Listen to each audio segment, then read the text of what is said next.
the lull is almost over, with releases looking to get back to normal next week. But as always, there are new indie games releasing, so let's begin with Shadowkin Dominion of Darkness, a game which is a bullet heaven title. So while the bad news is that Vampire Survivors clones will continue to be a thing, at least this developer is making things more interesting with distinct rooms and arenas, actual boss fights, and even a 2-character setup, which increases the number of possible builds by a factor, and comes to us from the developer of Nomad Survival, which is good. Another quick hit here is Total RPG, which stands for Towers of the Ancient Legion, which explains why it is capitalized all weird, looking like quite the classic Diablo-style action RPG, but in which you are ascending up the levels of the tower and battling the enemies within. It's not the most beautiful looking game, but there have been notable ARPGs with a similar kind of look, so I'll give it a pass, with this having an infinite end game so you can keep playing if you want to. An adorable looking but possibly deviously designed puzzle game is Moose Lucians, a Sukuban style game, but instead of pushing blocks, you're instead herding angry meese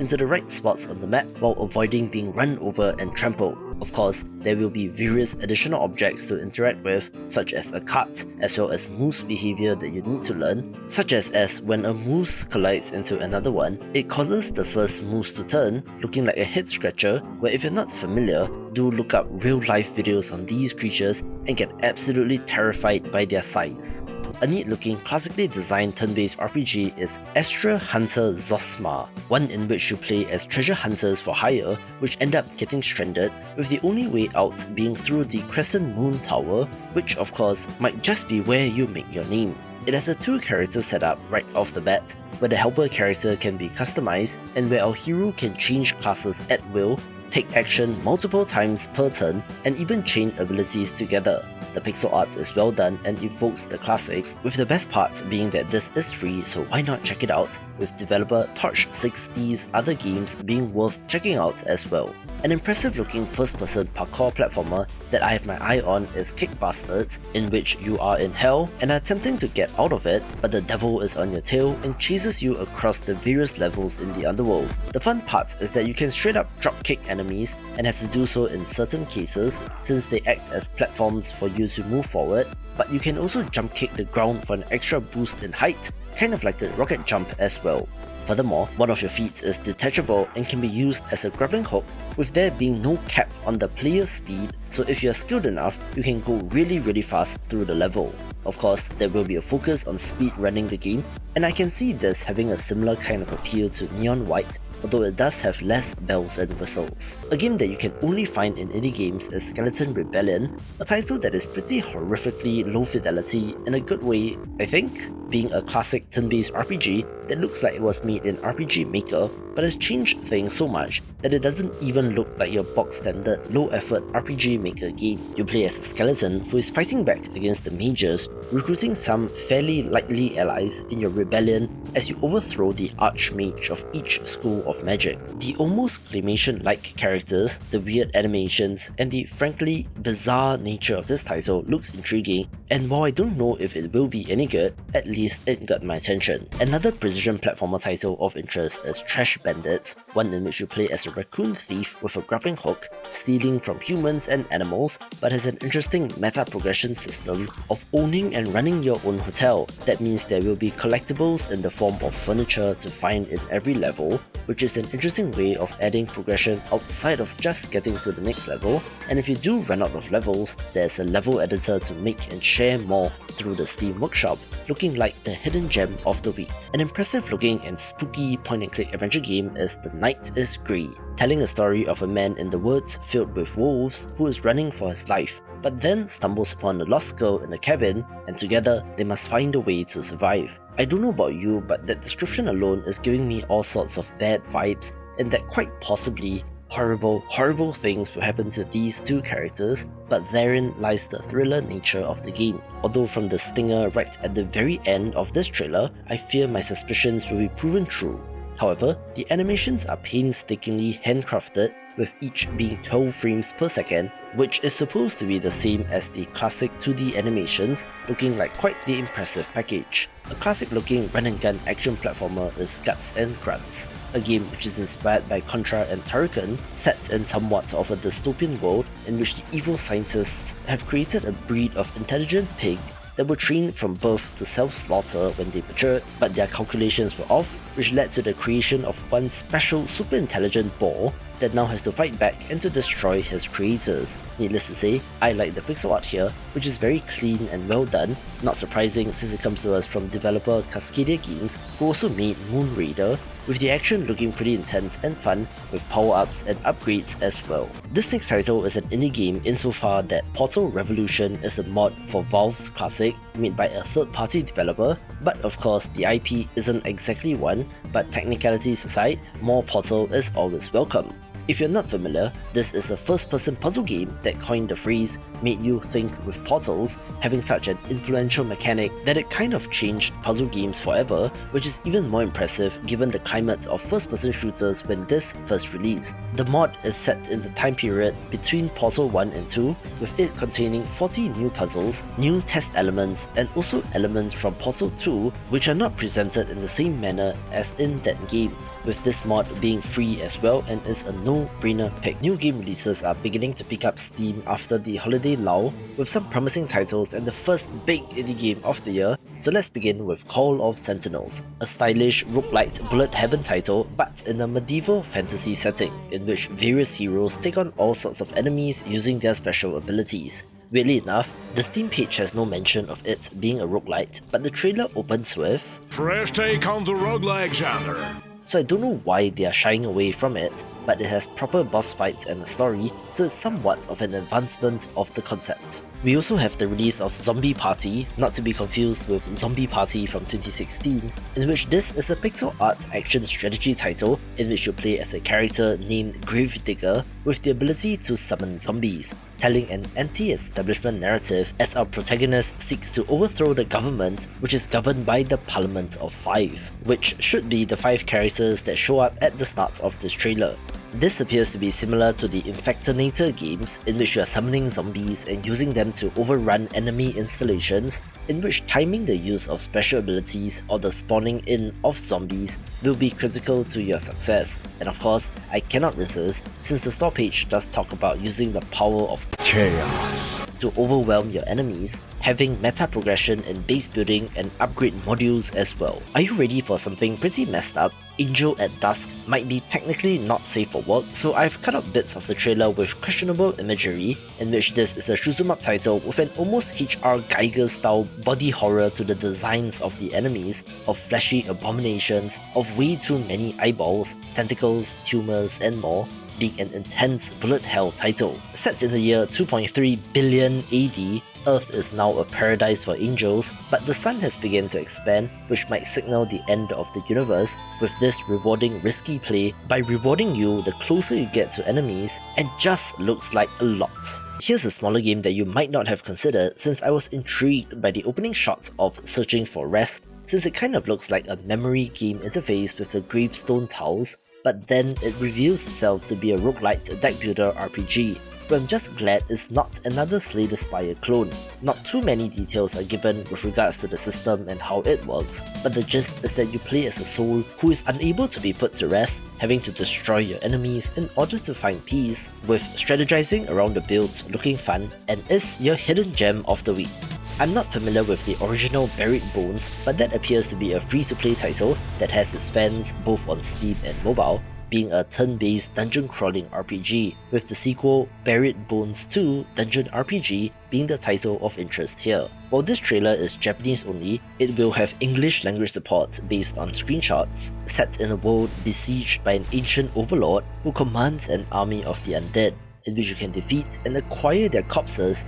and then alter and possess their souls. Looking pretty impressive, although of course, I'm pretty concerned about the microtransactions. This next title is on the smaller games portion of the video, Not because I don't think it will be popular, but more of the fact that these first-person sims seem to come out of nowhere and just blow up in popularity, but are not really my thing. But at least Computer Repair Shop should be from a more independent developer who is self-publishing, rather than the grey goo that is Playway SA and its associated companies. With this developer's previous titles, Internet Cafe Simulator and its sequel being very popular, with this new title looking to follow in those footsteps. Here's another Bullet Heaven title but with a twist, since Noxious Weeds is essentially Bullet Heaven Atomic Crops, adding in a farming element to the popular subgenre, in which you are defeating monsters and corrupting forces that are poisoning your harvest. The farming theme and crossover does have interesting implications, such as having cute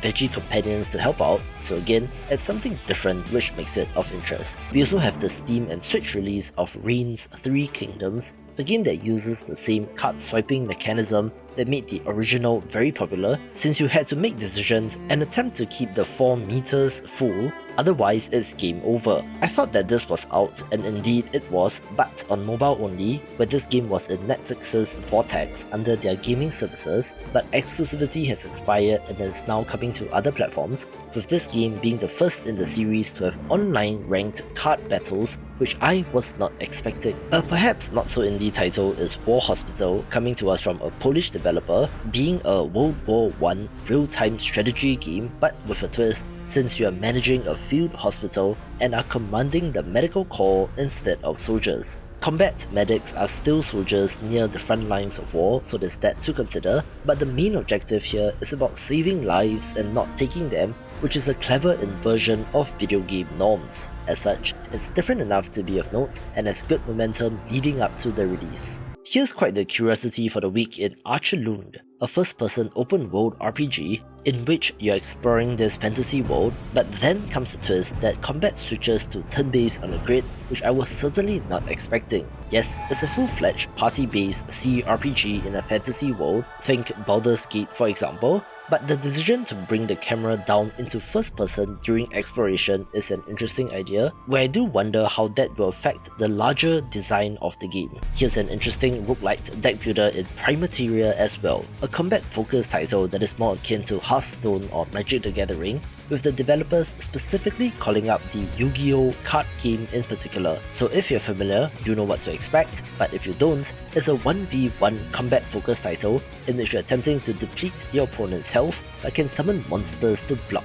incoming damage. As such, I like that it's not another Slay the Spire clone, but rather something different, having some interesting systems like infinite card fusion and a dual graveyard system, so even if this is not usually a thing, I would still give it a go. I've been looking forward to Crystal Story Dawn of Dusk for quite a while now, having previewed it in past editions of the best upcoming action-adventure games of the year, in which this pixel art title has an interesting visual style in addition to the Zelda-style action and even Earthbound inspiration. You play as Mina, a young adventurer from the Dawn side who has to venture into the Dusk side to find her long-lost brother who was kidnapped by a demon, mixing both real-time action and turn-based combat. Confusingly, there is another RPG series titled Crystal Story, which you can find on Steam as well, which I believe dates back to the Flash game era, so this game is not that, with Dawn of Dusk serving as the introduction and the first entry in what would hopefully be a series of games and looks promising. I've been banging on and on about this game, but in case you have not heard of it,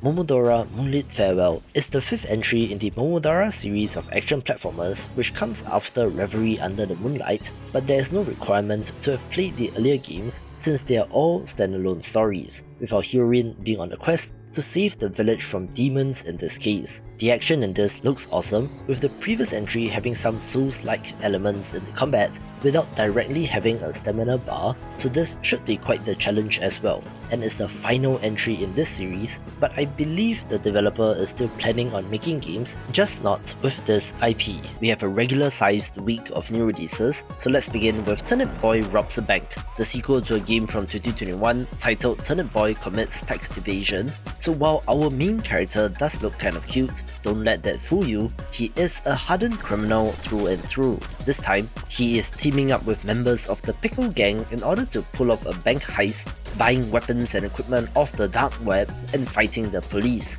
in which the action-adventure style twin-stick shooter combat looks good and should have great writing as well. I previewed this title when looking at upcoming fighting games, in which First Cut Samurai Duel is a weapon fighter with both a 1v1 competitive mode as well as a story campaign of sorts, in which you take on multiple enemies. The pixel art is well done, but do be warned that it is pretty gory with ample use of blood spatter, which I suppose has roots in reality and not the stylized version that you see in movies and anime. You are dodging, blocking and parrying attacks in order to get around your opponent's guard, in which the possibility of a one-hit kill adds to the thrill, just like in Bushido Blade, with the single-player mode being a great idea. Indie developer Red Codex is still slept upon in 2024, so if you have not heard, their specialty is in turn-based tactics titles like Final Fantasy Tactics, with their next game King's Vein being of interest. You are reclaiming an infested castle city on the back of your wyvern,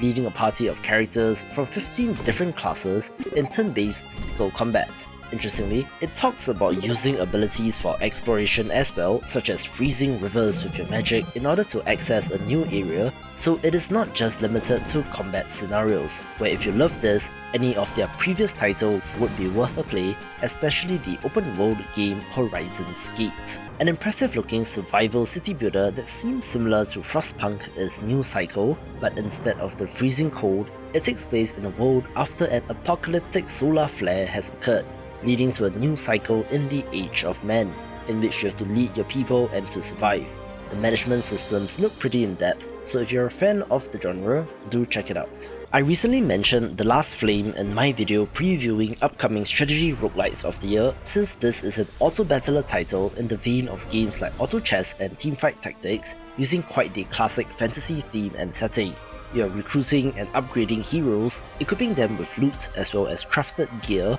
in which the strategy centers around the synergies between the different characters. There have been a number of successful indie auto-battlers, which I think still have an appeal in 2024. Smaller games begin with A Ground Zero, the next game from the developer of A Ground, which was a Terraria-like crafting title that advanced through the ages as you played, with this new game being a first-person underground factory builder title instead. The world has ended, so you're now attempting to survive underground, having hostiles to deal with and resources to mine and process, and looks like it has potential. Here's a neat looking title that might be of interest in All Quiet in the Trenches, a turn-based strategy title set in World War I, in which you're commanding soldiers at the front line of the war, in which it is not just about tactics and commands during battle, but also having to take care of the physical and mental needs of your soldiers. An interesting turn-based RPG that I've had my eye on is Atlas Wept, since it sure seems to be inspired by Earthbound,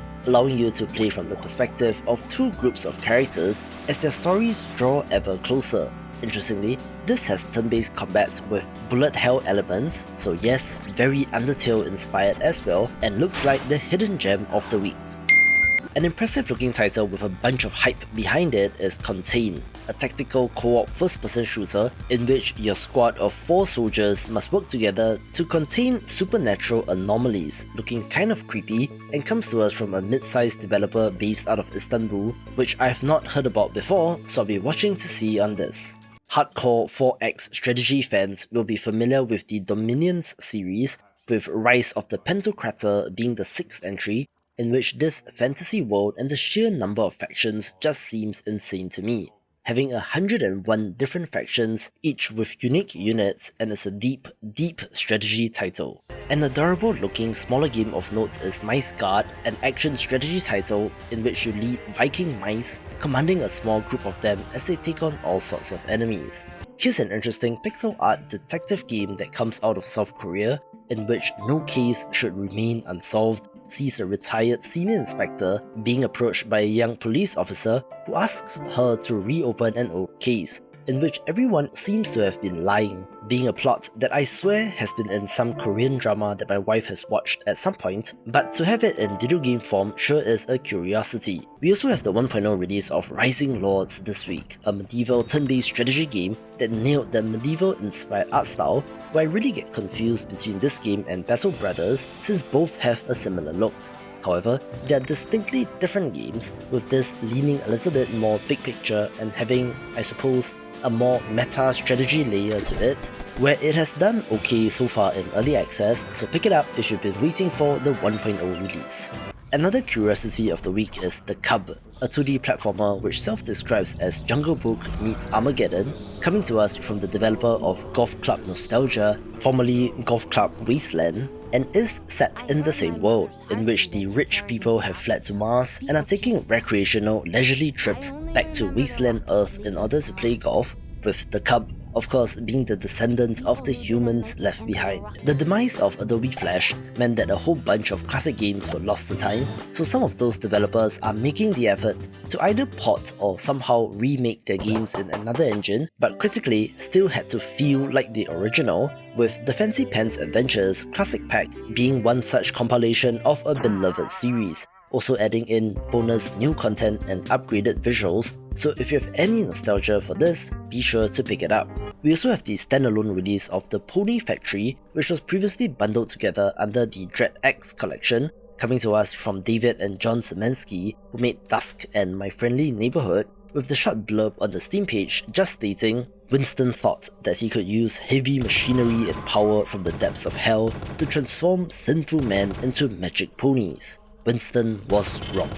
So how's that for an intriguing setup? We also have another Bullet Heaven roguelite released this week as well in Time Survivors, in which you're allowed to play as characters from history ranging from Tesla to Abraham Lincoln and Cleopatra and might be of interest. Just a quick one here in Cult of the Lamb Sins of the Flesh, a free update to a tremendously popular indie game that seems to be the result of a viral meme in which the developers promised to add sex to the game, adding new progression systems in the sinful path, along with a new weapon and more, in which this game is quickly becoming an institution of its own in indie games. I did preview the narrative CRPG Sovereign Syndicate not too long ago, in which it's a title that's more focused on writing and choices as compared to rolling dice in combat, with Disco Elysium being the standard that everyone points to in the space. This developer is however doing something different with their tarot card system, as well as a 3-protagonist narrative setup, along with an intriguing central mystery, with early reviews being very positive, which makes it of interest. We also have the 1.0 release of Immortal Life,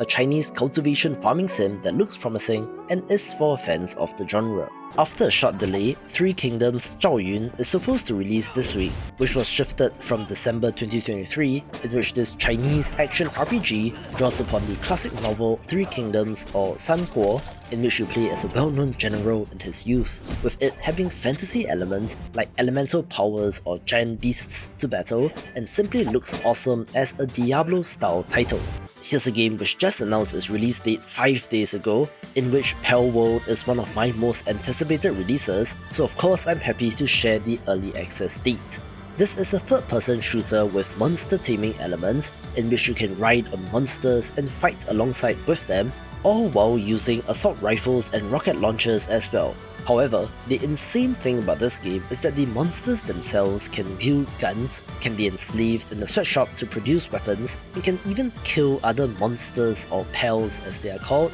such as throwing an electrical pal into the water to kill the water types within. So it is one of the weirdest and hence most interesting releases. It's a great week of releases both big and small, with some heavy hitters in the AAA space, but let me be your guide as always for indies, beginning with a perhaps not so indie title in Enshrouded, coming to us from a good-sized German developer, and is of note since it pretty much seems like Valheim. That survival action RPG did explode in popularity, which has led to its fair share of clones, so I wonder how different this is, with the destructible environments here being of note, as well as the extensive crafting and construction system, and thus look to have the same kind of co-op fun. The roguelite survival city builder has been a growing subgenre on Steam, with the Norse mythology theme Roots of Yggdrasil being another one of note, coming to us from Mana Void Entertainment, who is an indie developer that has managed to find a way to stay in the game with their offerings spanning quite a number of genres. Taking place in a post-apocalypse or post-Ragnarok world, you are attempting to survive the end of the world by building and expanding your settlement until it reaches the top of the world tree, having meta progression elements that makes subsequent runs easier.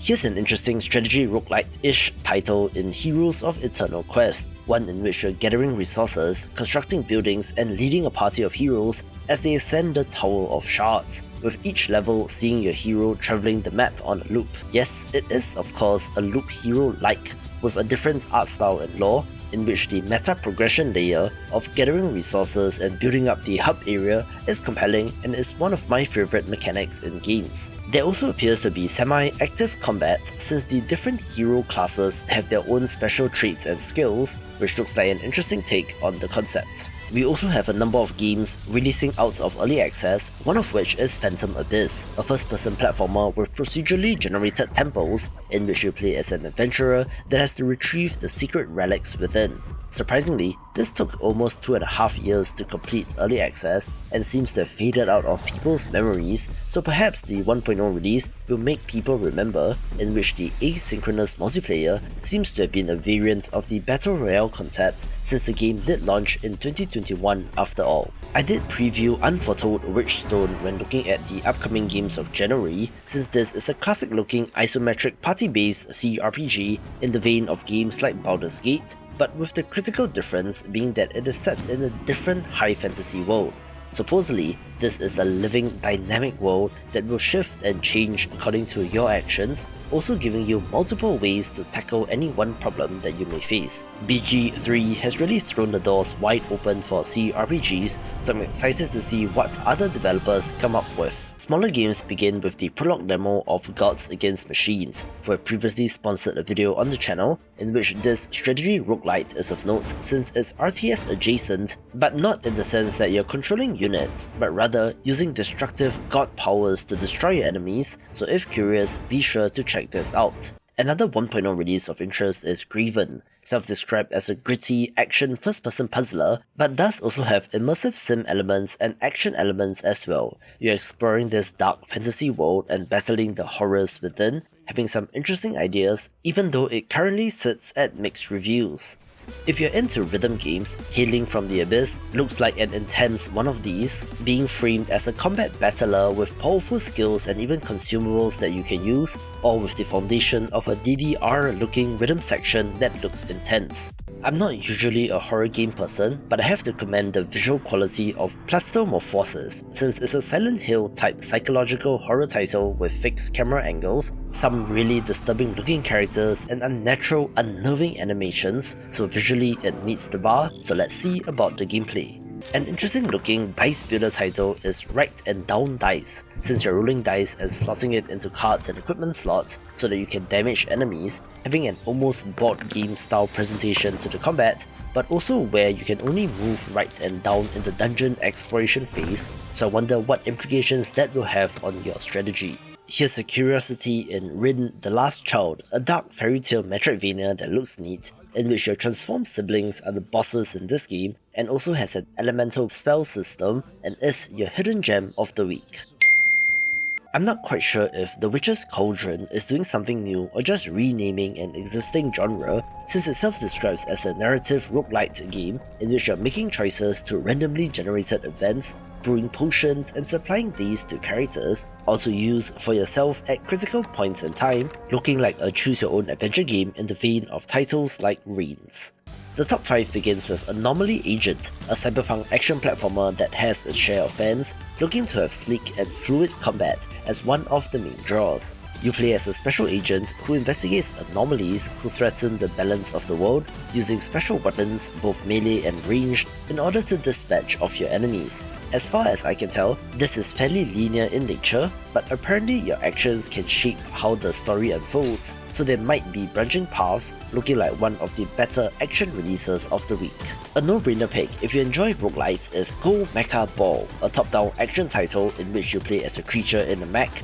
that also has the ability to roll up into a ball. That translates to fun-looking traversal and movement, since your speed increases greatly in ball form, and you are also able to use the various ramps around the level. There will be 4 different mechs, 25 destructive tools to use, 20 plus abilities, 50 plus upgrades and more, looking like a fun romp for fans of the genre. Here's an awesome looking narrative adventure puzzle game in Lil Guardsman, in which you play as a 12-year-old suddenly placed in the guard's shed at the castle's gate, having to make decisions on who and what to allow into the castle. Yes, it's 2024, and we have a promising Papers, Please-like, but with a much more aesthetically pleasing look. It is honestly one of the best looking games of the year so far, with the narrative elements looking great, as well as the ability to explore the castle itself in typical adventure game fashion. It might also be somewhat of a miracle release, since this game's publisher, Versus Evil, just got shut down a few weeks ago, so hopefully the developer has managed to sort out the legal issues around that.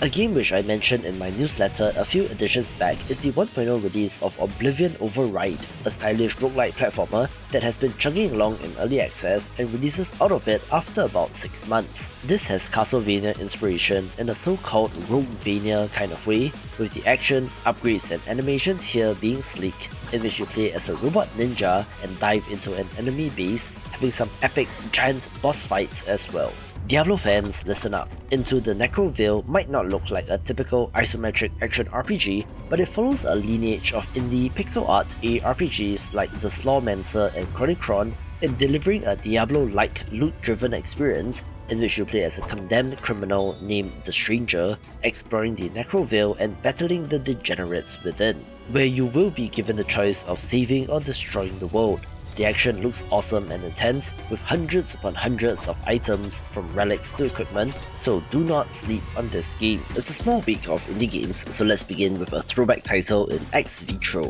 a Metroidvania title that is definitely Metroid inspired, in which you delve into the ruins of a military research facility and battle the enemies within. It's so much of a throwback that they even retain the 4x3 resolution, and the best part is, it should be completely free, so no harm checking it out. Here's quite the curiosity in Death's Toll, a self-described randomly generated road trip title that is an action roguelite by another name, adding in some survival elements to the top-down action. A mysterious beast is pursuing you, and every minute that you waste or spend scavenging for resources means that it is getting closer and closer, in which you need to make your way across the map, with each location filled with something new and interesting to discover. I love the pixel art here, and this is another game that seems to have Vampire Survivors inspiration, but does not directly copy it and is the hidden gem of the week.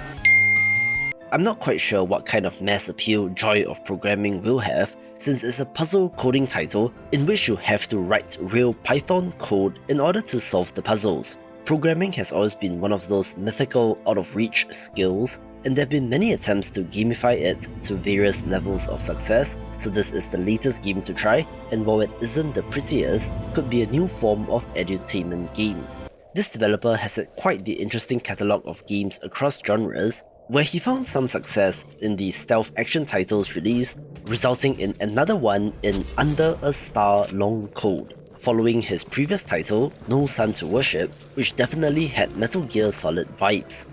This time, this game is more sci-fi and even has a timer element in which you only have 30 minutes to loot the planet so that you can pay off your debts. As such, it seems like a smaller, more arcadey experience, almost like a modern high-score chase kind of game, but with a vibe that feels similar to Star Wars, so I'm all in on that. I don't usually include demos in the top 10 of the week, but it's a small week, and this game is too good not to share, since Kadomon Hyper Auto Battler's Prologue is the demo version of an upcoming roguelite auto battler title that is basically Super Autopets but Pokemon. I love both of those, so this is of interest, and there's no harm trying it out for free, and if interested, wishlist the main game as well. Smaller games begin with Box's Lost Fragments, a puzzle box title in which you're fiddling with various chests and enclosures in order to solve their puzzles and to get to the treasure, where I believe this was previously on mobile, but the Steam version will be a premium title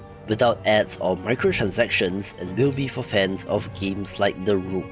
Following a release in September 2023, the real-time tactics game Last Train Home gets a paid DLC titled Legion Tales with more missions. Pangolin Cassowary doesn't look like the most polished 3D platformer title, especially with the relatively Spartan environments and backgrounds, but if the title didn't give it away, it follows in the footsteps of titles like Banjo-Kazooie and Yooka-Laylee with the two character setup, each having complementary skills as they explore the city and uncover its secrets, and looks pretty pleasant. Here's a title with a good amount of hype behind it, in which Legendary Hoplite is a vertical tower defense title as compared to horizontal ones like Plants vs Zombies, in which you're slaying hordes of monsters using your weapons and defenses. There are some RPG elements like loot for your hero that can actually significantly damage enemies as compared to the more feeble player avatar in other tower defense games, even having boss fights, and looks like it's for fans of the genre.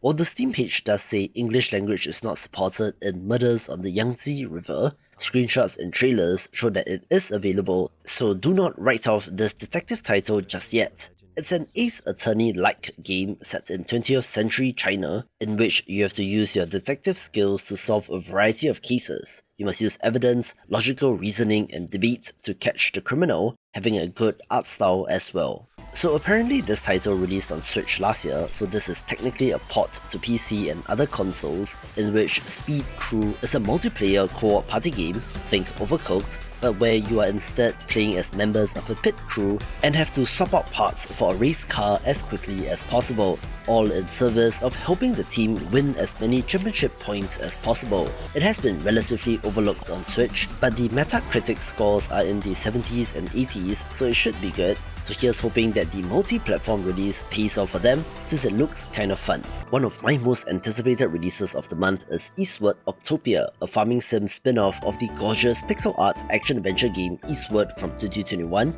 taking place in an alternate timeline. Our two main characters in Sam and John return, only instead of fighting enemies, they are tending to a farm in the town of Octopia, and retains the gorgeous pixel art that made the original stand out. There will be returning characters from the original as well, but the alternate timeline versions of them, so while they may be familiar, you will get to know them all over again in this new context. Curiously, this is not a standalone game, but rather a paid DLC attached to the main game, which would definitely affect sales of the DLC, so I do wonder if there's some specific narrative reason as to why the developer is doing this. One of the best roguelites of last year releases out of early access in the not-so-indie Blaze Blue Entropy Effect, since it does feature characters from the notable fighting game franchise, but made more accessible to a wider audience due to the whole roguelite platformer thing. It's one of the most beautiful titles, especially in the animations, with the reception being very positive so far, with there even being plans for more content after 1.0,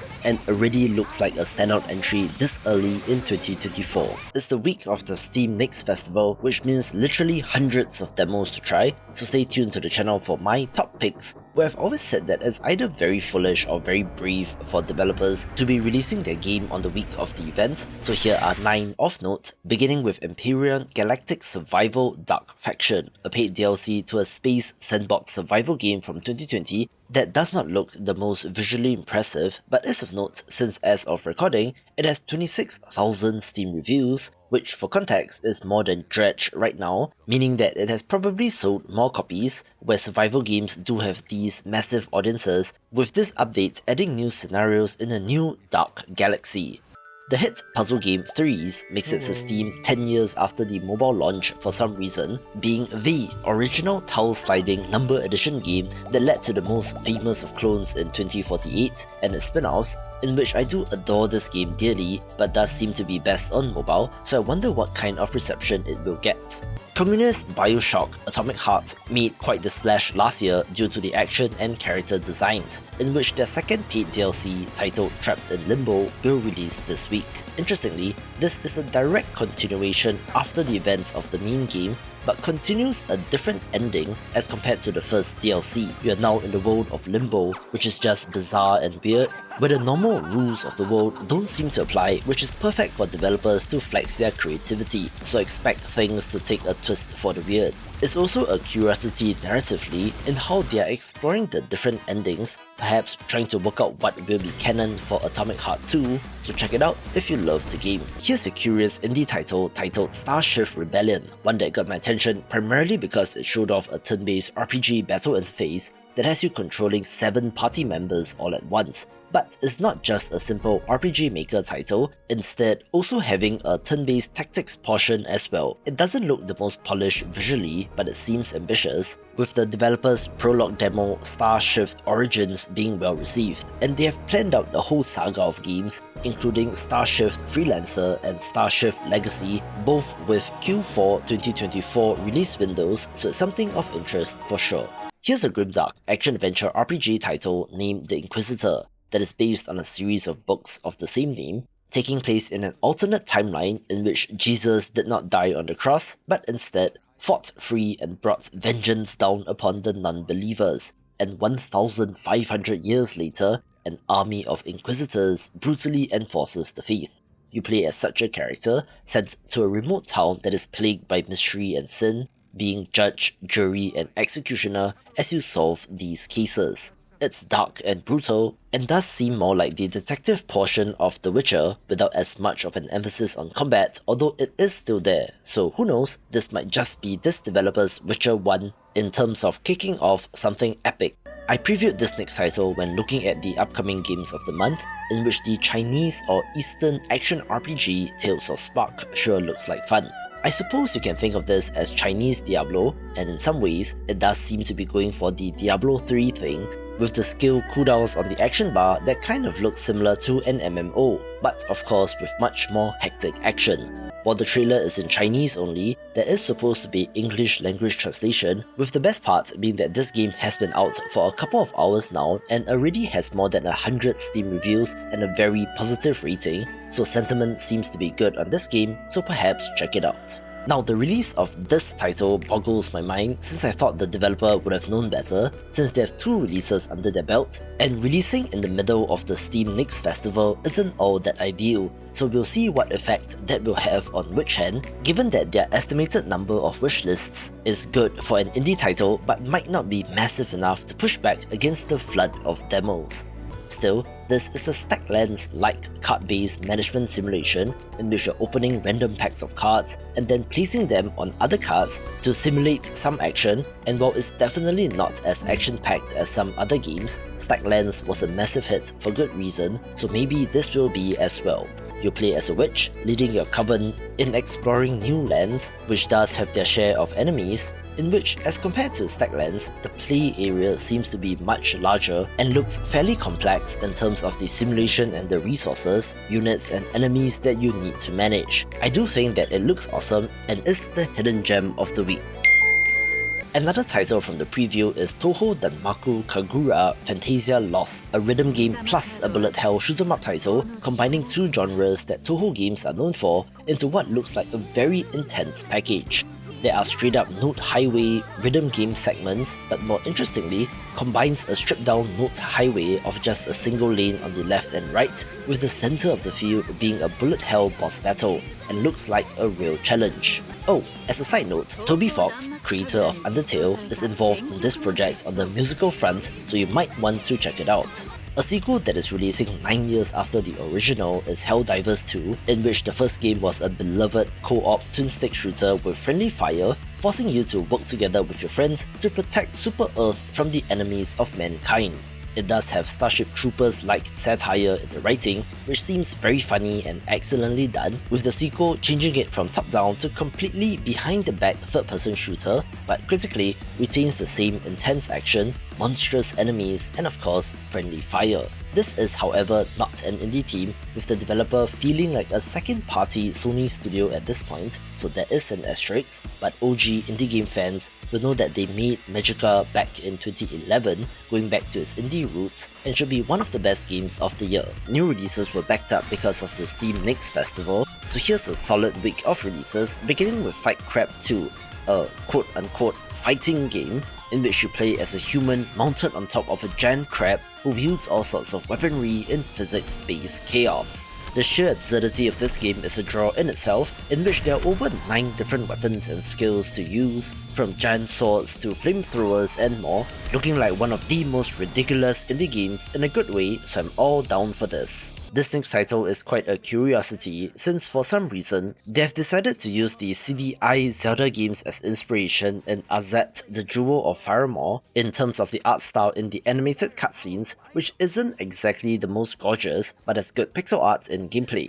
As such, it definitely got my attention, and I honestly don't know how this will be received, but that's one of the reasons to love indie games, since developers are willing to take risks like this. This next title is of interest since Frog is a turn-based platformer, and yes, you did not hear that wrong, since this flips one of the most basic and popular genres in the 2D platformer and adds their own twist. We are jumping from surface to surface as the frog and attacking enemies, having to get out of the way of enemy projectiles, but strategically using your ability to freeze time as well. This comes to us from the developer of similar turn-based roguelites in Red Ronin and Undergrave, so maybe this will be the refined cumulation of those ideas. This next title might not be an indie game, since it comes to us from a mid-sized developer and is being published by Quantic Dream, in which Lasfanga, the Time Shift Warrior, is a good-looking action-adventure game with a tactical time manipulation twist. You're able to create clones of yourself and to fight beside an army of them, where clone creation in any game can be tricky to get right, so we'll have to see how this fares. Still, it sure looks pretty and looks like it has potential, with its Steam Next Festival demo being positively received as well. This next title has been getting a lot of attention since Spell Rogue is a roguelite deck builder that has Slay the Spire roots, but in which dice play a central role. You're rolling these objects and slotting them into your cards to augment their abilities, looking like a clever twist on the formula, and is also being published by Ghost Ship Games, best known for Deep Rock Galactic, so they must have seen something interesting here. Smaller games begin with S. Libra Gaiden, The Cave of the Phantom Mist, a paid DLC and side story to an excellent action platformer RPG, and it's a standalone 20+ hour story of a different character, where more of this game is always welcome. This week also sees the release of Epic Party Quest, a local multiplayer party game for up to 4 players, in which the players work together to take on a variety of enemies in various scenarios and minigames, but is actually set in a world of peace, in which the adventurers are meeting up in the tavern and reminiscing on old times. But each, of course, has a slightly different memory of what happened, being a fun setup for a game like this. We also have the Steam release of Goat Simulator 3, 1+ year after its release on the Epic Games Store and other platforms, in which the second entry in this chaotic physics sandbox simulator ratchets up the hilarity and absurdity and is fun with friends. I'm not the biggest adventure game person, but I do have to give props to The Adventures of the Black Hawk, a Scum Engine point-and-click adventure game that sure looks like The Secret of Monkey Island, but with an almost Zorro-like main character, and is the hidden gem of the week. The top 5 begins with Solium Infernum, a 4X strategy title set in Hell, in which you choose an Archfiend and battle the others for control over the Infernal Throne, after the Prince of Darkness has vanished and left a power vacuum. Apparently, this is a remake of a game from 2009, which I did not play, so let me know if you did and what you thought of it in the comments below. But this is from the people that made Armello, who recently underwent some significant layoffs and paused development on their early access title Jumblight Odyssey, and it looks like the success of this game might make or break the studio. Surprise! I bet you were not expecting not one but 2 mentions of Deep Rock Galactic in this video, in which Ghost Ship Games have really built off the success of the co-op first-person shooter to spin up a publishing arm to presumably fund these other games and to get added diversification in their portfolio, with of course Deep Rock Galactic Survivor being a Bullet Heaven spin-off of the original, but is being made by Funday Games. Similar to Vampire Survivors, you will be facing off against hordes of enemies, but has a more mission-oriented structure in which you have a specific objective to accomplish and then have to extract to get out to safety, looking to have the same dopamine-releasing gameplay loop that make these games great. As mentioned in my video on the Steam Next Festival, if your game is a Metroidvania, chances are it will end up on my channel, with the psychedelic looking Outros being the title of interest here. This is set in a place known as the Sarcophagus, the self-described cosmic uterus that holds an ancient demonic being, and since you're trapped in the loop of a black hole, you have to explore this location and to learn more about your place in the universe. Looking interesting, but it's difficult to parse visually, but I do love this genre, so I'll be keeping an eye on this. As mentioned in my Hidden Gems recap of 2023, as I'm getting older, I'm beginning to appreciate puzzle games even more than I previously was, since the potential to hide secrets and the joy of discovering these seems more apparent in this genre, with the 3D open world title Islands of Insight looking like a massive entry. This has over 10,000 puzzles, over 24 different puzzle types, of line puzzles, match 3, and even environmental and spatial ones, looking like a puzzle lover's dream game. And for some reason, it's a shared world experience, so you will see other players running around as well, and I'm very curious as to how this will do. I just talked about Lords of Exile in my video previewing upcoming action platformers, and not a minute too soon as well, since this long in development title finally got a release date on Valentine's Day of all days. It looks like a Classicvania inspired title, down to the protagonist being different shades of orange, but as a floating familiar companion for added firepower, along with some interesting looking bosses, so get this for your throwback fix. It's an insane week of new releases with more than 30 titles of interest, so let's begin with Power Lust, a classically designed Diablo-style action RPG that interestingly has an open world structure as well as a free-form class system in which you can spec in any direction that you like, which did impress during the most recent Steam Next Festival, and here we are with the early access release. Here's a fun little title that went the extra mile of adding in animated sections for their trailer, and while not completely necessary, does add to it in this particular case, since 502's Arcade is an impressive looking arcade minigame collection that seems to have quite the variety. You're playing variants of classic arcade style gameplay experiences, in which I can see Magical Drop and Super Crate Box equivalents in this trailer, although curiously, the developer does not state exactly how many there are on the Steam store page. Still, if you love a throwback experience with variety, this is one to watch. I have the intention to still do a video on upcoming real-time strategy games of the year, since there's somewhat of a renaissance happening, but it appears that I'm a little bit too late for 9-bit armies a bit too far, since it is launching in early access this week. This is the sequel to 8-bit armies from 2016, which was a similar military-themed voxel real-time strategy game coming to us from Petroglyph, maker of other RTS games like Grey Goo, and more importantly, comprises of ex-Westwood developers, who of course are best known for Command & Conquer, so they're still keeping the genre alive in 2024. It looks good and cranks it up to 9 as compared to 8 of the previous game, which means additional features like a co-op mode, a veterancy system, naval battles, superstructures, map size which increased by as much as 400%, and so much more. Just the fast one here in Quick Quest, a throwback action platformer set in a classic fantasy world in which our hero has to battle evil and to restore balance to the world. As a 90s kid, I have fond memories of Wonder Boy / Monster Boy, and I believe this might be invoking those games, but honestly, it got on my radar due to the pedigree, since developer Sylph is involved in this, having made games like the underrated Garlic from 2021, so here's hoping that this game is more successful for them. You know it's a great week when a killer game like Slave 0X is only number 6, since I've been pretty excited about this game ever since the review, being a biopunk action platformer in which living machines known as slaves have been created to crush the resistance, but a fearless warrior steals one of these and decides to turn it against its creators.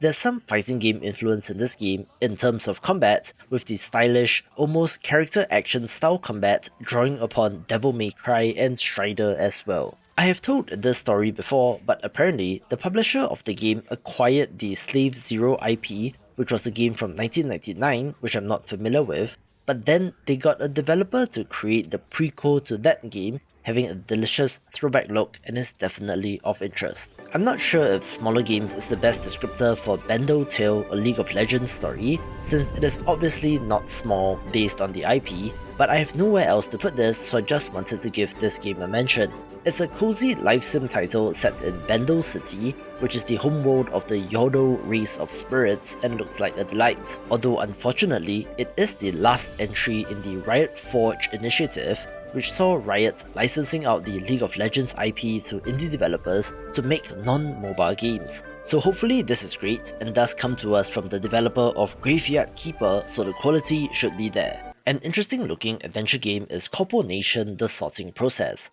a Papers, Please-like, if you will, in which you play as an employee of a megacorp and have to sort genetic samples, but you might be able to sabotage the company and help the resistance, and looks like the hidden gem of the week. From the developers of Waltrue, Do Learn and Learning Factory comes Craftomation 101 Programming and Craft, another automation programming focused title, but this time you're controlling robots instead, using them to terraform the planet and looks educational. I have a soft spot for rhythm games, which is why Diets and Deities got my attention, one that incorporates cooking elements as you uncover the flavors of the universe, having a note highway which kind of resembles Everheard, which makes it of note. Here's a very interesting entry in Dungeon No Dungeon Tyrant's Endgame, the follow-up to Dungeon No Dungeon from 2021, which has mixed reviews since that was a Darkest Dungeon style turn-based roguelite, but this game is instead a match 3 with deck building systems and looks different to say the least. Like the video on upcoming RTS games mentioned earlier, tactics titles are on my list to cover as well, which I promise I'll get to, but that's too late for Empires Shall Fall, a game that is essentially Advanced Wars but with more of a diesel punk setting and might be of interest to fans of the genre. The first-person co-op escape room simulator named Escape Simulator has been finding quite a bit of success and therefore have released multiple DLCs, some free, some paid, with the latest simply titled Magic, taking place in a mysterious magic shop. I was debating with myself on whether or not to include Feed the Cubs, since this is a co-op roguelite where you and your friends are managing a drink shop, stocking up supplies and crafting drinks to serve your customers, but it is a roguelite, so it might be a little bit too close in concept to Plate Up, which, to be fair, was very successful, hence this clone, if you will, but it might have interesting new ideas which makes it worth a look. This next title falls more in the lane of the interactive toy, since in Furnish Master, you're placing furniture and decorations in rooms to create the ideal layout and seems relatively low stakes and very calming. But the nice part is that this is not just a sandbox, also having a story mode in which you're investing in properties and kitting them out and looks great. I covered Garden Life, a cozy simulator in my video on upcoming farming/gardening games of the year, in which this is a first-person title where you tend to your dream garden and simply oozes those cozy vibes and looks very pleasant.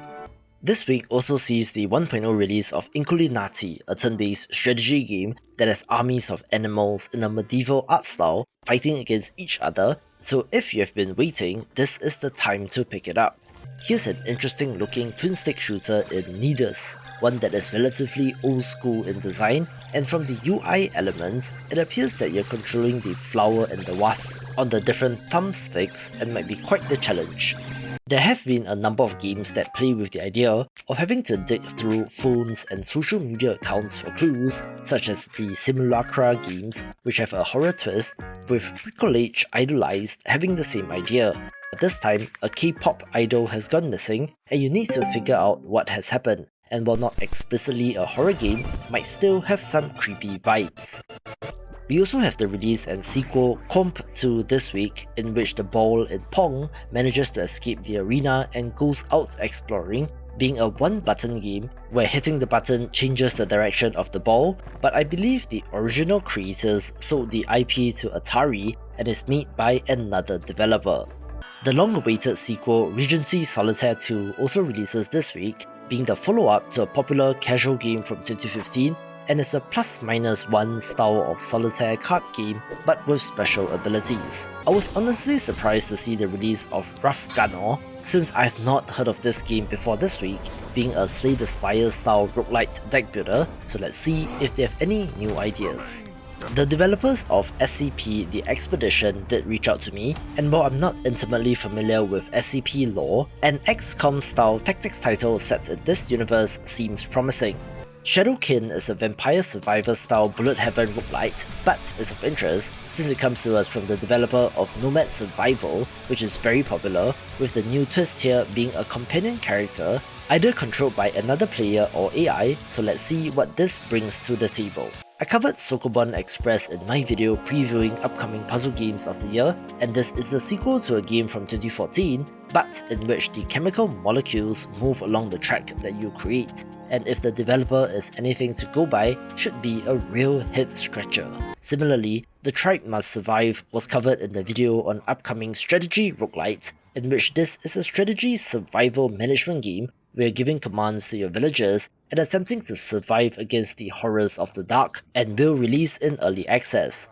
This next game is here primarily because I'm interested in the name or the art style of Time to Strike, so if you know, please leave it in the comments below, in which this is another bullet heaven roguelite but seems to be taking inspiration more from Potato and also has a square instead of rectangle play area and looks intense.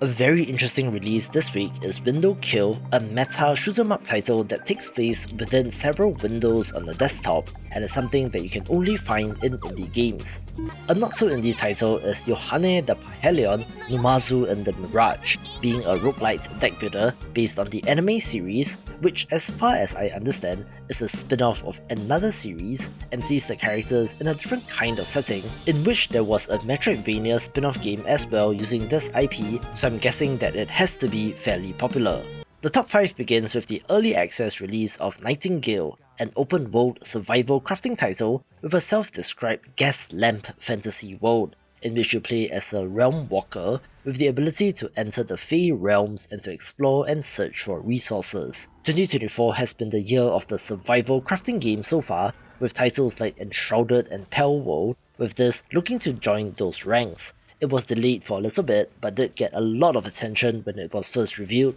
so I'm guessing many people will be interested in this release. The Fey magic setting and creatures is different as compared to the more classic medieval, Norse or Slavic mythology inspired enemies, so I'll be interested to see the variety as well as the gameplay loop and if it will capture the imagination of players. I told you it was getting crowded in the survival game space since Sons of the Forest is also releasing out of early access, the sequel to The Forest, and is about as insane as the first game, and even while in early access, this has over 157,000 Steam reviews, which by some estimates have already grossed the developer tens of millions of dollars, and is a very successful game.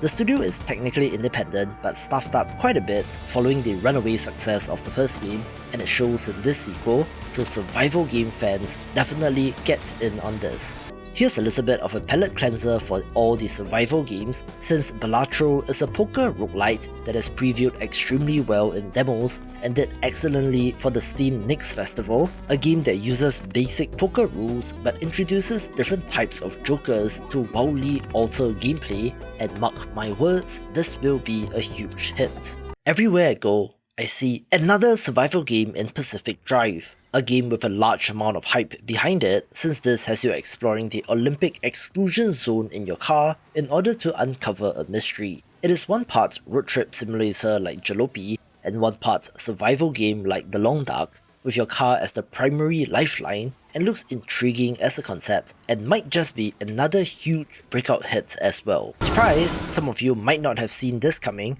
since this week also sees the 1.0 release of Last Epoch, a Diablo-style action RPG that has been very well received in early access, at least much more so than Wolcen Lords of Mayhem, one that takes place across time and space, so there's lots of enemy variety, which of course you can dispatch off in large numbers. This has an extensive endgame and different subclasses to spec into, as well as a slightly less massive version of Path of Exile's progression system, So if Diablo 4 isn't really doing it for you, this is the title to get. We are in for a treat this week with interesting games and a trio of 1.0 releases, one of which is 13 years in the making. But first, let's begin with Gods! A co-op fantasy first-person title in which you play as members of the underfunded City Watch and have to restore law and order. Yes, it's a medieval popo simulator as you work together with your teammates to raid criminal hideouts using medieval weapons in order to take out your enemies.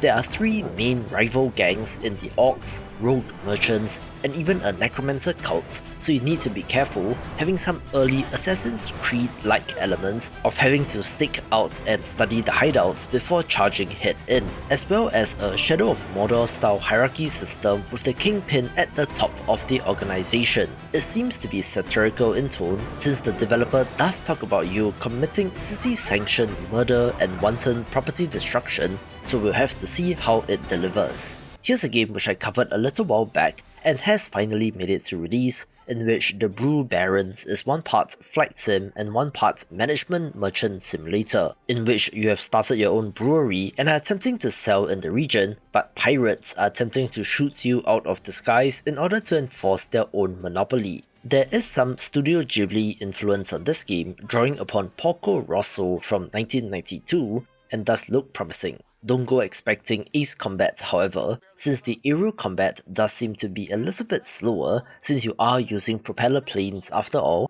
but it does have a good look, so let's hope the gameplay systems are compelling enough. This next title is on the list not necessarily because it's great, but more because I'm just curious about the game, which does look very strange indeed, since Poo Stay is from a Japanese developer who self-identifies as a hikikomori or a shut-in and has made a game about such a character. You can watch several documentaries on YouTube that interview and talk to these people who have usually become disenfranchised with the pace of modern life, instead opting to stay shut in their room to read manga, watch anime, or just to play video games, and it's an increasing population in Asian countries like in Japan, South Korea, and even in Singapore to some extent. This game is a beat-em-up brawler with tower defense elements since you play as a guardian robot who has to protect the hikikomori character from enemies rushing into the house. It's very Japanese weird if you know what I mean, with all sorts of absurd situations and ideas,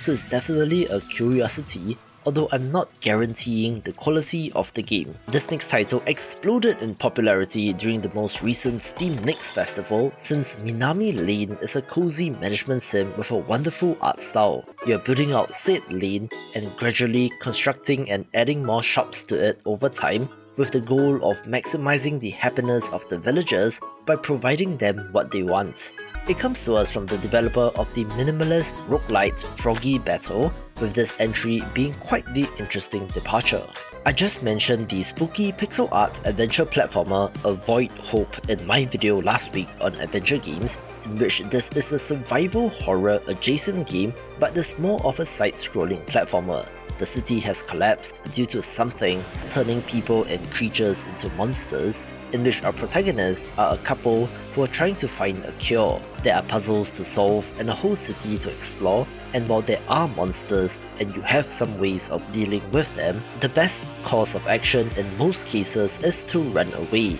being a different kind of adventure platformer worth a look. Smaller releases begins with Boon and Burdens. Yes, another roguelite title that seems to have Vampire Survivors inspiration, but the developer has shown some restraint by not spamming you with enemies, so it's a slightly different take on the genre, and is the same developer that made Gunlocked, so twisting the concept is their speciality. Once upon a time in 2013, the original Brothers: A Tale of Two Sons captivated many, with the remake looking to bring that same emotional tale to a whole new audience. Although it should be noted that it's not the original developers doing this and they have outsourced it to another studio. Just a quick one here with the Switch port of Cavern of Dreams, a throwback 3D platformer that is pretty good and is the perfect fit for the console. An interesting strategy roguelite title is Gods Against Machines, one in which you play as an almighty deity and have to fend off an invading race of alien robots who have landed on your planet and are beginning to conquer it piece by piece. It's an RTS adjacent title in which you are summoning units or powerful attacks like meteors to destroy the enemy base, but not necessarily having your own base churning out units, but certain gods and spells will allow you to do that. It has a roguelike structure with an interesting risk-reward system, depending on how aggressive you play in choosing which territory to go after next, so if you want a strategy game, this is a pretty good bet for the week. This next title is not so indie since Pixel Cross Story of Seasons uses the Story of Seasons or Harvest Moon IP, but it's a Picross puzzle game which is my favourite type of logic puzzle, plus I love the IP so I want to give it a mention. This next title is a curiosity since Robin Hood Sherwood Builders follows in the footsteps of many games based on Robin Hood, and in addition to the third-person action-adventure combat, there are base-building elements as well and looks neat. It might be somewhat of a miracle that Tamarack Trail made it to release since their primary publisher, Versus Evil, was effectively shut down while this was in development, so kudos to the team for pushing through, in which this is a roguelite dice builder where you are customizing the different faces of the dice and looks intriguing and is the hidden gem of the week. A roguelite shoot-'em-up title of interest is Technocide, in which you're defending your mothership from oncoming threats, having weapon variety and roguelite-style upgrades, in which the overkill system in this results in enemies exploding into shrapnel to cause even more damage and looks like it causes satisfying chain reactions. Here's an interesting RPG title named Thyrea, one that mixes both real-time action-adventure style action on the overworld map with turn-based combat and has potential. Here's a not-so-indie title in Welcome to Paradise, a zombie crafting action-adventure game in which you have some zombies on your side and can get them to do stuff for you, coming to us from the developer of How to Survive, which is a very classic zombie game from 2014. We also have a 3D platformer of interest in William and Sly, which is a reimagining of the William and Sly Flash games and is from the original developer and is something like 8 years in the making, but does follow a trend of open world exploration games starring foxes/wolves, so we'll see how this is received. If you're planning a trip to Japan, perhaps Shashingo Learn Japanese with Photography will be one of interest, an edutainment game that follows a long lineage of such games going back to Math Blaster and Zumbinis, but of course with modern sheen and polish. You're exploring Japanese streets with a camera in which taking photos of stuff creates flashcards, complete with pronunciation and even the Japanese characters, and looks like a clever way of learning the language. Take that, Duolingo!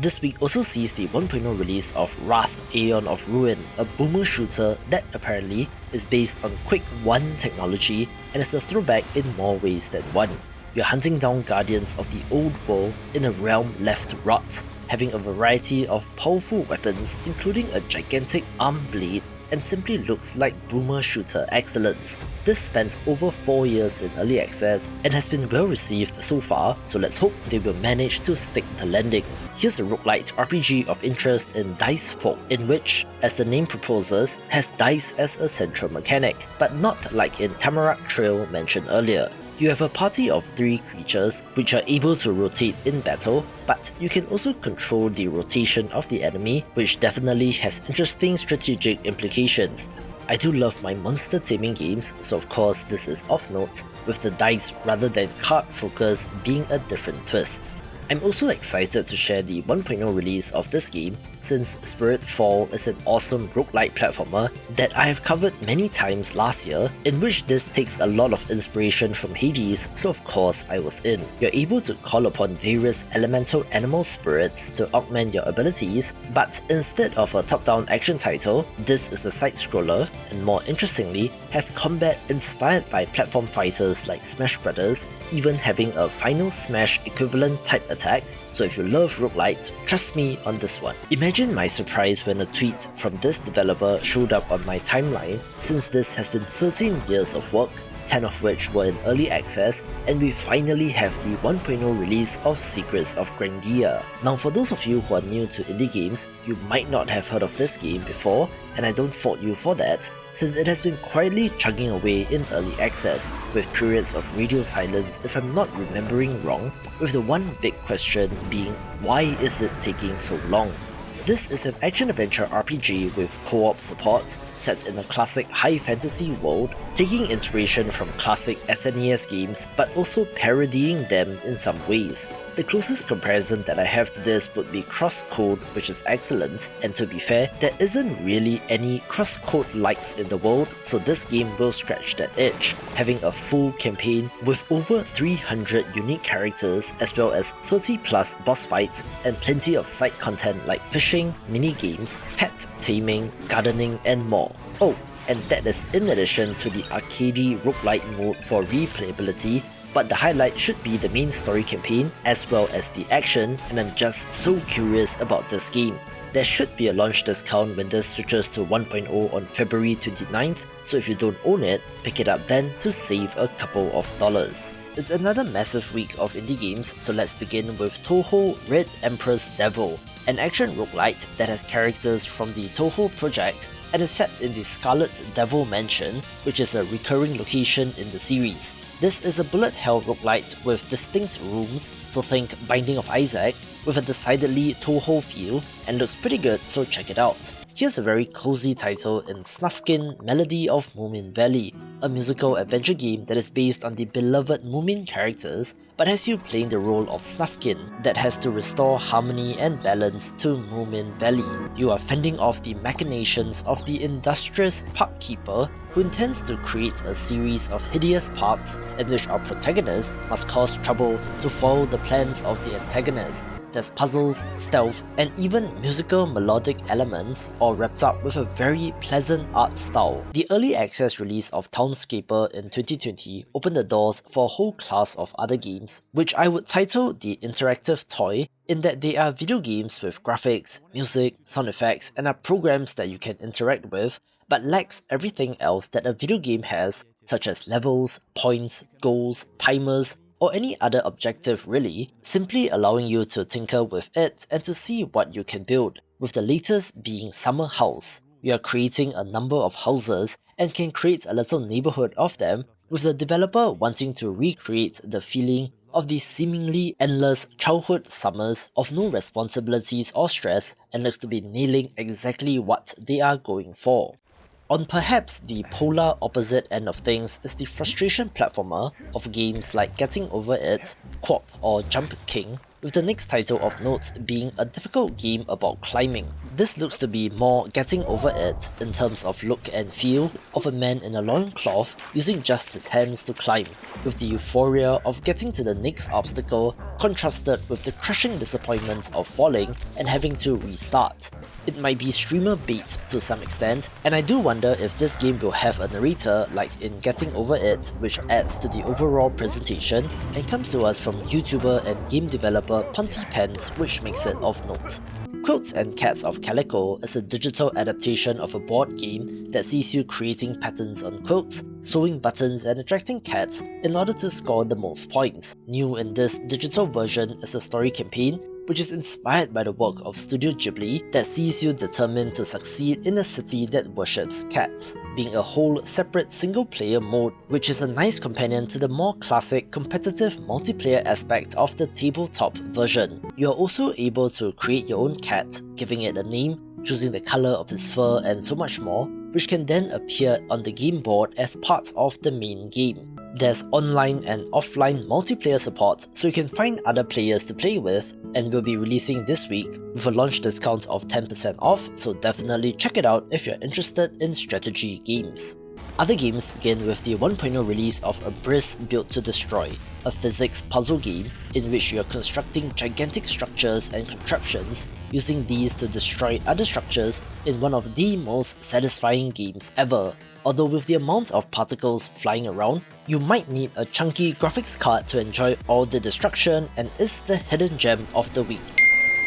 Here's an interesting action roguelite in Ancient Weapon Holly, one that comes to us from Japanese developer Acquire Corp, which is a huge company, so it's fascinating to see them make a game like this, in which this game has an almost Lode Runner style mechanic of digging pits to trap enemies, which is weird but interesting. Ball Blasters is a mining roguelite title that seems to have Vampire Survivors inspiration, taking the satisfaction of numbers going up but translating that into a digging and mining game and looks neat. Chasing the Unseen is a 3D platformer that sure seems to have some Shadow of the Colossus DNA, in which you are scaling these massive creatures and looks intense. A turn-based tactics title set in World War II is classified France 44, which is set in Nazi-occupied France, where your crew needs to tactically take out the occupying forces. A not-so-indie title is Expeditions, a mud runner game that comes to us from Saber Interactive, which, if you're subscribed to my newsletter,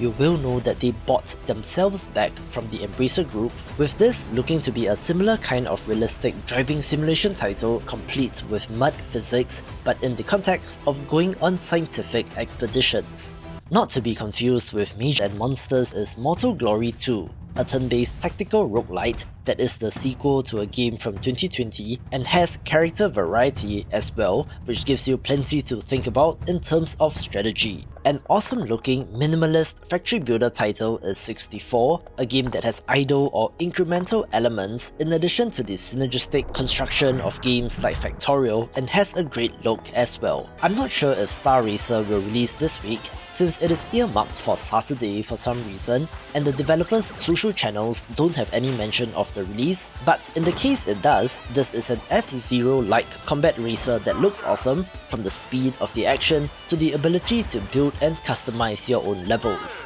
A 1.0 release of interest is Stolen Realm, one that has been in early access for slightly less than 2.5 years and is a tactical dungeon crawler which has 1,700 Steam reviews as of recording, so it has its fans and might be worth a look. After a little bit of a delay, the Thaumaturge launches this week, and is a story-driven RPG set in Warsaw, Poland in the 20th century where magic is afoot, and has turn-based JRPG-style combat in addition to choose-your-own-adventure choices of a narrative RPG, and looks like a potential hit.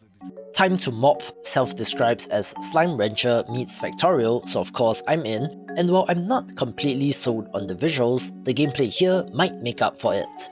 There are a number of city builders of interest this week, another of which is United Penguin Kingdom, in which you are leading a wedel of penguins who can somehow construct buildings with defense elements as you fight off seals and killer whales. This next title looks impressive but is not an indie game, since Winter Survival comes to us from Drago Entertainment, which is a listed company on a stock exchange, but is a first-person survival game that looks similar to The Long Dark, and you know how survival games have a funny way of blowing up in popularity.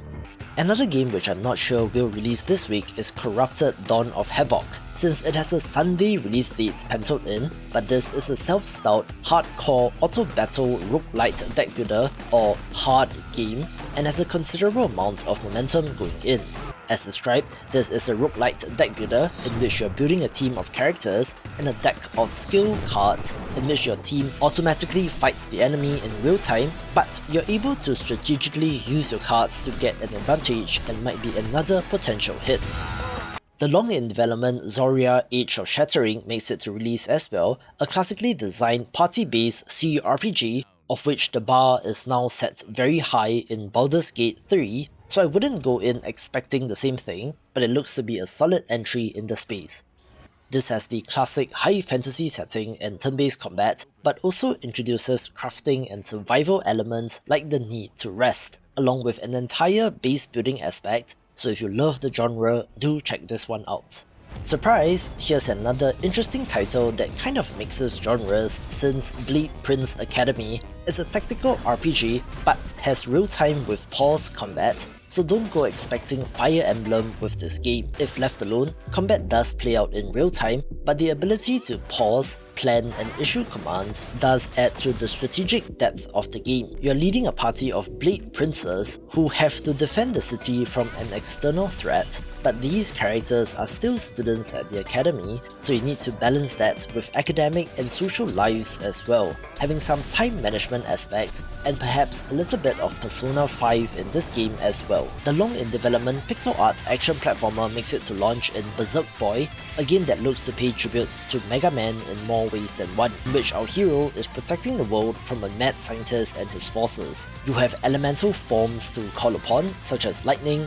fire, earth and air, and simply looks like an awesome throwback title that I hope will meet expectations. It's been a good couple of weeks for strategy roguelite fans since we had the release of the immensely successful Balatro, with next week also bringing us another great game, but first let's look at Backpack Battles, which I'm telling you will be one of the most popular games of the year. This is a roguelite auto-battler with asynchronous PvP, so think Super Autopads crossed with Backpack Hero and you get the idea. It's a smaller week of new releases, but there are always great indie games, including one that should be the next big hit. But first, let's begin with Hellbreach Vegas, a wave-based first-person shooter with up to 4-player co-op, where it certainly is aimed to be played with friends, judging by the streamer cams that they use in the trailers, in which this reminds me of Killing Floor meets Rainbow Six Vegas and looks neat. I just covered Stellar Settler's Space Base Builder in my video on upcoming city building games last week,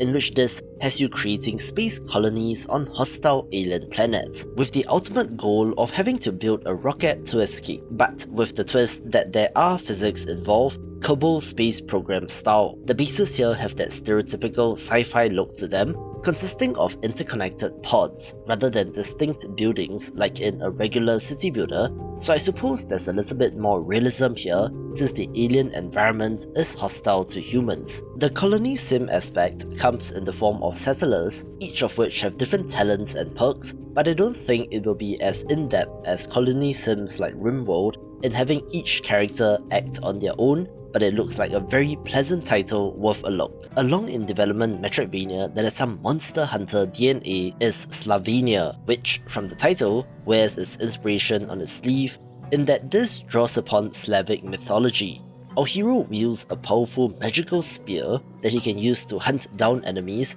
and can also be used for traversal, from creating a point to swing from, to teleporting to the thrown spear, throwing it into a wall to create a platform, and so much more, which should be woven into the combat as well. There is a Witcher-like aspect to the game in which you are studying and tracking down these monsters in order to hunt them, but they are not just going to sit in their lair to wait for you, but will hunt you down as well. The developer also talks about moral choices, so I'm guessing you can choose to kill or spare these creatures, looking like a high potential title for sure. I've mentioned High Water on the channel in the past, primarily because I find what developer Demagogue Studio is doing to be interesting, since all of their games across genres are in the same setting of a flooded Earth in which the rich people have escaped to Mars, leaving everyone else to their fate on the planet, even having the cheek to revisit Earth to play golf in the wasteland. High Water seems to be set a little bit before that,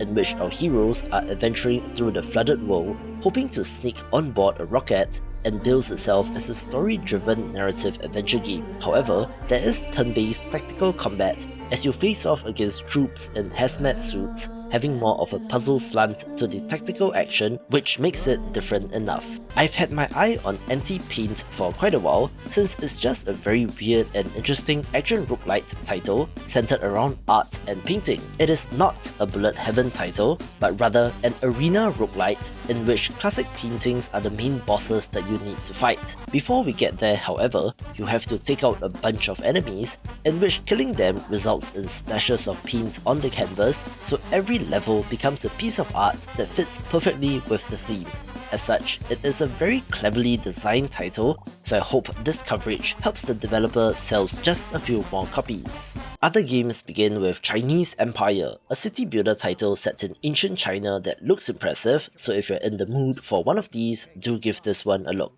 I have a number of games that I'm not quite sure where to put, since these are in the 30 to 80 employees size, so they are technically independent but are not the classic indie teams that you think of if you know where I'm coming from, with French developer Artifact Studio being one such company. But their games have been good, which makes Crown Wars the Black Prince of note, a tactical RPG set in a brutal medieval world, being a retelling of the 100 Years' War, but appears to have dark fantasy elements due to the presence of a cult. Similarly, developer and game documentary maker Digital Eclipse was acquired by Atari after their excellent work on Atari 50, so it's not exactly an indie developer, but if you love gaming history, Lamasoft, the Jeff Minter story, will be one to get to learn more about some of the trippiest games in existence. Appeal Studios is under the THQ Nordic/Embracer banner and is a large team, hence the asterisk, but Outcast: A New Beginning is an open-world action-adventure RPG that is the sequel to Outcast from 1999, which, to be honest, I did not play, but it seemed ambitious for its time, so maybe this version will do the world justice. Just a quick one here in Paragon Pioneers 2, an idle city builder game with production chains to create and a more meta strategy layer, where people enjoyed the original, so here's the sequel. The top 5 begins with Death of a Wish, a game which, from the art style, you might be able to tell that it's from the same developer as Luca Born of a Dream, having that chalk drawing-like look for the game which makes it stand out. This is an action-adventure RPG in which a boy was raised by a cult, but now has seen the light, so to speak, and seeks to fight back, allying himself with new friends as they go about taking down the 4 Sanctum Faiths. It looks like a 2D Zelda-style title with a focus on combat, but then it reveals that it might have more in common with Devil May Cry, since our hero is cursed and will get increasingly corrupted, and the only way to reduce it is to perform graceful combos and to get a high rank in combat. The developers did release a 3-minute long launch trailer which I had to cut down, so for the full experience, hop on over to the Steam page if it's of interest. Here's an awesome looking non-linear detective visual novel title named Death Trick Double Blind, set against the backdrop of a travelling circus in which the star magician has gone missing, and it is up to you to figure out what happened. You do so in a Phoenix Wright kind of way by investigating and talking to people, eventually pointing out contradictions in their statements to get to the truth. Curiously, this has a 2-protagonist setup from both the perspective of a private eye with amnesia as well as a fellow magician and colleague of the person that went missing, having a gorgeous art style as well, so I hope that the mystery and non-linearity of the title are compelling enough. The release of this game did surprise me as well,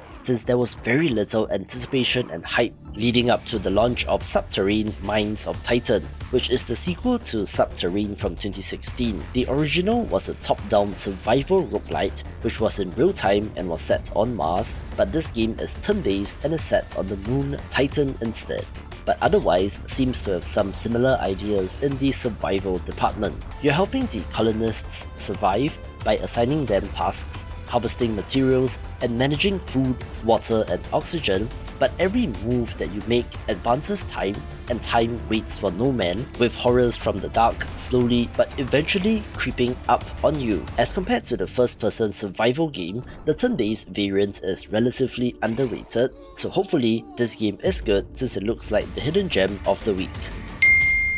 One of my most anticipated Metroidvanias finally makes it to launch after a Kickstarter and a couple of delays, in which Rebel Transmute eventually ended up with publisher Jandusoft, who is a friend of the channel, with this sci-fi Metroid-like title, of course being the highlight, as compared to the more Castlevania-inspired games. It's funny how Metroid comes in first in the term Metroidvania, but yet there are so many more Symphony of the Night inspired titles with RPG progression, so this game looks to be a throwback in which our heroine is exploring a living planet in search of her long lost mother. The biome variety looks great, having all sorts of enemies that would not be out of place in a Metroid game, but does have built variety in the weapons, abilities, and augments that you select. It looks like it has quite the extensive map as well and will be for fans of the genre. I have previewed this title a number of times and mentioned in the past that, mark my words, this game will be one of the biggest releases of the year, also having a similar prediction for Balatro, and see where that ended up.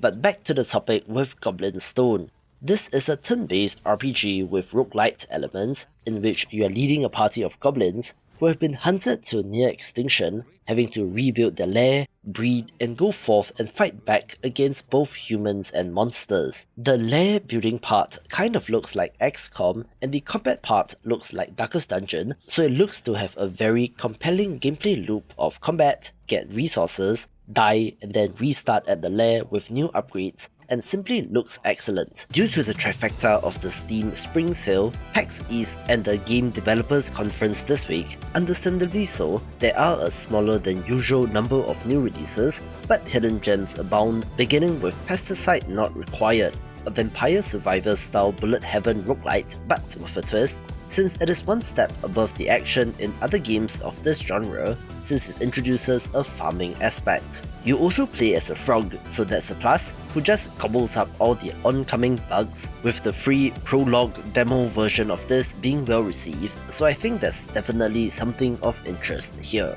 A game that looks super weird is Kinniku Neko Super Muscle Cat, a side-scrolling action platformer in which a blue cat with the body of a bodybuilder has to venture forth to battle an invading alien force, but you're also able to switch back into the more nimble cat form for more platforming-oriented sections. This game has been in development for quite a while, with the gimmick of course being the sheer weirdness and insanity of it all. It is very Japanese in how outrageous it is, but according to LinkedIn, I believe this developer is Spanish, so it's more of a tribute than anything, but the anime-looking cutscenes in particular look great, but we'll have to see on the action. You know what's hot right now in roguelites? Gambling-adjacent titles like Luck Be a Landlord and Balatro, and while those built off slot machines and poker respectively, Bingo Bingo instead looks to do the same with a roulette wheel. It's a self-styled builder-type game in which you're manipulating the spots on the roulette wheel to gain the new high score, so hopefully the synergies and combos will feel fun,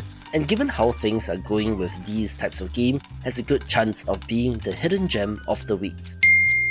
I covered Amidama not too long ago since they released a new trailer for its early access release, and it's an atypical kind of game with an interesting premise and setup. It is a self-styled, side-scrolling, soul-shifting action-adventure game combining detective and adventure game mechanics with side-scrolling swordplay combat. Our protagonist ran an umbrella shop together with his sister, but one day, a group of unknown men burst into the shop, slew the hero where he stood, and took his sister. However, our hero's soul remained and is now on a quest to locate his sister, but you only have 7 days left before the soul departs the mortal realm. You can possess other creatures and even animals, using these to your advantage in order to gain access to new areas or to talk to the right people to get the information you need, having that detective or adventure game element to it. There is of course combat, with the different characters that you possess giving you access to different fighting styles and abilities, and with a sandbox structure, should have plenty to explore. If you fail to save your sister within the 7-day time period, however, the developers have indicated that time will just loop back to the start of the 7 days, so it might be relatively low stakes, but might also be the next interesting knowledge-based game like Outer Worlds, which makes this of note.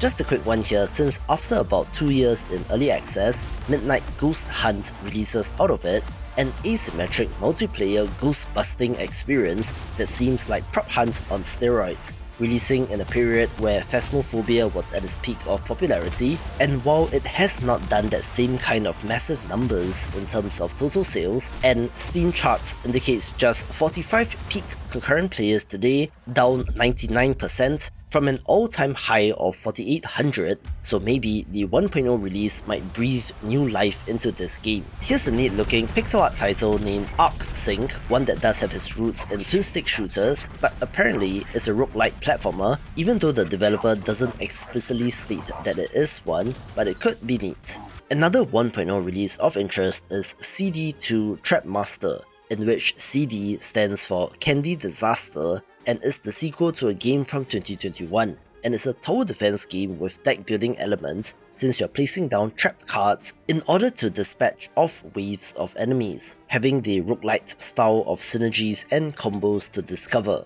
A pleasant looking life sim title with idle elements is Chill Town, in which you're wandering around this Animal Crossing looking island and has those cozy vibes, and it's so chill that you can even leave the game idle and the character will continue to fish as an example of the idle support. The first-person simulator title Gas Station Simulator is massively popular and is releasing the Tidal Wave paid DLC set on a new volcanic island and where you're refueling jet skis and boats and looks like an interesting twist. The top 5 begins with Lightyear Frontier, one of the more interesting farming sims since it's a first-person title in which you have access to a mech, and while you can go on foot, it largely appears that being in the mech is the way to go, since you can use this machine to increase your productivity. It takes place on an alien planet at the far edge of the galaxy, so there are alien plants to grow and alien creatures to take care of, and the developer teases a planet full of mysteries to explore and uncover. There's also co-op for up to 4 players, so you can see how this combines Stardew Valley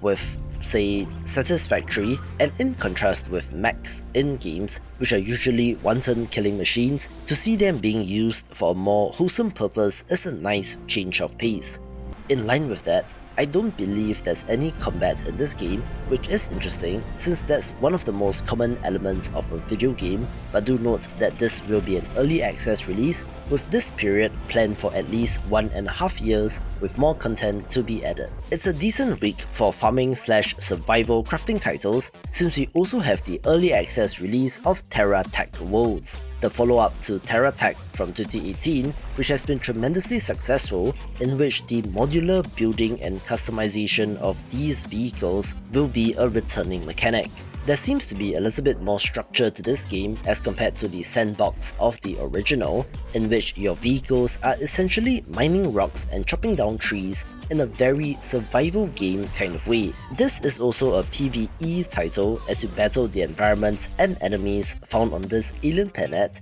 and it looks so much more impressive than the original game as a sequel should be, so let's hope the ideas translate into the gameplay. I previewed this game when looking at upcoming releases of the month, being one of the more unique indie games that stood out, since Raw Metal is firstly a stealth game, which you don't see that many of these days, and secondly, if you do get into combat, it turns into a third-person brawler/beat-em-up, which again is not something that you see every day. You play as a scavenger who is essentially entering a mine run by a corrupt mega corporation and stealing from them, and it appears that our hero is unarmed while his adversaries wield stun batons, pickaxes, tasers and more, and looks like one of the more intriguing prospects of the week. Just a quick shout out to the GOAT in Stardew Valley, which is getting its next significant update to version 1.6, and among a large list of additional features, the one that I have my eye on is late game content, which is based on expanded skill areas, which is the primary highlight, and given how huge Stardew Valley is, be prepared to see a whole bunch of content for this game on YouTube.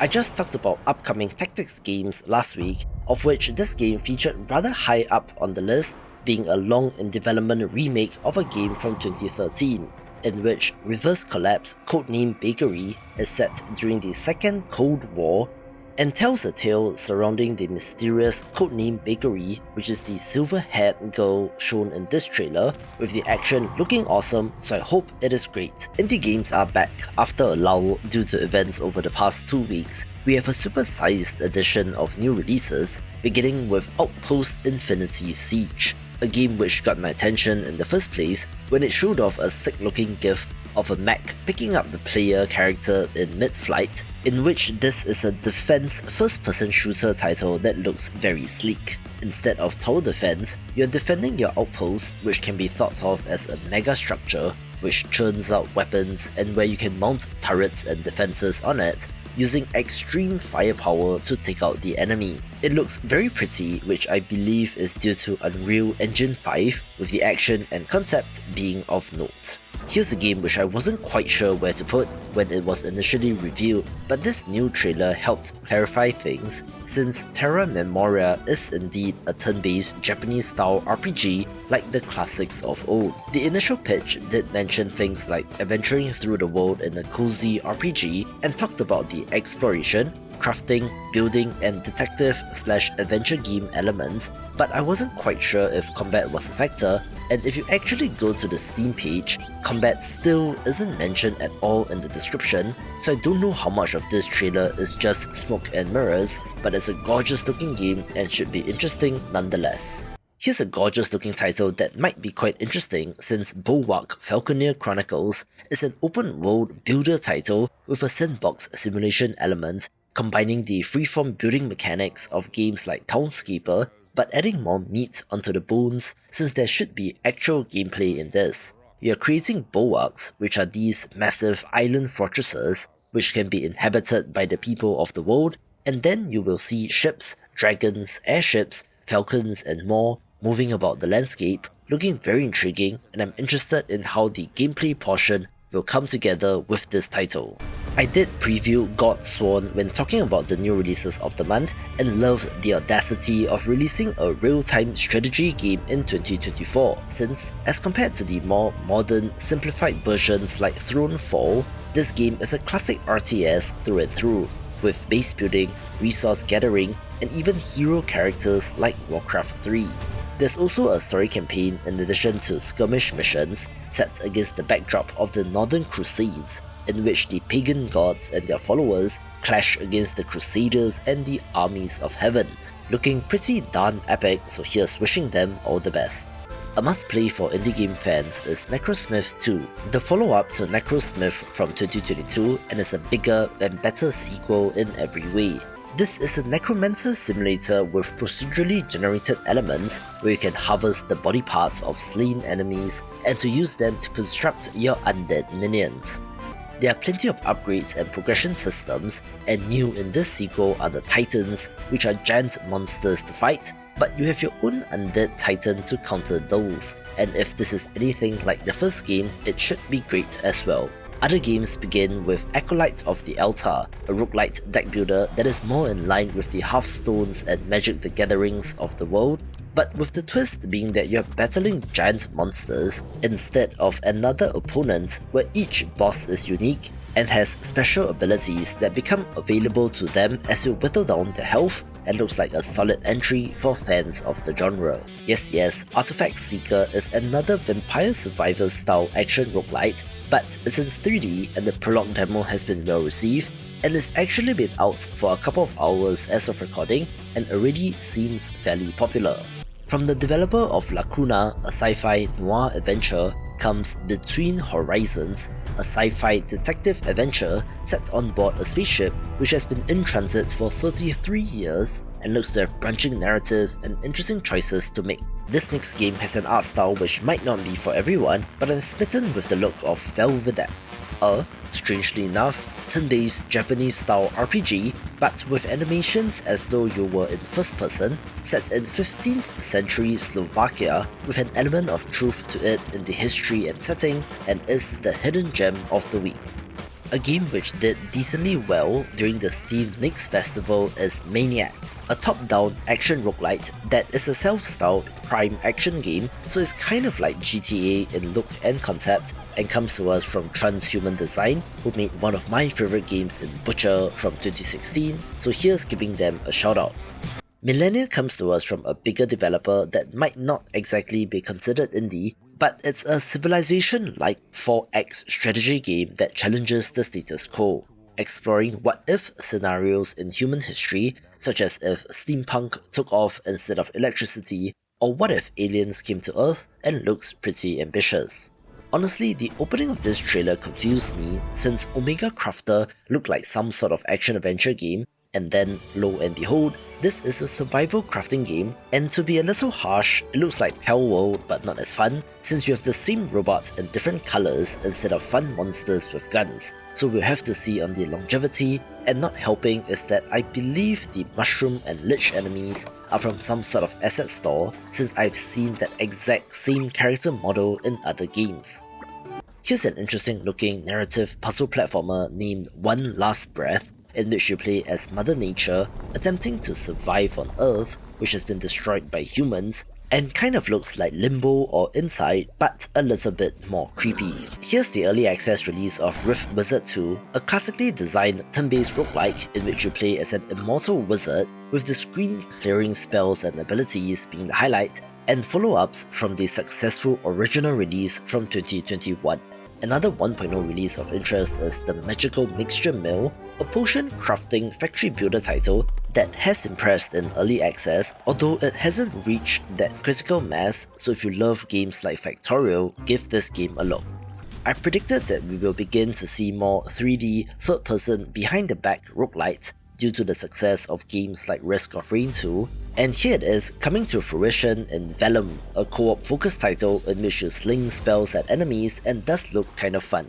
The top 5 even impressed me who does this on a weekly basis since it's a strong lineup, so let's begin here with Auto Forge, a side-scrolling factory builder title in which you're doing factorial things like building an automated factory to extract and process resources, but as a platformer instead. This game gives me heavy Terraria vibes, both from the look as well as that one defense section in which the defense drones of the planet are attacking your factory, so that's extra points in my book, with this looking to have a very compelling gameplay loop with different biomes to explore. Strategy roguelites have had a great run as of late, with titles like Balatro selling more than 1 million copies, and closely following behind is Backpack Battles, with yet another game in this space being Kadumon Hyper Auto Battlers, a game that combines Pokemon with Super Auto Pets, so the appeal is immediately there. You're assembling teams of monsters which can individually evolve, taking them on runs through the map in order to beat the enemy,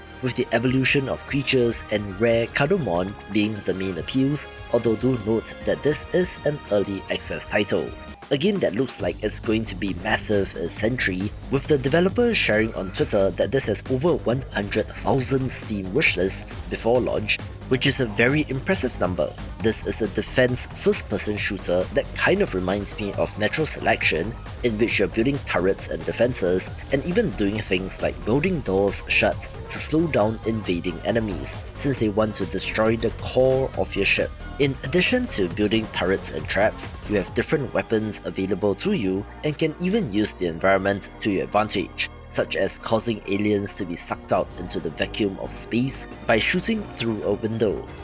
This also has a campaign mode and where battles are not one-off events and do have implications later on, but my concern here is that this looks to be best with friends, so if you are unable to get a group together, it might not be the optimal experience. Of course, Pepper Grinder makes the list, since this is a Devolver Digital published title after all, in which this linear action platformer uses a drill as its main mechanic, which should lead to interesting traversal, far more interesting than the regular jump, double jump and dash that we get in most games. Our heroine has had her treasure stolen and is now on the hunt to get it back, and I love the description that the developer has written, since it allows you to dive in and out of the earth like a dolphin swims through water and looks like a fun time. They are doing that weird thing again in releasing a Metroidvania into early access, since I thought the whole point is to have an interconnected world with abilities that allow you to backtrack and to access new areas when you get them,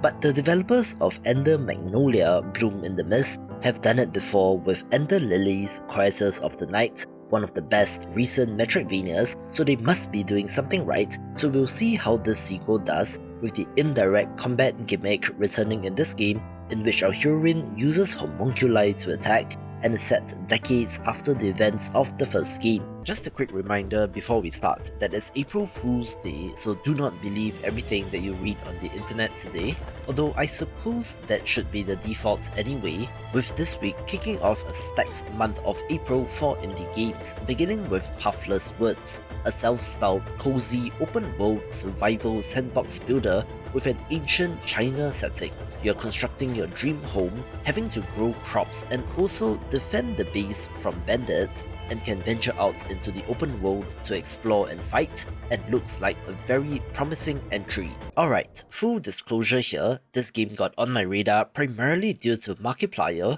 who covered an earlier version of Buckshot Roulette a few months ago and would have otherwise not been my kind of game. But you are essentially playing Russian roulette with a shotgun but have special items to sway things in your favor. New in the Steam release are more items which have special effects like allowing you to peek at the next shell or to stop the dealer from taking their next turn, and should be pretty neat. A little bit of a controversial one here, since developer and publisher gdevs.com has a reputation of creating Steam pages for games and then waiting to see which gets more wishlists before focusing their development efforts on them, with one such beneficiary of that tactic being Monsters Domain, with its Steam page being created in October 2020, so that's 3+ years and counting. This is a first-person action title in which you play as the monsters, killing and looting the corpses of adventurers, where you start off playing as lowly skeletons but can eventually get to control dragons and more. Each slain hero increases the power of the monsters, with meta progression systems to keep you leveling up, so to speak, in various areas,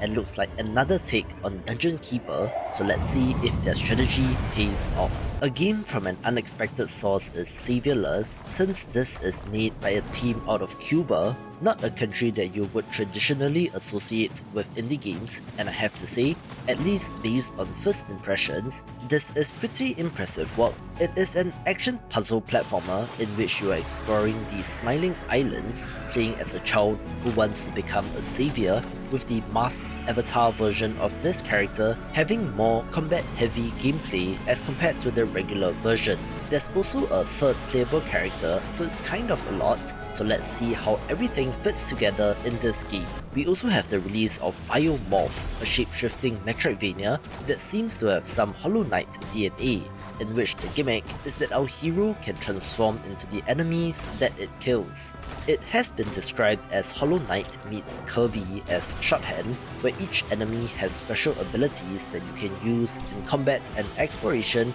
as an interesting alternative to traditional Metroidvania style progression. It looks quite pretty as well, with the demo being well received and should be one of the better Metroidvanias of the year. Other games begin with Dungeon Renovation Simulator, a title which is an example of what is old is new again, since this title, down to the mop that you are using, is certainly reminiscent of Viscera cleanup detail from 2015, only fantasy instead of sci-fi, and has you playing as a lowly goblin cleaner, clearing up the dungeon, and has the same appeal as something like Power Wash Simulator. Here's a weird one in Frog Monster, a voxel first-person shooter with Metroidvania elements in which you are exploring an interconnected world filled with bugs and beasts, looking interesting and very unique. A neat-looking puzzle strategy game is Planet Tiles, which is about placing tiles on planets with a wonderful look and hopefully an interesting scoring system. If you thought Rage games like Jump King weren't hard enough, how about To the Flame? A game in which you play as a moth that cannot fly, instead having to jump up the level in order to meet God, with unique features being the double jump and almost Hollow Knight vibe to the art style without being a straight copy, and of course, a giant spider that will kill you as an added bonus. I cannot remember covering this title since apparently Turbo Golf Racing released in early access in 2022 and is releasing out of it this week, essentially being Racing Rocket League, which is weird and so indie games. Here's a strange one, since Y2K Nameless Psychosis is the free demo to Y2K IV, or maybe 4? A free update to a game from 2019, where apparently the developers have been working on this update all this time, but the game was notorious for having a very unlikable protagonist, but I suppose that might be the point, with the interesting visuals making a return. It's a good month of games, with the top 5 having plenty of meat on the bones. So let's begin with From Glory to Goo, a survival real-time strategy title in the vein of games like They Are Billions, only sci-fi with aliens instead of against zombies. There's some factory building automation type of base building as well, since you're constructing your economy and defenses against the shape-shifting alien swarm known as the Gru, and given how awesome They Are Billions is, this game definitely has potential. Another long in development title makes it to release, in which I have covered Quit Today multiple times when talking about beat-em-ups or 2D brawlers, in which it's a combo-focused side-scrolling action game in which you're attempting to tender your resignation from a toxic workplace. However, jealous and suspicious colleagues will get in your way to prevent you from quitting, as will the supervisors that are strangely literal office drones, so get to work smacking them around with your briefcase in order to escape. This is supposed to be a roguelite, so I assume there's some elements of procedural generation of enemies encountered as well as the perks chosen, having an amazing art style and animation, so I'm all in on this. Add one more long in development title to the list of releases in Sons of Valhalla, an action base builder title that combines side-scrolling action with a base building aspect. You play as a Viking warrior that finds himself in England searching for his captured wife, having to build up his forces and to go on raids in order to get to her. It kind of looks like Kingdom, but appears to be not just confined to one location, in which you are constructing fortresses and building siege weapons and then going out to raid, but if you fall in combat, Odin will come to your aid, adding a mystical twist to the action. The pixel art and lighting in this is gorgeous and is one of the most anticipated games on Steam for good reasons. Surprise! Here's a pick that you might not have seen coming in Hydroneer Journey to Vocalidus, a paid DLC to a massively popular sandbox automation title that sees you in a new land across the sea, having to harness a living volcano in order to power new machinery. This has the compelling gameplay loop of games like Factorio, but is in first person, with this new play area impressively being 6 times as large as the original island. So here's hoping that it is filled with interesting stuff, and given how the developer has been supporting this game post-launch, I'm sure that this will be a worthy addition. Bullet Hell action-adventure Metroidvania shows the combination of genres and ideas that Mini-Shoot Adventures is pulling from, one that takes the backtracking and traversal ability unlocks into the top-down view, along with intense bullet hell action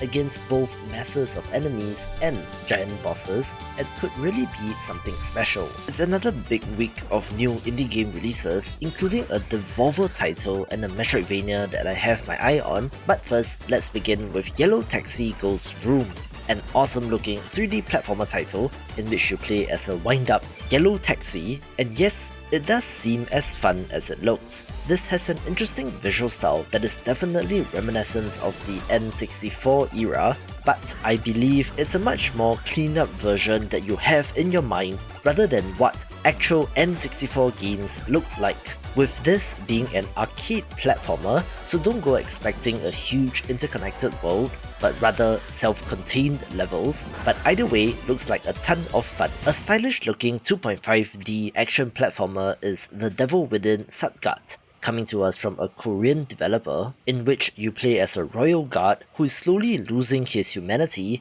but still has to battle all sorts of enemies and bosses. The choice of music for this trailer is interesting, to say the least, with the side-scrolling action looking neat, but do note that this is an early access release, but is supposed to launch with 3 massive stages, as well as different skills, weapons, costumes, and more. Stealth games are difficult to come by, so whenever one releases, it is a title of interest, especially one that looks as polished as Ereban Shadow Legacy, a third-person behind-the-back title that seems to have a lot more in common with Assassin's Creed and Shadow of Mordor, only where our heroine can turn into a shadowy mist and skulk along walls to get the jump on her enemies, looking pretty neat, so here's hoping it's good. I last covered this title when covering upcoming city builder games, in which Infection Free Zone has the overused zombie theme, but yet has a lot of hype behind it, being a survival city builder title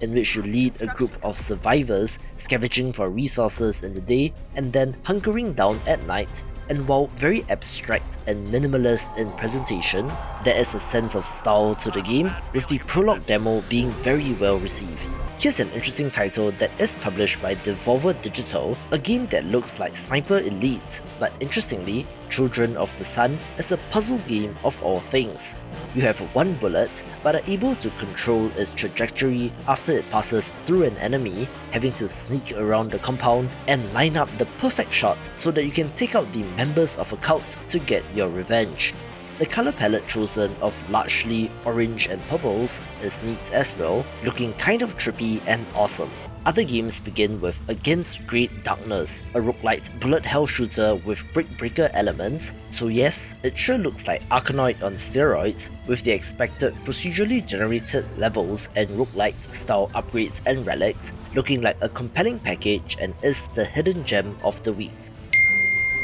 A pleasant looking adventure game is Botany Manor, one that is centered around growing plants and studying them, with a house to explore and research to be looked at, looking awesome and very pleasant. Here's a game that looks like it might be rather compelling, since Final Factory is combining the factory building aspect of games like Factorio with an open world space RPG, in which you can take off into space to explore the universe and go on adventures. Headquarters World War II has all the potential in the world, coming to us from Stani Games, makers of the Strategic Mind series, and published by Slytherin, both of which specialize in this exact type of game, so if you love games like this, give this one a look. The developer of Inspire did reach out, being an interesting looking sci-fi twin-stick shooter, so I wanted to help them along, so give this one a shot. Here's a title that might have been lost in translation a little bit, since Lotus Lantern Rescue Mother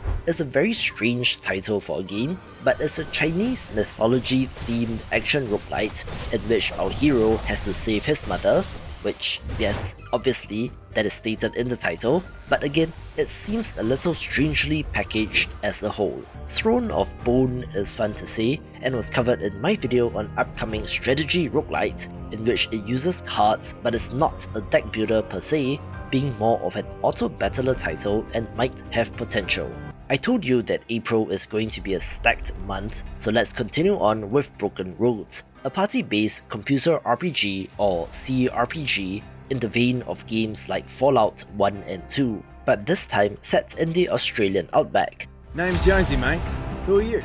It is a nuclear post-apocalypse, so on top of raiders and bandits, I do wonder what the radiation has done to the local wildlife. This also has a moral compass system to guide your dialogue choices in the whole role-playing part of the RPG experience, in which we have seen innovative ideas on this concept in recent years, like the Thought Cabinet system in Disco Elysium, so if you love the genre, please check this out. I will have more to say on Anomaly Collapse later in the week, but suffice to say, this is a roguelite turn-based RPG with some Darkest Dungeon influence, but with anthropomorphic animals and sci-fi instead of eldritch horror, coming to us from Rocket Punch Games, who made Hardcore Mecha, which gives this a decent pedigree. I couldn't believe my eyes when this game showed up on the new releases list, in which I've been covering Turbo Kid in my videos on upcoming Metroidvanias for what seems like very many years now, and it is finally here,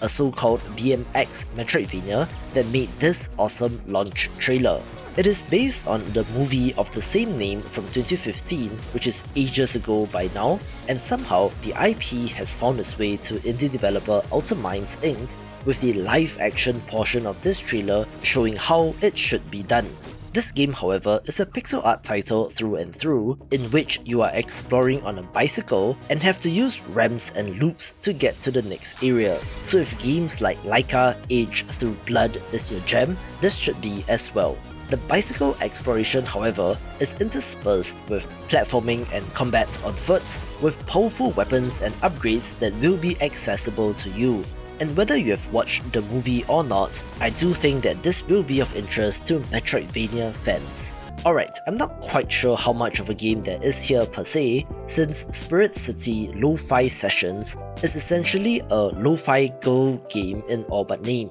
putting on lo-fi beats to relax and work to, but gamifies it to make you, hopefully, more productive. Now with the cute familiars, awesome art style and character customization options, it might have the opposite effect of distracting you from your work instead, but if you've tried everything from the Pomodoro method to time blocking and nothing works, maybe this is the application for you and just gives off cozy vibes and looks very well. Surprise! Here's something that you might not have seen coming, since the tactical roguelite RPG Inkbound releases out of early access, being of note since it is from the developers of Monster Train, and while initially knocked for its online multiplayer focus, leading to mixed reviews, the developers have since rebalanced the game such that you are able to play solo, but people do seem to be having fun with friends in co-op, so either way, if you love strategy roguelites, this will be of interest. The stacked month of April continues with so many good games out this week, beginning with Cthulhu's Reach Devil Reef,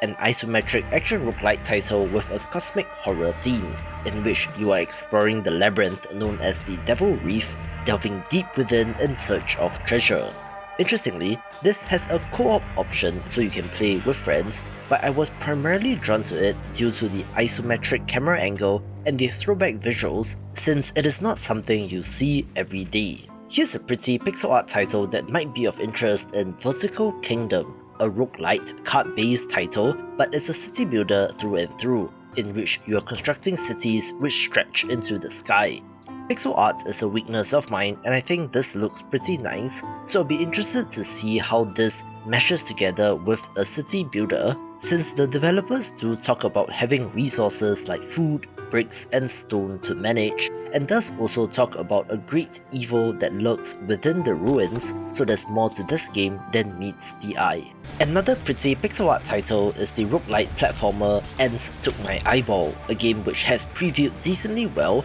in which ants have literally plucked the eyeball out of our main character, so he is now on a quest to get it back. You are descending into an ant hill and battling all sorts of giant bugs in the process, with the expected roguelite elements of procedurally generated levels, random power-ups, and also meta progression in between runs. There are some interesting aspects like weapon switching and a sacrifice mechanic to wrap your head around, so while I cannot guarantee that this will be the next Spelunky, it does still look like fun. If you love factory builders like Factorial, may I recommend Lifecraft, a game that has you starting off as a single-cell organism which grows and expands into a full-fledged system. Yes, instead of conveyor belts and furnaces, this will put your high school biology knowledge to the test of mitochondria and cytoplasm and more, so it's a fairly interesting theme, although I'm sure that you don't need to have any prior knowledge and should be somewhat tutorialized within the game. It also cleverly adapts real-life biological reactions into gameplay, such as having to fight off bacteria, fungi, viruses, and parasites, grow and evolve your creature, get rid of waste materials, and will eventually allow you to use neurons, which are the sensors and logic part of the automation process, looking very ambitious and is of interest. A neat looking Metroidvania that sure seems to have some Hollow Knight DNA is Biogun, but it's a game with an interesting theme since it is set within a dog and you play as the vaccine that has to exterminate a virus in order to save the entire canine species. Like the previous game, the more organic nature of the theme and setting could lead to interesting enemy and environmental designs, with the character having access to a gun which can fire 360 degrees, so it's a different spin on the combat as well. I'm sure that there will be Metroidvania style upgrades along with an interconnected world, and looks like it's for fans of the genre. Other games begin with Age of Water, a game which is supposed to be an online MMO set on a water world-like post-apocalyptic flooded planet, with the expected survival game mechanics like gathering resources and customizing your ship, looking very ambitious and could be neat. One of the most hyped indie games of the week is Harold Halibut, but what can I say? Claymation really isn't my thing, but if you like it, this adventure game could be of interest. Here's the sequel to a popular first-person shooter in Kill It With Fire 2, in which you are exterminating spiders across the multiverse, also having a Spider Hunt PvP mode for more fun with friends. A neat-looking open-world zombie shooter is Survival Nation Lost Horizon, a game and theme which we have seen time and again, but for what it's worth, it looks like a well-put-together one of these. A neat-looking multiplayer co-op title is Trackline Express, in which you are attempting to stay alive through gathering and managing resources for your train, looking to be fun with friends. And while the concept has been done in games like Unreal, this has a different art style and a different focus as compared to having to frantically place down train tracks, and is the hidden gem of the week. I'm not quite sure what to make of Vivat Slovakia, since this sure looks like Eastern European GTA, taking place in the newly established country of Slovakia in the 1990s, presumably around its independence in 1993, but where the corrupt powers of old still cling on, and it is up to you to find your way in the world. The top 5 begins with an update to Death Must Die, which is simply titled Act 2, which was announced at the III showcase last week, being a popular pixel art bullet heaven roguelite that I'm guessing has already sold over 500,000 copies, so while I'm generally sick of Vampire Survivors clones at this point, there are still a couple that are great enough to be of interest. This adds in the new Goddess of Earth, which grants new blessings, along with new skill trees for the heroes and plenty more content, so I can easily see this on its way to 1 million copies sold as it goes through early access, especially since they are making such a big deal about their content updates. Here's a curiosity, since Kit Hack Model Club comes to us from the creator of the original Kerbal Space program, along with a 3-person team, being a physics sandbox title in which you are constructing your own remote control vehicles. These range from planes to cars and ships and more, and given the pedigree, I'm sure the physics will be on point, although I do wonder how much structure there is in the game, or if it just boots up and then says, here you go, start making something. I've been banging on and on about Dream Tactics for a couple of years now, so of course it gets a decent spot this week, being a turn-based tactics title in which you are battling hordes of pillow monsters in order to save the dream world from its collapse. This has 3 main characters with unique classes and abilities, but you will also be able to find and recruit allies along the way, taking up to 4 characters into battle at any one time. There is deck building in this game, in which you have to play the randomly drawn cards, finding the best combo across all the characters, but does have systems that allow you to mitigate RNG, so you can redraw cards up to a certain extent. I love the ultra minimalist pixel art look, which I know may not be for everyone, but it just works for this game in my opinion. Structurally, the developers do also talk about venturing off the grid to explore and uncover secrets, so it is not just one battle scenario after another, looking more like a classic JRPG in the exploration phase, which could have interesting results. A moody action-adventure title that sure looks like my jam is King's Grave, in which you play as a king revived from the dead, only to find his land overrun and destroyed, now having to reclaim it piece by piece. This mixes Zelda-style combat with a base building and upgrading element as you help the locals, along with Metroidvania-inspired ability unlocks and exploration. So if you know my taste in games, you can certainly see why this is near the top of the list. It was a surprisingly quick turnaround between the announcement and early access release of No Rest for the Wicked,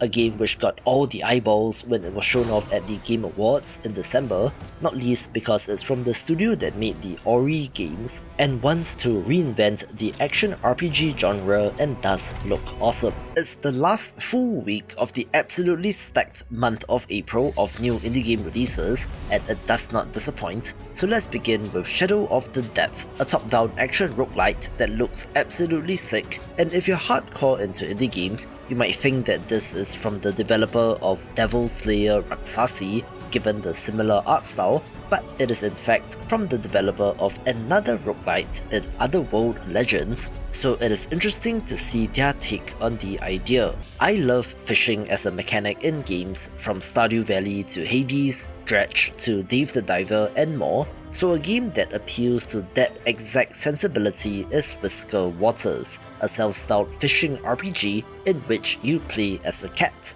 as a whimsical fishing journey that sees you helping the locals and exploring the different regions, with the core fishing system being more in-depth as compared to an arcade title, but not as complex as a fishing simulator, and simply looks like a delight. This next title has the potential to be huge, since Bellwright, by rule of thumb estimation, has about 460,000 Steam wishlists, which is a lot of built-in interest, and is also a medieval crafting city builder title, with there being plenty of appetite for the theme. See Chivalry 2, Mordhau, Valheim and then Shrouded as examples, with this game leaning more in the direction of the latter two games mentioned, but without fantasy elements like monsters or magic as far as I can tell. It's a sandbox village builder, but from a third-person camera, with all the resource gathering and crafting aspects, and sure looks to be another worthy addition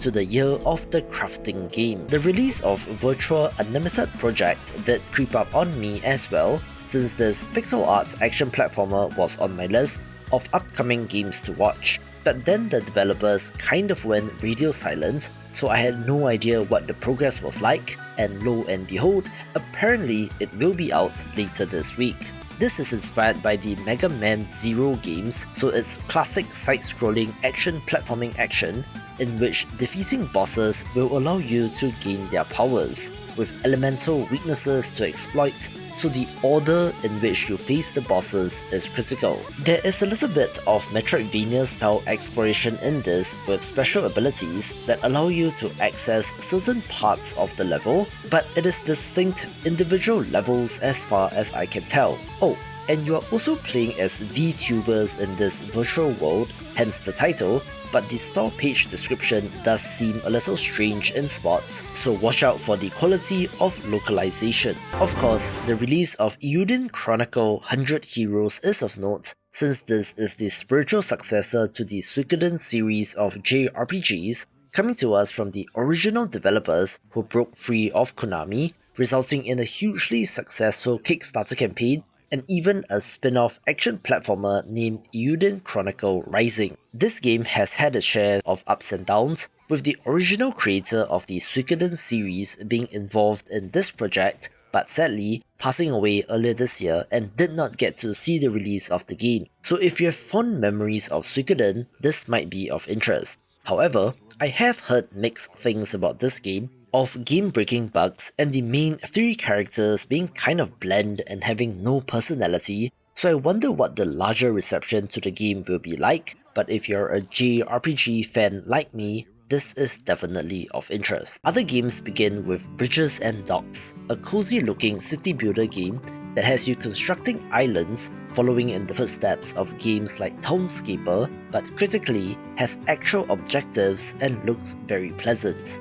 The Deadish series of 2D platformers have always been adorable, and in a very natural progression, we have the release of Deadish 3D this week and will be for fans of the genre. A neat looking survival sandbox crafting title is Minicology, looking kind of like Terraria, so I wonder what's new in this. I've seen this game pop up a number of times in the comments, so I know that some of you are eagerly looking forward to Moonlight Pulse, a Metroidvania that stars multiple characters and seems neat, being the hidden gem of the week. Shown off at the III Initiative Showcase is Raven's Watch Fall of Avalon, the latest free update to an action roguelite that stars heroes from folktales and legends, adding a third chapter with new enemies, bosses and so much more. Being tremendously well received in early access, so this should make it even better. Rotwood looks indie but is far from it, since developer Clay Entertainment is fully owned by Tencent, so if anyone is trying to pass this off as an indie game, do call them out on it. But it is Clay after all, so this should be good. It's a roguelite beat-em-up title in which you explore the corrupted forests of the Rotwood, with meta progression in the hub area and their signature awesome art and animations. The original Sucker for Love was a surprising hit that had you dating eldritch horrors, and the developer is back with Date to Die For, one that seems to have a much darker tone but should be for fans of the genre. Alright, this next title is published by Electronic Arts, so I don't think this counts as indie, but Tales of Kenzera Zao is a Metroidvania with an African theme of the Bantu culture in particular, with the studio being founded by actor Abu Bakar Salim, best known for being on House of the Dragon, and is also the voice of Bayek from Assassin's Creed Origins, and will be telling a deeply personal and emotional tale. And with the success of the Prince of Persia Metroidvania earlier this year, perhaps lightning will strike twice in a year for Metroidvanias from bigger teams. One of the best games of 2023 is The Last Spell, a roguelite turn-based tactical defense game, and is getting a new DLC titled Dwarves of Runenburg, adding a new system in character race which grants new abilities, along with a new map, weapons, trinkets, and more, making this even better. Here's a neat looking automation title in Odd Sparks and Automation Adventure, one that looks kind of 2D Zelda inspired due to the camera angle, with a dose of Pikmin for good measure, since you are leading a bunch of sparks as you explore the world. Interestingly, this is supposed to be targeted at the hardcore factory builder fans, and also a group of people that the developer names Automation Curious, so it should be a rather accessible game to jump in as well. A long-awaited sequel makes it to launch in Phantom Fury, the sequel to Ion Fury from 2019, but notably is under a different developer this time around, although Slipgate Ironworks is a pretty good choice to make a boomer shooter. The original was very much a Duke Nukem-like, with doses of Serious Sam in places, with the interesting weapons being one of the main draws of the game. Our heroine is pulled out of coma and now has to face a new threat, travelling across the USA in search of a legendary artifact known as the Demon Core, battling cyborgs, mutants, and even soldiers along the way. There are vehicle segments, boss fights, and more, and does sure look like shooty bang bang fun. Here's a hotly anticipated Souls-like title named Another Crab's Treasure, in which you play as a hermit crab searching for his shell which was repossessed. It's atypical since it's a very colourful underwater world as compared to the grimdark Souls-like games, but based on the demo, this is a Souls-like title through and through with the stamina-based combat. The underwater enemies like crabs and lobsters look awesome, with the weapons and shells that you can equip and use looking fun as well, and should be a fantastic game. This next title is one of the top 3 most wishlisted games on Steam, next to Black Myth Wukong and Hollow Knight Silksong, and in the build-up to the early access release of Manor Lords, it now has an astounding 3 million wishlists, which at the estimated 10% conversion during the first week of launch means that this easily sells 300,000 copies, which is far greater than most indie games. This is a medieval strategy game that has you ruling as a medieval lord, managing the peasants and directing them to gather resources and construct buildings while you tax them and fortify your little fiefdom. But in times of war, switching to tactical, real-time combat on a massive scale. This looks polished and ambitious in so many ways, hence the interest in the game. And remember when I said at the start of this video that people do love their medieval games? Well, this is the prime example of that and looks to be another massive hit. Surprisingly, on the opposite end of things, I want to give a special shout out to Rusty's Retirement, an idle farming game that lives on your desktop, coming to us from the developer of Haiku the Robot and simply looks awesome. It's a strange in-between week of new releases with some smaller titles that haven't exactly wowed me, so I've kept them off the list. So what remains is a more curated list of games of interest, beginning with Dragon Ruins, a throwback first-person party-based dungeon crawler that has you exploring ancient ruins in search of a dragon to slay. In the developer's own words, it's a dungeon-crawling micro-game for tired people and was first conceived in a game jam, so expect a smaller kind of experience, but it looks awesome and is such a tribute that I had to give it a mention. Now, before you run away, yes, When the Light Dies does look like another Vampire Survivors clone, but the developer actually describes it as a survival game with roguelite elements set in a desolate, frozen wilderness, so while combat appears to be very familiar, The core gameplay loop involves scavenging for resources to keep the light burning while keeping an eye on the temperature gauge. As such, it's a little bit of a different spin on the idea and might be more akin to Don't Starve, so I'll give them the benefit of the doubt, so maybe this will be of interest to you. In the many years since the reveal of The Last Night and it seemingly being in some sort of development hell, other indie games have tried to fill their spot, with the latest being Let Bygones Be Bygones. This is a detective adventure game set in a cyberpunk city where a retired detective takes on one last case to find a missing upper-class girl, but of course stumbles upon a darker conspiracy, looking to have an intriguing narrative and a good look. This next title kind of looks like Slay the Spire but as a tactics title, since Tendril is a roguelite deck builder but with a tactical twist. But it's the little things like the character select screen, card design, and even the energy or action point counter that looks very similar, but the tactics twist gives it a different feel, along with the selection of 2 heroes per run instead of just one. It has previewed well in the demo version, with the synergies and combos between characters giving you something else to think about, along with the position of the character relative to each other and enemies, so if you love games like this, do check it out. It's interesting to see so many climbing-focused titles come out in rapid succession, from Bread and Fred to Jusant, a difficult game about climbing, and now Surmount, a mountain climbing adventure. As such, it's a crowded theme to be releasing your game in, but this appears to have some more fleshed out ideas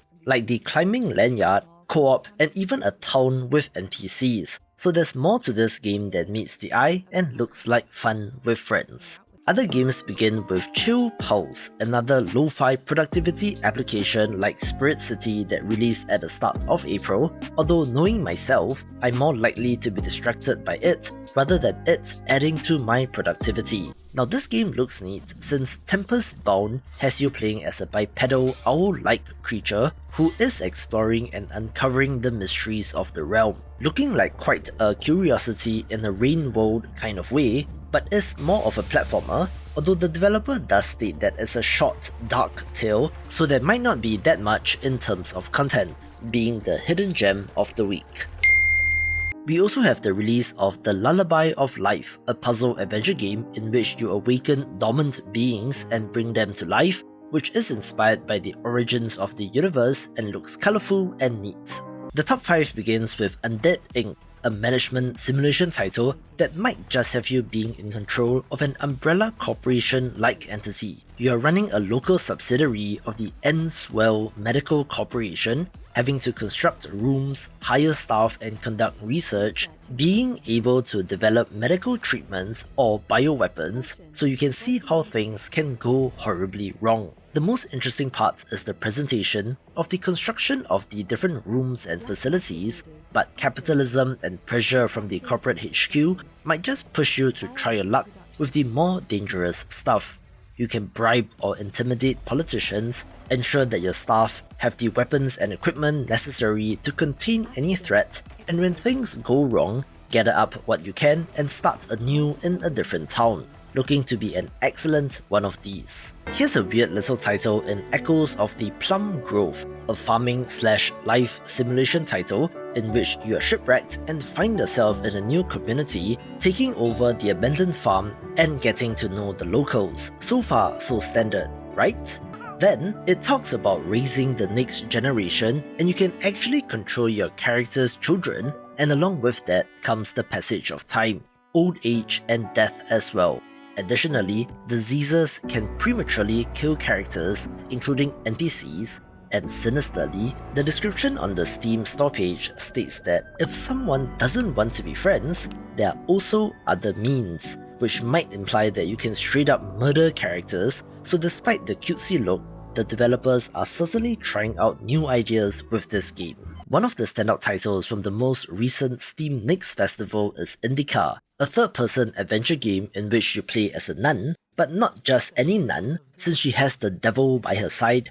on her journey of self-discovery. It is not quite a horror game, but it is very creepy and weird, And while for the most part it's a walk and talk exploration kind of game, there's something to this title that freaks me out. It is also being published by 11-bit studios, best known for Frostpunk, who have ascended beyond the small indie team category, with this game having a significant amount of marketing muscle behind it. One of the most promising entries of the week is Abiotic Factor, a game that looks like Lethal Company or Content Warning, but it is not that kind of multiplayer game, but rather a straight-up survival crafting game instead. However, the most interesting part is that this is not set on some generic tropical island with dinosaurs or cannibals or zombies, but rather, this is straight up Black Mesa, so think Half-Life 1 survival game and you get the idea. You and your friends are stuck in an underground research facility with paranormal enemies and monsters to battle, including one that suspiciously looks like a head crab, along with human military-type enemies, and even a City 17 looking area, complete with freaky synth-like enemies from the Combine. As such, this is one of the most fascinating survival games to come along in recent memory, so what is old is new again and has potential. As a side note, this is being published by Playstack, who really is a publisher to watch, since Balatro, The Last Faith and Mortal Shell are already in their catalogue. One of the most promising factory building titles releases in early access this week in Foundry, a first-person title that follows in the footsteps of Satisfactory and Tectonica, since Factorial really opened the eyes of people to the popularity of automation games. However, I'm not quite sure what the gimmick is here, since all the automation, conveyor belts and tech tree progressions have been done before, but there is value in excellent delivery of the idea, with the developer talking about a procedurally generated infinite voxel world which is infinitely scalable and does look impressive. After a perhaps lackluster week of releases last week, we have an excellent set of high potential games beginning with Crow Country, a survival horror title about exploring the titular theme park which was abandoned after its owner mysteriously disappeared 2 years ago. Our heroine enters in search of him, but of course runs into all sorts of horrors and nails the PS1 era visuals, looking like a must-play for horror game fans. This next title might be a little bit more niche, since Rabbit and Steel is an action roguelike title with anime girls, but more interestingly, rather than being a bullet hell or bullet heaven title in this day and age, it is instead trying to replicate the feeling of a high-level MMO raid. Yes, that means a co-op focus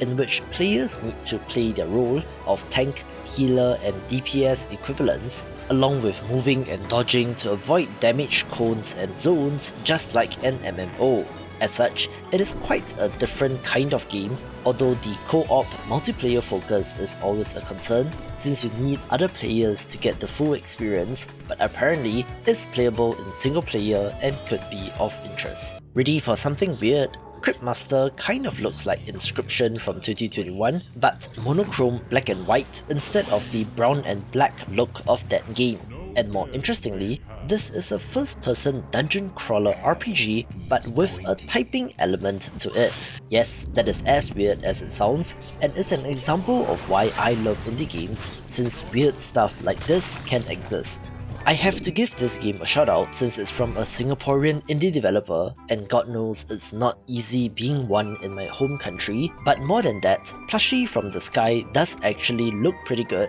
and has substantially improved as compared to when I first covered this. Interestingly, the developer has also changed the description of the game to a goofy action RPG when it was previously saying that it is a Souls-like, so I'm not sure if the stamina meter has been removed, but the developer still talks about dodging, parrying and blocking. Cyber Manhunt 2 New World is the sequel to an impressive title from 2021, being a detective narrative puzzle game with a big data and privacy theme. Other games begin with 1000x resist, or 1000 times resist, a game which I've not been able to figure out exactly what kind of game it is based on the trailer and screenshots, but it appears to be some sort of exploration adventure game with a sci-fi theme that seems to have a cool backdrop, but I have no idea how this will be received. This next title, unfortunately, is an example of why gameplay trailers are a must, Since the animated trailer of Brocula looks awesome, about a down-on-his-luck vampire now having to do odd jobs to earn money and survive, but then the extended gameplay trailer shows a game that looks like this. So to say I was disappointed is an understatement, but looking past the visuals, it's a cozy live sim game with a darker twist with the whole vampire thing, and could be like Graveyard Keeper. A neat looking pixel art roguelite tower defense game is Cluck Mac Oasis, a game that does seem to be having Vampire Survivors inspiration, but is putting their own spin on things which you always love to see. Cosmic A Journey Among Shadows is a neat looking Metroidvania title that might be a little generic, so let's see how it does in early access. A fun title to say is Croco Loco, an idle game about collecting frogs and watching them hop around and eat flies, looking light-hearted and fun. I did not see this one coming since Farm Together 2 is the sequel to a very popular game from 2018, so of course they made a sequel, with this developer somehow also making the Ziggurat series of roguelite first-person shooters, and most recently the Bullet Heaven title Army of Ruin, which makes them one to watch.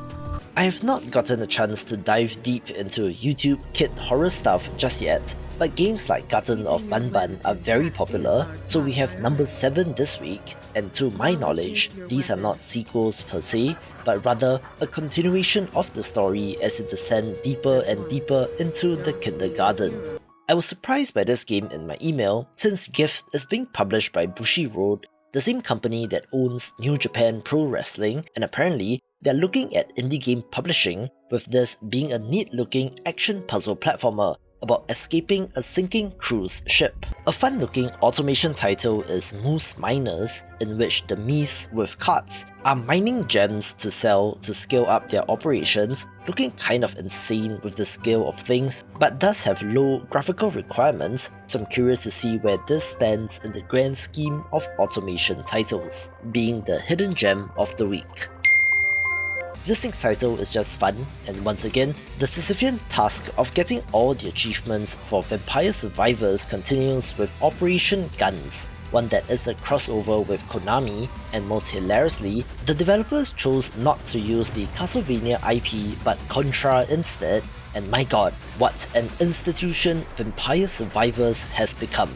The top 5 begins with Gatekeeper, a sleek-looking action roguelite that seems to have Vampire Survivors inspiration as well, but is more of a regular top-down action roguelite, and in fact, might be more Risk of Rain adjacent. You are entering procedurally generated levels to blast away at hordes of enemies and getting various power-ups, but when you do die, you do get meta progression unlocks so that you can just get a little bit further the next run. In all honesty, I don't think that there's really anything particularly new about this game, but it looks sleek and its playable demo has been very well received, so it's more of excellence in execution that is the appeal of this game. Switching gears quite abruptly is Little Kitty Big City, a cozy exploration adventure game about a small cat in a large urban environment trying to make its way back home. This game appeared at one of those Nintendo showcases and absolutely exploded in popularity, with its trailer currently sitting at 2.8 million views in 1 year, so to say that there's mass appeal here would be an understatement. I suppose cats in games make people go crazy, see Stray for example, with this looking to be a much more light-hearted take on that, rather than being set in the post-apocalypse, but not quite Untitled Goose Game in terms of the personality of the cat. Surprise, we get not 1 but 2 Konami IP crossovers this week in V Rising Legacy of Castlevania, a paid DLC to the Vampire Survival action RPG that adds in a bunch of cosmetics that can make you look like Alucard, as well as special shapeshifting forms, castle decor, a mount, hairstyles, and remakes Castlevania tracks, and more importantly, this coincides with the 1.0 launch of the game as well. 2024 has been the year of the survival crafting title, so I wouldn't be surprised to see this get another surge at launch, especially since they are wiping the servers, so grab a couple of friends and dive in. It's a persistent world crafting title in which you play as a recently reawakened vampire who is weak and needs blood, having to build up your strength and castle before venturing out to reconquer your lands. It has done tremendously well in early access and looks to get even more popular in that Valheim kind of way. I told you that I love indie games at the start of this video since they can give us experiences that you cannot find anywhere else, case in point being Rogue Voltage, a strategy roguelite RPG title with turn-based combat, but in which you are constructing a synthesizer with various parts and using that to trigger your attacks. Yes, it is that novel and interesting, which is why I had to mention it, so roguelite fans, this might just be your next addiction. It's finally here. The first game from publisher Big Mode, run by YouTuber Donkey, is named Animal Well and releases this week, and has been a long time coming, having first started development in 2017, so that's like 7 years or so. This is an exploration and platforming focused Metroidvania in which you explore this maze of interconnected rooms to uncover its secrets. I believe the name of said location is the titular Animal Well, so a deep, dark well filled with animals, and more interestingly, does not have a combat focus, which is a huge departure as compared to the most popular entries in this genre. Still, you are not completely helpless and can use traps to your advantage, with Donkey at one point suggesting that this game will have players uncovering secrets for years to come, which is a big promise, so I'm very curious about this game. It's a massive week of new releases, but it might not be the best week for roguelite haters since there are quite a number of them. But first, let's begin with the pixel art action platformer Eruta. This has a management sim element in which you are venturing out to fight monsters and collect ingredients, but are then using these to make bread in your bakery, looking to be similar in concept to something like Cuisinier or Moonlighter, but as a side-scroller, having a fantastic look and hopefully a compelling gameplay loop. I am so very excited to share the news of the early access release of Sea Blip, an open-world survival crafting title with a pirate theme. It follows in the footsteps of games like Terraria and Stardew Valley in having farming or life sim elements, since you can fish and grow crops on your island, but can also build a ship and go out to adventure on the high seas. There's naval combat which looks strategic, with hopefully enough out there on the open waters for this to be interesting as you build your reputation into one of the most feared pirate captains ever. This is planned to be in early access for about a year, but since it is one of my most anticipated pixel art titles, of course it is of note. Surprise! Some of you might not have heard the news that Dread Delusion is releasing out of early access this week, a first-person open-world RPG that sure has a visual style that makes it stand out. This has done well so far in early access, having some elements of an immersive sim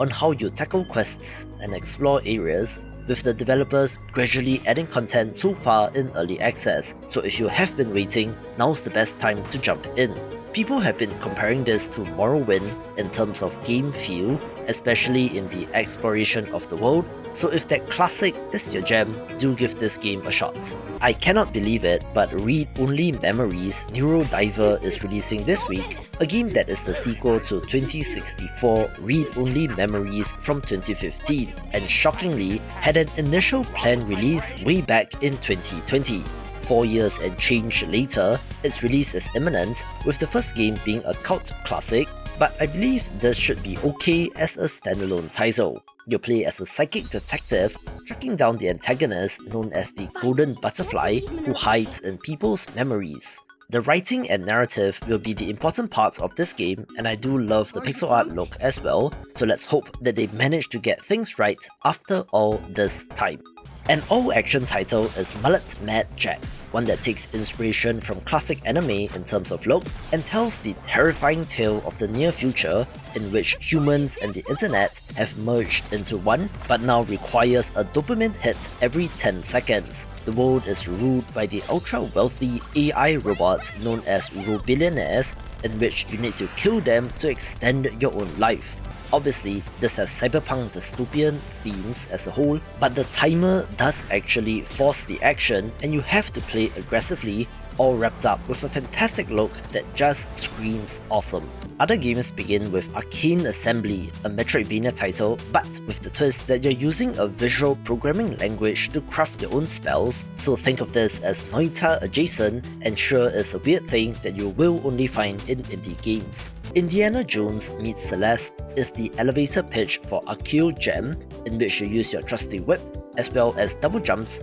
air dashes, and momentum from moving platforms to get to the next level, and looks kind of awesome, being the hidden gem of the week.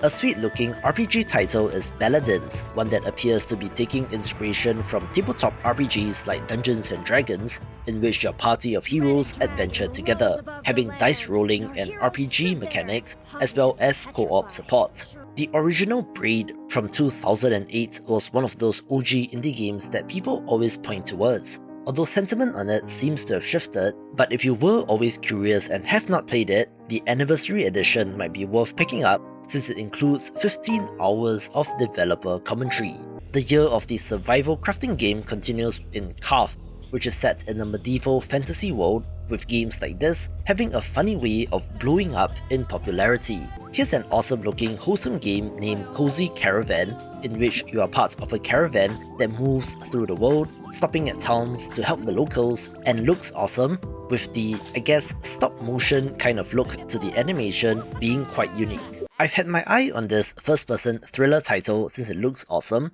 where Deep Beyond tells the story of our protagonist diving to the bottom of the sea to uncover the mystery of her father's disappearance. We also have the 1.0 release of Fabledom, a fairy tale city builder that looks and plays awesome, so fans of the genre, this one's for you. Gilded Eternal is a fun little arcade action platformer in which you cannot directly attack, instead having to jump around and lure enemies to their deaths, looking simple but neat. I've never gotten into the Homeworld series since space games are not really my thing, but Homeworld 3 releases this week and is positioned as a bigger game with the $60 price point, but is something of note if you love the classic series. Like Karth mentioned above, Kingdom of Fallen: The Last Stand is another medieval fantasy survival crafting title that follows in the footsteps of games like Valheim, with this having a little bit more of a Souls-like influence and has promise. From the developers of Sayonara Wild Hearts comes Lorelei and the Laser Eyes, a mysterious puzzle adventure game with some spooky vibes, but I don't think it's explicitly a horror game and has an interesting look for sure. Another not-so-indie title is Men of War 2, a World War II themed real-time strategy game that is the sequel to a game from 2009 and looks impressive, fitting right in with modern games in 2024. A roguelite rhythm first-person shooter is RoboBeat, in which you need to shoot to the beat, being similar to games like BPM Bullets Per Minute, but with a different kind of theme and setting. Ruined Dog essentially looks like a third-person Vampire Survivors clone, and with its early release on Monday, has been getting a positive reception so far, so at least it's not another straight-up clone. The fourth roguelite title in a row is Spellcat's Auto Card Tactics, a roguelike card game that is more in common with a collectible card game like Magic the Gathering, rather than Slay the Spire, which is a nice change, with a dose of super autopats, since it appears that the cards resolve from left to right. Another roguelite title of interest is The Land Beneath Us, coming to us from a developer out of Thailand, so Southeast Asia represent, being a turn-based dungeon-crawling RPG that draws on Welsh mythology and looks promising. The top 5 begins with the 6th roguelite in a row in Gatekeeper, a top-down title with a slick look and a sci-fi-ish theme, looking kind of like Destiny meets Vampire Survivors meets Risk of Rain, with the prologue demo of this being very well received and is one to watch in early access. Here's something a little bit different in the good old Metroidvania genre named Geno Panic, a game which I believe was delayed from October last year to this week, looking like a decent pixel art entry. You are exploring a space station, a classic Metroidvania location, think Super Metroid or Environmental Station Alpha, as you seek to uncover the secrets of this research facility. Of course, the pixel art is a highlight to me, and while not the most stunning, modern, high-bit pixel art, it is effective for what it is,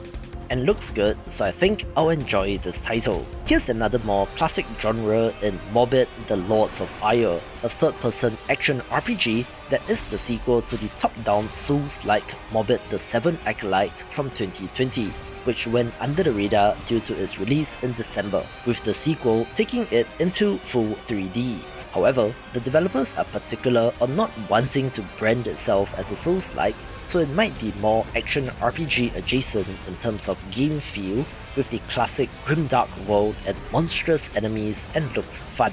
Wanna get weird? Every week, I try to highlight games that you can only find in indie games, being either too weird or too out there for traditional teams, with Athenian Rhapsody being the shining example of that. For lack of a better term, this is an Earthbound or Undertale style RPG, but it isn't just limited to traditional turn-based combat, but rather has mini-games incorporated into it, which appears to be quite unique. There are 16 playable characters which you can recruit, which really does come in all sorts of shapes and sizes, and it looks like there could be potentially something entirely wild and unexpected around every corner, which should make this game a joy to explore. It is just so weird that the developer had to explain the title in this trailer, so Athenian for Athens, which is the world of this game, and Rhapsody, which according to Google is an epic poem but takes the form of a postcard in this game, which is the reward for completing the game, and of course, with different choices and decisions, seeing all the endings will be part of the draw, and looks like one of the most unique games in recent memory. Just as you thought we were done with roguelites, I do of course have to mention Realm of Ink, a game with a gorgeous Chinese calligraphy-inspired art style, and one that tells more of a meta story of a heroine in a book realizing that she is in one and having to fight against her fate. This is of course very Hades-like in nature, and is perhaps unfortunate timing since Hades 2 just released in early access, but the demo has been well received so far, so here's wishing them all the best. Welcome to another ridiculously stacked week of indie games with 30 titles of interest, beginning with Rakugaki, a 3D platformer that sure seems to have vibes of Jet Set Radio, taking place in a dystopian city. Make your way around and use graffiti to bring back colour to the world, battling robotic minions along the way. The platforming looks sleek and looks to be combining two recent critical darlings in Hi-Fi Rush and Bomb Rush Cyberpunk, but appears to be more linear and level-based rather than an open-world city, but still looks awesome. A game that I am very excited about is Duck Detective: The Secret Salami, an Ace Attorney-like detective adventure game with a Paper Mario-inspired art style, in which you play as the titular detective taking on various cases. The main antagonist is the Salami Bandit, as our hero gets deeper and deeper into a sinister sausage-based conspiracy using the power of deduction to solve the case, looking like a light-hearted take on the genre, so I don't think you'll be seeing any murder in this, for example, but the overall packaging, from voice acting to music and art, looks absolutely fantastic. The release of Starstruck Vagabond did creep up on me, and is of interest since this is being made by Ben Croshaw, better known as Yahtzee from Zero Punctuation or Fully Remblomatic fame, who has dabbled in game development in the past and has now made this live simulation game. He cites Stardew Valley as an inspiration, but with spaceship maintenance and delivering cargo instead of farming, as you play as a space captain waking up from cryo sleep 2,000 years into the future and find yourself in an unknown star system with a new looming threat. There's a relationship system and a main narrative, along with mini-games, customization options and more, with it having a definite end to the narrative and encourages multiple playthroughs since, for example, you can only recruit 5 out of 9 possible crew members and has the potential to be a game with staying power. Here's an adorable looking title in Coffee Caravan, a roguelite management sim in which you are running a mobile coffee shop, moving from location to location, setting up and attending to your customers, unlocking new upgrades to use for the next day. This follows in the footsteps of games like Plate Up and Feed the Cups, of mixing the Overcooked style time management frantic gameplay with roguelite elements, where the formula has worked in the past, so I don't see any reason why it shouldn't here. I'm pretty excited about this game since Z Zillions is a roguelite deck builder in the vein of Slay the Spire, but with an awesome art style, and also the fact that you're in command of a planet ship named Baby Violence and can use it to blow up other planets. There is a card combination system that looks fun, with the demo being well received, and this is also from the developer of Wolfstride, an underrated mech battling JRPG from 2021, and is set in the same universe, although no prior knowledge is required. Shoot 'em up fans, this one's for you, since Devil Blade Reboot is a remake of a game from 1996 and looks like classic fun. I believe esports has a negative connotation for indie game fans, but Esports Godfather is a deck building simulation title that has you managing a team involved in a fictional MOBA and looks to be strategically interesting. A first-person survival horror roguelite is Harvest Hunt, in which you have to protect the villagers from all sorts of unspeakable horrors, looking creepy with a cool art style. A throwback co-op Vania title is Pampers and Celine, The Maze of Demons, a tribute to the MSX2, and is available as a ROM, coming to us from the developer of Unepic and Unmetal, and should be great. A wonderful looking adventure game is Pine Hearts, in which you are exploring the caravan park and uncovering its secrets, looking absolutely delightful. Rooftops and Alleys is a third-person 3D platformer that has you doing parkour, running, jumping, hopping, rolling, sliding, and more, although having to go through hoops does remind me of Superman 64, but hopefully this is much better, with it being by a solo developer as well and looks impressive. A neat-looking first-person survival game is Serum, in which you need to extract and repeatedly inject yourself with the green serum in order to stay alive, battling mutant creatures and uncovering your own mysterious past. Puzzle game fans, this one's for you. The Court of Wanderers is a minimalist open-world puzzle game, and as mentioned, I found myself gravitating towards these as I get older, so if you are as well, give this one a shot.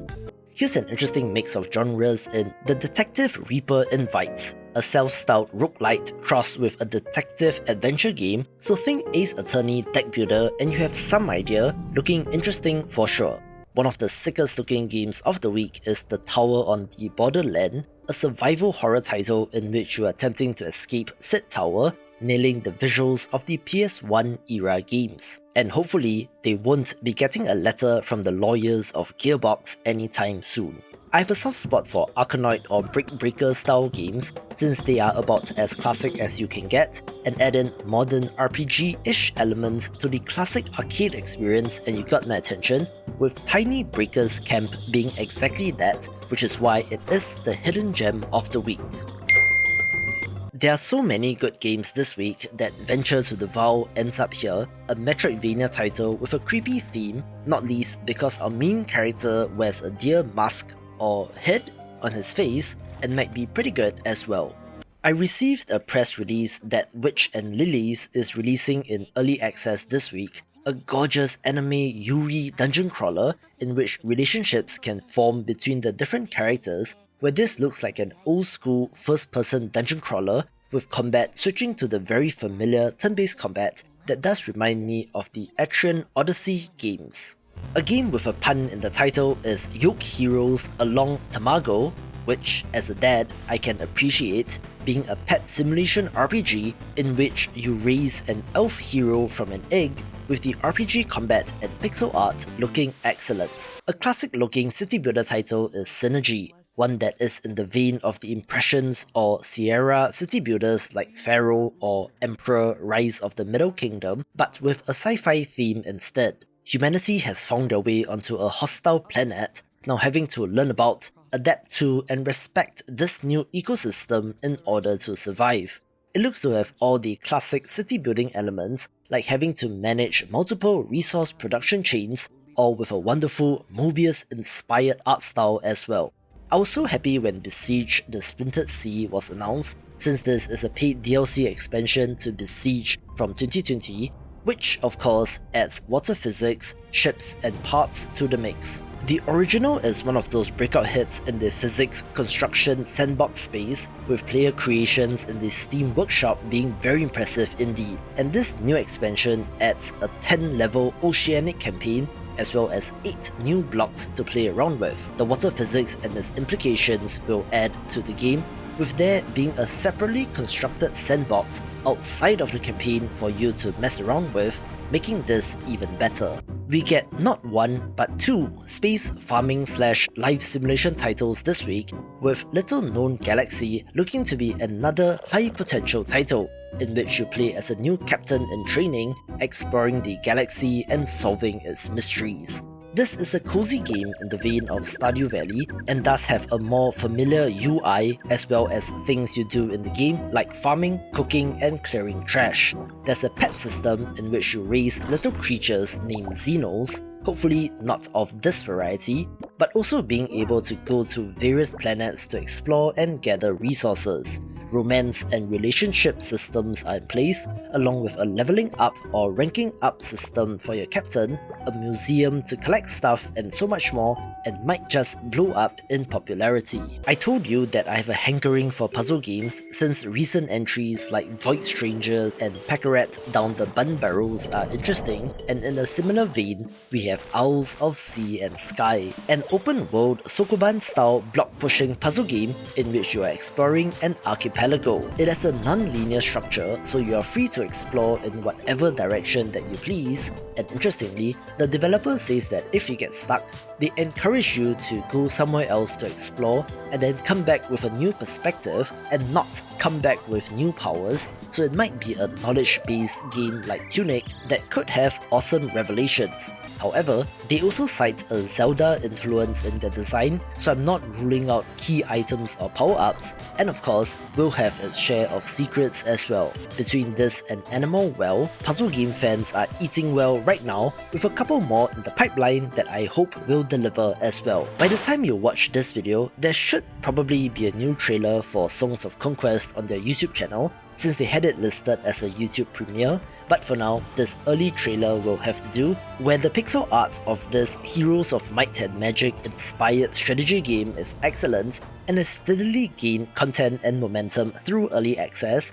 and needless to say, is very good. But whether you're a HOMM fan or not, if you even have any passing interest in strategy games, I would highly encourage you to pick this up. Another week, another set of fantastic releases, where it's always a great time to be an indie game fan, so let's begin with the hotly anticipated first-person shooter Sulaco. This runs on the GZ Doom engine, which has its roots in the original engine that Doom ran in, so it's that kind of boomer shooter, but with modern polish and added effects. You play as a security captain of an underground facility that holds refugees after the fall of Earth, where the facility itself comes under attack, so you need to fight off the invaders and find out what is going on. This has been a very long time coming, but will be an early access release comprising of 30 maps, with the 1.0 release planned at the completion of Chapter 2 in 2026, with Chapter 3 being a free expansion,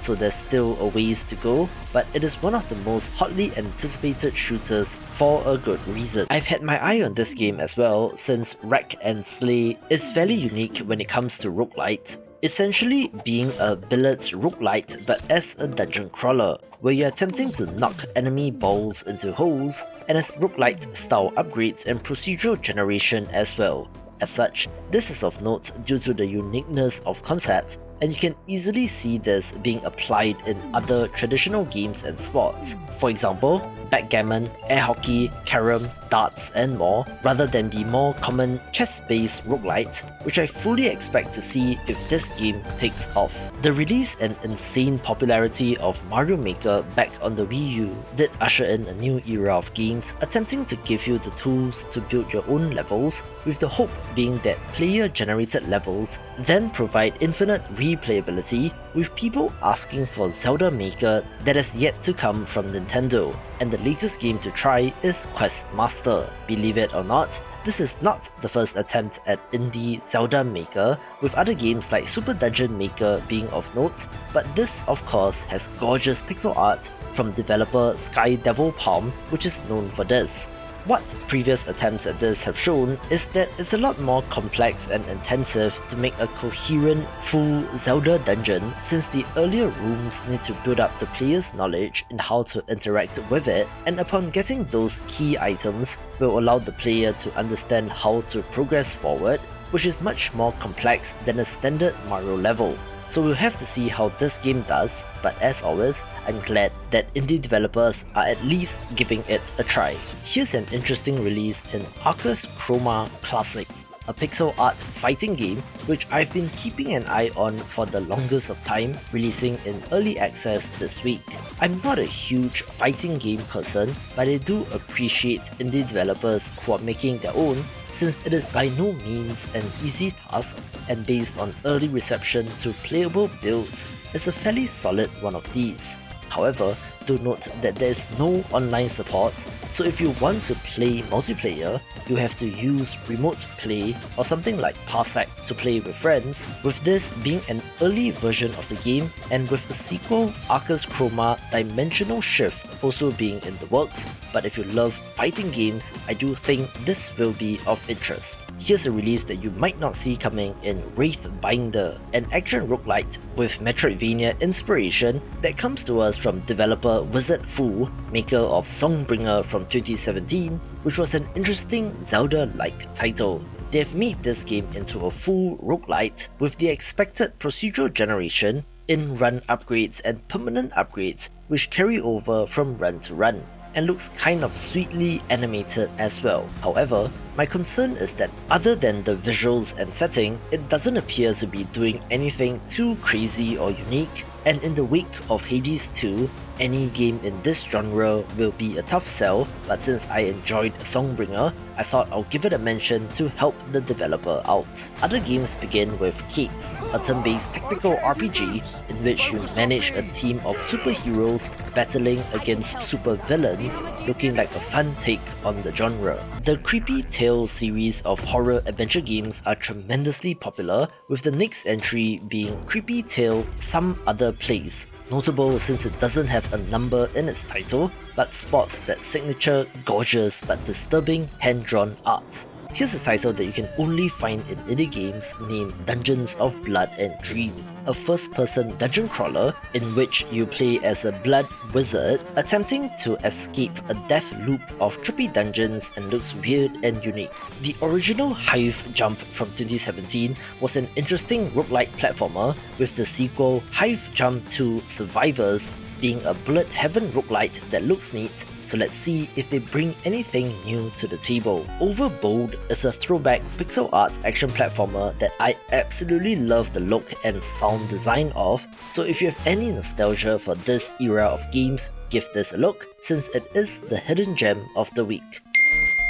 This next title releases something like 10 years after the original, in which Reyes 2 is another attempt at the God game where you use titans to shape the planet and help or punish the humans, with the indirect control being the key aspect of this, and it's a gorgeous looking game. Here's a little bit of a surprise, since the release of the sandbox survival title Soul Mask has been brought forward about 3 weeks from June, having a tribal theme and looks to give Conan Exiles a run for its money. An awesome looking minimalist roguelite tower defense game is Stellar Initiative, a side-scrolling defense title with a fantastic art style in my opinion, and was second place for the hidden gem of the week. The Rogue Prince of Persia is in a weird spot, since this is being made by Evil Empire, also known as the Dead Cells people, but with the Ubisoft IP, so I suppose it's the definition of AAA, so not an indie game in my books, but I thought you should know, with this delayed itself due to the surprise release of Hades 2, so let's see how it does. Another interesting tactics title is Trash of the Titans, in which you play as trash animals, think raccoons or skunks, and have to defend your trash from rats, being able to eat said trash to upgrade your units and looks neat, although I can see the colour palette working against this game. The next release from Japanese developer Inti Creates is here, who has actually gone on quite a tear post Mighty No. 9, with Umbra Claw being a new IP, an action precision platformer in which you play as a cat, and has a sick art style as well. We also have the Steam release for Vendir Plague of Lies, a turn-based RPG set in a grimdark, almost Dark Souls kind of world, being a CRPG but with more traditional JRPG combat. A very weird and fun-looking exploration adventure game is Tiny Terry's Turbo Trip, in which our protagonist, Terry, is attempting to get to space in his car, in which you are exploring the city in a 3D platforming kind of way with driving as well. This seems to be taking inspiration from games like A Short Hike and looks like a fun, light-hearted title. Here's a neat-looking third-person action-adventure RPG named Astor Blade of the Monolith, a game that was previously known as Monolith Requiem of the Ancients, where even at the time, I thought that Monolith was already overused as a game's title, so this is better, but not by much since it is still kind of generic. However, the game itself looks neat, with fun combat, platforming and exploration, with the main gimmick of being able to wield something known as the Runic Swarm, a type of ancient energy which you can shape into different types of weapons. I covered this way back when during its Kickstarter, so it's nice to see them making it to launch, so here's wishing the developers all the best. Surprise! I bet you were not expecting this since Nightmare Kart is a free kart racer that was previously known as Bloodborne Kart, only with the Bloodborne bits taken out after intervention from Sony, but it still looks like an awesome Mario Kart-like combat racing game. I love the throwback PS1 era visuals, along with the sheer variety of characters and vehicles in the game, of which there are 12, and will be completely free, so why not give it a spin. A game that is very high up on my watch list is Scout Against the Black Prairie, a classically designed turn-based, party-based CRPG that has absolutely nailed the visuals that are inspired by the Commodore 64 system, along with its limitations. You are leading a band of adventurers in this dark fantasy world, delving into dungeons and fighting monsters and enemies as you attempt to make your way to the gates of the Black Prairie. While I don't have any particular nostalgia for the C64, I love how committed they are to the bit and seem to have nailed it, being something I'm definitely interested in. The next game from Taiwanese game developer Red Candle Games is quite the departure from their other titles, since they are best known for the horror games Detention and Devotion, but Nine Souls is a 2D Souls-like platformer instead. However, I don't think that there's any need to worry, since the demo has been very well received, in which our hero has to adventure to slay the 9 souls, which are formidable bosses. It has a self-described Tao punk setting that blends cyberpunk with Taoism and Far East mythology, showcasing some of the developers' own culture in this, which is always nice to see. Critically, this has a Sekiro-inspired deflection system, favouring aggressive play rather than sword and board, and is potentially a Game of the Year candidate. At Summer Showcase Week, be prepared for literally hundreds of new and upcoming games to be shown off, so I always say that you're either very foolish or very brave to be releasing your game this week, and these developers are going to try, so let's begin with Dimensional Animals, a cute-looking pixel art action platformer that might actually be a Metroidvania in which there are 5 animals that you can play as, which I'm assuming will have different skills and abilities, all as they work together in order to recover the dog's ball. The keen-eyed indie game fans among you might recognize the raccoon character, since yes, it is indeed the same character from the game Rift Raccoon, and is from the same developer, where that game was a neat precision platformer, so I'm excited to see how the concept gets expanded in this game. A game that got my attention due to the art style is Fireside, a cozy narrative-focused adventure game in which you are shipwrecked and awaken to find yourself among a new community, having to make friends by helping them out. You are chatting with the characters, finding items and trinkets, and even cooking food for them, eventually being able to build and upgrade your own house, and looks absolutely adorable. If you love puzzle games, there are a few of interest this week, with my pick of the lot being Star Stuff, an adorable looking title that includes some automation elements. you are assigned the task of fixing a faulty star factory, having to go deep into the inner workings of the factory in order to solve the problem, where you have to use simple programming to get the bots to do what they need to do. Unlike other games in the genre, you do not simply program the bots and watch them go, but rather might occasionally have to work in tandem with the bots, whether it be standing on launch pads or buttons, so it adds another layer of complexity. With over 150 puzzles, this really looks to stretch your mind and was a standout of the Cerebral Puzzle Showcase event. Here's a very weird title named Tamarindo's Freaking Dinner, where if you have looked at or played this developer's earlier titles, you will not be surprised,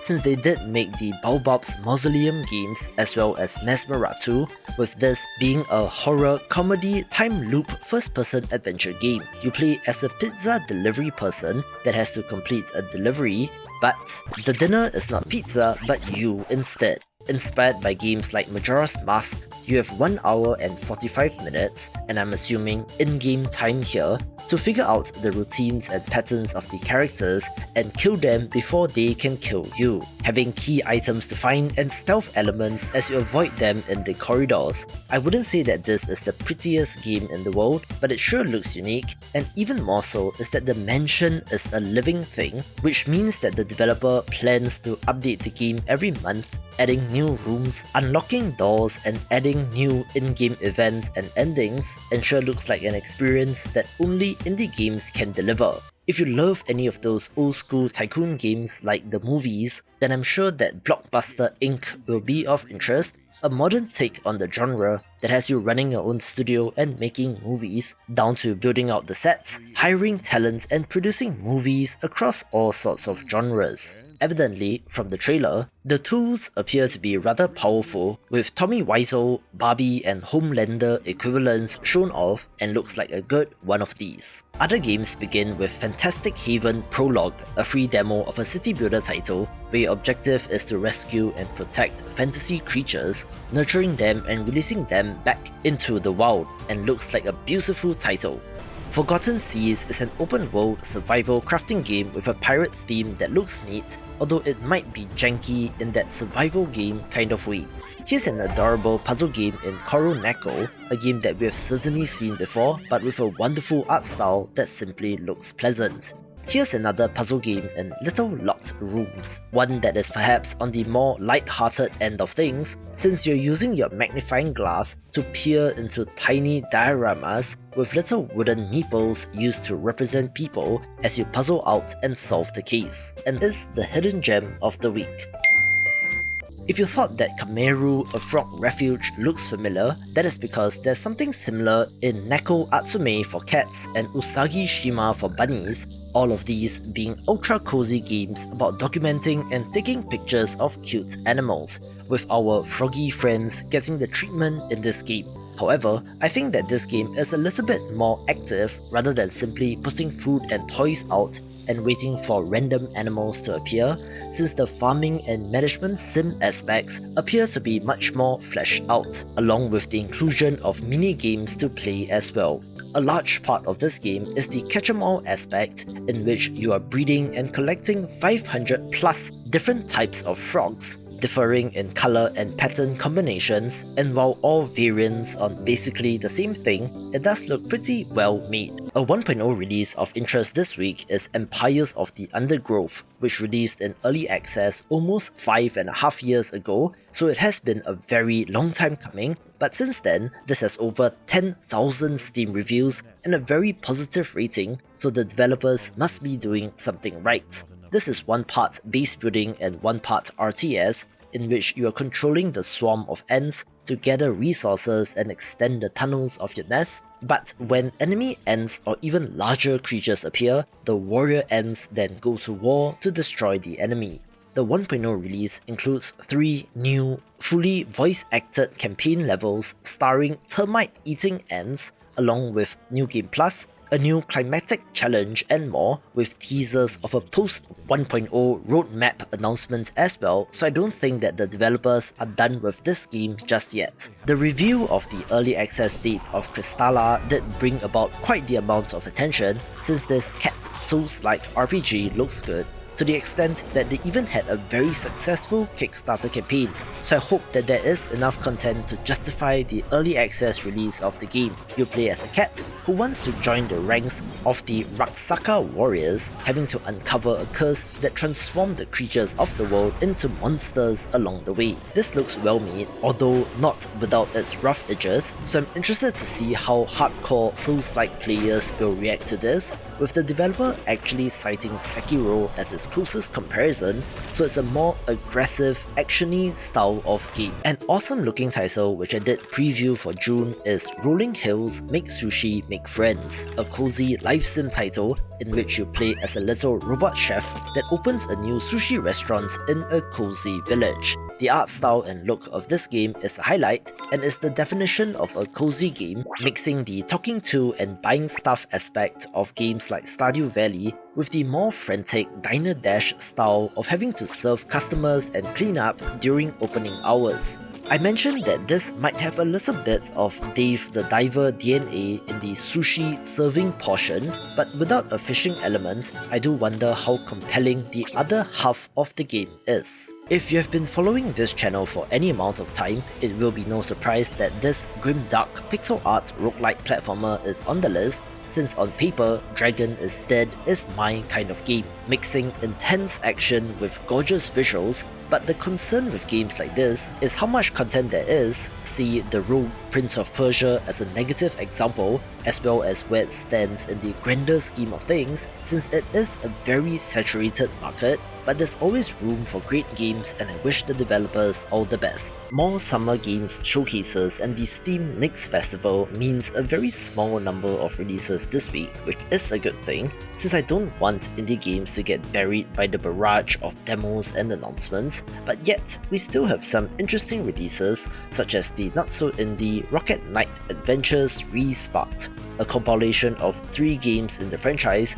but has additional bells and whistles like a museum mode, music player, boss rush, and even a rewind feature, which is in line with modern compilations of classic games. And while I have not played the originals, it's interesting to note that this is from Konami, who seems to be getting back into games. Here's a very curious exploration platformer named Leap Year, a game that was commissioned by the Sock Pop Collective, which always have interesting games, and while simple looking, this appears to be an animal well-like, for lack of a better term. An exploration-focused platformer, although it might be lacking in the explicit item-based progression like in a Metroidvania. Rather, it is about collecting pages of a calendar and understanding the secrets of the game to reach new areas, and while not clearly explained on the Steam page, it appears that there is fall damage and you do die from falling from too great a height, having a gimmick as well, and looks like the hidden gem of the week.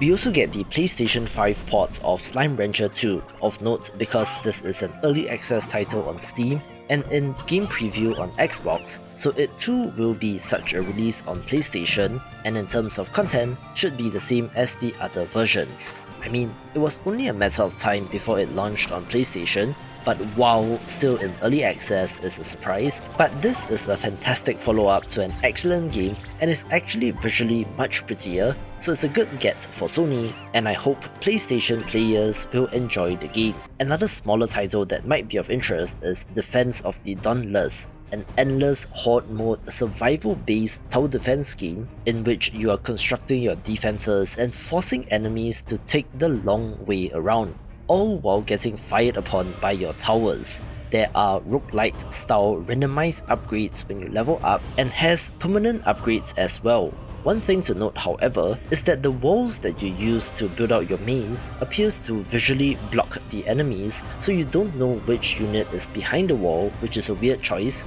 but if you love tower defense games, there might be something here. Another PlayStation 5 port is that of V Rising, the vampire action survival game that looks and plays like Diablo, but does have more of a focus on castle building and territory control, which released out of early access in May 2024 and makes the crossover about a month later. The interesting thing about this game is that it is server based, think Valheim or Palworld or Minecraft for example, with some people preferring to play with friends on a private server, although with the 1.0 launch, official servers have rolled out. But according to a Reddit post, a developer has confirmed that offline mode will be supported as well, so you should not run into any trouble with this at launch. Although the fun part might be jumping into one of the official ones, since it supports up to 60 players and should be rather packed at launch. In contrast with full game releases, I have noticed a number of DLC releases instead, which is kind of smart since you are targeting players that already own the original game, and if they are big fans,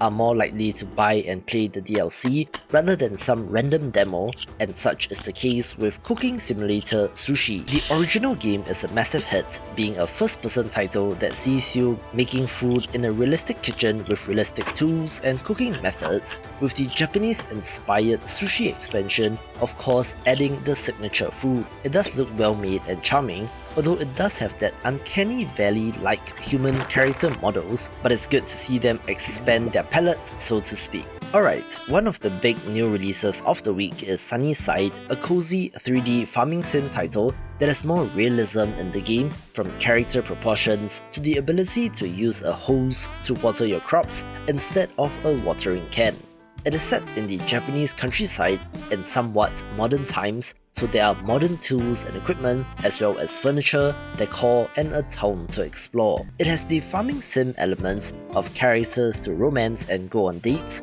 although only very briefly shown off in this trailer is the presence of a cat drone named Sparky, which you need to help with their lost memories, as well as a turn-based, card-based combat system when you explore the caves. So there's a little bit more to this game than simply farming. It looks pretty ambitious as well, but due to it being in 3D and the scope of the game might have a bunch of jank associated with the game. This was initially planned for release in May, but got delayed for about 2 to 3 weeks, so here's hoping that they have things tightened up. Developer Owlcat Games have been doing excellent work in the CRPG genre, with Pathfinder Wrath of the Righteous being a great entry, adding the 6th and final DLC titled A Dance with Masks, adding a whole new adventure and questline, and looks to make this even better. One of the standout hits of last year is the Talos Principle 2, which is releasing Road to Elysium, a paid DLC expansion that is the direct continuation of the narrative of the base game,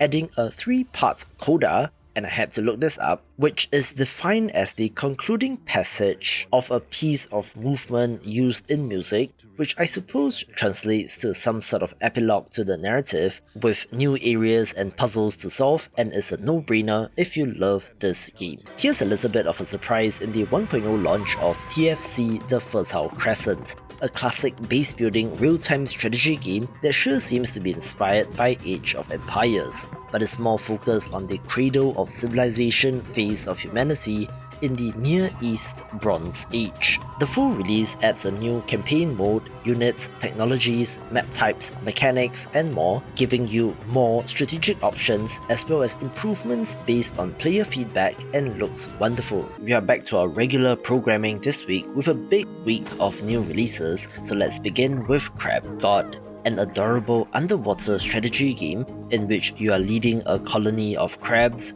having to protect the egg of the next crab god, collecting food, fighting enemies, and more, with your action in-game contributing to real-life conservation efforts as well, which is always nice to see. Here's an awesome-looking city builder title in El Dorado the Golden City Builder, in which you are attempting to build the mightiest empire on the peninsula, currying the favors of the gods in order to do so. This has been in development for quite a bit, and looks like the classic Impressions-style city builder games, with the theme being the most interesting part, although I don't know how historically accurate this will be. Here's a cozy little title that I've had my eye on for a little while, well, as cozy as a game can be after the death of your character, but don't worry, you'll discover that your previous life has been but a simulation, and you awaken in the town of Ever After Falls, ready to take on new adventures. Of course, this has an adorable look, and the anthropomorphic animals in the village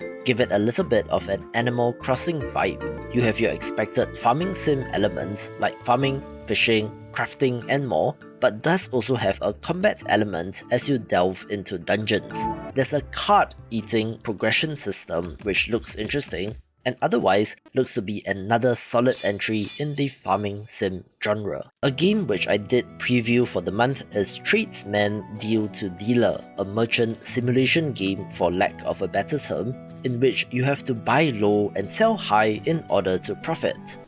You do so by taking advantage of mispricings, for example, buying fish in a coastal town where it is plentiful and moving further inland to sell it, but of course, as a wealthy merchant, you will be the target of bandits. Luckily, you will be able to recruit mercenaries to help protect your wagon, with the game having classic turn-based combat and a fantastic pixel art look. From the developer of Yonder, the Cloudcatcher Chronicles and Grow, Song of the Evertree, comes Go Go Town, a city building management game that looks adorable, in which you play as the mayor of a rundown town with the goal of revitalizing it in order to attract tourists. You might want to think of this as a city builder, since at its core, you are selecting where to build shops and amenities, but you do also have a player character avatar that has to walk around town rather than the omniscient god hen as in games like SimCity, and layers in farming sim elements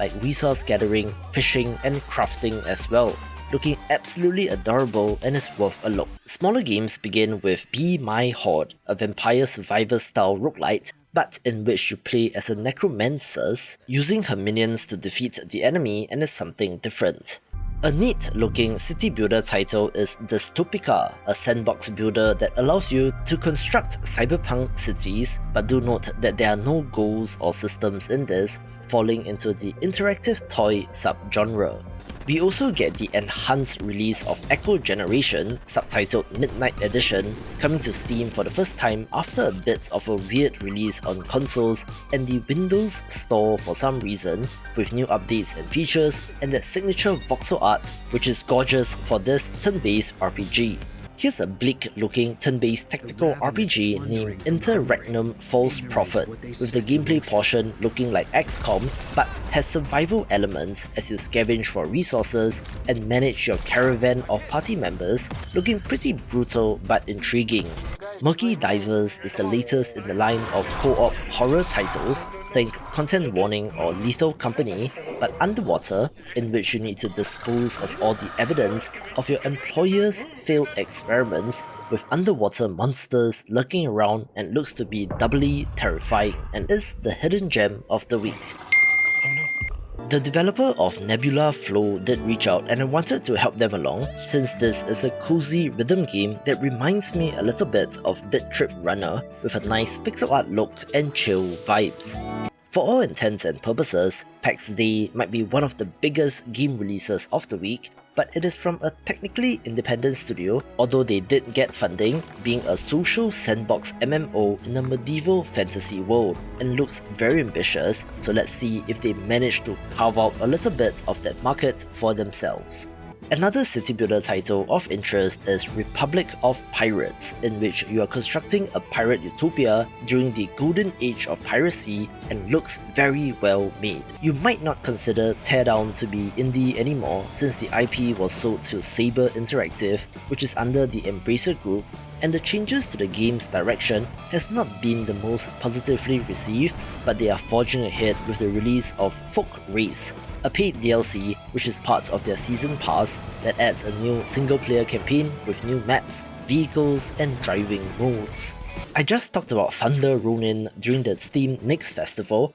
and this Souls-like boss rush title releases this week, in which you and your opponents are able to tap upon elemental powers, and it looks great. One of the biggest recent successes in the Warhammer gaming universe is Warhammer 40k Bolt Gun, releasing the Forges of Corruption paid DLC, adding a new 5-level campaign with new weapons and enemies as you once again battle the forces of chaos. Here's a neat looking visual novel title named Tavern Talk, following in the footsteps of Coffee Talk and Valhalla, but instead of modern times with fantasy creatures or cyberpunk, this is straight up set in a medieval fantasy tavern. You are mixing drinks for your patrons that will have an effect on them, further affecting the world outside of the tavern depending on the drink, and looks to be fairly similar to those two other games, but hey, they are popular for a reason, so this is of interest. Here's an impressive looking survival crafting action RPG titled Askar,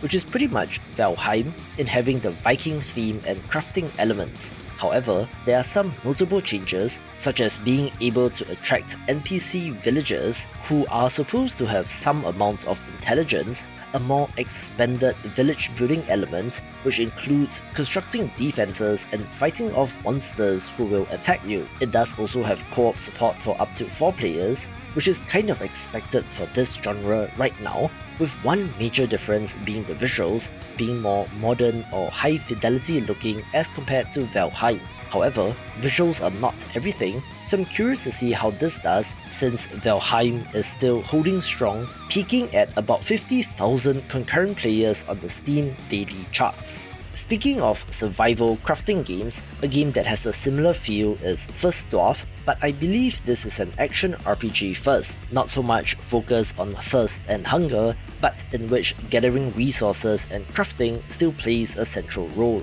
It takes place on floating islands in the sky after a magical sundering of the world, where you play as the first dwarf sent to explore and gather precious resources for the sake of your own survival. There are city building elements as well, as you attempt to automate your resource gathering, but not to the extent of it being a factory builder game. This was one of the most played demos during the most recent Steam Next Festival and should be a pretty great early access release. Another long in development title makes it to launch in Sandwalkers, a pixel art roguelite RPG that takes place in the post-apocalypse in which you lead a caravan of heroes as they search for a safe place to plant a new tree city, all while searching for the knowledge to resurrect the mother tree. This comes to us from the developer of Legend of Keepers, Career of a Dungeon Master, a reverse dungeon crawler roguelite RPG in which you were fighting off heroes with your monsters and was excellent,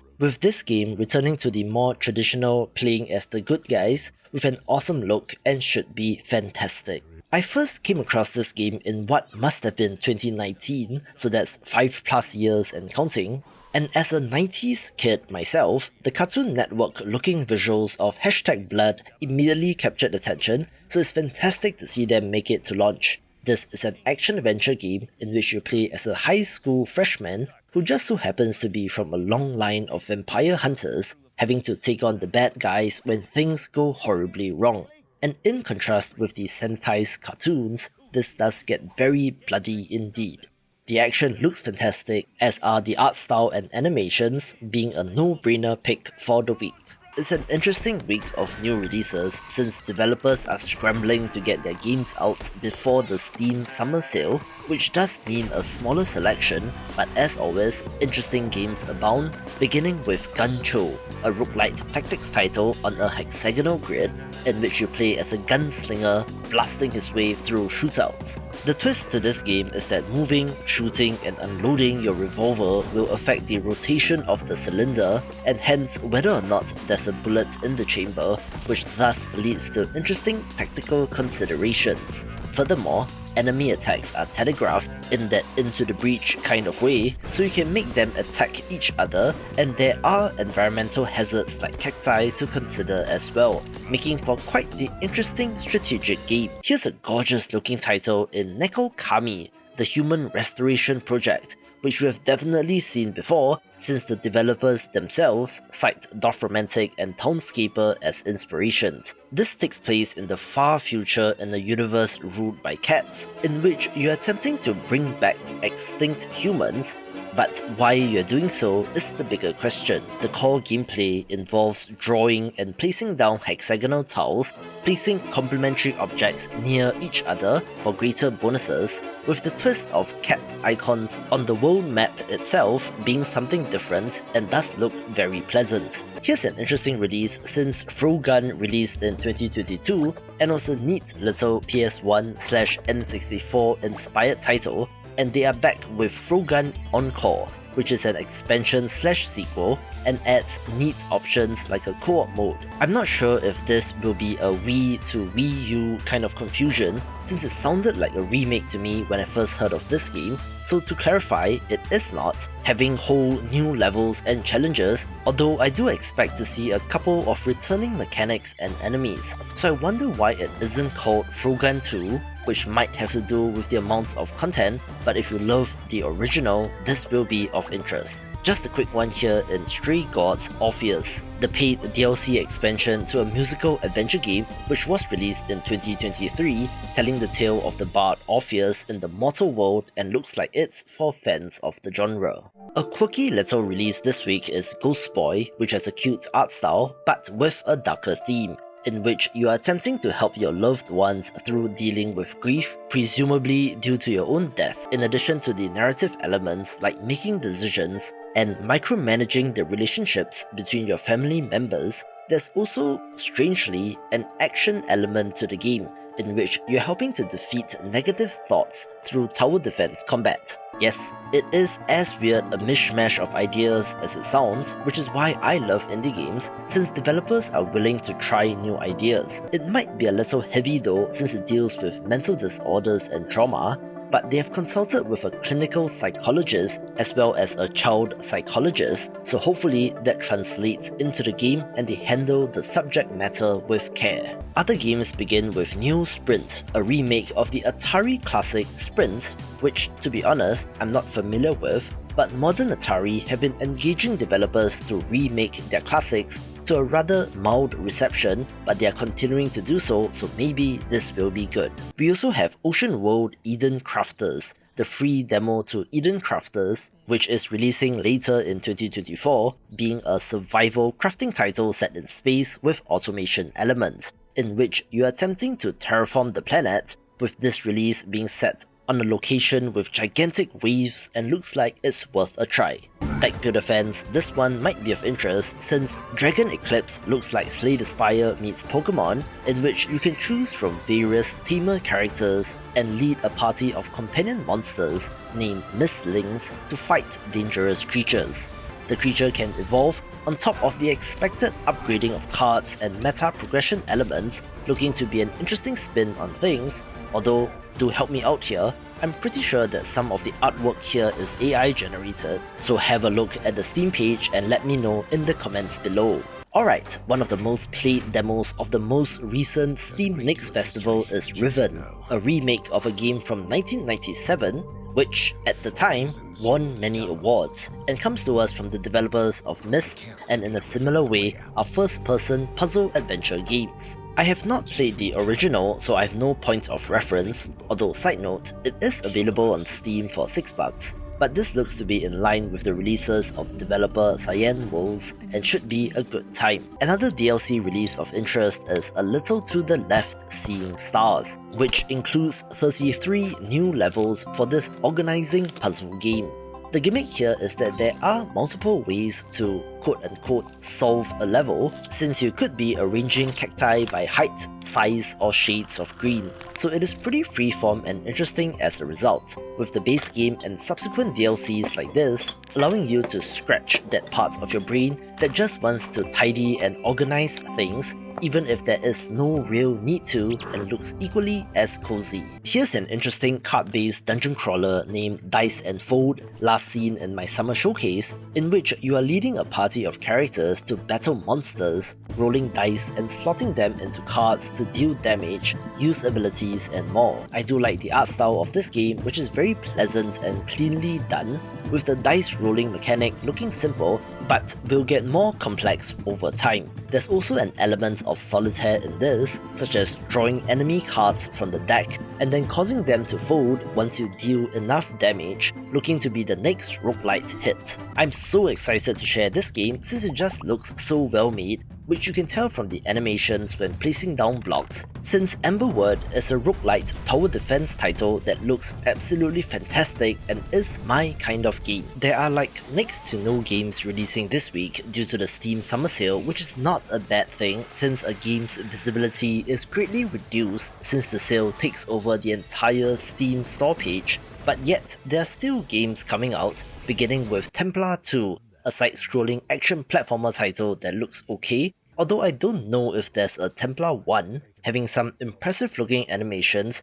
but doesn't exactly translate into the gameplay. It's kind of rough but might have its charm, so maybe give this one a look. A simple but sleek looking shoot 'em up title is Void Reaper, in which you are fighting your way through, battling enemies from the void, having a decent minimalist look with roguelite style upgrades, and might be for fans of the genre. I've heard of this board game from way back when, so it's nice to see the digital adaptation named Machi Koro with everyone making it to Steam. Okay, so this next title is not an indie game and technically released in 2021, but we are getting English language support for The Legend of Heroes Trails Through Daybreak this week. It is already available on Steam, but if you're a JRPG fan and have been waiting, this is the week. Having an action time turn-based combat system that appears to move the combat along. This has an interesting mix of settings, with modern day cities mixed in with fantasy elements,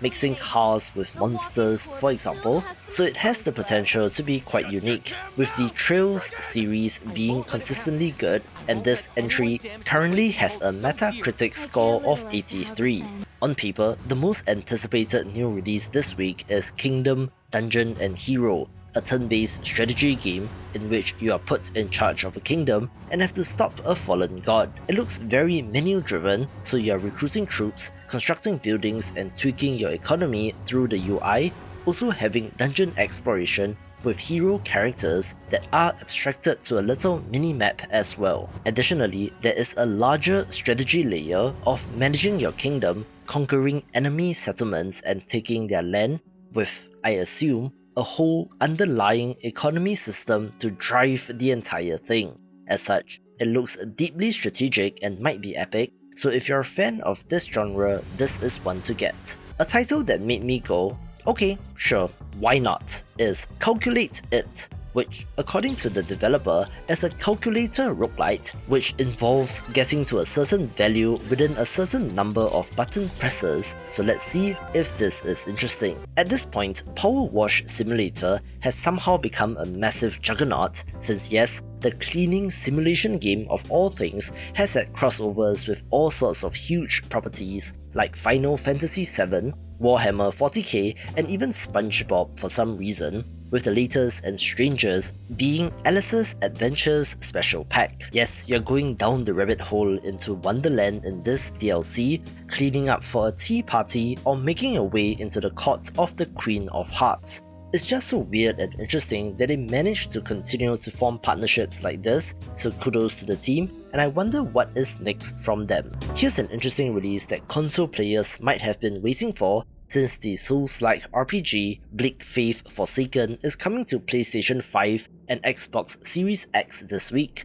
after first releasing on PC back in March 2023. This is set in the location known as the Omni Structure, a massive, ever-changing place, with the game having an open world structure so you are free to explore. It has reviewed okay on Steam, although it did have its share of technical issues at launch, which appears to have been smoothed out, so maybe the console release would be of interest, although I don't know if releasing your Souls-like game 2 weeks after Shadow of the Earth Tree is a good idea. The Steam Summer Sale concludes in a couple of days, so buy those games on discount while you can, with new releases slowly getting back to normal, beginning with The Last Alchemist, an adventure crafting game in which you are exploring the world, gathering ingredients, crafting items, tools and machinery with the help of some mushroom people to find the cure for your own mysterious illness, and looks delightful. The developer of Super Spec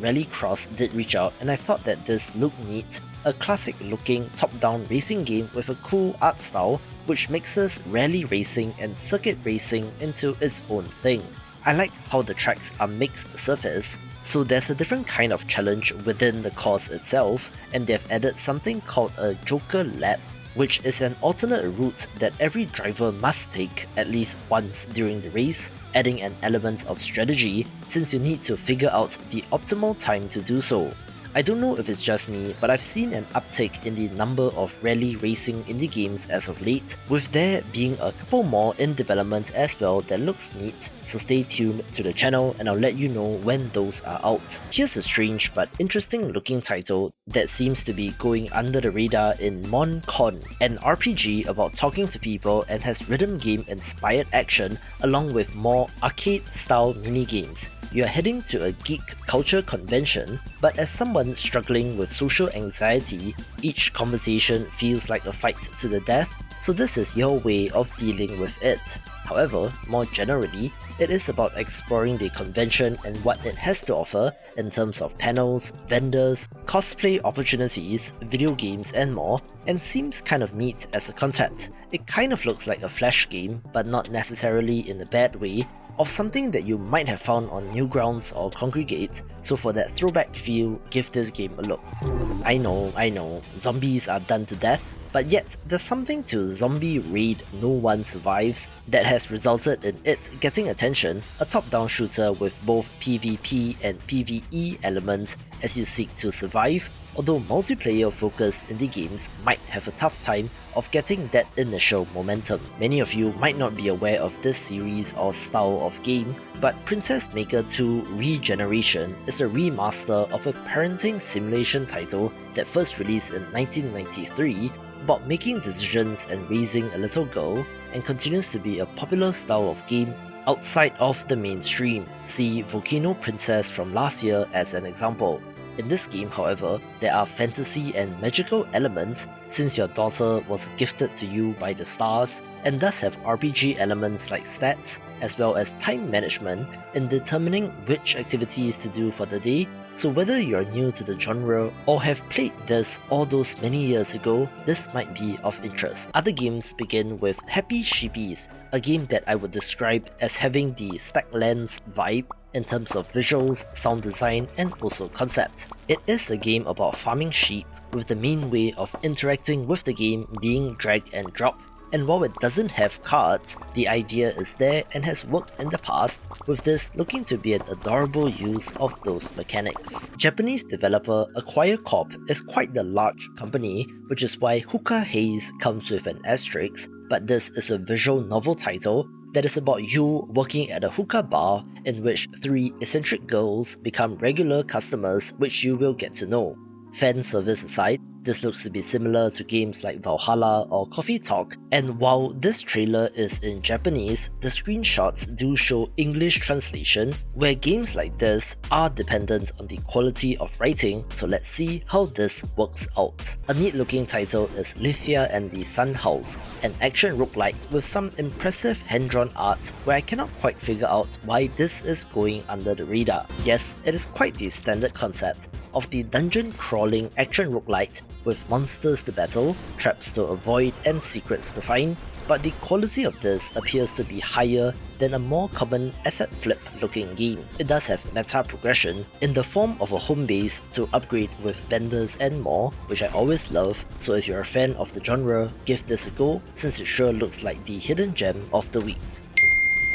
Just a quick one here in the multiplayer sandbox 3D platformer Moen, in which you are attempting to climb a mountain, but has other side activities as well and will be free, so why not give this a go? Yes, Time Tracker is another Vampire Survivors style bullet heaven roguelite in which you are blasting away at hordes of enemies, but in addition to different playable pilots with different strengths and weaknesses, you are also able to customize your mech to equip different weapons and plugins, so things might be a little less random and is more focused on the progression in between runs. While this trailer has Chinese text, there is English translation available, telling a time-hopping tale of attempting to save your own timeline and has decent pixel art as well. I've had my eye on this next title for a little bit, since Horticula is a garden building title in which you are aiding mysterious garden gnomes in the restoration and expansion of this long-lost garden.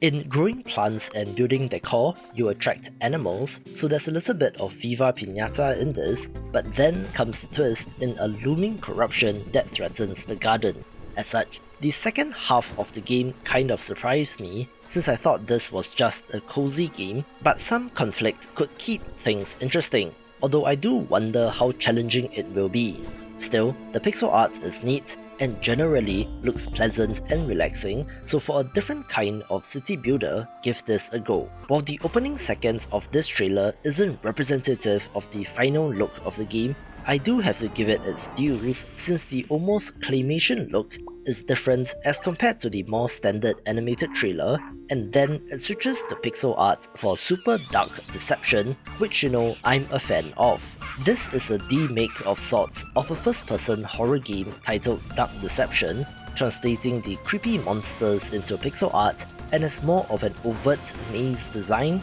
in which you are running around collecting shards like in Pac-Man. This has been in development for a long time, so it's good to finally see the release, although this will only be chapter 1 with 4 levels, but future DLC and levels will be free with this purchase. We also have the 1.0 release of Kaku Ancient Seal, an open-world action-adventure game that looks fantastic and stands out due to its art style, where I'll have more to say on this game later on in the week, so stay tuned, but it's a good one, so give it a go. I talked about Last Epoch in my roundup of the best games of the year so far, in which this Diablo-style action RPG released out of early access and is for fans of the genre, with the Harbingers of Ruin patch bringing it to version 1.1. This is a content update which adds a new pinnacle boss, new Harbinger bosses, a nemesis system, new items, a new Forgotten Knights faction and more, all for free, making this even better,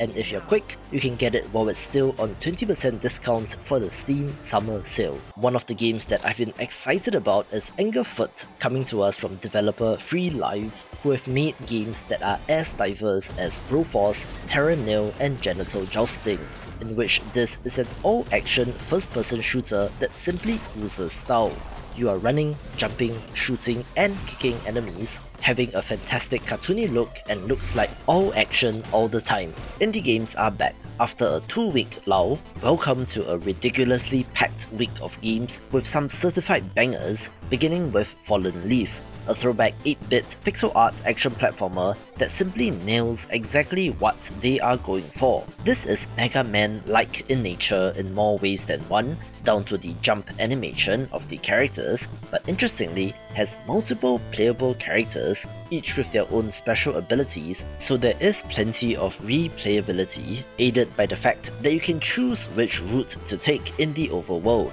This has been in development for a long time, which I believe has to do with the 70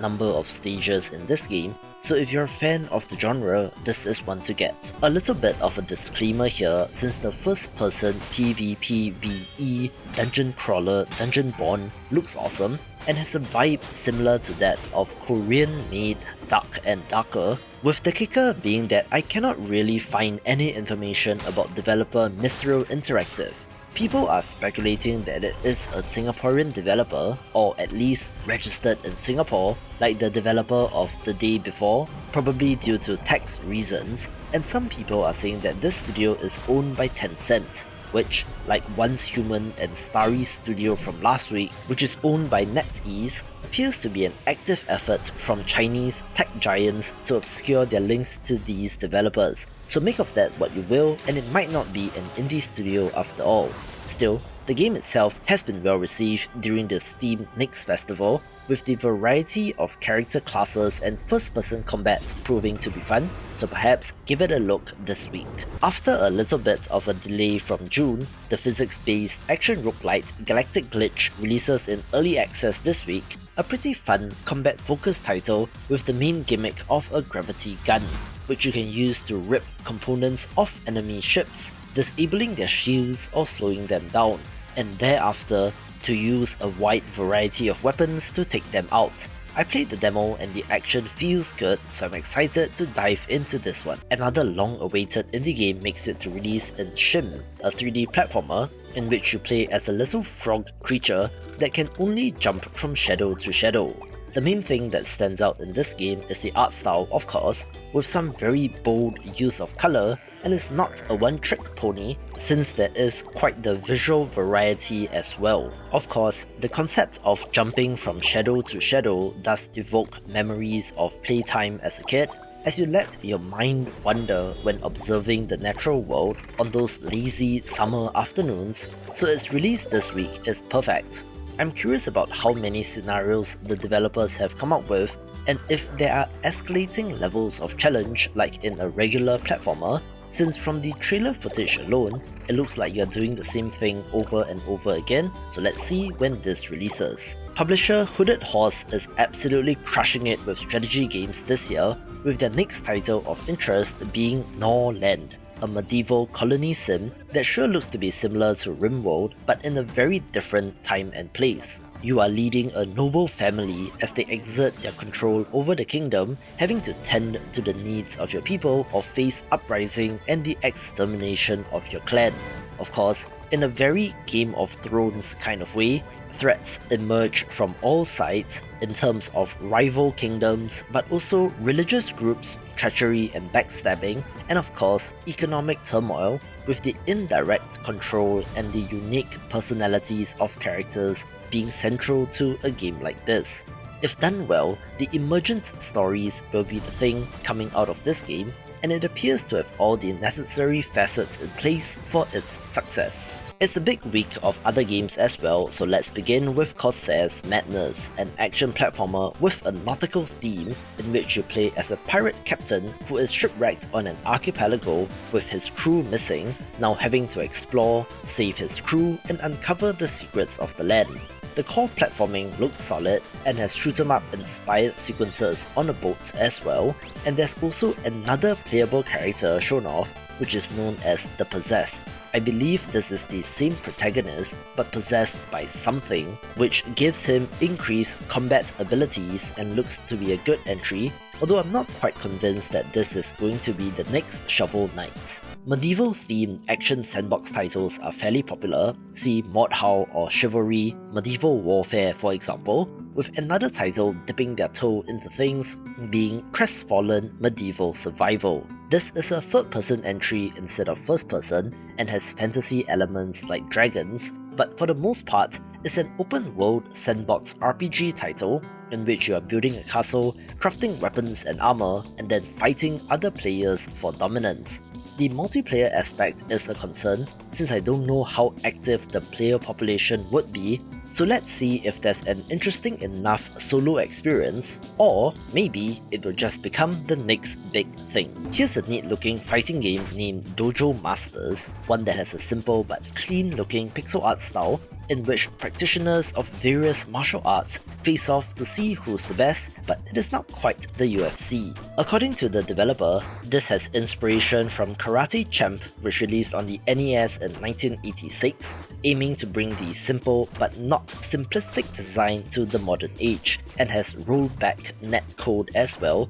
so you should be able to play online without issues, assuming that there are enough players searching for a match. Here's a fun looking top-down action roguelite named Earl vs the Mutants, in which you are taking on hordes of mutants, with the twist being that you are driving around in different kinds of vehicles with weapons mounted on top. Additionally, there is terrain and elevation, so the act of moving around on the battlefield is different as compared to say Vampire Survivors for example, since you can jump over enemies. Driving into enemies will also cause damage, and you can drift and use physics to your advantage and looks like fun. Developer Toadman Interactive is an interesting one since they are out of Europe and have made titles like Block and Load, with their next game being the self-styled ultimate vampire power fantasy game Evil v Evil. This is a co-op first-person shooter where you can choose to play as different vampires, each with their own special abilities, as you take on a dangerous cult and its members. You can equip powerful artifacts to nudge your playstyle in one way or the other, with a nice variety of guns which you can modify as well, and I believe supports co-op for up to 3 players. I'm not sure what the structure of this game is, but previews of the game indicates that it has a mission-based structure, so maybe Left 4 Dead-like in nature, although there is persistent progression and leveling up as you push through the game. Okay, the reason why I'm sighing is not because Flintlock The Siege of Dawn looks bad, but rather because they use the term Souls-light to describe the game. adding to the convoluted way that we talk about games, see roguelite versus roguelike for example, but as far as I can tell, this is a third-person action game with deliberate combat. It has a cool, mythical setting of mashing together gods and guns, where you must defeat said gods and their forces in order to close the door to the great below and reclaim your world. This comes to us from the developer of Ashen, so I'm definitely interested in this since that was a cool, weird game on its own and this looks quite interesting. Developer Hollow Ponds and Richard Hogg have a signature art style and you can almost identify their games from a distance since they have similar, exaggerated, cartoony features, and their next game is Flock, a multiplayer co-op title about flying around the world and collecting adorable flying creatures in, well, your flock. You are attempting to seek out rare creatures to add to said flock, being more about flying around and exploration, and has co-op support so that you can hang out with your friends over chat as you go about your way. As such, it looks like a pretty chill, almost meditative experience with an awesome visual style as well. I'm not quite sure how to pronounce this game, but let's go with Kyopyoke, a pixel art puzzle platformer in which you play as a bird who has to make it past hazards and traps to get to the next level. Of course, the bird has a broken wing which explains why it cannot fly, and I love it when developers bother to explain why, with the platforming looking devious in parts and will be for fans of the genre. Here's another cozy game worth a look named Magical Delicacy, a side-scrolling exploration platformer in which you own a shop and have to explore to gather ingredients, cook meals, and then deliver it to the various townsfolk as you make new friends in a new town. Interestingly, the developer, at least on Twitter, describes this as a Metroidvania, but as far as I know, there isn't any combat, although they do talk about getting new abilities to get to new areas, as well as unlocking shortcuts for easier backtracking. The pixel art looks nice, although the platforming appears to be a little floaty, so let's see how this controls, although that shouldn't matter as much if timing isn't an issue. For some reason, we have a sudden influx of rally racing games, and such is the case with old school rally as well. One that has a throwback visual style that would not be out of place in arcades, in which you are racing on various tracks across the world. It is not really my kind of game, since I mostly played beat-em-ups, run-and-gun titles, fighting games, and vertical shoot-em-ups in arcades, but if it is your jam, do give this a look. A game that looks like pure chaos is Outrage Fight Fest, a multiplayer brawler in which up to 16 players can duke it out for supremacy across a wide variety of game modes. The gimmick here is that the more rage you build up, the larger your character gets physically, which then unlocks new moves and abilities, such as being able to pick up and throw cars. There are also different game modes like an area capture conquest style mode, as well as capture the flag, and looks like fun with friends. Just a quick one here in Riviera The Promised Land, a HD remake of a game from the GBA, which is a system that I'm a fan of, but for some reason,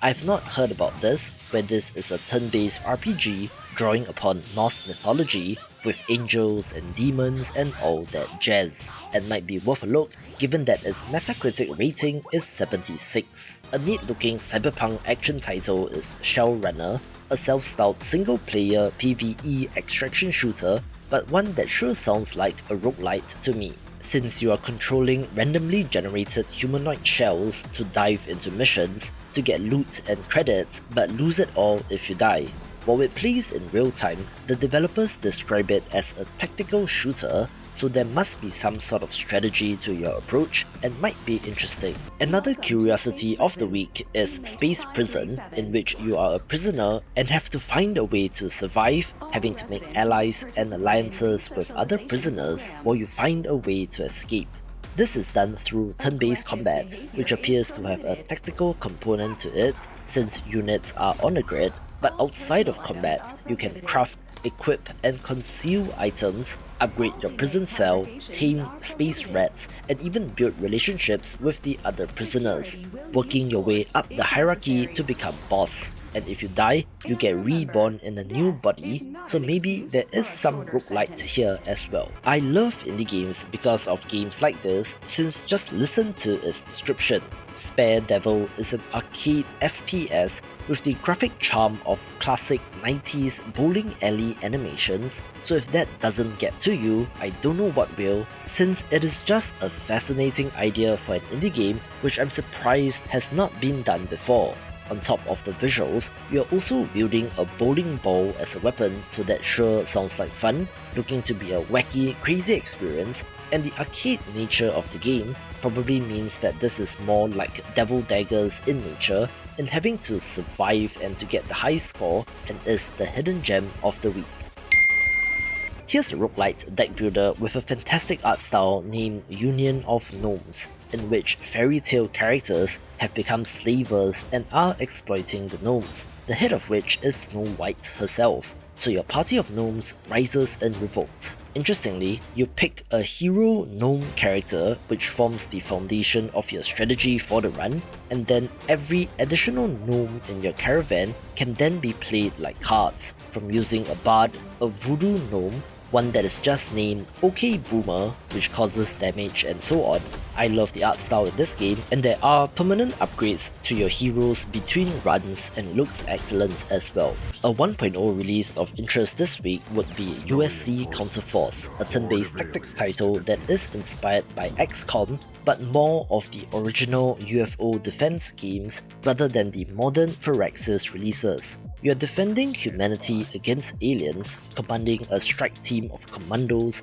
after a colony went dark. The full release includes the complete campaign mode, which has multiple endings for maximum replayability. The developers of Vampire Therapist cite What We Do in the Shadows, so of course I'm interested, being a visual novel title in which you play as a Wild West cowboy vampire, which, faced with immortality, takes to therapy to figure out what he wants to do with the rest of his immortal life and how to get better. He partners with a 3,000-year-old vampire to talk things through, and thus encounter a whole host of vampires from other historical time periods as well, with the voice acting in this being excellent, so if you love narrative games, this will be of interest. That was a massive list so far, but wait, there's more, since the top 5 begins with Dungeons of Hindenburg, a game which encourages you to book your slaycation with them, which honestly wasn't the vibe I was expecting from this game,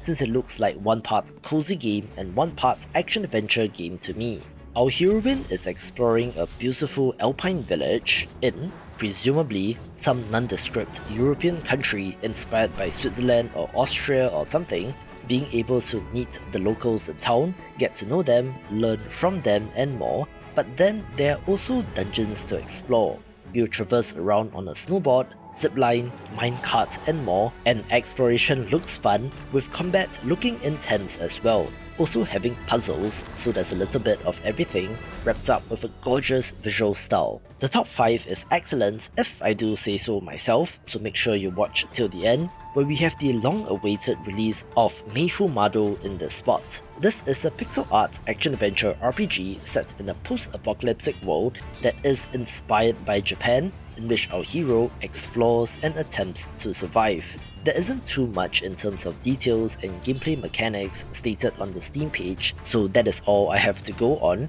but the game was successfully kickstarted but then ran into trouble getting the funds out, which might have affected development and the scope of this game, since what was shown off earlier doesn't appear to be in current screenshots and trailer. So do be cautious on this one, but as always, I hope that this is good and wish the developer all the best. Speaking of long anticipated titles, Gestalt, Steam and Cinder finally makes it to launch, I think. This is after being delayed multiple times, and then most recently from May to July, so this is it, I suppose, where if it somehow gets delayed once again, then I have nothing more to say. This is a steampunk Metroidvania with a gorgeous pixel art style coming to us from one of the most talented pixel artists that I have come across, with what appears to be a fun variety of biomes, enemies, bosses and more.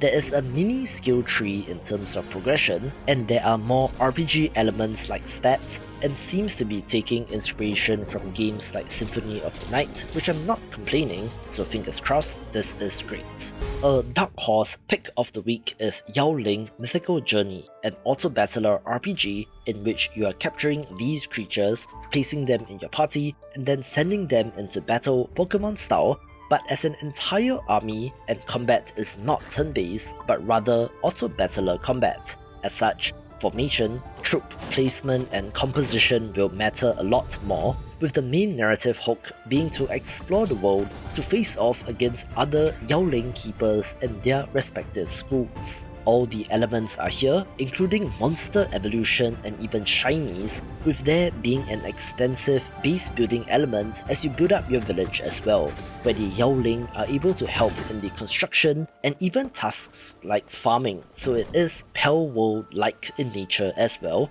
and could be something special. Hand-drawn, Japanese-inspired Metroidvania drawing upon Hollow Knight and Ori. That is the elevator pitch for Bow Path of the Teal Lotus, a game which I've been banging on and on about, and it will finally release this week, being one of my most anticipated Metroidvanias, and it looks awesome, so I hope this release is great. Fresh off a huge week of new releases, we have another gem-packed week, so you will be spoiled for choice with 37 new releases of interest, beginning with Veritas, a stunning 8-bit pixel art action-adventure game in which you are exploring the forgotten castle of the God of Shadows. There's a little bit of mystery surrounding this game and its many characters, which is for the better in my opinion, since they don't straight up explain the entire game in the trailers, with this being the direct sequel to Prodigal from 2020, but is much improved visually. I've had my eye on Abathur for quite a while, since this self-styled 2D arcade action platformer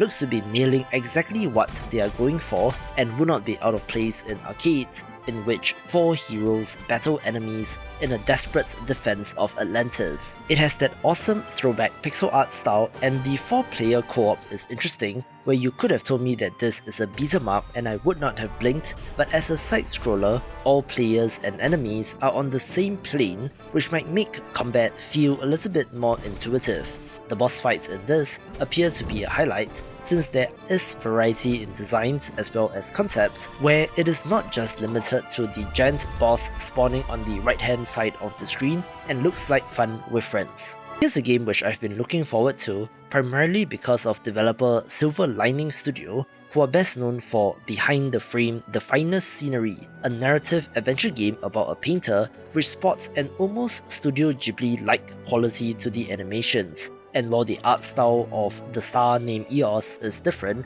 it should be telling an equally heartwarming tale. You play as a young photographer searching for his absent mother, following a series of photos that she sent to get on her trail. There's a mixture of puzzles and photography in this game, with a central mystery to uncover, and will be for cozy game fans. Speaking of cozy games, a farming game which I have my eye on is Far Lands, one that looks like Stardew Valley in space, but might have its own mechanics and systems to keep things interesting. For one, you have left your busy life in an overcrowded metropolis in favour of a simpler, more rural life on your own planet, having to tame the wilderness and do stuff like fishing, but can also hop into your ship to explore other planets. There are aliens to meet, befriend and trade with perhaps a more sinister reason as to why your planet was sold for that cheap, so if you love farming games like me, this will be of interest. The release of Exophobia is finally upon us, a sci-fi retro-inspired first-person shooter with Metroidvania-inspired elements in terms of progression. Set on board a crashed human spaceship which has now become infested with aliens, fight your way through the different levels of the ship, searching for human survivors and to find out about their backstories, all while you master an upgradable alien weapon to escape the ship. The Metroidvania inspiration comes from unlocking new abilities for the gun, which can be used both in combat but also in exploration, which allows you to access new areas. There will be boss fights and plenty of challenge, with the throwback pixel art style and choice of color palette being interesting, so let's hope it delivers an all-action experience. There are so many games of interest this week that even games outside of my top 10 will be great, including A Ranger, a role puzzling adventure, a game that has the attention of many since it's a puzzle adventure exploration game in which you do not simply move your character but scroll the entire row or column of tiles that she is on. You can loop around the world when you come to the end of it, which should lead to interesting implications since I have only seen this mechanic being used in self-contained puzzle games, but not as more of an open world level design, so I'm waiting for my mind to get blown by this. It also has quite the pedigree, coming to us from the artist of Braid, the designer of Ethereal and the writer of Kato, and is telling a tale of self-discovery as our misfit protagonist finds her way in the world and looks like my jam. I'm a fan of tower defense titles and there are quite a few this week, one of which is Artisan TD, an amazing looking, amazing type tower defense game in which the towers that you build can affect the pathing of enemy units. Interestingly, there will be wall sections that get built in between your towers,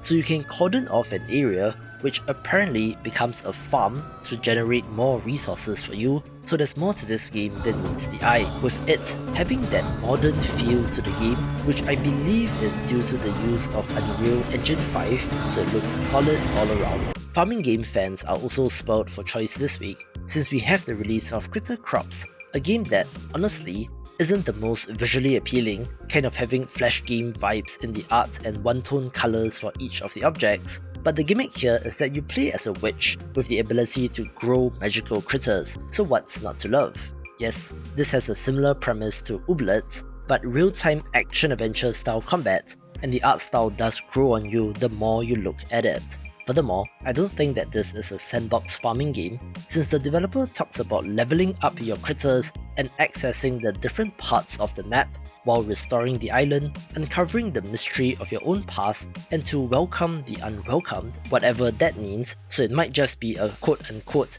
completable farming game that has its appeal. I'm a sucker for match 3 games, going back to Bejeweled, but also Puzzle Quest and 10 Million, with a more meta-looking one of these being Crossover Rolled for Initiative. For some reason, your tabletop RPG character sheet, yes, that piece of paper, is now under attack by enemies, so you need to find matches in your tray of dice to get resources to defeat them, which sure does remind me of Puzzle Quest. There's also an action strategy tower defense element here, since enemies are attacking in real time, so you cannot just sit back and relax, looking to be a cool, weird thing that I want to check out. The Earth Defense Force series is known for being esoteric and weird, and they are up to number 6 and the overall 11th entry in the franchise, counting spin-off titles, where this first released on PlayStation 4 and 5 in Japan in 2022, but this is the worldwide release, and apparently this developer is just 25 people, so you might consider them to be an indie studio. If you're not familiar, this is about playing as an EDF soldier taking on giant bugs in order to save the world, and has a kind of insane sci-fi story that you would expect to go along with a game like this. However, it is tongue-in-cheek, so it is satirical, and while I wouldn't go expecting Helldivers 2 going into this game, I think it should be charming in its own way. I just talked about Elle's Tales Egg when covering the surprise releases of June, a survival horror clicker game, and the developer is already back with, I presume, the next entry titled Elle's Tales Chicken. Again, it's a survival horror title with their signature art style, but in which you play as a chicken going through a maze, Sukuban block-pushing puzzle style, although honestly, I don't quite know what to expect based on screenshots and the trailer, which can be a good thing, I suppose.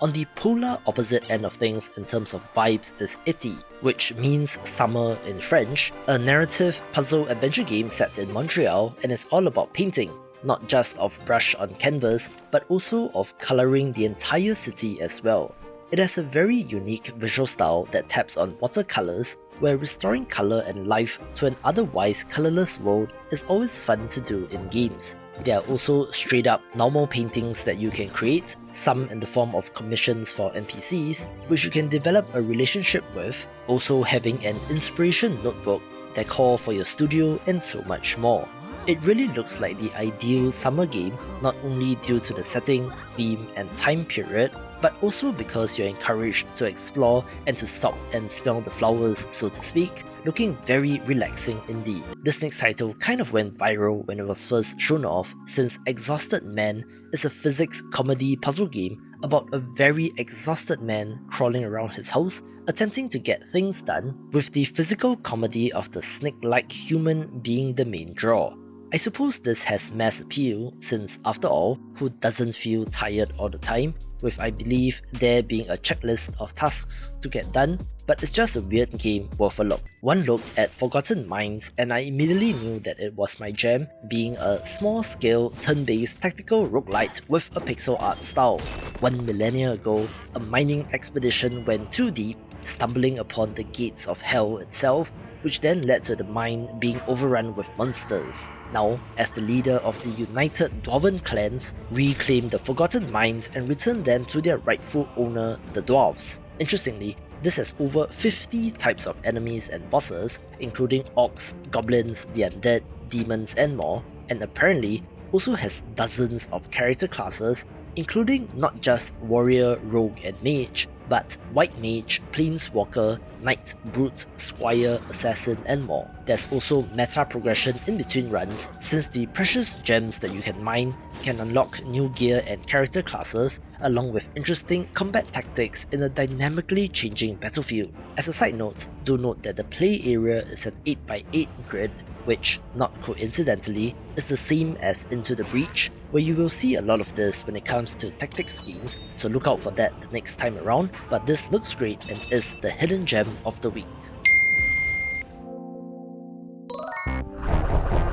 The developer of Goblin Auto Club Manager sent me a key and it worked in getting me to cover this game, since it has the description, "Imagine building fantastic cars out of junk and then letting idiots drive them," so of course I was in. This also self-describes as an auto battler but with racing instead of battling, so you can construct cars out of junk and then let the AI-controlled goblins drive them, with the hopes of winning the race to get more money to buy more parts and so on, as you work your way up the different racing leagues, and it's a weird game that is so indie games.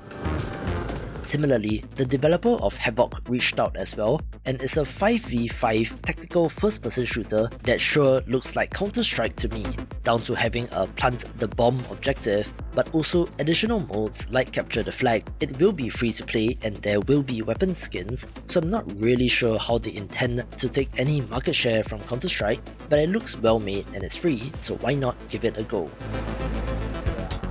Here's a weird one in Let's Minesweeper, one that takes things to the extreme in being Minesweeper but online, in which a game can have 48 million tiles and 10 million mines, so how's that for crazy? Apparently, you are uncovering some sort of grander image but won't be able to tell since you're playing on a very micro scale, but it is still interesting to see as a social experiment if anything. Massively multiplayer online Minesweeper was not on my bingo card for 2024, but then again, why not? Which is part of the appeal of indie games. Another farm simulation RPG of interest is the long in development Ova Magica, which kind of looks like Stardew Valley meets Pokemon, adding in a slime taming, combat and breeding element to the otherwise familiar farming genre. You are tending to your farm to grow crops, getting to know the locals, and maybe even fall in love,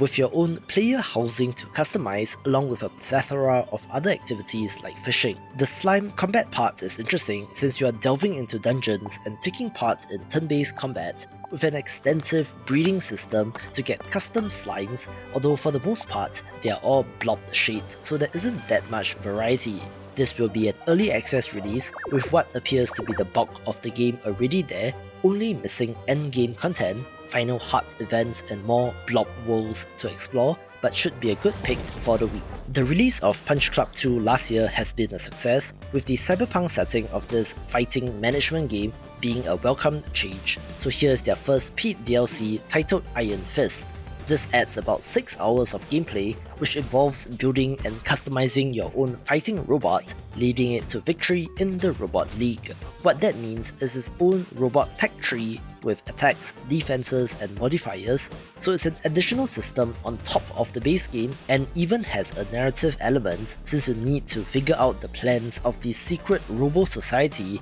and to stop them before it's too late.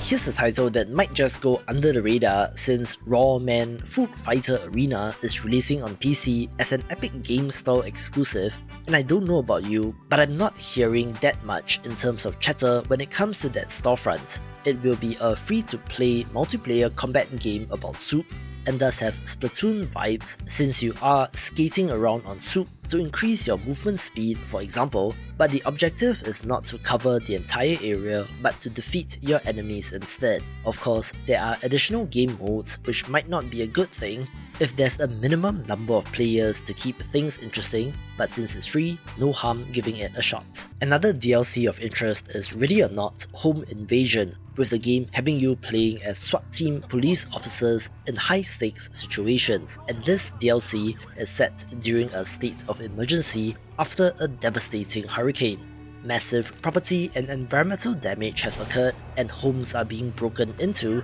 where your squad is then called in along with reports of looters and gang-related activities, so you will have plenty on your hands. The base game is great, so if the missions here are substantial enough, it should be a great piece of DLC to expand upon the game. After a delay of about 1 week, the boomer shooter Relentless Frontier releases Episode 1 in early access this week, a fast-paced first-person shooter running on the GZ Doom engine. You are fighting everything from alien bugs to energy cultists and super soldiers as you try to save the planet, but to be honest, it doesn't look like it has any particularly unique distinguishing point and might just fall in the simple but well-executed bin of indie games.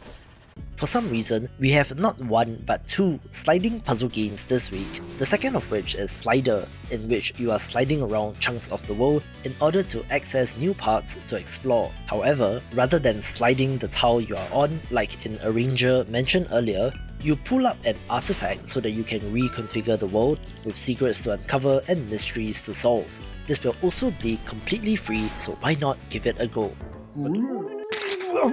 What? How? What?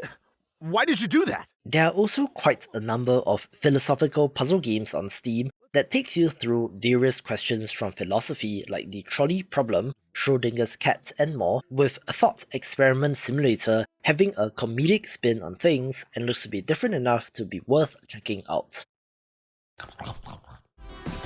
Fans of the channel will know that I've been shouting out the Tori 3D games wherever I can, since they are neat 3D platformers that are very affordable and harken back to a simpler time, with Tori's Panic Pack being yet another release in the series. However, this is 3 separate tiny games rather than one contiguous experience that builds upon itself, which can be good in its own right in terms of mechanic variety. Here's another title that I have my eye on in Waco the Mask Gatherer, a third-person behind-the-back action-adventure game in which our hero is on a quest to collect 7 primordial masks, battling enemies and bosses along the way. It looks neat if a little simple and does look very Zelda-inspired, so if you're craving a game like this, do give it a look. There was a time in the early 2000s in which desktop virtual pets were all the rage, where you had a little creature that lived on your desktop that you could interact with, and Weird Alerts will bring that back in 2024. Interestingly, your pet has its own little program window and home island to live in, which you can customize and build out, but you can also drag the creature out of said window onto your desktop where it will wander about. They have built-in productivity tools like a Pomodoro timer to hopefully keep you on task while gamifying it, and it simply looks adorable. This week also brings us the release of the highly anticipated Conscript, a game which was kickstarted ages ago but did capture hearts and minds at the time, which has rolled over into anticipation in terms of pure Steam wishlist numbers. This is set in the trenches of World War I, following a soldier in search of his missing brother having to deal with the horrors of war along the way. On top of PTSD and the constant rain of mortar and gunfire, he has to deal with actual enemy soldiers in the trenches and their deadly weapons, along with possible use of chemical weapons that makes it difficult to differentiate reality from hallucinations. The PS1 inspired art style has to be the highlight, which has become more common in recent years, but it still looks well done, so I hope the survival horror end of things holds up.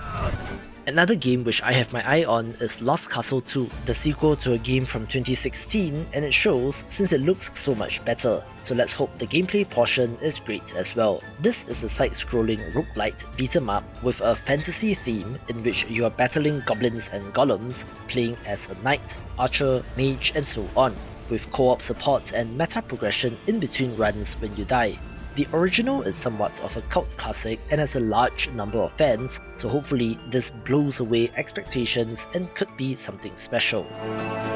Developer Ironhide Game Studio keeps chugging along, the certified flash game legend which blew up all those many years ago with the original Kingdom Rush, and after spin-offs and other IP, Kingdom Rush 5 Alliance TD is out this week. A great evil has arisen, and it comes down to the most unlikely of alliances to save the day, between the human army of Lunaria and the Dark Army, which means you can do things like bring two heroes into battle or to merge different types of towers together. The core unit summoning lane-based tower defense action is still present, and they have been remarkably consistent with the art style, and going by the pedigree, should be a good game as well. I'm excited to share this next title since we have the 1.0 release of Frontier Hunter Urza's Wheel of Fortune, a Metroidvania that I've been itching to play since it sure looks like Bloodstained Ritual of the Night to me. Yes, that means it has anime inspiration, but in 2.5D rather than pixel art or hand-drawn, having a unique 3-character setup which you can switch between in combat to pull off sick combos. The world mixes sci-fi and fantasy, so that means swords and giant scorpions with guns and airships, with an extensive crafting system as well, and will be for fans of the genre. I'm a fan of the survival RTS They Are Billions, which just swarms you with an incomprehensible number of enemies, with another game in a similar vein being Cataclysmo, in which you lead expeditions out into the mist to push back against the creatures of darkness, constructing giant citadels to aid in your defense. Interestingly, the construction portion of the game is fairly in-depth, since you are literally building up walls block by block, and if I'm not wrong, the taller your wall, the harder the blocks at the bottom become, presumably due to being compressed by gravity or something, so it has that kind of depth with a cool look as well, although we'll have to see how much content there is in early access. Welcome to another stacked week of new releases, where if games were pancakes, this stack would be 28 pancakes high, including a number of gorgeous but maybe not so indie titles. But first, let's begin with Gorgon Shield, the latest game from developer Whiskey Barrel Studios, best known for the Swords and Sandals series, and interestingly, is a vertical roguelite RPG. What this means is that you're ascending a tower on a shield with 4 party members facing off against enemies on all 4 sides, but you are able to rotate the shield, which is where the strategy comes in, with a well-received demo and looks neat. As a fan of giant mechs, I've been looking forward to Arc Seed for quite a while, since of course it has gorgeous pixel art in which you are battling interstellar archangels in destructible cities, so very Evangelion-like for sure. It also has deck building in terms of attacks and abilities that you draw, and looks like it's for fans of the genre. Here's an interesting cozy game which seems to have been in development for quite a while, in which the Garden Path self-describes as a slice of life sim about the joy of gardening. It looks like an adventure exploration game about growing your garden and talking to NPCs, but it is not as structured as a farming sim like Stardew Valley. You will be able to do activities like fishing, but they also talk about vegetable friends, which seems weird. It is designed for short 10 to 30 minute play sessions containing dailies to complete, so it might be similar to something like Cozy Grove with an interesting art style as well. Developer Hobo Cat Games makes interesting games such as the Souls-like title Hobo Cat Adventures, and they are back this week with Mortal Doom, a 3D platformer action roguelite with a sports twist, in which you are pulling off sick tricks on your vehicle of choice while blasting away at demons and getting upgrades. Yes, this is essentially Tony Hawk meets Devil Daggers and has a throwback art style and looks to be a cool, weird thing. Here's another fun looking title with a twist, since at its core, Space for Sale looks like a base builder title to me, only you are not some omniscient being creating buildings out of thin air, but are represented by a player avatar on screen. You are constructing dream homes on alien planets in accordance to the demands of your clients, having to deal with the local flora and fauna as you do so. So it is one part action-adventure game and one part building and crafting game, with a nice look as well. This comes to us from Swedish developer Mirage Game Studio, best known for Little Big Workshop, which I quite enjoyed, so I'm looking forward to their next title for sure. Other games begin with Cats on Duty, a match 3 tower defense title that mashes up two genres that I love,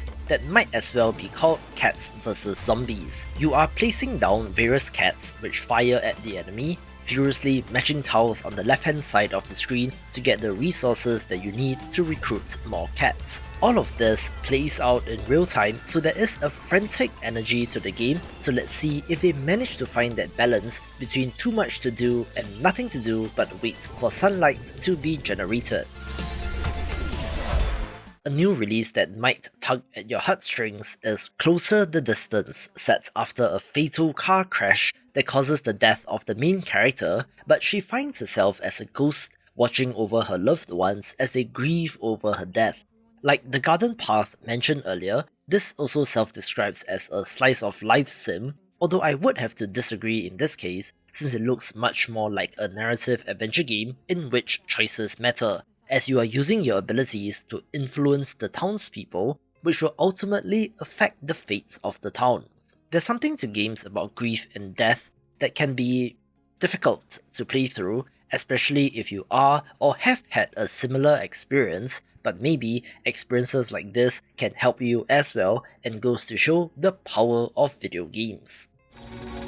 Like Artisan TD mentioned last week, Dawnmaker has the potential to be a big hit, being a turn-based base building game with deck building elements, in which you are drawing buildings and cards and deciding where to place them on the hexagonal grid. Games of this nature can be deeply strategic, think .H for example, so it depends on how well put together the systems are, with the grander goal of bringing back life to a dead world, and is the hidden gem of the week.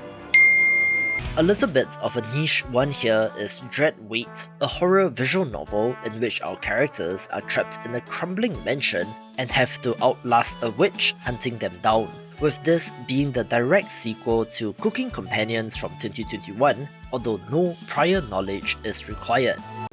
Here's a game which is just straight up Mario in Kitsune Tales, a 2D platformer starring cat girls, and does look very similar to its inspiration. However, given that Nintendo isn't making 2D Mario games like this anymore, maybe this will be able to find its footing, as indie games always do when they fill a gap in the market.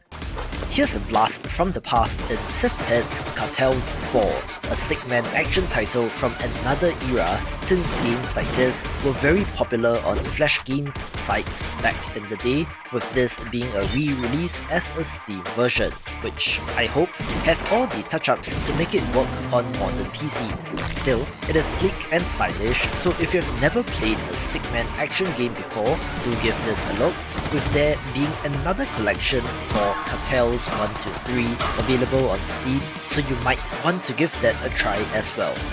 Here's a neat looking action-adventure automation game named Starground, which has the potential to be a hit given the popularity of games like Forager, in which it combines the base building automation hook of games like Factorial with a dungeon crawling action component, and also has co-op support. The main bulk of the game appears to be the factory building portion, in which you are mining and processing resources, first by hand, but eventually getting up to gigantic automated setups with conveyor belts. You can leave the factory to dive into dungeons or go to other planets to explore, fight enemies and kill bosses for more loot, to then be crafted into more powerful equipment, so that's a fairly tried and tested gameplay loop. It is supposed to be built from the ground up as a co-op experience as compared to the failed attempt at adding multiplayer to Forager, where the main guy there threw the rest of the team under the bus on that one and became persona non grata,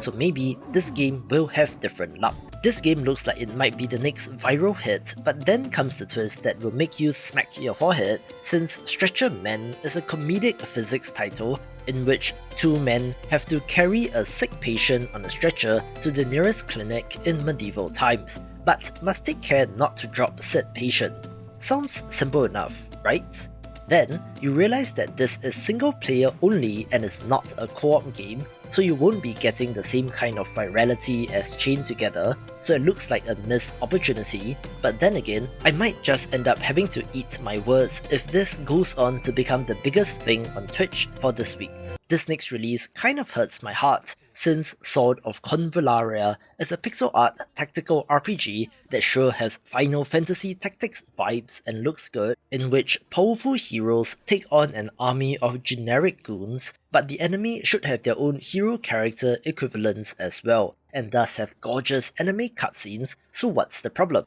Well, it is also on mobile and is free to play, where, you guessed it, it's a gacha game of all things, so you are spending currency to pull characters like in Genshin Impact. It sucks because I love pixel art and tactics titles and this looks awesome, but the monetization system turns me off, so much so that I was considering not putting it in this video at all, but it might be of interest to you. Just a quick one here in the Jackbox Mega Picker. Not so much a game, but more of a utility that aggregates all the games from all of the Jackbox Party Packs that you own, and there are many since they're up to Jackbox Party Pack 10, and with 5 games each means a total of 50, where this Mega Picker simply makes it easier to jump into the ones that you love, so break it out for your next party. Here's a cleverly named game in Time is Honey, an idle game that has you playing as a beekeeper, raising bees and collecting their honey. There are special, unique bees which you can get from packs, with the main goal of collecting them all and looks adorable,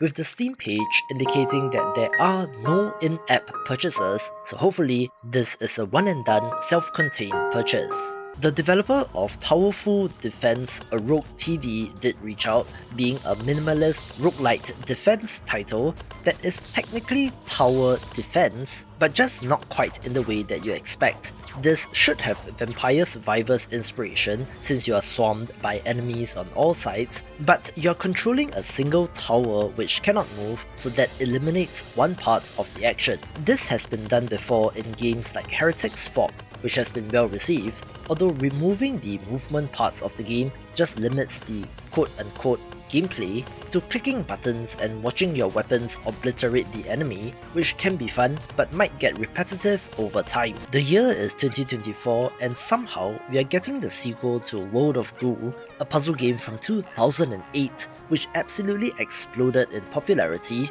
although I'm not optimistic about their chances this time around. For one, it kind of looks like the same thing, and in the 16 years since the original release, the puzzle game space has moved on, and it will also be an Epic Games Store exclusive, at least on PC. But who knows, maybe the nostalgia is strong enough to give this a good showing. Here's a gorgeous pixel art adventure game named Minds Beneath Us, a sci-fi entry set in, perhaps, the near future, in which society has become fully automated with AI and human brains are directly linked to the internet. Horrifyingly, our protagonist is a man with a data ghost in his head which controls his body, against the backdrop of a dystopian, almost cyberpunk kind of society. There is of course a mysterious conspiracy afoot of monstrous consequences, but for the most part, this plays like an adventure game about searching for clues in the environment as well as dialogue choices, and has a beautiful visual style. I've had my eye on Infest for quite a while since the shorthand for this is Noita plus Slay the Spire, being a roguelite deck builder in which every pixel is simulated on screen. Interestingly, rather than being a straight up deck builder RPG, it kind of feels like one of those physics-based action titles like Worms or Gunbound, since you have to manually aim your cards and abilities, with the subsequent pixel simulations occurring on the right hand side of the screen. So you can ignite flammable gas and use it to cause massive damage on nearby enemies, for example, although depending on how random the physics are, it might not be appealing to deck building fans. This next game simply looks like fun in a very literal way, since the self-styled comedy slapformer Thank Goodness You're Here is set in a bizarre northern English town filled with weird characters who task you, a travelling salesman, with a series of increasingly absurd tasks. Now, I don't think that there will be a secret twist that changes it into a horror game or anything, but rather it is more of a walk on the weird side of funny situations that our hero finds himself in,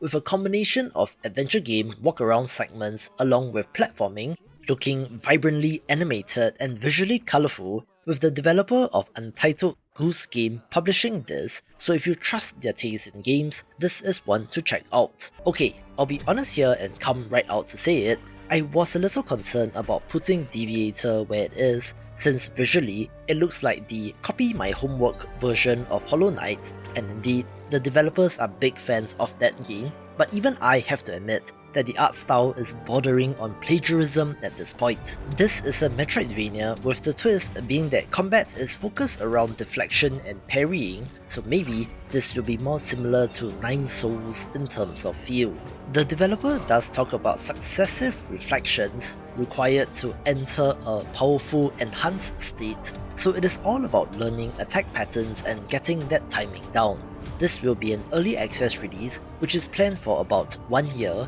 although no details are given with regards to expected playtime, number of areas or bosses, so it's a little bit of an enigma that we will have to figure out. Alright, you got me here. This next title is from a technically independent studio which I would not consider to be indie, since they have raised millions of dollars of VC funding as well as through Kickstarter, and comprises of ex-Blizzard developers, but hey, Stormgate could be the next big real-time strategy game that looks like StarCraft, since you have Terran, Protoss, and demons, who are a swarm-type faction that relies on quantity to overwhelm their opponents, so yeah, essentially the Zerg, with this being free to play but not pay to win, looking to have a model similar to StarCraft 2, so no harm checking this out, with this release kicking off an arms race in the RTS, which is interesting to see in 2024. The summer of indie games continues, where there's always something new to play, with the best releases of the week beginning with Signy All Guns Blazing, a surprising entry since this is a straight up vertical shoot 'em up, which is not common at all these days, where they have somehow convinced Konami to publish this game, so let's see how it does, and I do particularly love the giant bosses in this. Another quick one here is the squad-based real-time strategy game Rat and Right, which stars anthropomorphic animals in a diesel punk world, looking very Company of Heroes inspired, but do note that it will be an early access release. I cannot believe I'm saying this, but we also have the release of Volgar the Viking 2 this week, the sequel to a game from 2013, so that is 11 years and counting.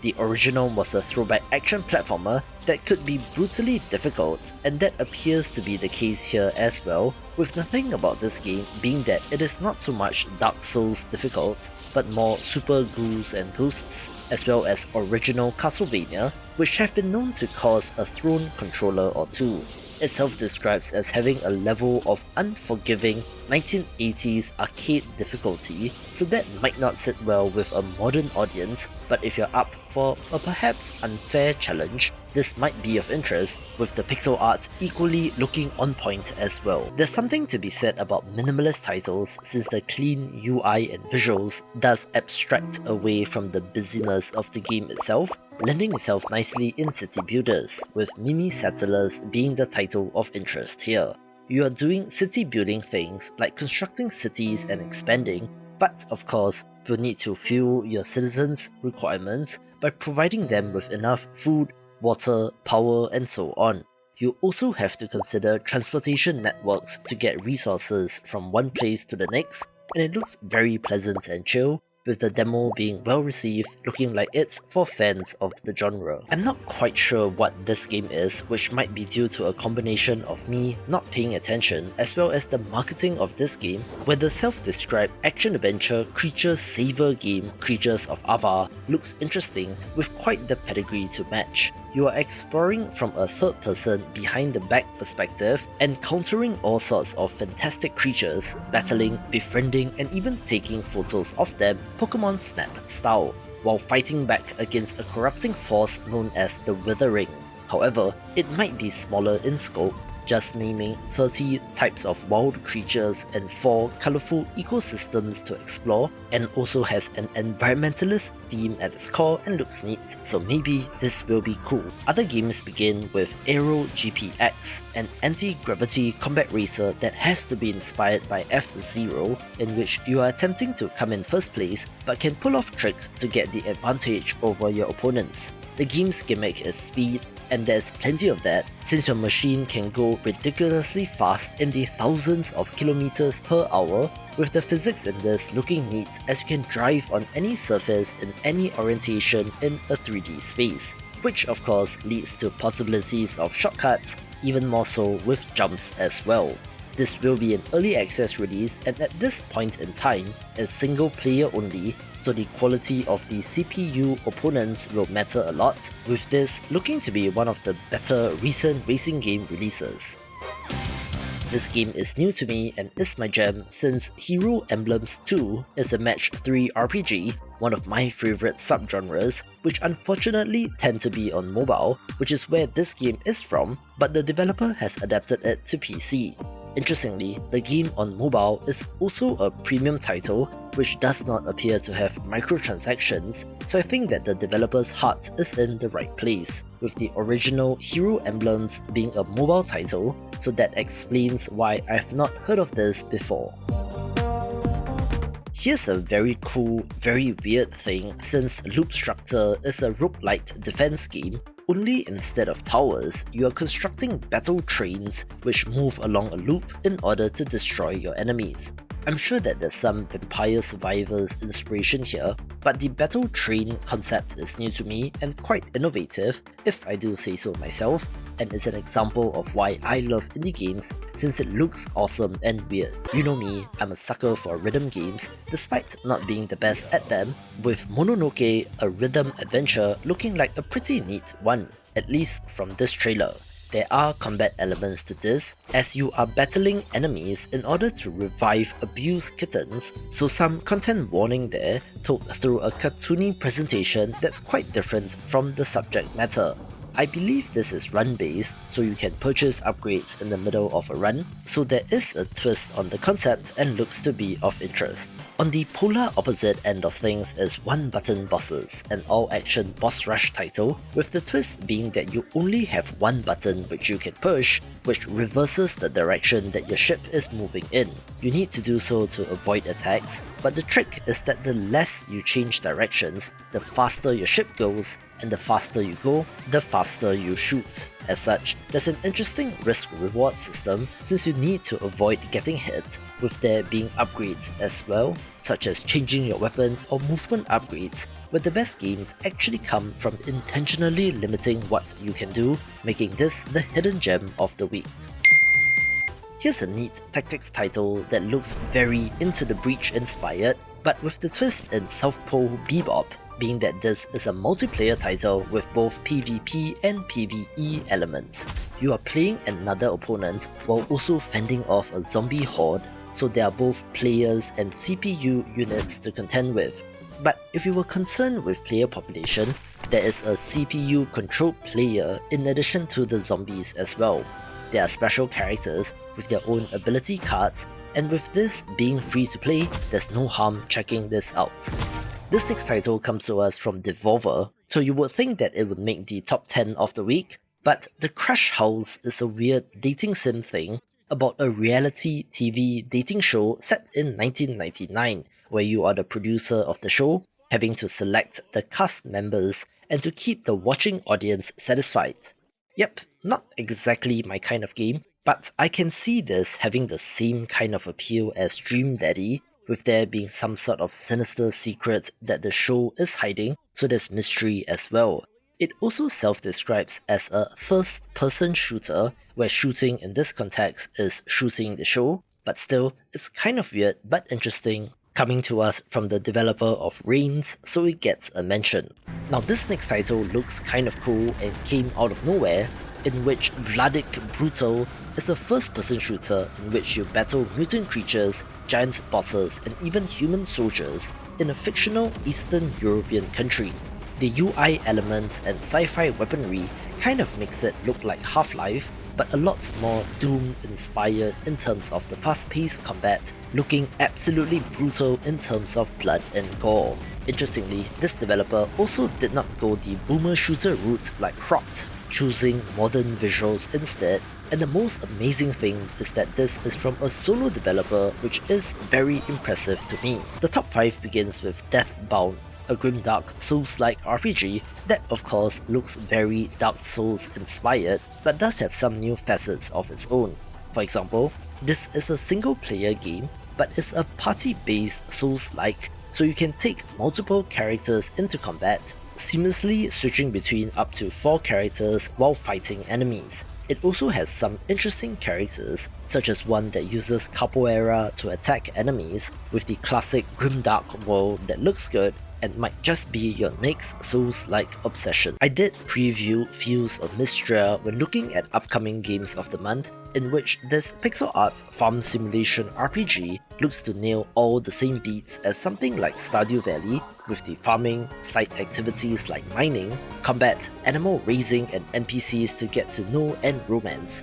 with a different style of pixel art which does look pretty good. I have still not gotten an answer from you in the comments why exactly this game is so popular, being one of the most wishlisted games on Steam overall, since to me, it looks like just another farming sim that admittedly looks very well made, but I do love farming games myself, so of course I'm interested in this. This next title might be not so indie, since developer Image and Form has since consolidated under the Thunderful Group banner, which is significant in size, but still you won't be getting anything like SteamWorld Heist 2 from bigger studios, so I thought I'll give it a mention. This is set in the SteamWorld universe of steam-powered robots, with quite a different theme as compared to the original, since that was more sci-fi and you were raiding spaceships, with this having more of a nautical theme. It is a turn-based tactical game with manual aiming, so you are attempting to use physics to ricochet your shots to hit the enemy, as compared to the percentage chance to hit system in games like XCOM, which gives this an interesting feel and should be a good game. Dungeons and Degenerate Gamblers is the next roguelite card-based title that uses poker cards like in Balatro, but this time blackjack instead of poker. The different card suits have different abilities, with tarot and special cards adding to the strategy like in Balatro, and has the potential to be the next big hit. I've been banging on and on about this game for good reason, since it is the latest entry in a beloved series of action-adventure games that are just adorable as heck, with the added bonus that Cat Quest 3 is releasing on International Cat Day on August 8th, and is also from Singaporean developer The Gentle Bros, with my home country celebrating National Day on August 9th as well. It's an open world title in which you are sailing the high seas in search of treasure, battling pirates and taking strongholds by ship in a swashbuckling adventure that looks fantastic. It's another jam-packed week of new releases, so let's begin with Intravenous 2, the follow-up to a top-down stealth action tactical shooter from 2021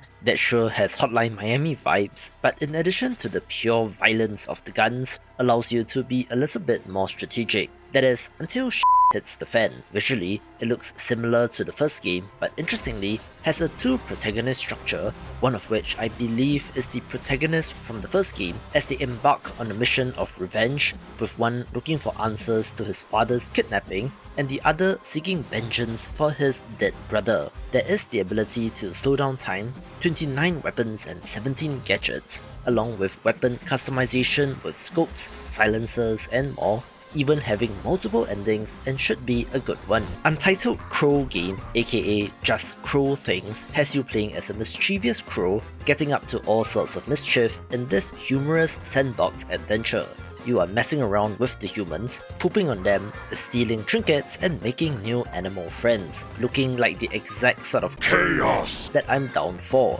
This comes to us from the developer of Rain on Your Parade, which has a similar vibe, only where you played as a rain cloud instead, looking to iterate and sharpen ideas from that game and looks like fun. This next title is an interesting one since it comes to us from Luke Muscat, best known as the designer of Fruit Ninja and Jetpack Joyride, but he has since left Halfbrick and went indie, cataloging his indie dev journey on his YouTube channel, which is a must follow, with this next game being Feed the Deep. This is an underwater Lovecraftian roguelite in which you are diving into claustrophobic looking underwater caves in search of treasure so that you can purchase upgrades to dive deeper, borrowing the resource picking up parts of Domekeeper, but with the horror element in which you need to feed an underwater monster to protect the floating cities. Most interestingly, I don't believe there is any direct combat in this game, so the danger comes more from running out of air and drowning,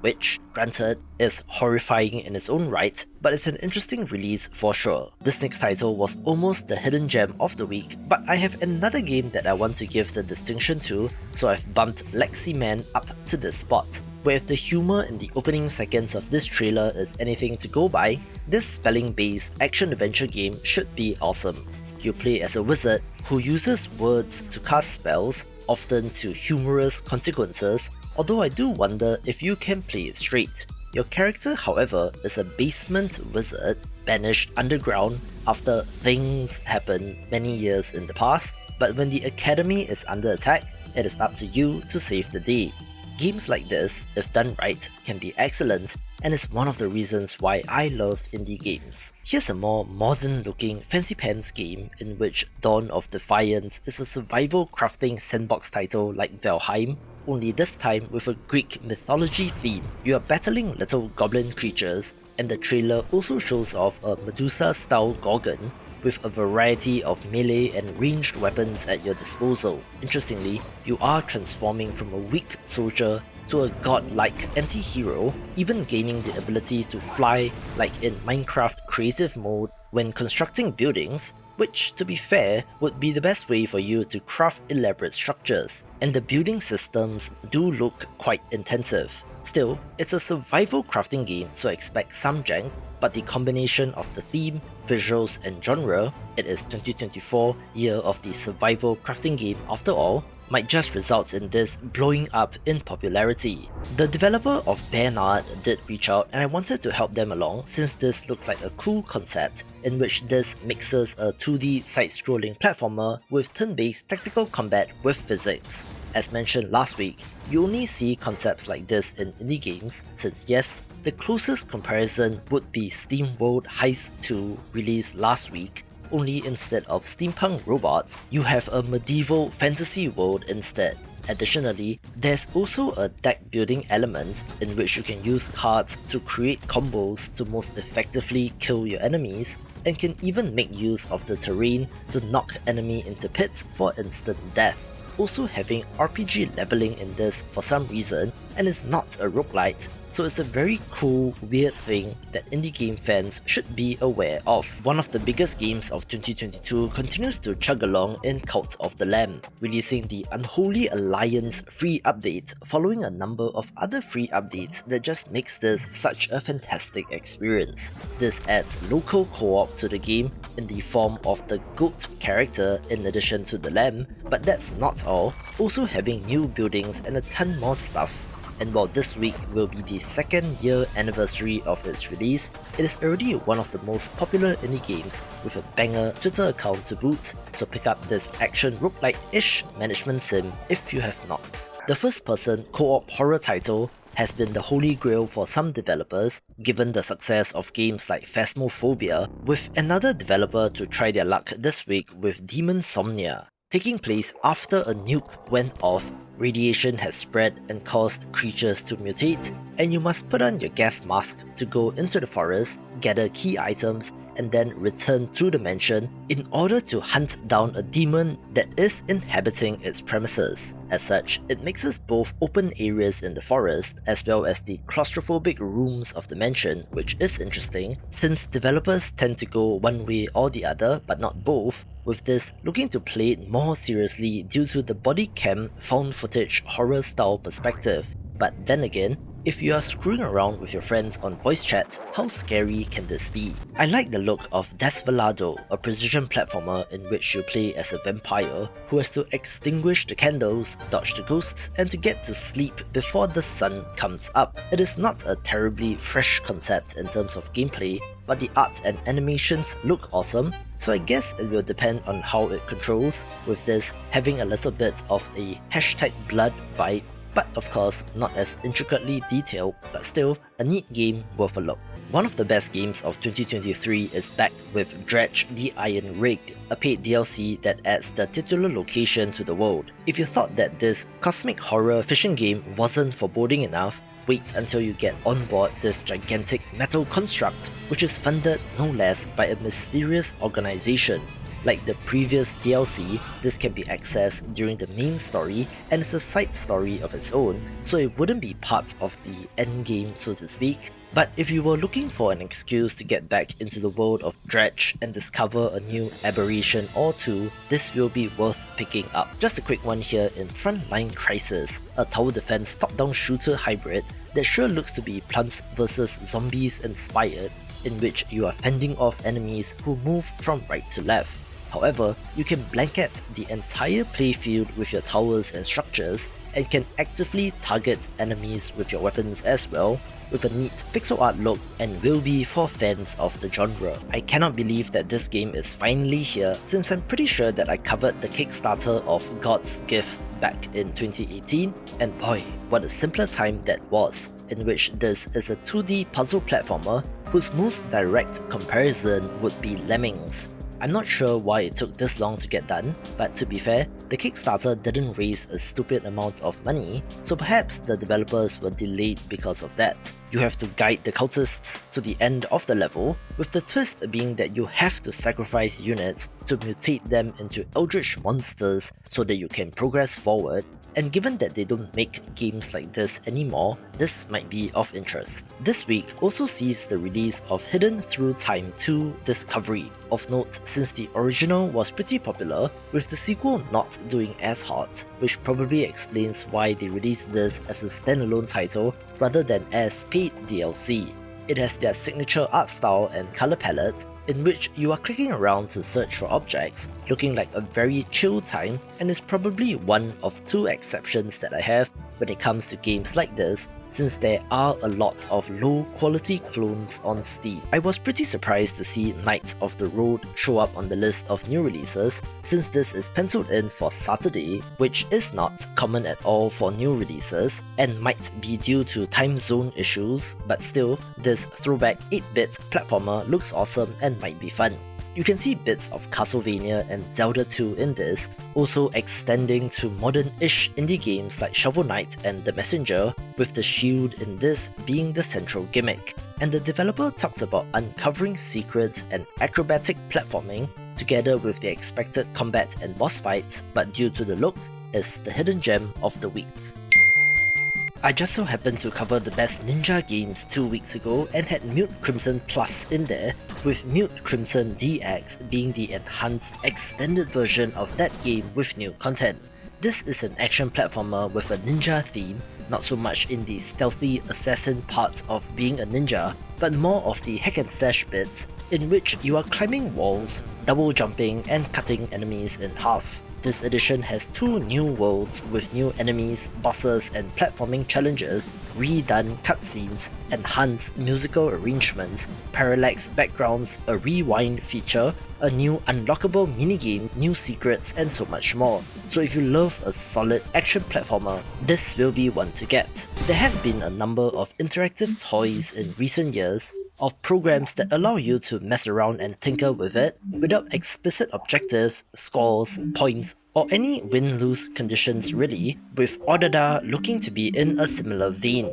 a chill, music-making toy with an awesome art style that reminds me of children's toys. However, underneath the cutesy visuals is the ability to make your own music track, even being able to save it on an in-game cassette tape and to export it as an audio file, so whether you're a maestro or not, might be fun to tinker around with. There have been a number of tug-of-war strategy games over the years of an effectively side-scrolling perspective with castles on each side, in which you were spawning in units and casting spells for your army to get the advantage, such as in the Epic War games or Bowmaster Prelude on Flash, with a new entry being Operation Polygon Storm. This has a military theme and looks fairly similar to War Pips in concept, but with a different art style in which you are deploying infantry and armor to defeat your opponent, with minimal micromanagement required, which I think results in units automatically advancing and taking cover rather than you having to control them like in an RTS,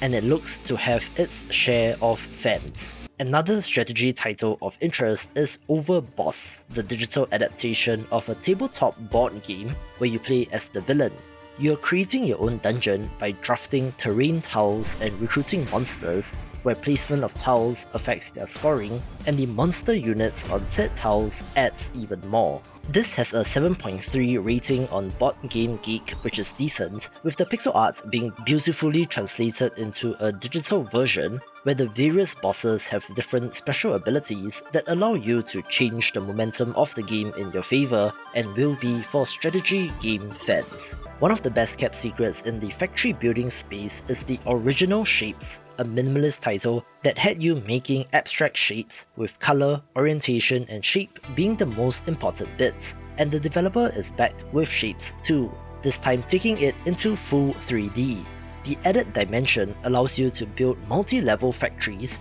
in which elevation is taken into consideration, but is also somewhat abstracted since the factory is in space, so you're not constrained by the physical limits of the world. The core shape-making idea is still present, but I'm sure that there will be new additions and looks absolutely epic in terms of the sheer scale of production, but to what end, I wonder. We also have the Steam release of Shoulders of Giants Ultimate, which I believe did release in some form on the Epic Games Store, being an action roguelite in which your character sits on top of a giant mech. It looks polished and well made, although there's something about the look and UI that makes it look very quote-unquote modern day, like in Fortnite for better or worse, with the third-person camera being interesting, although I don't know if that will be enough. Now this is a release that brings me back, since Sins of a Solar Empire 2 is the follow-up to a game from 2008 which had various expansions and DLCs over the years, with the one that people are most likely to be familiar with being Sins of a Solar Empire Rebellion from 2012. This is a real-time strategy title with 4X elements in which you are commanding fleets of powerful spaceships in real time, but are maneuvering them to explore, expand, exploit and exterminate your enemies for galactic dominance. Developer Ironclad Games was established in 2003 and have managed to survive over the years, with their games doing decently well, and this, like the earlier game, was co-developed with Stardock, and they seem to be keeping costs under control with a small team size of under 20, so for perhaps a more modern take on this idea as compared to a 12-year-old game, this is the title to get, with it pleasantly not being an early access release. Here's a cute little title named Slash Quest, in which a giant sword plays a central role, but not in the way that you would think, since this is not some dark fantasy hack and slash title, but rather one that does look kind of cute. Don't get me wrong, you're still chopping up monsters, but with a much more pleasant look, and it appears that the controls in this are interesting, since the real hero is the sword, and the human is just being dragged along with it, so there might be something special to this game and could be neat. Oh my god, you guys, if you're above a certain age, I'm sure that the nostalgia will instantly come flooding back to you, since the Crimson Diamond has an art style reminiscent of EGA games, representative of early PC games, and they have nailed exactly what they're going for, especially in the pixel art and the color palette, with the signature red color for human skin tone, which you can see in games like The Secret of Monkey Island. More than the visuals, however, is the game itself, which centers around the discovery of a massive diamond in a ghost town where mystery is afoot, and our heroine has to figure out who has the claim to the diamond. It's a big week, so we are not done just yet, with the top 5 being standout entries in themselves, such as Level 0 Extraction, a game that was delayed about a week to get out of the way of big updates on August 6, which appear to be Helldivers 2 Escalation of Freedom, Fortnite Cross Fall Guys, Apex Legends Season 22, Rocket League Cross Cybertruck, and Dead by Daylight Castlevania, so here is this co-op horror extraction shooter 1 week later. Similar to games like Escape from Tarkov or Lethal Company, you are delving into these facilities in search of loot, then having to extract and get out safely in order to keep it. But watch out for both CPU-controlled monsters, player-controlled ones, and player-controlled mercenaries as your opposition, leading to a high-stakes experience where you cannot trust anyone, which does look like fun with friends. Developer Strange Scaffold continues to knock it out of the park with their next title, I Am Your Beast, being the title of interest here. You play as a special agent type who is fed up after being called back into the field one last time too many times, where declining the job results in a guerrilla war between him and an organization known as the Covert Operations Initiative. This is one part stealth immersive sim, where you are skulking about in the grass or in pipes to get the jump on enemies, but then switches to furious first-person action since there's no reloading in this game, but you can pick up enemy weapons and even throw the empty gun at an enemy to take them out. The action looks awesome and its demo was very well received during the most recent Steam Next Festival, making the full release one to watch. I'm pretty excited about Castaway since this retro throwback pixel art action-adventure game sure looks like Zelda, with the big caveat that the developer outright states that this is a smaller experience, having only 3 main dungeons, so don't go expecting a 40-hour experience with this game. Still, combat looks fun and there is variety in the form of 3 weapons in the sword, a pickaxe and a grappling hook. And when you're done with the main game, there is a 50-floor death tower that increases in difficulty for every level you move up,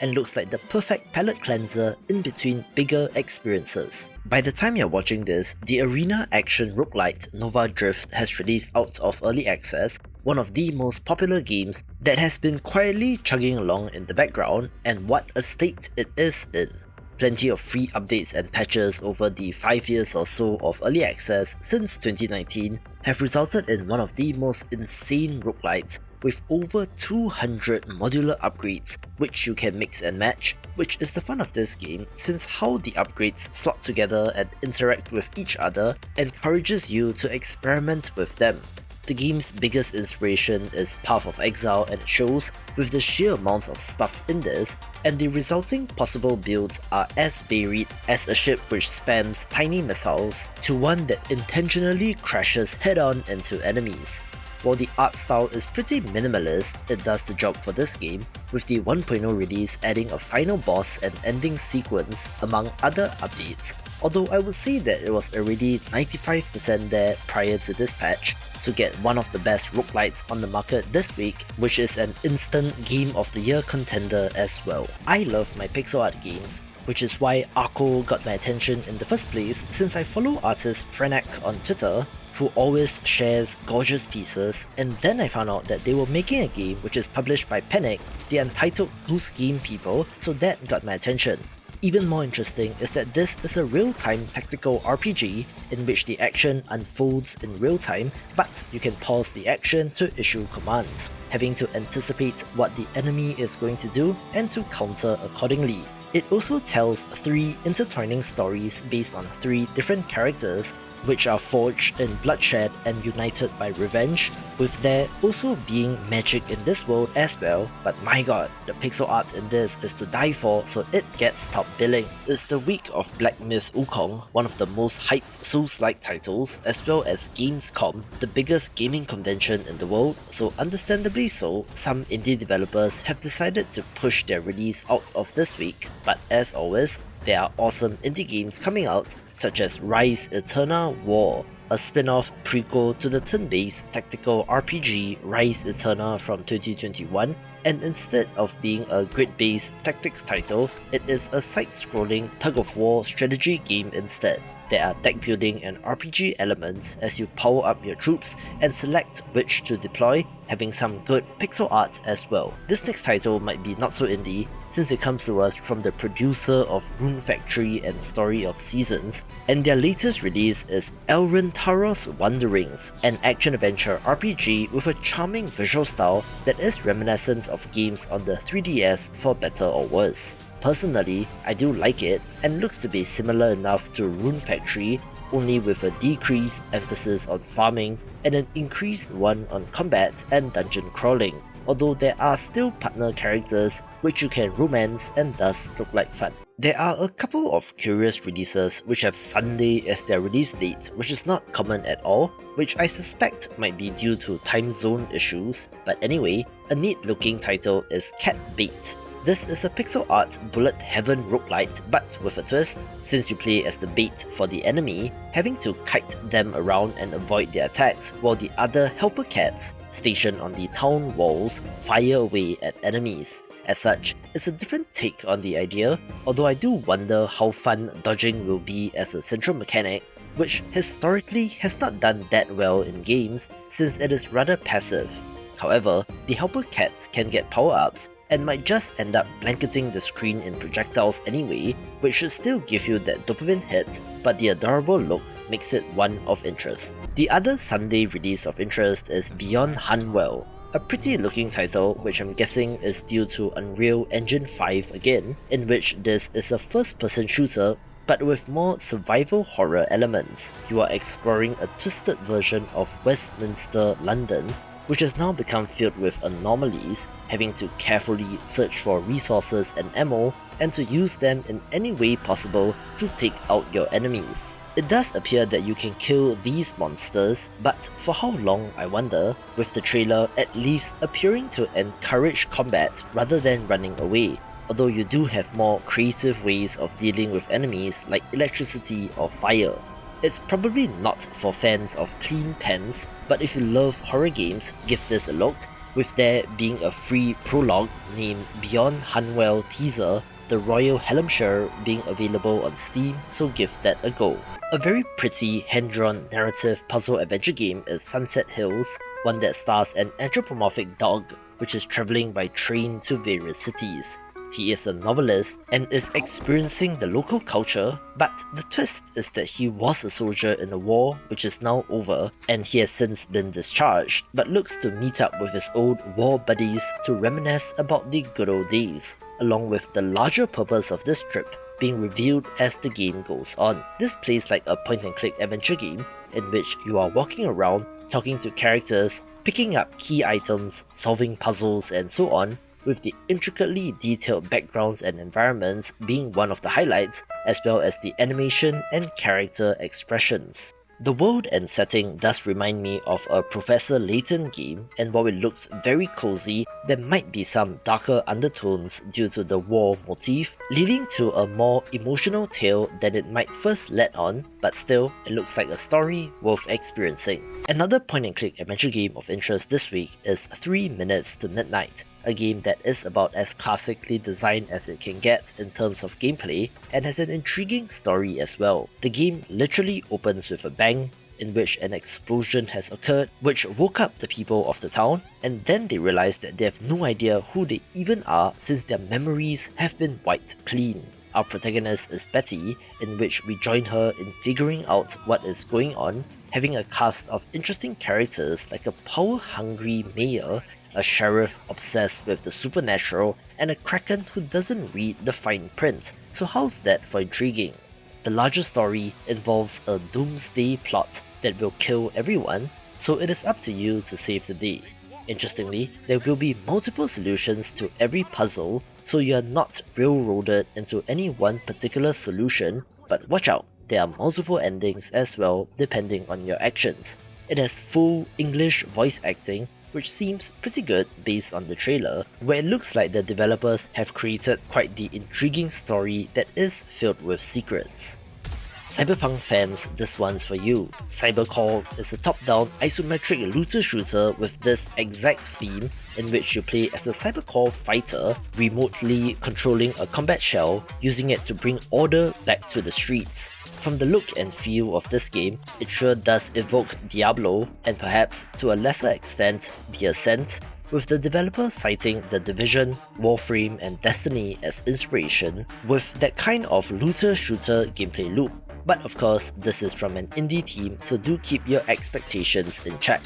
I'm interested in the structure of this game, whether or not there will be a story campaign, or if it is just about running missions, with the 3 games that they mentioned requiring huge teams to maintain and update, so good luck to the developers with this one. Here's a cute looking game named Dodge Barrage, in which anthropomorphic animals are playing dodgeball, and of course has local multiplayer support for up to 4 players. Interestingly, this is a little bit more involved as compared to a regular party game, since it draws upon fighting games itself, so every move available to you has an equivalent counter move that your opponent can use. Also, there appears to be somewhat of a high skill ceiling, since you can do things like parry their ball with your own, as well as spike the ball from up in the air, charge a power throw, tackle opponents to snatch the ball, or even to bounce a throw off a wall with physics in order to hit your opponent. While there are 7 characters, I believe they all play the same, but that shouldn't be too much of an issue,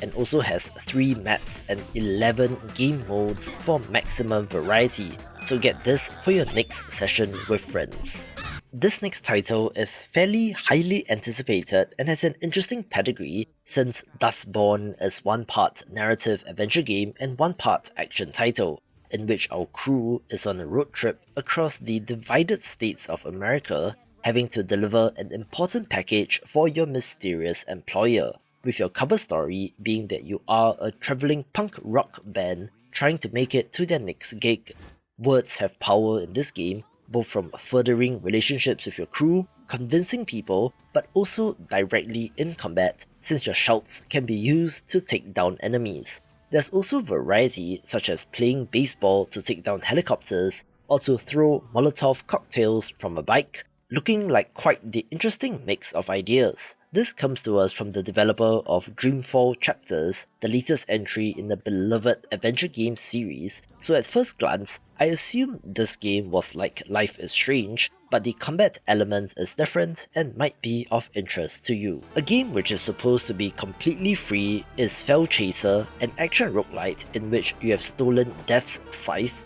and must now escape purgatory by reaping hordes of monsters. Refreshingly, this is not another Vampire Survivors inspired title, instead having more self-contained arenas with a more regular number of enemies, incorporating the node-based exploration on a map from Slay the Spire and looks neat. Although in terms of semantics, it self-describes as a HD 2D game but is not pixel art, and apparently Square Enix has trademarked that term to mean games like Octopath Traveler, and while this is not pixel art, I do think that there's something to this game, so for free, why not check it out? Another promising title is Iron Diamond, a Metroidvania with a hand-drawn art style that looks okay, where you play as a weaponized iron extractor with a scorpion tail-like appendage, making a way across a non-linear world, searching for a valuable mineral deposit named the Iron Diamond. While not exactly the prettiest, there's a charm to the art style, so I hope it controls well,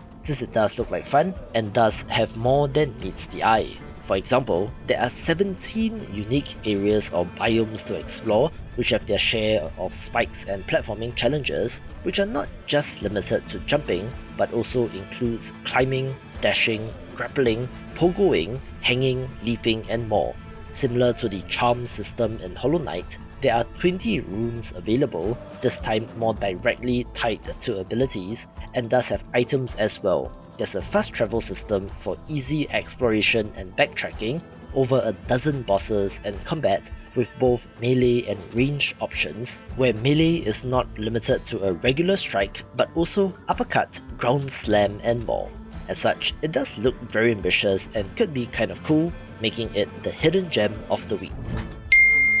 Orbs of Chaos. made the list since I wanted to use the meme, but on a more serious note, this is another bullet heaven roguelite, but with the twist being that you're able to select 3 orbs for every run to create 10 overpowered spells. The pixel art is minimalist but effective, with the screen clearing attacks looking great as usual, but I do love to see systems like this with the different permutations of orbs, since you're able to see how each of them work individually. Here's an interesting title that might be following in the footsteps of the Eternal Castle Remastered, since Perfect Hand of Nostalpic's Remaster is supposed to be a remaster of a game from 1989, but I cannot find anything about the original online, so take that how you will. But this is a monster taming collectible card game that looks neat, drawing upon Pocket Crystal League, which you can find on itch.io, as well as Inscription, where I do love my Pokemon, so this is of interest. A perhaps unimaginatively named title is TDS Tower Defense Strategy, being a 3D tower defense game in which terrain and elevation matters. It has quite an interesting look, mixing the 2D sprites of your character and allies with the 3D voxel structures and enemies. It does of course have active elements, since the player avatar can mine resources, fight enemies and construct defenses, looking like it's for fans of the genre. The top 5 begins with Once Upon a Rogue's Tale, a fairy tale roguelite deck builder with an awesome art style in which rolling dice determines which cards you can play during the round. The worlds of the different fairy tales have been mixed together, which sees crossovers between Little Red Riding Hood, Jack and the Beanstalk and more, along with other characters, creatures, monsters and items that you would know from these stories. The developer talks about a central theme of good and evil as well, where characters are not by default on any one side, so you can turn villains into allies or to turn your hero into a villain,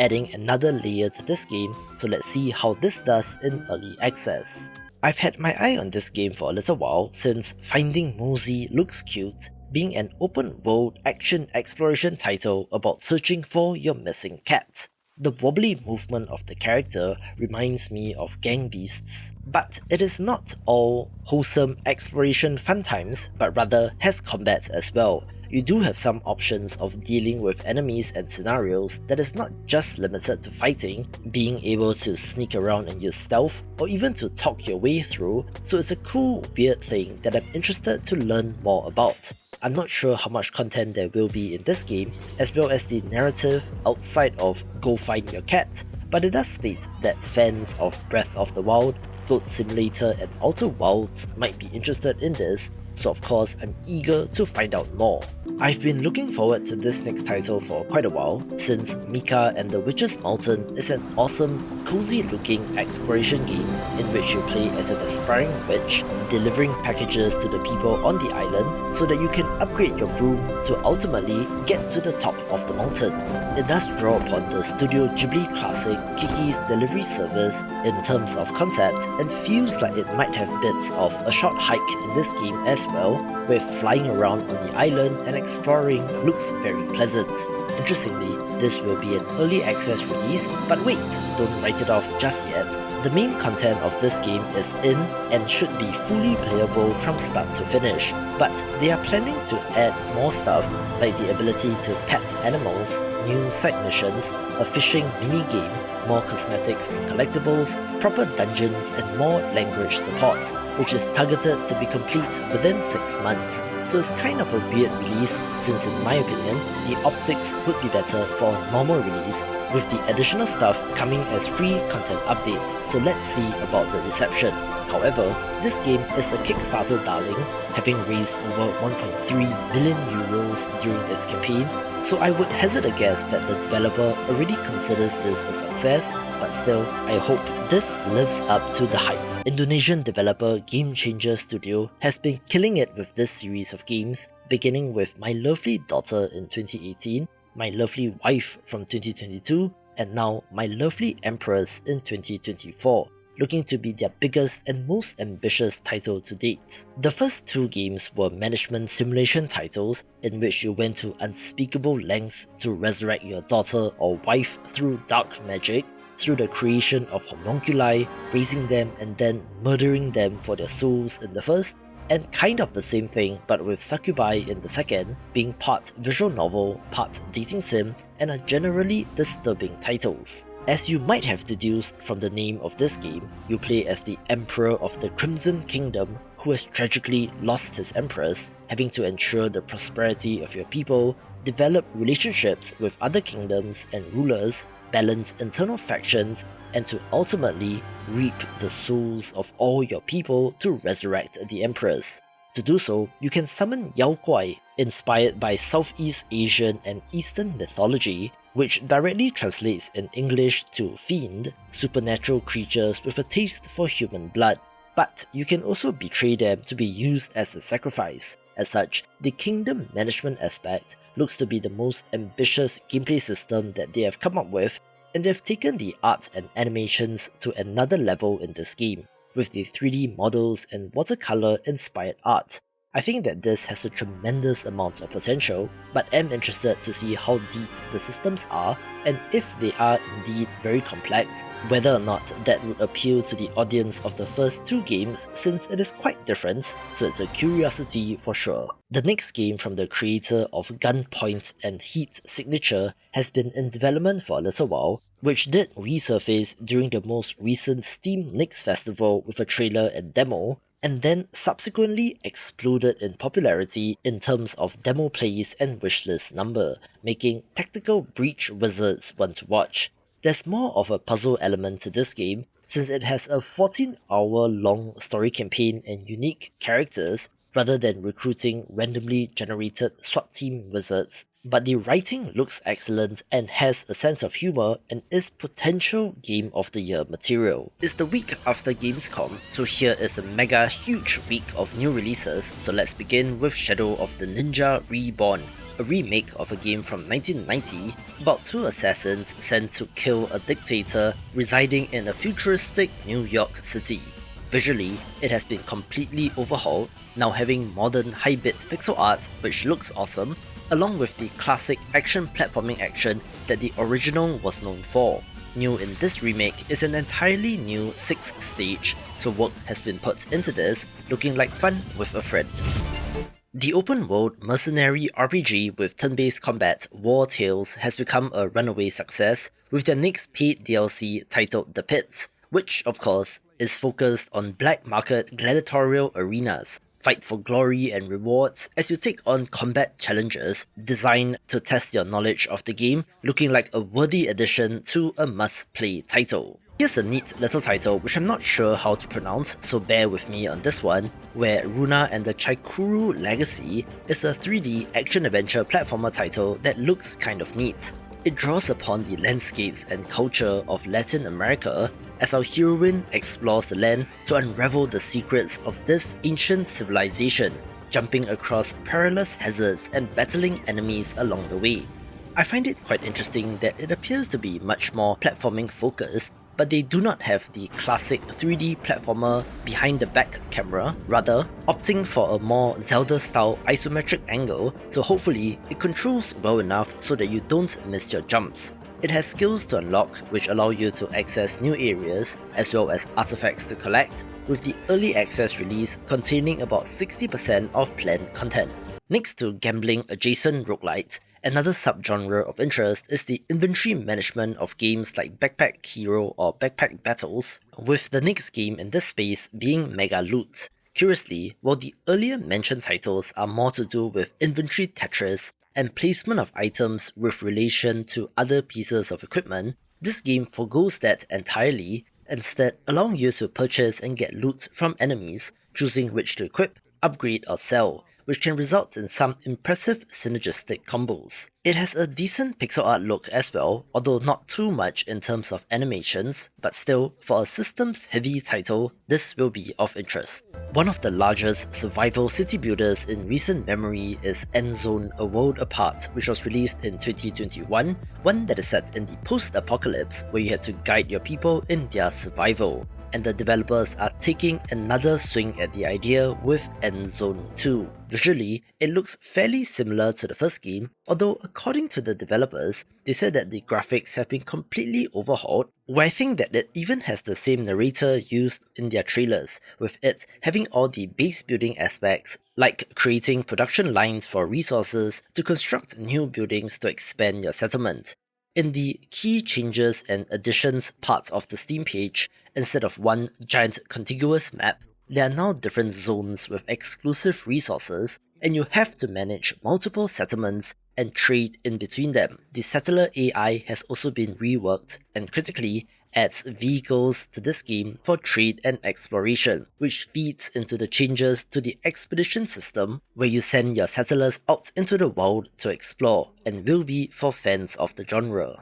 There are a whole bunch of titles, so let's get going through them, beginning with Aestic, a game that is, quite obviously from the visual design and even combat animations, one that draws heavy inspiration from Hollow Knight, and in a similar fashion, it is a Metroidvania as you battle corrupted inhabitants of the realm to uncover its secrets. I suppose that as compared to something like Deviator, it looks less of a Hollow Knight clone, although not by much, but again, this kind of hand-drawn art style is not copyrighted or anything, and developers are free to make whatever they want, although constant Hollow Knight comparisons may be to its detriment. It might be a smaller experience, listing just 25 types of enemies and 15 bosses, but it looks pretty well made and is the hidden gem of the week.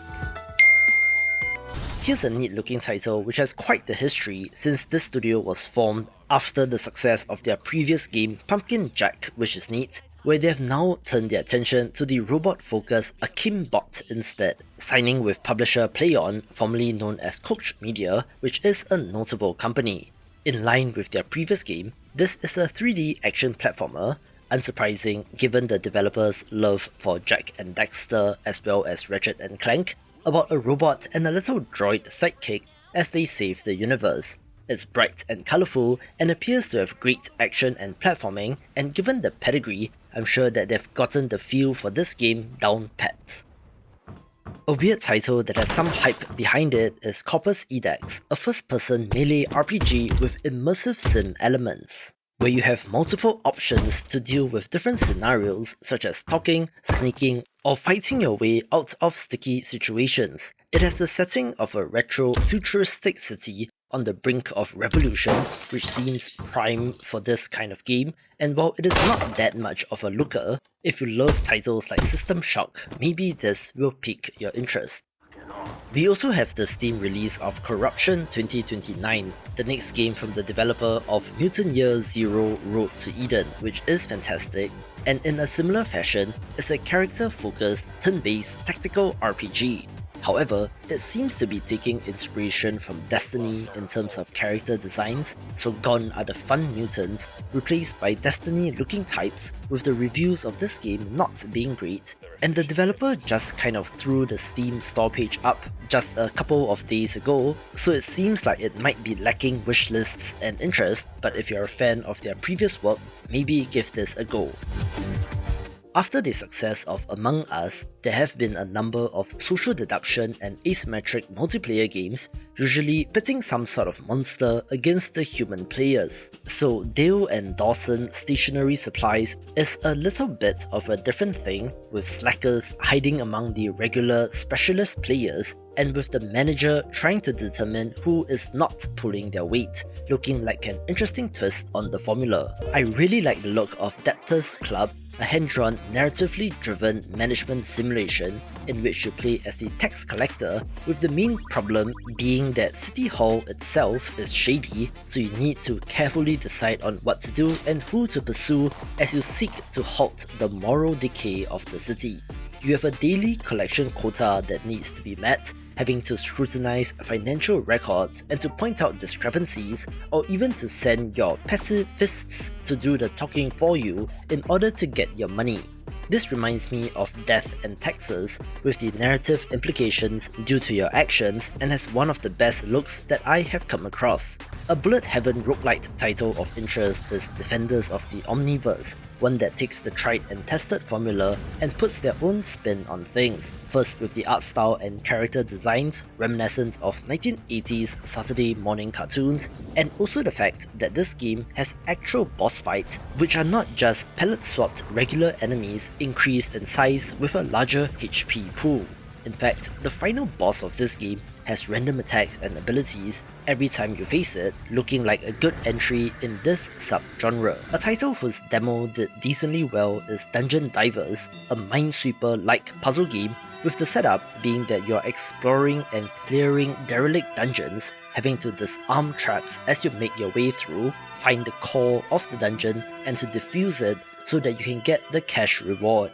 It is minimalist in presentation, but pretty effective for what it is, having roguelite style upgrades and items to help you out in sticky situations to uncover more tiles in the dungeon, for example, looking like it's for fans of puzzle games. On paper, gory, cuddly carnage has a large number of Steam wishlists, but there's something about this game that's not speaking to me. Being a 3D action platformer in which you play as a cat on a skateboard, using it in platforming and moving around the level, but also in combat as you absolutely dismember enemies into little gory chunks. Yep, that's the part that I don't get since it seems kind of excessive to me, but who knows, people do seem interested, so let's see how this does. The developer of Hollow Floor did reach out and I wanted to help them along, since this minimalist looking exploration Metroidvania looks cool and might have interesting ideas. This is said to be inspired by VVVVVV and Redder,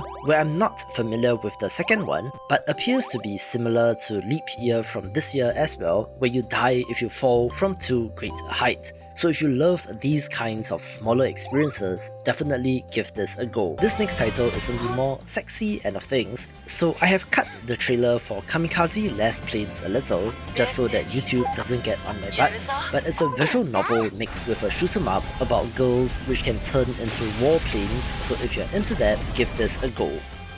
This next title has been on my watchlist for a little while, where Kobu the Tree Spirit is a pixel art roguelite, so of course I'm down to check it out. From the trailer at least, it appears that they have taken the time to polish up the game quite nicely, where our tiny tree spirit has to battle against giant towering enemies, which, to be fair, should be human-sized or slightly larger, but things are relative, so our hero really is quite small. The combat looks good and appears to have quite the number of upgrades and looks pretty promising. A beautiful looking title of interest is Love Is... one that is not mechanically complex, since it is basically a hidden object game where you are clicking on items in the environment, but in doing so fills the page with colour, and with what appears to be relaxing music and a charming slice of life story, looks very pleasant indeed. Another DLC release of interest this week is Risk of Rain 2 Seekers of the Storm, the second of these which follows Survivors of the Void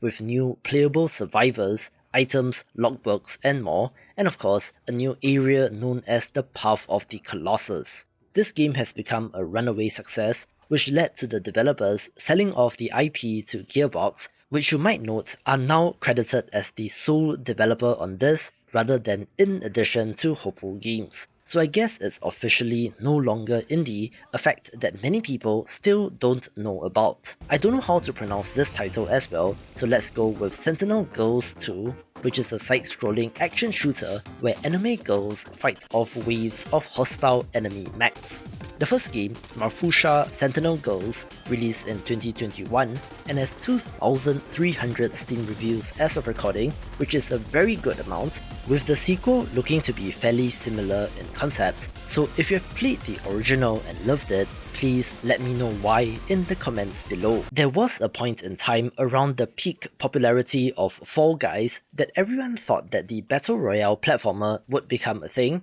and while, like most genres, it is winner take all, we have a new game here in Super Moves. This is a first-person parkour title as you race across the level with a variety of game modes such as regular race, bomb tag, which I'm guessing is a hot potato-like mode, rising tide where you need to get to the end before something catches up to you, and most importantly, 40-player Royale mode, which should be similar to Fall Guys. There's also a built-in level editor, so I wonder what kind of tracks will be created, but the first person, almost mirror's edge-like movement will be the unique selling point of this game. Me being me, of course, I have to give The Abandoned Planet a shout out, a pixel art point-and-click adventure game with some amazing art about an astronaut who crash lands on an alien planet which seems to be void of all life, having to figure out what is going on and to find her way off the planet. Of course, the art is the highlight, with the gameplay portion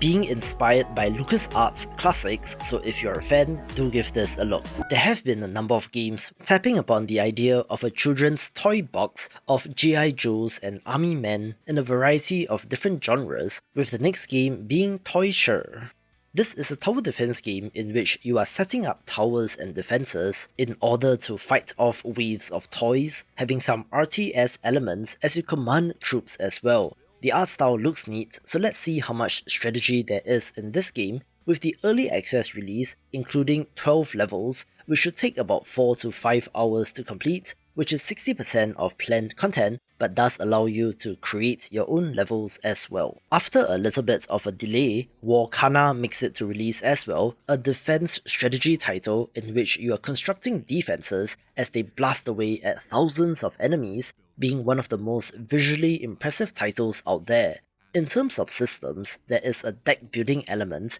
where you are picking and choosing cards and buildings from different factions, although from the trailer and screenshots, I cannot tell how much freedom you have in the placement of your buildings. There is a single player campaign, Horde mode, which I'm guessing is to survive for as long as you can, and also Battle Royale for up to 30 players at a time, where I'm not so sure on that last one, given how player populations can be a concern for indie games, but as long as the campaign is good, I'll be down for this.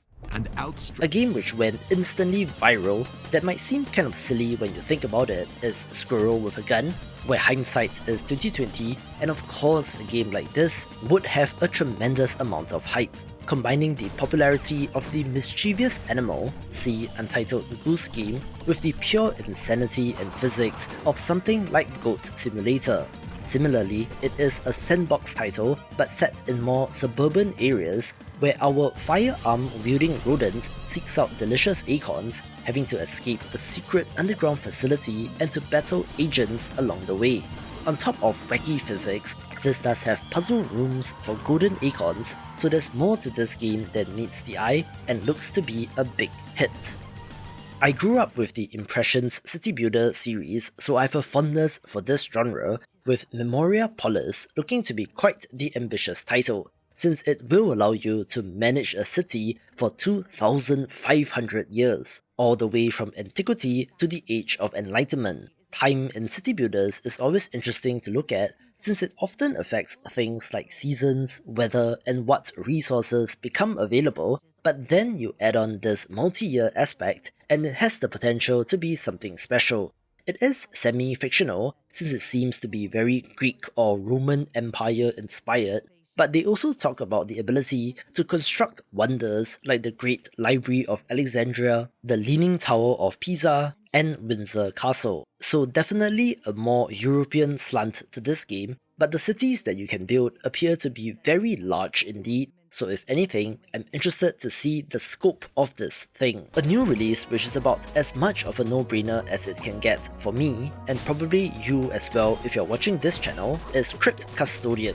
an action-adventure Metroidvania in which you play as a mischievous cat in the afterlife which has been sentenced to clean up the afterworld forever. But it takes it in stride and gets to work. The stickler about this game is its branding as a Metroidvania, since it is obviously from a top-down perspective, but does have ability unlocks which are more than simply opening gates to access new areas, where you're even able to jump in this game, so definitely has elements of both. Whatever genre bucket this falls into, I think that it will be pretty awesome, looking to have an extensive map with many things to do. About 2.5 years after its early access launch, Core Keeper will be releasing in version 1.0 and launch on PS5 and Xbox Series X this week, with PS4, Xbox One and Switch versions in September, where this top-down crafting sandbox title is already fantastic, so you don't have anything to worry about. This is essentially top-down Terraria, if I may use that shorthand, about fighting monsters and mining for resources to craft better equipment, tools and machines so that you can go even further, even having co-op support for up to 8 players, and is excellent and is a surefire Game of the Year contender. It's an interesting week of releases, including some pixel art titles, a grimdark boss rush game, and of course roguelites galore, so let's begin with Spectre Divide, a competitive 3v3 first-person multiplayer shooter which has the gimmick of allowing you to control 2 characters in real time, where you can spawn a Spectre which you can immediately jump to, adding another layer of tactical consideration. While technically independent, this is from X, Respawn, Epic, Riot, Bungie and Blizzard developers, so the AAA pedigree is there, and most notably, they have partnered with esports man Shroud as their lead gameplay advisor, so it will be interesting to see if this takes any market share away from Valorant or CSGO.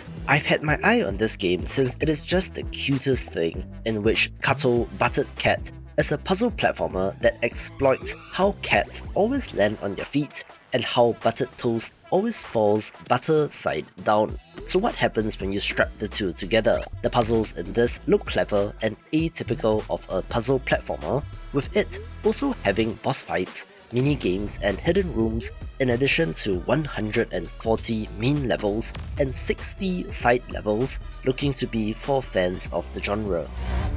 A grimdark title of interest is Perennial Order, the self-styled 2D plant horror boss rush game with an amazing art style, where the challenge here is that this game has one-hit death, so you need to be as adept as avoiding enemy attacks as you are at finding that tiny window to attack and then retreat. You might have noticed that I didn't use the term one-hit kill, since it will take more than that to take down the bosses, but that does not apply to you, so you have to be careful. The art style and animations are a highlight, although they may have gone too far in the dark direction, so hopefully you will be able to see what is going on. There are NPCs to meet, and supposedly some intriguing lore and backstory about the world, having a Hollow Knight-like charm system to help you along, and even has co-op support for up to 2 players, looking like quite the intriguing prospect for the week. For some reason, there have been a whole bunch of medieval fantasy tavern management games as of late,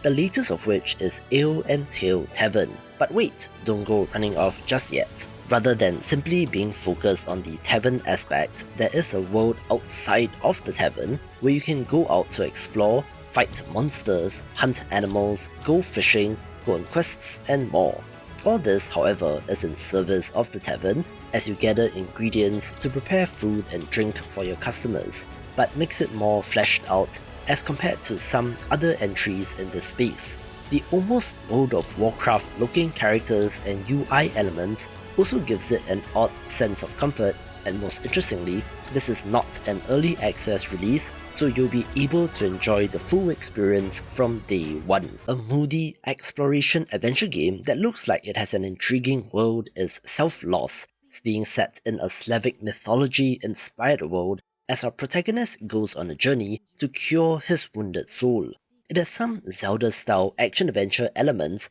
since while you are playing as a healer, you do have a magic staff that can be used in combat, but also to affect the creatures and people that he comes across. It does give off a vibe similar to something like Far Lone Sails, but maybe less linear in structure, since you're able to explore on foot or by boat. From the trailer, you will see whale gods, the Baba Yaga's hut, a giant crab boss and more. looking absolutely gorgeous and is of interest. Okay, this next title is not an indie game, hence the asterisk on Bakaru, but I wanted to give this a mention since it's a 3D action-adventure platformer that has been likened to Goemon, which are games that people absolutely love, and since games in this genre are quite the rarity these days, you might want to check this out. It draws upon Japanese mythology and culture as our hero has to travel to 47 prefectures to battle against the villain to stop them from taking over Japan,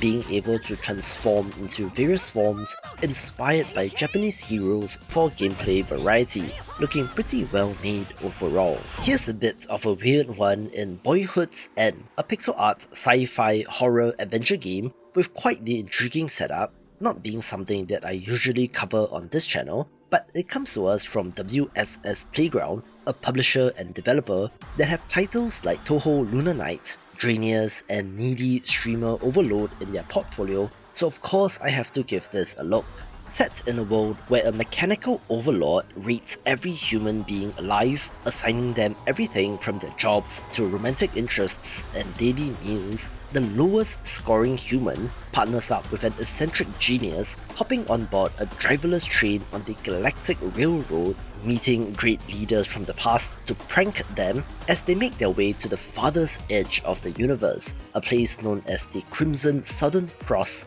in order to confront the end of their own childhood. Yes, it's a lot to take in, I know, but that's kind of why it got on my radar, so it's a cool, weird thing that might be worth a look. Another curiosity of the week is Fantasy Map Simulator, a game that allows you to not only create awesome world maps, but also to simulate them, watching nations battle over territory and to see how empires rise and fall through the ages. I don't know how much quote-unquote gameplay there is in this game, but the appeal of watching nations abstractly battling it out for control should appeal to a very specific subset of people, and it even has a desktop wallpaper mode so you can leave it running in the background and just check in on it occasionally. The developer of Garbanzo Quest did reach out, so I wanted to give the 1.0 release of this 2D platformer a mention, since it looks kind of neat and might be going under the radar. First released in early access in September 2022, it releases out of it about 2 years later,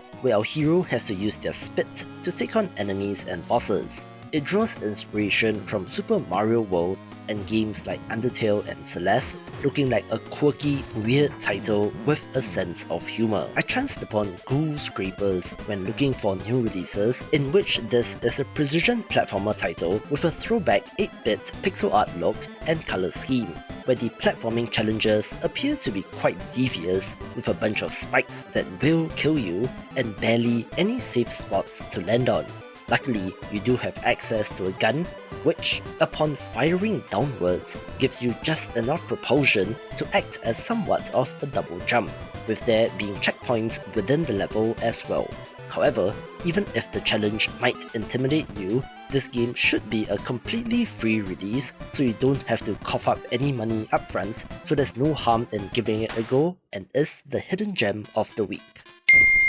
One look at Mirage Feathers and you will probably be able to tell if this game is for you or not, since it is a very anime on-rails shoot 'em up that sees you playing as a cybernetic air superiority fighter destroying waves of enemy aircraft. There is a lock-on system where enemies that come into your crosshair will be automatically fired upon, with, of course, progressively more powerful weapon options at your disposal as you play the game, also allowing you to engage overdrive for maximum firepower. There's a sort of frantic, manic energy from this game, especially in how fast the action is and how you are wildly swinging the camera around to target enemies, where again, on-rails shooters like this are relatively rare, so perhaps give it a try. This next title comes to us from Malaysian developer Cellar Vault Games, in which Paper Ghost Stories Third Eye Open is similar to their previous title, Paper Ghost Stories 7 PM, both of which have supernatural elements, but it isn't quite a horror game in the traditional sense. The game tells a coming-of-age story about a young girl who can see and speak to ghosts, uncovering the mysteries behind these spirits as she comes to terms with her supernatural ability. It draws upon traditional Malaysian Chinese folklore and superstitions, which is not commonly explored in games, which is why this is of interest, and while not exactly my kind of game, I wanted to give it a mention since it's a subject matter that is close to my own culture. After a little bit of a delay, the first-person survival horror title Numata makes it to release, a game that has drawn comparisons to Resident Evil in terms of gameplay and vibe. You are exploring crime scenes to figure out what happened and to solve the crimes, with some bloody and gory set pieces that are kind of disturbing. However, the developer says that this is one of the scariest psychological horror games in years, but also says that it's a true survival horror game and somehow mentions cosmic horror as well. And while I'm no expert, I'm pretty sure that those refer to games and themes which are quite different, so let's see where this lands when it releases. An interesting looking first-person puzzle game is Together in Between, a game that is set within the confines of a magical book where you and a partner have been trapped in the same place but in different dimensions, having to work together in order to escape. Yes, if you didn't catch it, this is co-op only, so you need someone else to play this with, which might immediately eliminate this game for many of you since I understand the hassle of having to set up something like this. But if you do manage to find someone else to play this with, this might be special. Interestingly, the developer does not encourage you to open up Discord or some form of voice chat with your partner, but rather communication is through the game itself and the actions that you take, with a cool visual style as well, so let's see if this will be as good as the We Were Here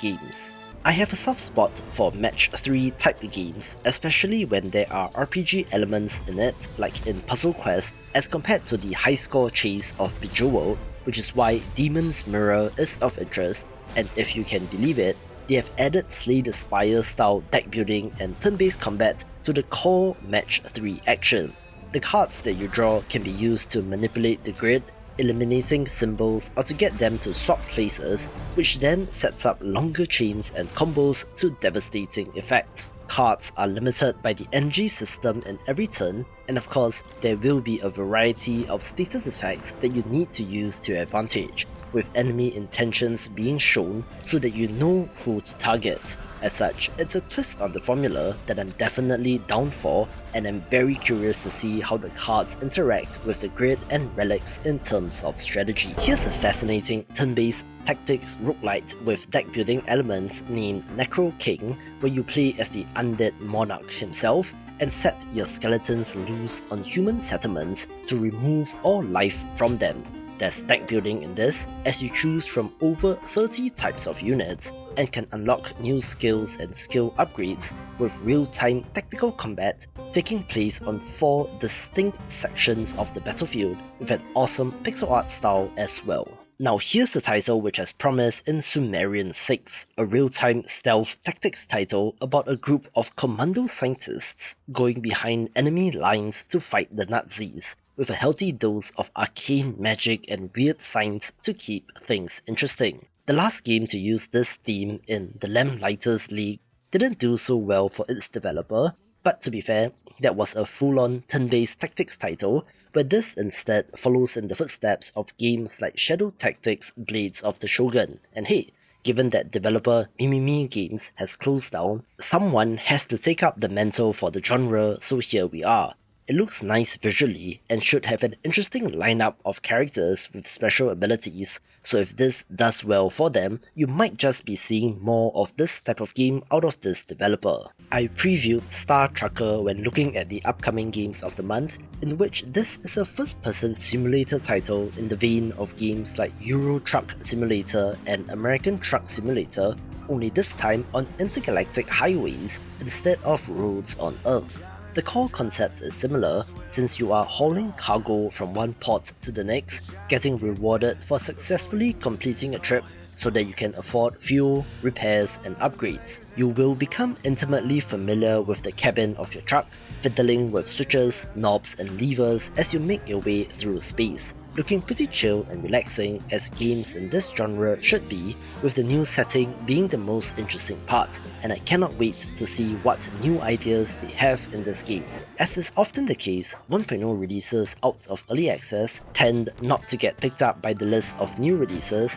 which is why I'm glad that I caught Shogun Showdown, one of the best turn-based roguelites with deck building elements, which is kind of like side-scrolling Into the Breach since enemy intentions are shown and positions matter, where you can make enemies hit each other and is so satisfying and is potentially one of the best games of 2024. It's another insane week of new releases with 37 titles of interest, so let's get started with Nano Apostle, a pixel art boss rush title that has you playing as a little girl, augmented with nanomachines as she takes on cybernetic experiments in order to escape. This looks very intense in that Fury kind of way, although the more classic 3/4 view might be easier to control rather than the more 3D look of that game, and rightfully so, has combat at the center of the experience. There are plenty of skills to learn, a dodge and parry system, a limited ability to fire off a deadly projectile, and something known as the destruction point system, in which you need to exploit vulnerable points on your opponents, looking pretty sleek and might be a challenge. I did preview Critter Cove when looking at the best upcoming games of the month, a 3D open world life sim RPG that sure does look like furry My Time at Portia. However, I do think that there's something to this game in terms of how its Steam Next Festival demo was received, as well as the variety of life sim systems like farming, fishing, and crafting. Your goal is to restore the town in the post-apocalypse in order to make it an attractive tourist destination once again, with larger mysteries to uncover across the entire archipelago of islands. This will be an early access release, with plans for a full launch sometime next year, which possibly means more content to come and looks like it's for cozy game fans. One of the most impressive looking roguelite platformers is Elsie, a pixel art title that has been in development for quite a while and finally makes it to launch next week. It has bits of Mega Man in this as you blast through an army of robots in order to save the world. The pixel art and action are the highlight, looking so colourful and vibrant, but I worry that there's too much going on visually for the player to be able to discern what is going on, since you can have little droids orbiting your character which fires projectiles of their own, and that is in addition to the almost bullet hell style attack patterns of enemies, with there being variety in the form of at least 2 playable characters. The follow-up to the roguelite immersive sim first-person shooter Void Bastards is named Wild Bastards, a game that is similar in concept, but is a different spin on things, presenting you with a cast of characters to control, but this time they are handcrafted, unique characters to recruit rather than randomly generated prisoners. You are leading the most notorious outlaw gang on their escapades through the galaxy, having to manage interpersonal relationships between the characters and to heal them up in between missions, choosing which character goes on which mission. There is a campaign, so I'm interested to see how the roguelite portion works, but still, based on how great the first game is, watch my tier list video to find out more. This should be of interest. Survival horror game fans are eating well these days, since Capcom is firing on all cylinders and indie games are as well, with the next title of interest being Hollow Body. This has a tech noir theme, so it's a little bit different, set in a long abandoned British city in a place known as the Exclusion Zone, a 20-mile wide area of death which is walled off from the outside. Our protagonist is searching for her partner amid the debris and monsters, with classic survival horror looking elements like key items to find, puzzles to solve, inventory management, and probably limited ammo to deal with enemies. This has been likened to Silent Hill in spots over Resident Evil, so if you're a fan of that, do check this out. Speaking of horror games, a game with a large amount of hype behind it is Backrooms Media, using the now viral setting of the back rooms and SCP adjacent enemies and locations as the backdrop for this survival horror game. You have to work together with your friends in order to escape, although honestly speaking, I have no idea what the gameplay entails since the trailer just shows a lot of running away from monsters, but hey, it's capitalizing on the trend, so maybe that momentum will be enough for it to get an audience. Here's an interesting title with a decent amount of hype behind it as well, which does not look like much, but trust me, there's more to Cat God Wrench than meets the eye. It's a symbol building roguelite, for lack of a better term, following in the footsteps of Luck Be a Landlord, but instead of spinning slots, you are placing animals down on spots where their position relative to other animals will determine your reward. As such, it's an alternate take on the formula, which looks interesting and will be for strategy roguelite fans. A game that doesn't really show all that well in the trailer but might be of interest is Dice Player 1, a roguelite strategy game in which you are rolling dice and manipulating them in order to get the highest score. There are a variety of symbols and characters on the dice to the tune of over 300 of them, which should lead to interesting strategy and follows a trend of gambling adjacent roguelites like Balatro and Dungeons and Degenerate Gamblers, but with dice instead, and could be neat. Here's a release that you might not be aware of since they have not changed their date, but their publisher did reach out and we have the Steam and Switch release of Downfall this week,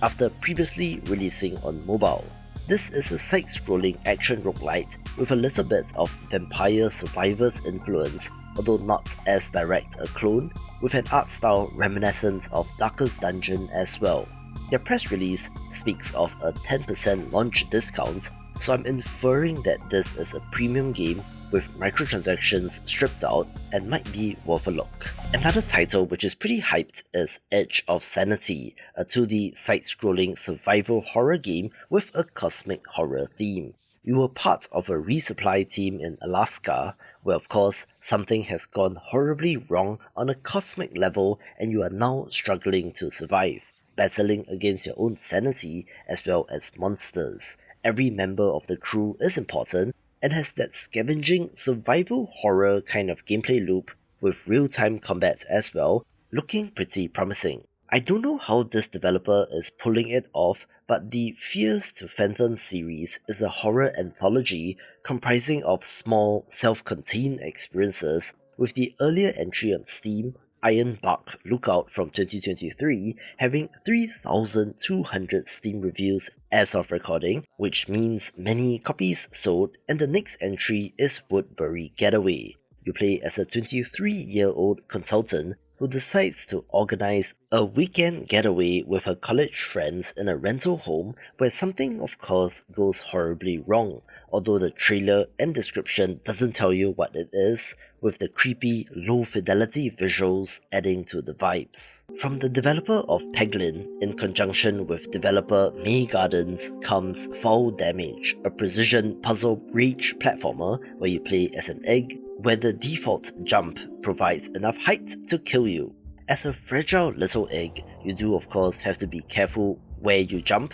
otherwise the egg will crack, with of course a variety of hazards and traps to wrap your head around. Curiously enough, the concept has been done before, in 2024 no less, with the release of Leap Year, but this seems like it had more time in the oven, so maybe there's more content in this game. The follow-up to Grapple Dog from 2022 is Grapple Dog's Cosmic Canines, which sees the addition of a new playable character which kind of looks like the Shadow to Sonic, being a little bit more dark and edgy in design and building a gun as well. It sees the return of the grappling hook that the original game is known for, but adds in more action elements, and oh, if you were confused like me, this is not a co-op game, nor does it support co-op, rather being single player only, where you can switch between the two characters. Just a quick one here in Gunfire Reborn, Realm of Frost and Inkwash, a paid DLC to one of the best roguelite first-person shooters,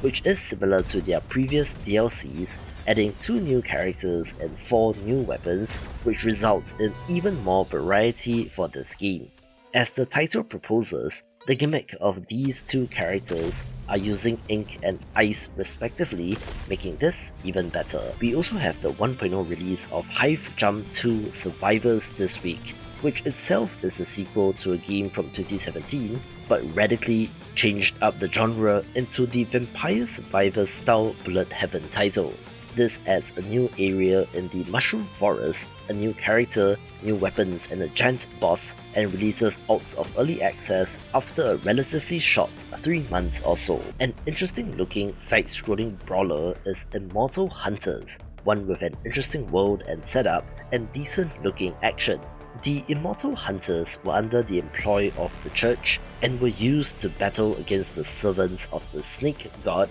but now God is dead, killed by the very church that used his power to conquer the world, and as one of the 4 last surviving hunters, survive, expose the lies of the cardinals, and find the reborn god before the world gets destroyed. While it describes itself as a beat-em-up, this has a more action RPG looking user interface of skill cooldowns, a health orb and a resource orb, so very much side-scrolling Diablo and could be cool. After the successful release of Kingdom Rush 5 Alliance back in July 2024, the developers at Ironhide have turned their attention to supporting their other games with Kingdom Rush Vengeance and the Pirate Kings campaign. This adds 5 new pirate theme levels where you have to defeat the 5 pirate kings using a new hero and a new tower in order to do so, and looks like more excellent tower defense from the developer that are the best at this. It's an interesting week for boss rush titles since in addition to Nano Apostle mentioned earlier, we also have Nimbus Fall, one that is, admittedly, more low fidelity in presentation with the simple pixel art, but yet there's a charm to this game that draws me to it. There are 25 bosses and 10 different upgradable weapons to choose from, having 4 difficulty levels so you can skill it up to see how each boss changes, and does look kind of awesome being the hidden gem of the week. We also have the Steam and Xbox release of Pico Park 2, after previously releasing on Switch, a co-op puzzle platformer for 2 to 8 players, in which players must work together in order to progress. The original from 2021 is very popular for good reasons, and this sequel looks to introduce even more puzzles and minigames for maximum fun. But to be honest, this looks like absolute mayhem and ripe for trolling, so maybe find some friends to play this with, although friends might be just about as likely to screw you over as some randos on the internet. On paper, one of the most hyped titles is Referral, essentially another witchy live sim title, but if you have been around video games in the past 5 years or so, I'm sure that you would have recognized the chicken-footed hut of the Baba Yaga at the start of the trailer. Yes, indeed, it is a witch live sim game, but not just any witch, but more of the crones from Slavic mythology. You are doing very crafting live sim stuff, like gathering resources and upgrading your home, but can also come across human settlements, taking on quests to help or hinder the local villagers, and even tame the wildlife and to bring them home, all with a degree of procedural generation as well, and looks well made. I've also had my eye on this title for a while since RP7 Spin Your Own Encounter is a roguelite slots title that sees you randomizing enemies and items that you come across as your character moves back and forth on top of the tiles. As such, it is slots adjacent, but is not a symbol builder like Luck Be a Landlord, being an interesting twist with a cute art style as well. I also previewed Towerborn when looking at the upcoming games of the month, being off note since it comes to us from developer Stoic, the developer of the Banner Saga, whose last release was in 2018, so they kind of fell off the face of the earth until now. It was also revealed that this game is being published by Xbox, so there might have been some funding or partnership agreement there, since this seems like a live service game, a side-scrolling action-adventure RPG with a cool look. However, the concern here is player population, since Blightbound by Ronimo Games and published by Devolver was similar but didn't do so well, and in a curious move, they are releasing in Steam Early Access and then Xbox and Game Pass in 2025. So if Concord is anything to go by, I'm not sure if the player numbers will make sense for this game. So it is always interesting in games, so let's see how this does. We also have the Steam release of What the Car, which was previously an Apple Arcade exclusive, being a puzzle exploration game that has you playing as a car with legs. Why? Because you can, and that's what the developers made, and if their previous games like What the Golf and What the Bet are anything to go by, they would have found clever ways to subvert expectations on what it means to drive a car in a video game. I love their sense of humour, so this would be neat, with the different ways to race in-game being the highlight and simply looks wonderful. Another neat looking game is Wild Front, not Wild Frost in case you were wondering, a roguelite deck builder with a monster taming element, where you can assemble a team and use them to do battle with the enemy. Many games have tried adding more controllable units, but that seems to bog things down. But maybe this developer has found the answer and this game should be free as well, so no harm checking it out. Here's a strange one in Yars Rising, where indeed it is based on the Atari classic Yars Revenge, but under WayForward, developer of Shantae, it has turned into a full-on anime girl Metroidvania. Now, of course, it is a Metroidvania, so I'm interested in checking it out, with its legacy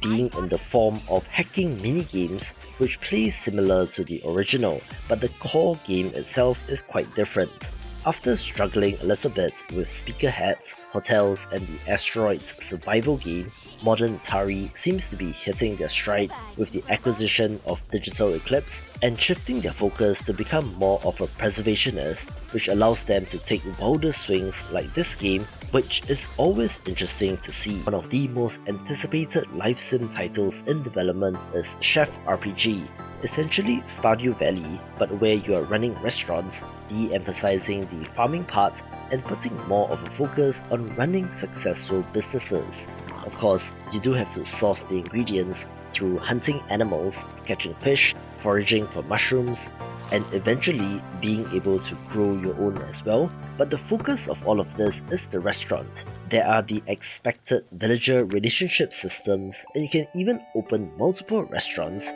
which you should probably be able to automate in some way and has the potential to be the next big thing. Here's a little bit of a surprise for frequent viewers of the channel, since the release date for Storm Edge was just confirmed not too long ago, being a pixel art action roguelite, so of course I'm in. You play as heroes from a guild of mages sworn to stop elemental storms in order to save the world, with mobility and dodging enemy attacks being a central strategy here, along with powerful screen clearing special attacks and abilities. The pixel art is on point, although I would have preferred outlines, and I swear I've seen these skeleton enemy sprites before, but it still looks to be another good entry in the genre. Alright, that's a lot of game, but the best is yet to come, such as Caravan Sandwich, a gorgeous exploration adventure game where our heroine sets out in her camper van in search of her sister. She wanders the post-apocalypse and explores abandoned structures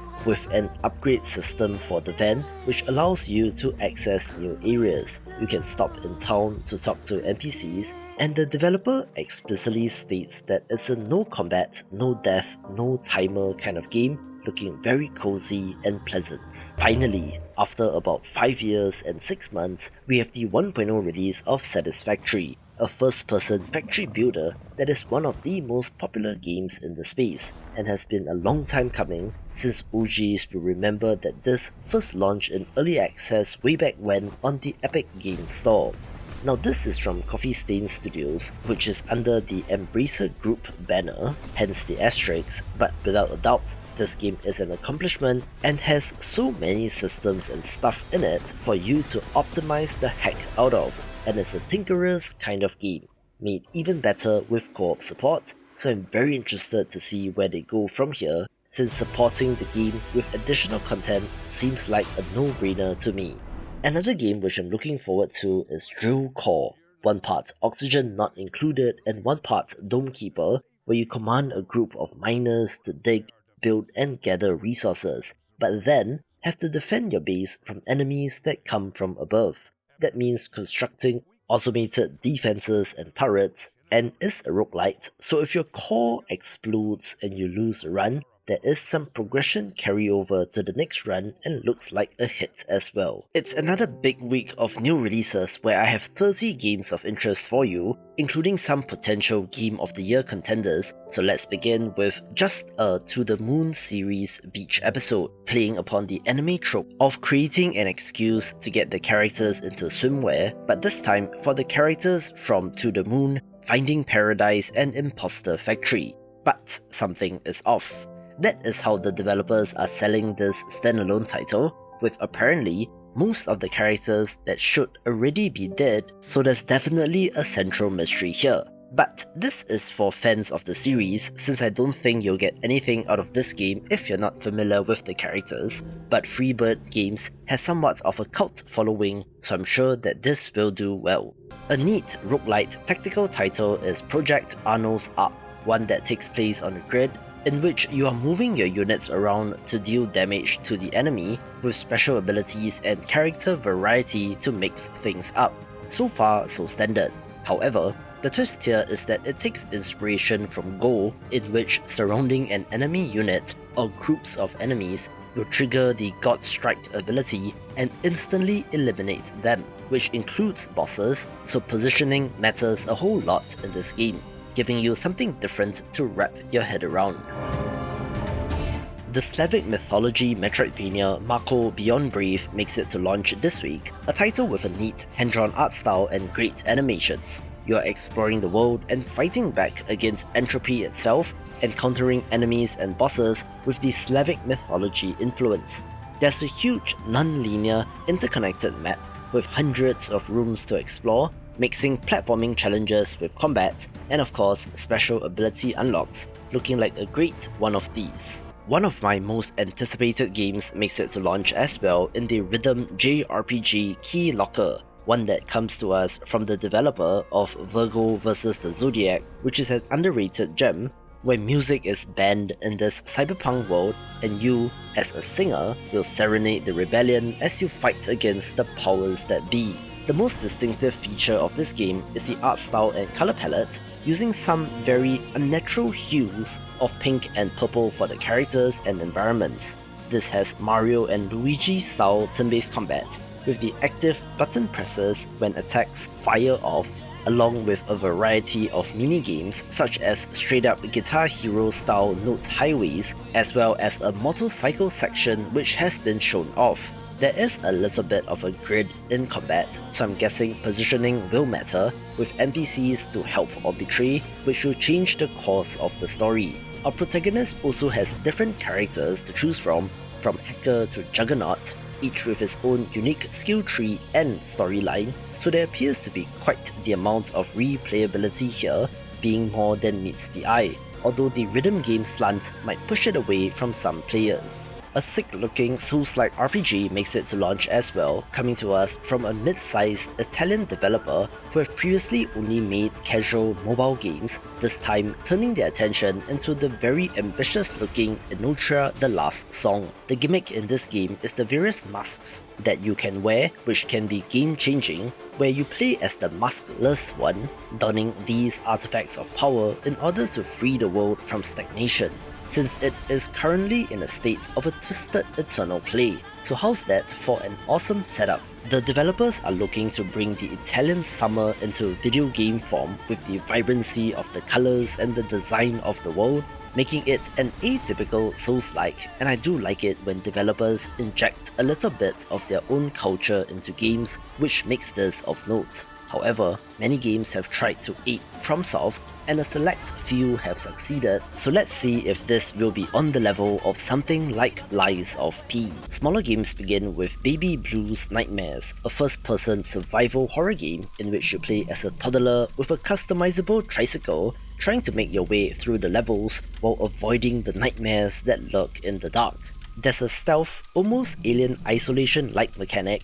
of having to hide and not make any noise even if you are scared, being a rather freaky looking title with this developer specializing in this genre, so it could be neat. We also have the release of Beyond Shadowgate, a throwback old school RPG from the original creators of the 8-bit Shadowgate from 1987, and it's a whole new adventure in the same vein. I mentioned in previous videos how things in gaming never quite go away since games can get remasters 34 years after launch, or a beloved IP could be resurrected from the dead at any time, with this being such an example. So let's see if they will manage to reach a new audience, or if it is more geared towards those that have an appreciation of the original. I'm not the biggest point-and-click adventure game fan, but even the name of the Broken Sword series has gotten through to me, a series which is lauded for how great it is in exactly the way that fans of the genre want it to be,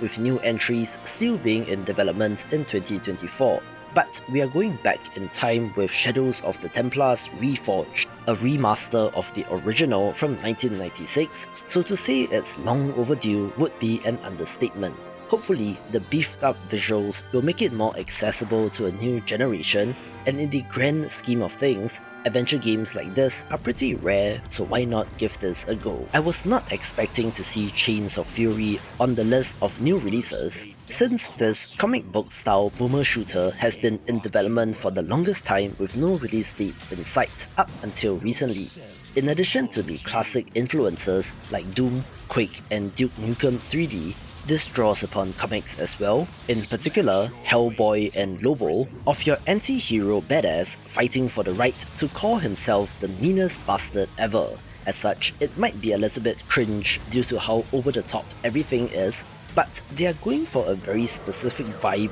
and appear to have nailed it, so I cannot fault them for that, with the destructible environments being something different to exploit in order to take out your enemies. I'm pretty sure that I'm not the target audience for Copycat, since this is a narrative adventure game where you play as a newly adopted shelter cat whose place in the house has been usurped by a similar looking stray copycat impersonating you and worming its way into the hearts of the owners. The core concept alone has potential, and based on Steam followers, there is a decent amount of hype around this, where I guess the appeal is that you get to play as a cat.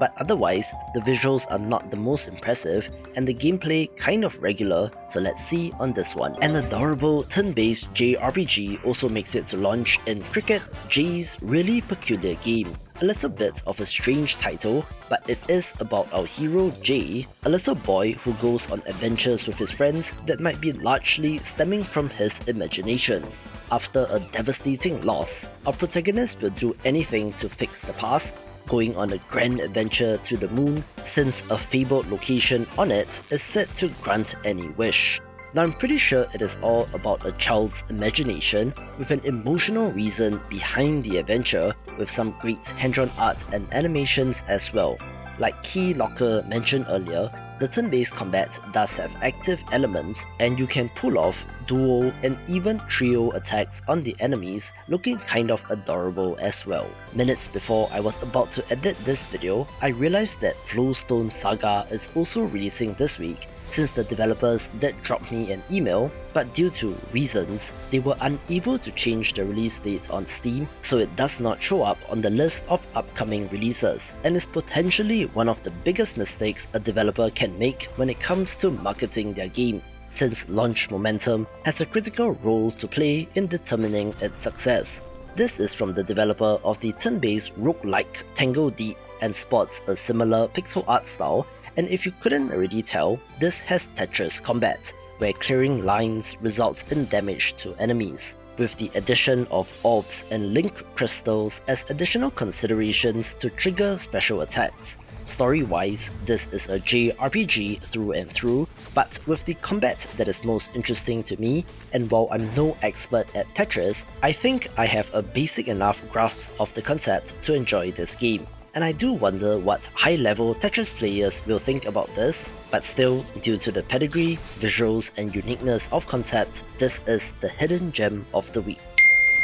City Builder fans, this one's for you. Goblin Camp is a fantasy survival city builder in which you lead a tribe of, curiously, blue goblins as they seek to survive against the seasons, natural disasters, and even attacks by humans. Interestingly, the construction part of the game is voxel in nature in terms of the environment and tiles, since you can excavate and dig out the land, with water physics simulation as well, and might be similar to Timberborn in that aspect. The world is procedurally generated for more replayability, and in terms of the tech tree, there's both technology and magic in this world, where you can use both to progress, and looks like it's for fans of the genre. We also have the release of Hands of Necromancy 2, the sequel to a game from 2022 which was neat, following more of the heretic school of design as compared to Doom or Quake. In addition to stinging fireballs, your hero can also change into a monstrous form to take on enemies, and in line with the title, you can also resurrect enemies to aid you in battle,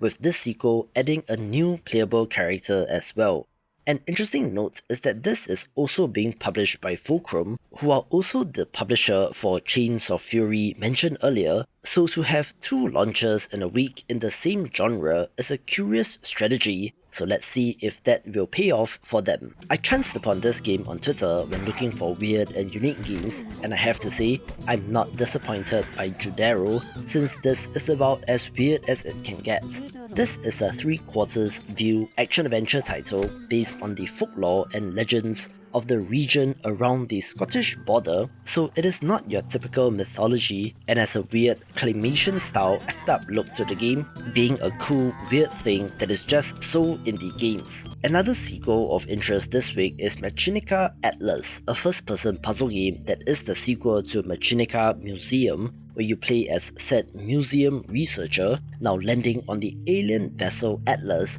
and have to uncover its secrets. It's a walking first-person puzzle game that sees you interacting with various puzzles, looking like a good one of these. Here's a fun-looking rally racing game, since Parking Garage Rally Circuit, as described in the title, is a time trial racer which is not on an open looping racetrack, but rather within the confines of a parking garage, so you are navigating slopes and turns with an element of verticality to them,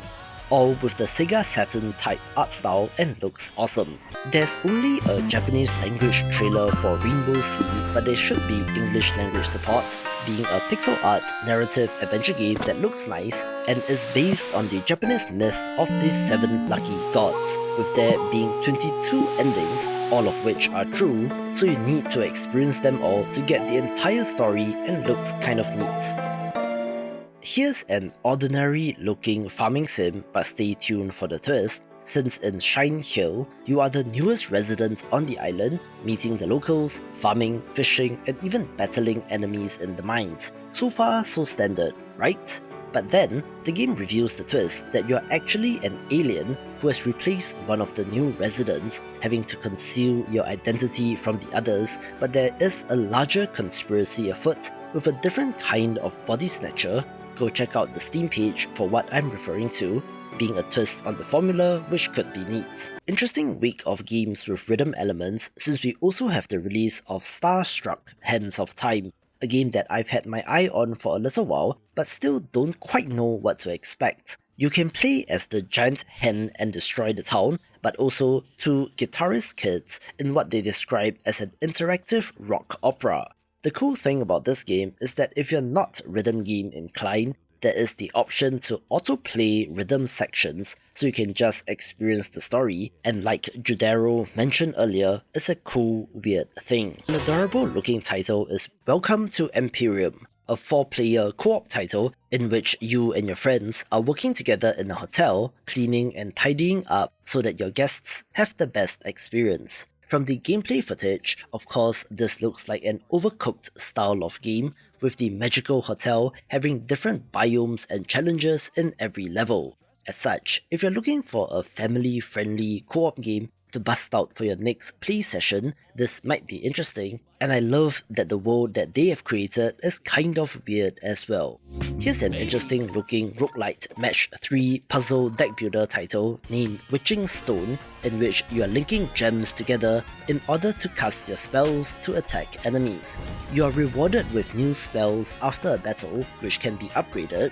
roguelite style, along with procedural generation of the map, randomized enemies, events, and even a shop, following a tried and true formula but with a match 3 twist, with the closest comparison that I can think of being Demon's Mirror, which released recently as well. Close your eye and throw a dart, since any of these games in the top 5 should be excellent, such as Lorne's Lure, a first-person platformer in which you play as an android exploring a vast structure with the aid of climbing peaks and a climb anything mechanic, looking pretty thrilling as you leap from beam to column and more. Developer Massive Damage is back this week with the early access release of Referral: The Sundered Tribes, a survival monster hunting action RPG in which you and your crew take on giant monsters, hunting down these giant behemoths in order to reclaim the world from them. Humanity has retreated into floating islands in the sky, which is their safe haven, descending to do battle in a very Monster Hunter kind of way, although with an added emphasis on aerial traversal and combat. You can build and develop your village, where the tribe management system is more involved, rather than simply being a hub for vendors and upgrades. This will be an early access release which is planned for at least 12 months, where they have probably gotten the release window right in light of the release of Monster Hunter Wilds next year.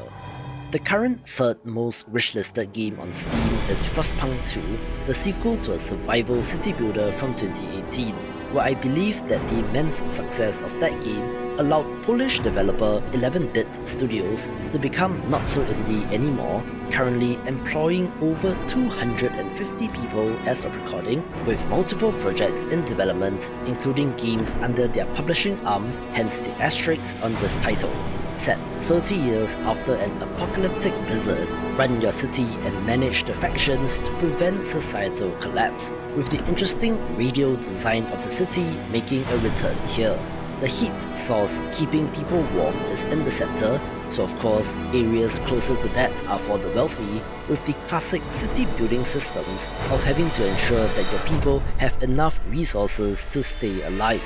The original was lauded for the tough decisions that you could make, such as legalizing child labor, for example, with an extensive single-player campaign that spans years of the main character's life, as well as the free-form sandbox mode, and looks like the next big hit. Of course, we are covering indie games here, so while technically less anticipated, I want to give The Plucky Squire a mention as well. A very charming 2D Zelda-style action-adventure game with a twist, since it opens up with a storybook presentation of characters in this colourful world doing Zelda things, but then reveals the twist that it is a 3D platformer as well, with the 2D segments integrated into 3D landscapes, and simply looks amazing. Our hero is battling a villainous wizard named Humgrump, who literally kicks the protagonist out of the book in order to change the story, where he must now find a way back to change the ending so that they can all live happily ever after. Impressively, the 3D platforming sections are not throwaway and have additional mechanics like a jetpack, and is also set in a children's room, which means plenty of fun toys as parts of the environment, or even to interact with, and could be something special. My most anticipated indie game for the second half of this year is this next title, or rather titles, since UFO 50 was first announced in 2017, so that's 7 years and counting, with developer Mossmouth of Spelunky fame being the key person in all of this, collaborating with the developer of Downwell, Catacomb Kids and more to make this collection of 50 games. These are not mini or micro games, but rather full-fledged games in themselves, spanning genres like puzzle, Metroidvania, action platformer, tactics, beat-em-up, adventure, JRPG, CRPG, arcade, sports and more. And hey, who knew that 6 people making 50 games would only take 7 years? There's also a larger narrative about a fictional company named UFO Soft who made all these games with some connection between the games, so it's a very ambitious title that should be celebrated, especially if you love indie games. It's another massive week of new releases with 31 titles of interest, so let's begin with Realm of Ink, an action roguelike title with an art style inspired by calligraphy and ink and a theme based on Chinese mythology. Our heroine, the swordswoman named Red, realizes that she is a character in a book and her fate is predetermined, now wanting to break free to unveil the truth of her own existence. Looking absolutely gorgeous and does look kind of like Hades, so of course I'm interested in this. Pretty good start to the week, and we are only 2 games in since we also have the release of Echo Point Nova, an open world first-person shooter taking place in floating islands in the sky. This game is all about speed and traversal, where soaring through the air to pull off a sick headshot looks awesome, and the best part is that it is open world and has a map as well, so you can jump from one island to the next. It looks very ambitious, but doesn't seem to be overly bogged down by different systems like a Far Cry for example, instead just being shooting focused, and comes to us from the developer of Severed Steel, which is great, which just so happens to be 90% off until October 1st, so go get that as well. Initially announced on April Fool's Day, Darkside is no joke, since through the multiple playtests that it has conducted, it has gained a pretty huge following, so let's see if that transfers into its early access launch. When I first saw this game, I immediately thought PUBG but with ducks, and then there's also a Fortnite style building system, but then you realize that this is not a battle royale title at all. Rather, it is a survival game with both PvP and PvE elements like Rust but with ducks, having very video game stuff in this, since the wielding of tools and guns is not rigged to the duck's wing, but rather simply floats in the air. Now maybe these are psychic ducks or something that are using telekinesis, or maybe it doesn't matter at all since it is a video game, but for being clever, this gets a mention.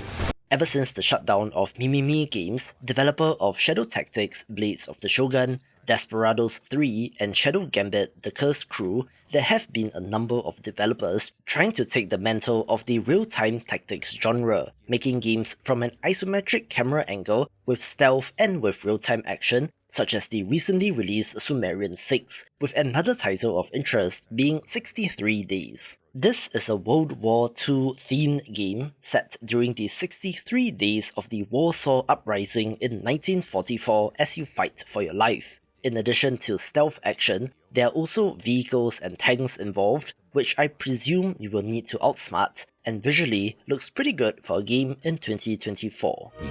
Here's a game with an awesome throwback art style named Zero Protocol, a thriller, horror, sci-fi first-person shooter in which you are exploring the IAS Antarctic Research Complex in search of answers. The developers cite games like Zero Tolerance, System Shock and Half-Life as inspirations of more gloomy first-person shooters where you can feel quite vulnerable, especially since there are monsters and enemies lurking in the dark, some of which cannot be killed by your bullets. There are survival horror elements like finding key items or passwords to unlock doors, and interestingly has a non-linear storyline as well, so I wonder how that will play out. The driving game renaissance continues with #DriveRally, an arcade racer all about rally racing, which is supposed to be based on some iconic real-world rally racing locations. Now I'm not a motorsports fan, although I do like the occasional driving game and this looks neat,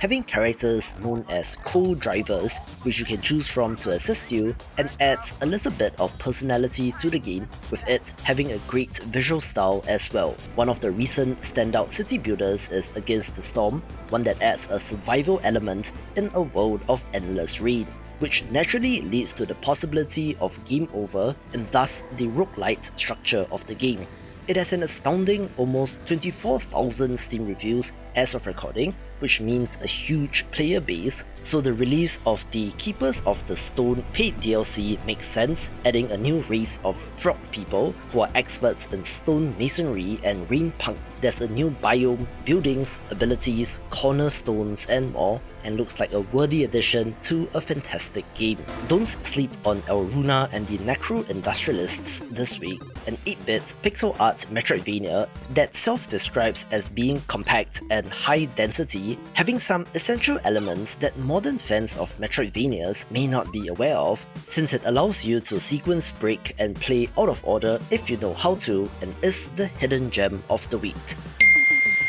I have to be the bearer of bad news, since I'm unhappy to inform you of the release of Bellatro on mobile, the poker roguelite deck builder that is one of the front runners for Indie Game of the Year, being horribly compelling to the extent of consuming all your time. Yes, it is that good and really should come with some sort of warning label, where personally, I will not be getting this since I have stuff to do and also don't prefer to play games on my phone, but no judgment if you're planning on getting this since it will be awfully convenient. Hippity hoppity, your time is my property indeed, Mr. Local Thunk.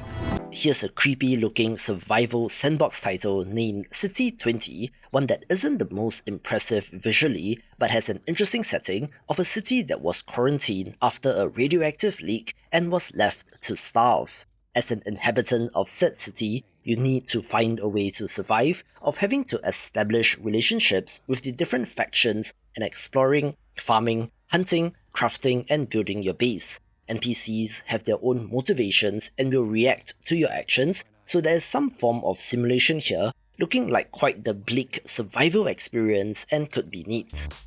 An awesome looking deck builder RPG is named Dark Sky, having one key aspect that might make some of you very happy, since this is not a roguelite, rather being a narratively driven turn-based RPG instead, so something along the lines of SteamWorld Quest instead of Slay the Spire. A mysterious force has been pulling ships out of the sky, causing them to crash on the planet, so your misfit crew has to solve the mystery and to fight their way through. I think that the art style looks neat, with characters that feel differentiated due to their designs and abilities, with perhaps the non-roguelite structure of the game giving you more time to digest and understand the deck building mechanics, and should be good as well. Sodak Entertainment is one of the more interesting indie developers since, for whatever reason, their games have a very old school look to them, with their earliest release on Steam dating back to 2008, so this is a very experienced developer who has been in the game for a long time.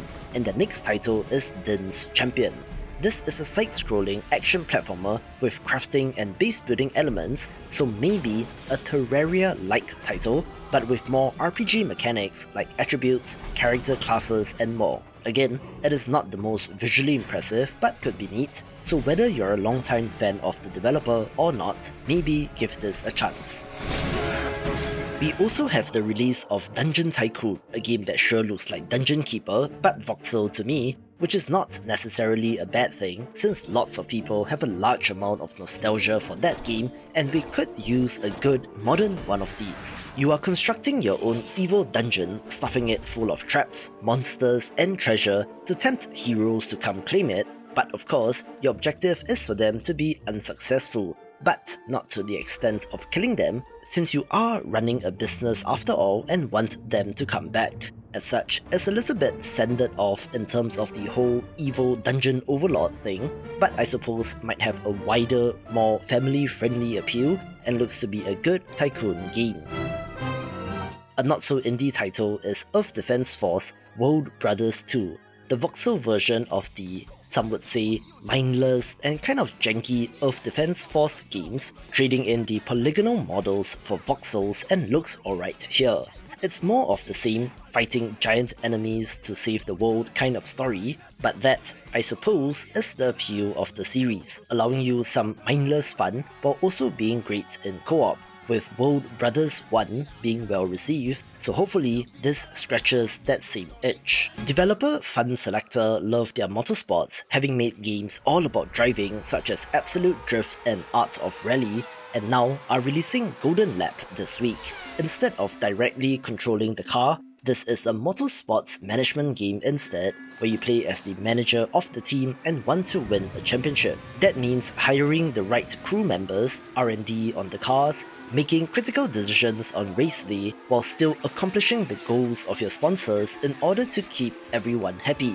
It is very minimalist in presentation, but there's a charm to this game, and given that the Singapore Grand Prix was just yesterday, of course I have to give this a mention. French developer Spiders has the B game developer moniker since the titles that they make, like the Technomancer, Steel Rising and the original Greedfall, have interesting ideas but tend to be a little janky in execution, but each game does have their own loyal following of fans, flaws and all, which is why Greedfall 2 The Dying World is of interest. This is an open world RPG with real-time action, but you can trigger a tactical pause in combat to use items or activate special abilities, and does look kind of old school in design of RPGs dating back to the 2000s. This is actually a prequel set 3 years before the first game, although you are playing as a fully customizable character, so it's more to do with the overall lore and setting of the series and should be decent.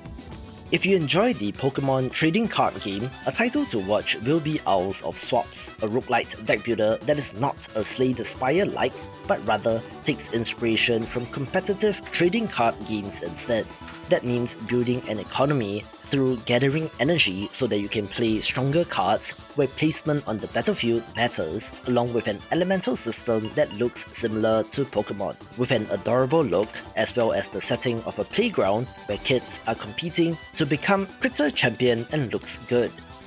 I mentioned in a couple of recent videos how nothing is ever truly dead in the world of video games, since you can get spiritual successors, actual sequels, remakes and remasters of virtually any game that was ever made, and that is the case with Night Slasher's remake this week as well. The original is from 1993, so that's 31 years ago, being a well-received horror-themed beat-em-up game in which you are battling zombies, werewolves and other supernatural horror creatures. New in this remake is the addition of a 4th playable character and 4-player co-op support, and looks alright. Inspired by a viral Reddit post, Pineapple: A Bittersweet Revenge is a misadventure game about standing up to a school bully, having to find ways and means to sneak around and leave pineapples for her to discover in the most unlikely and intimate of spaces. I did some googling, and apparently the original source is 4chan, so take that how you will, but it's about tormenting the bully by making them see pineapples everywhere in quite a literal manner,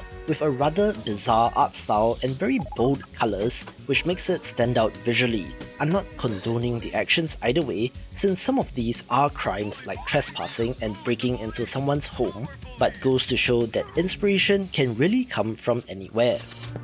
A stylish looking roguelite deck builder is Rune Colosseum, a gladiator combat title with some sick looking animations. You're using various skills and equipment and planning out your attacks in sequence while countering what the enemy plays, having the roguelite style procedural generation, choice of opponent, and even ability or card upgrades and unlocks, where gladiator themed games tend to do pretty well since there is an interest in them.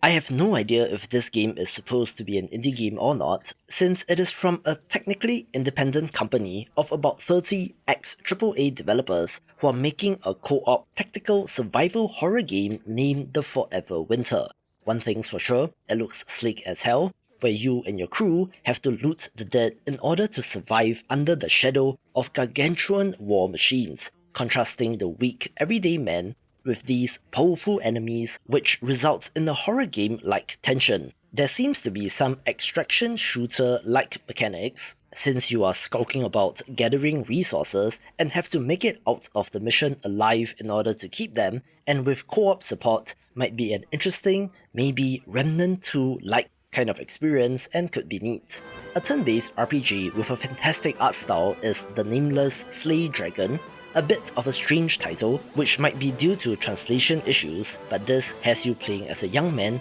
who has a blood feud with a dragon, who must gather allies, adventure to gather strength, and to eventually settle the score once and for all. Interestingly, The developer describes this as a game book adventure, possibly drawing upon those choose your own adventure books of old, where your choices will matter and there are multiple endings in this game. However, it is not all random, since there are more than 20 character classes and you can mix and match skills and abilities, along with an extensive crafting system and awesome art, making this one to watch. The developer of the puzzle maker Seba's Odyssey did reach out, saying that it draws inspiration from Fire Emblem and Into the Breach, so of course I'm in, but it is not a turn-based tactics title, but rather a puzzle game instead. You are presented with various combat scenarios and have to move your units, use the environment and special attacks and abilities to defeat all enemies in a single sequence. Looking quite polished and well made,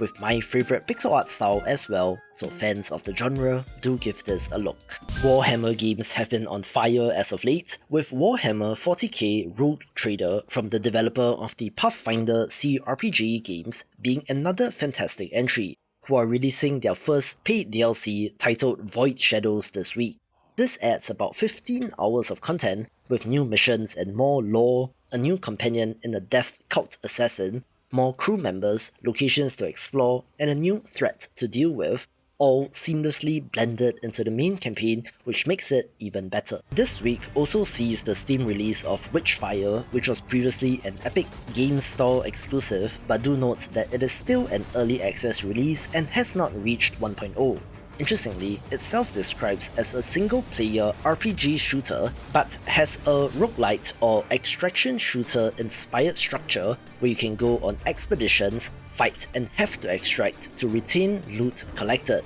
But if you feel powerful enough, you can take on the Witcher's Familiar to unlock new areas and powerful weapons. It looks freaking awesome and is from the people that made Painkiller and Bulletstorm, so I'm not surprised and is certainly a title of interest. We also have the release of Worlds of Aria this week, another attempt at a digital video game adaptation of a tabletop role-playing game. Think Dungeons & Dragons, for example, down to having the classic fantasy setting with bards, rogues and more. You are rolling dice to see the results in combat as well as in other situations, with a neat visual style as well, although similar games like Paladins have done just okay, so we'll see on this one. What a week. However, there are still some huge titles to come, including Tiny Glade, an interactive toy more so than a game, which allows you to build little medieval dioramas without any explicit goals, points, scores or objectives. This genre, if you can call it that,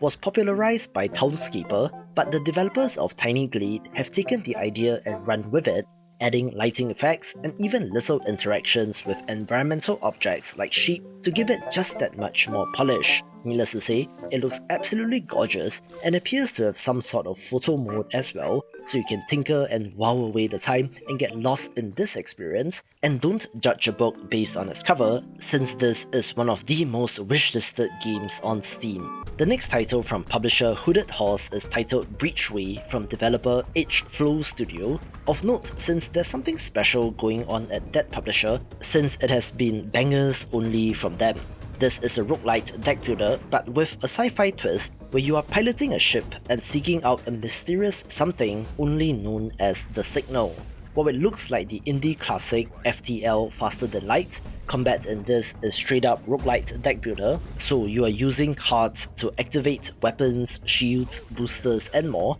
but seems to have multiple types of resources to manage rather than just energy. Also having to manage your crew and their interpersonal relationships and alliances, and will be for fans of the genre. We also have the 1.0 release of Mecha Bellum after about 1.5 years in early access, in which this auto-battler tactical war game looks gorgeous and is pretty fun. You are selecting and customizing units before battle and then placing them into your army, after which you strategically arrange them on the battlefield and hit go to watch the mayhem unfold. There are active elements during battle, like calling in an airstrike, with the sheer number of units on screen really being quite impressive and looks awesome as well. Here's another 1.0 release of interest in the dark fairy tale action roguelite Raven's Watch, a game which has been in early access since April 2023, where you play as fairy tale characters like Little Red Riding Hood, taking on classic monsters from said tales as well.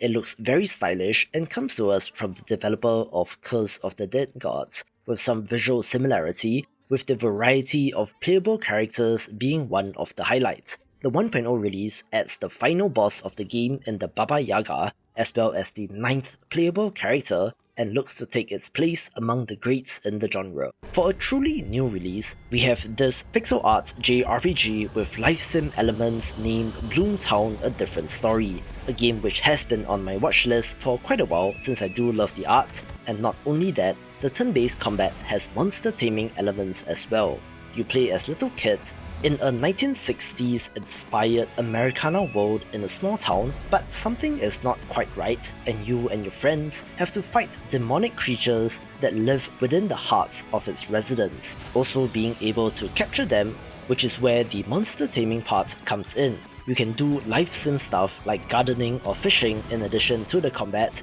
all with an awesome look, and is, in part, from the developer of Graveyard Keeper, so of course I'm in. It's another loaded week of new releases where there's just one day left in September, but the month is not letting us go, since Monday has a bunch of great games, making it one of the best months of releases, with there being quite a number of strategy games mixed in with the usual action titles this week. So let's begin with Combat Complex, a looter-shooter action RPG that combines the loot treadmill of something like Diablo, but with more of a ranged weapon focus, but controls like a twin-stick shooter and has procedurally generated levels. As such, it looks like a more straightforward take on The Ascent, which is good, but feels different as compared to this game, although it doesn't really appear to have a central narrative, which might not be necessary if you just want to level up and kill monsters, with this critically not being a roguelite and more resembles a classic action RPG. I previewed Victory Heat Rally when looking at the upcoming games of the month, noting that this developer's pixel art is always on point, so I at least have to give the games a look, with this being a classic arcade-style racer with an adorable look. It is drifting focused as you race to become champion and looks to continue a curious renaissance of the racing genre in indie games. One of the most ambitious games that I have come across is Within the Cosmos, a first-person sci-fi RPG set in a world where human society is fractured and there is a growing android threat. The developer cites Deus Ex and Fallout as inspirations, where the Fallout portion in particular translates into the RPG aspects, where you can fully customize your own character and has a deep skill system with abilities like intimidation and hacking, which will give you multiple ways to tackle different scenarios. The Deus Ex part is the open-ended, almost immersive sim kind of way of dealing with different situations, and even has different factions to ally or fight against. Of course, being an RPG, it promises that every decision that you make will be significant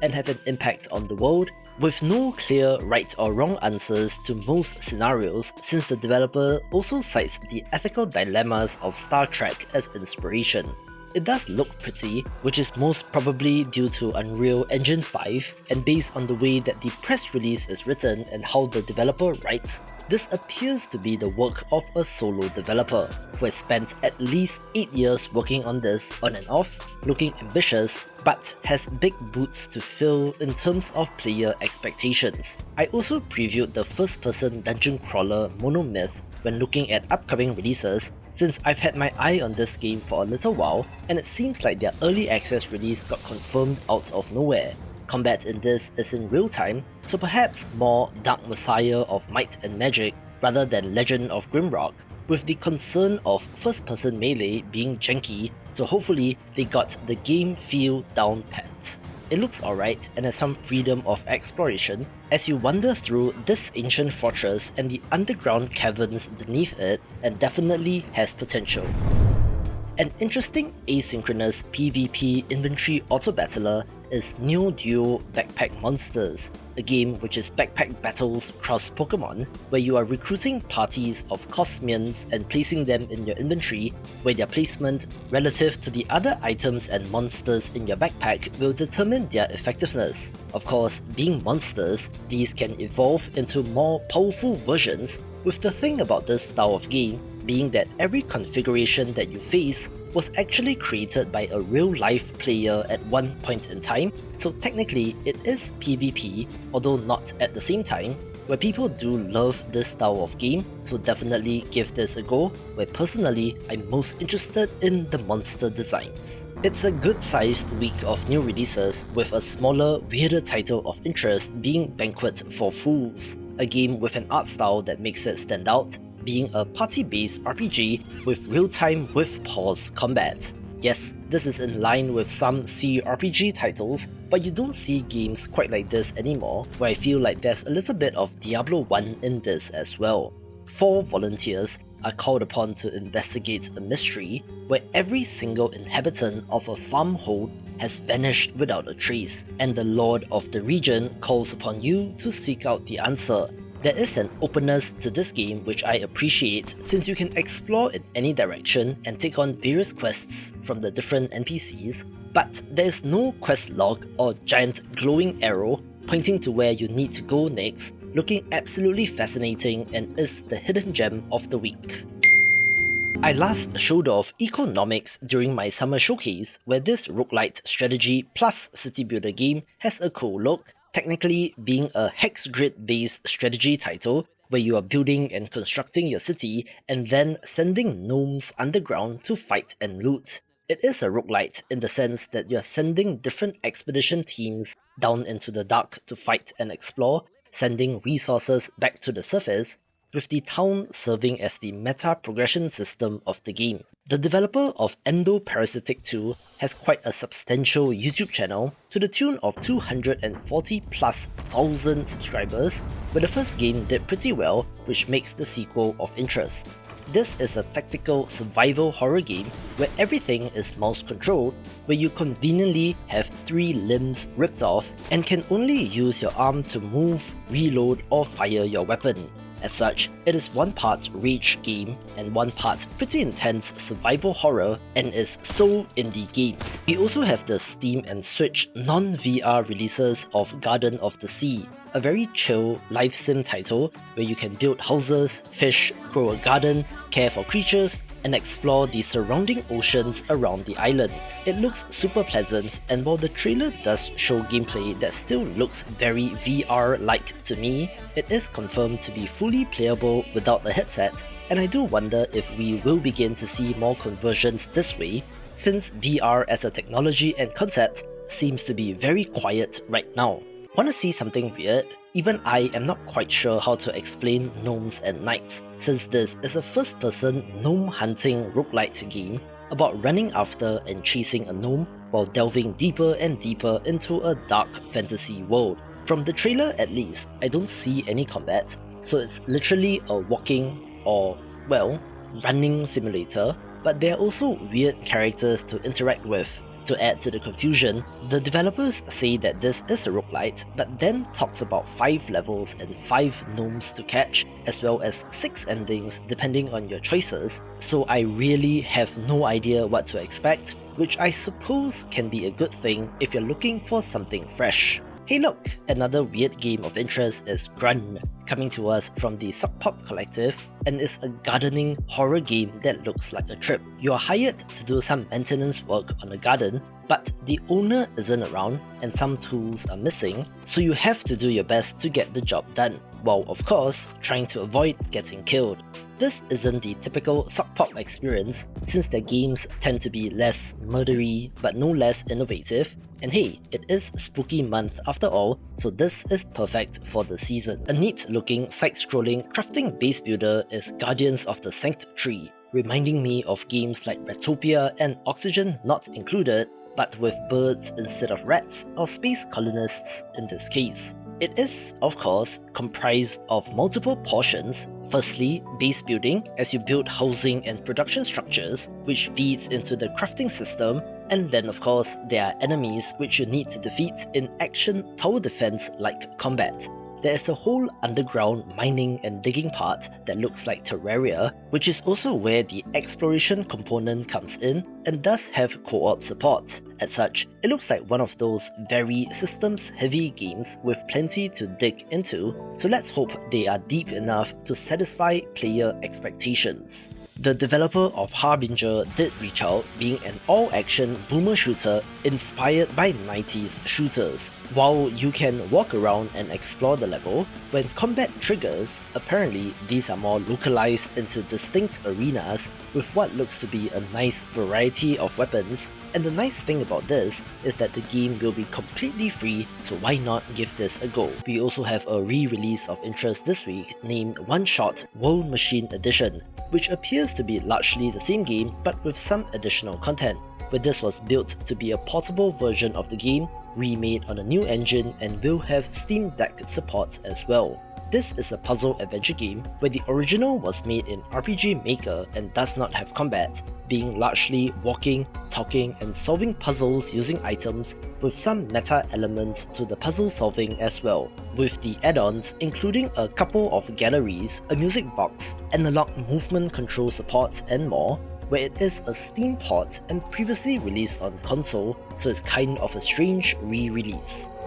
I like Yoku's Island Express since the concept of a pinball Metroidvania is pretty ingenious and is one of a kind until now, since we also have the release of Pinball Spire, where you play as this little ball exploring said spire which appeared out of thin air. As compared to Yoku, this looks a lot more like interconnected pinball tables without the greenery or locations that the other game has, but that is neither for the better or worse. As long as the pinball is fun, I'm in, and will have special abilities that will allow you to interact with the environment, which I'm assuming will allow you to access new areas, so I'm definitely keeping an eye on this. A game that seemingly came out of nowhere is Rogue Waters, a title that I have not come across until doing research for this video, and apparently only set up their Steam page in August 2024, which probably explains why, but it is being published by Tripwire, which is why it has a decent amount of hype.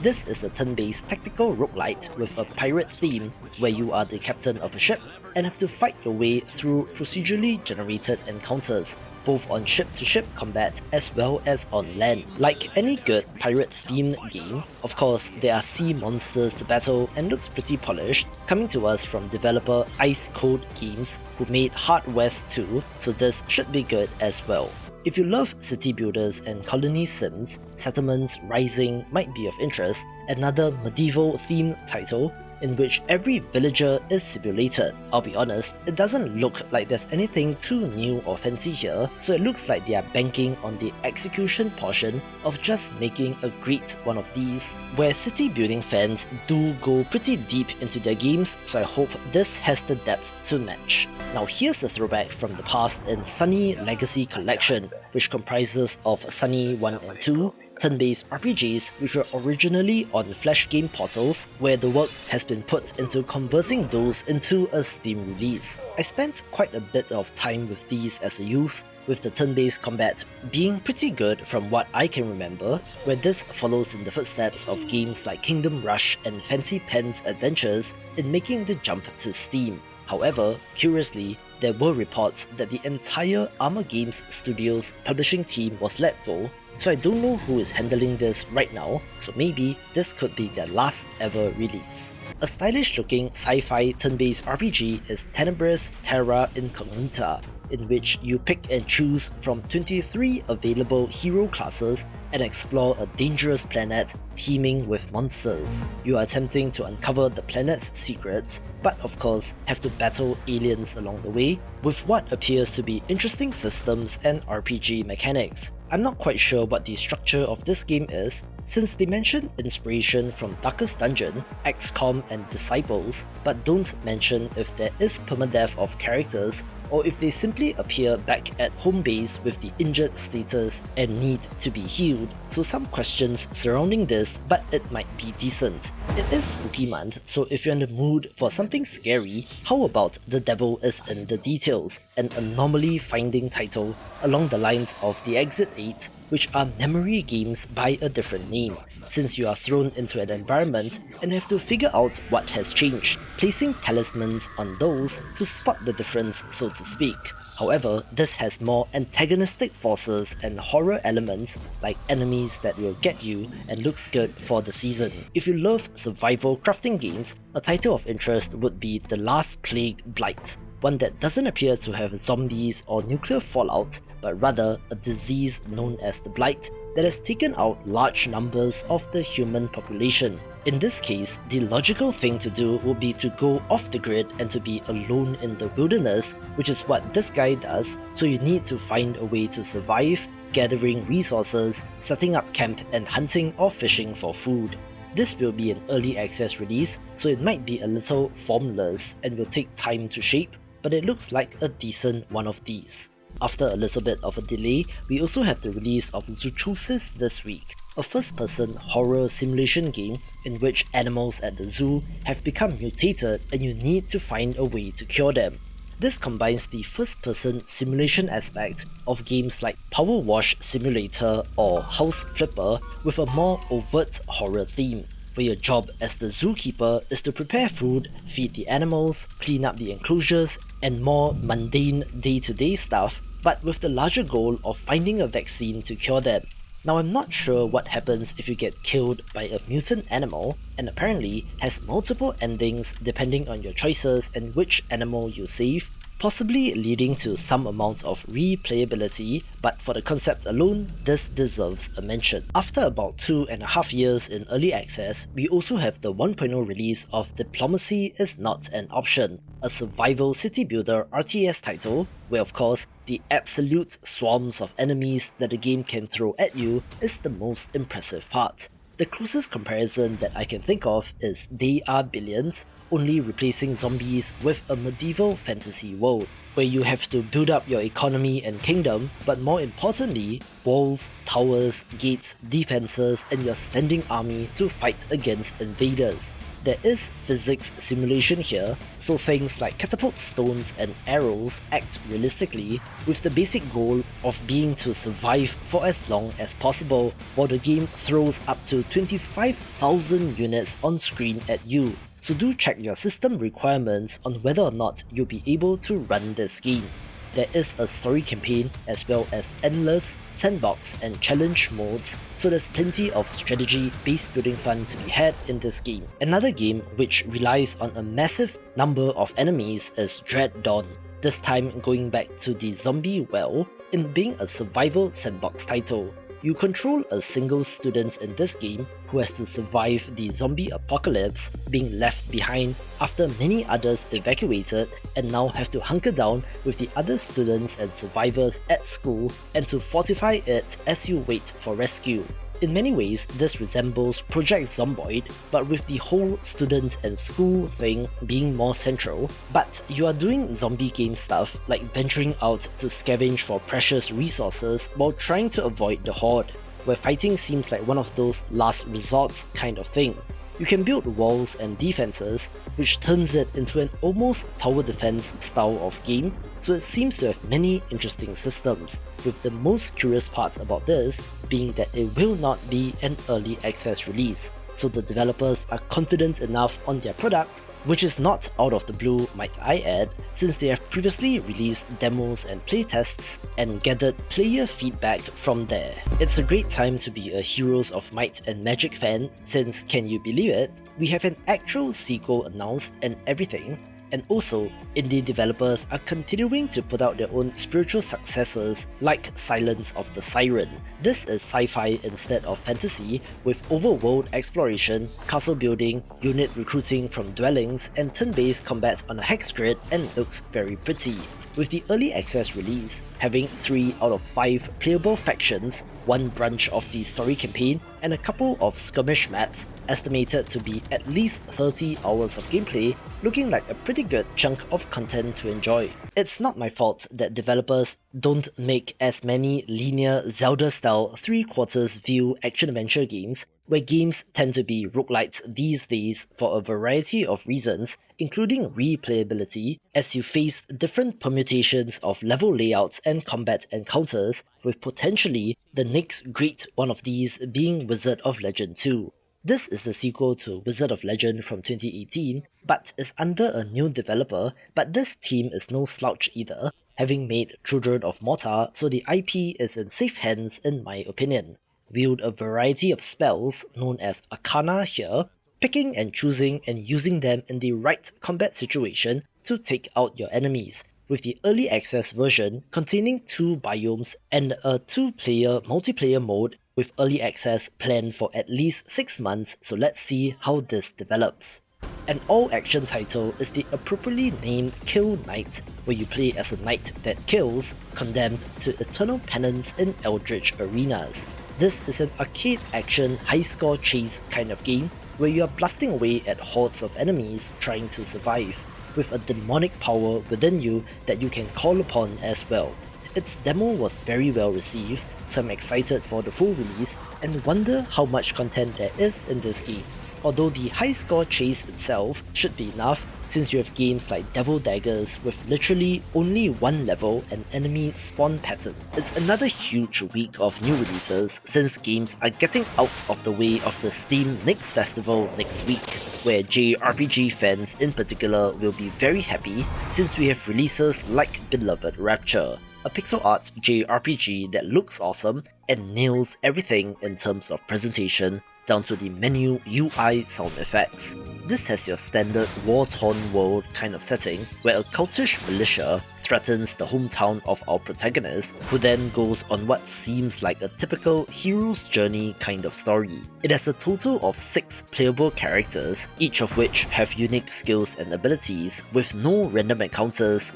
active or wait type battle modes, and plenty of exploration and side content. So if you love JRPGs, this should be of interest. Another title whose release drops out of nowhere is Shady Knight, a first-person action title where your primary tools are a chain dagger and your kick, along with swords and bows, resulting in some of the most acrobatic looking combat that I have come across, where this has been in development for quite a while, so I'm happy to see it make it to release. I last talked about Kind Words 2 when previewing the upcoming games of the month, being the follow-up to a letter writing game from 2019, which was quite the surprise hit. You could anonymously pour out your feelings into the void, and on the other end, a player can receive and reply to the letter, hopefully passing on some kind words so that you feel better when you receive the reply. The sequel allows you to leave your bedroom and to explore the city, adding elements like dress up,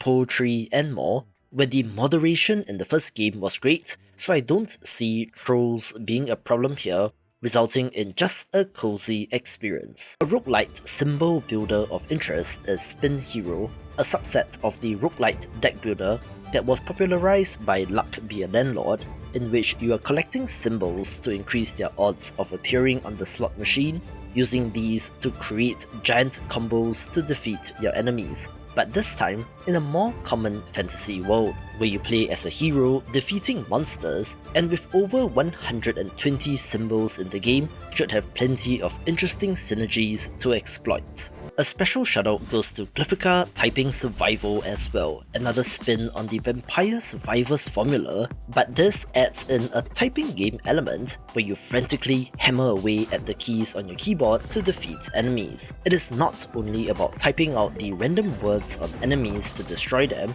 but also to use special weapons and abilities, looking like a clever twist, and should, at the very least, improve your typing skills. Ultra cozy management life sim Amber Isles is also of interest, being set on an island filled with prehistoric creatures, where you're able to customize and personalize your own dinosaur avatar, and are also able to run a shop in town. You can explore and gather resources, and then to craft these into useful items to sell, only to then use the profits to expand your shop and repair the village. This is all while befriending the other paleo folk as you uncover the mysteries of the island, and looks super charming and chill without any distinct antagonistic forces other than, say, failing to haggle with customers, so for a relaxing time, this will be of interest. Okay, I'm not quite sure what to expect from this game, but it sure has a fun and interesting art style in which Anthology of the Killer self-describes as a surrealist horror comedy series set in a mysterious world of zines and blood,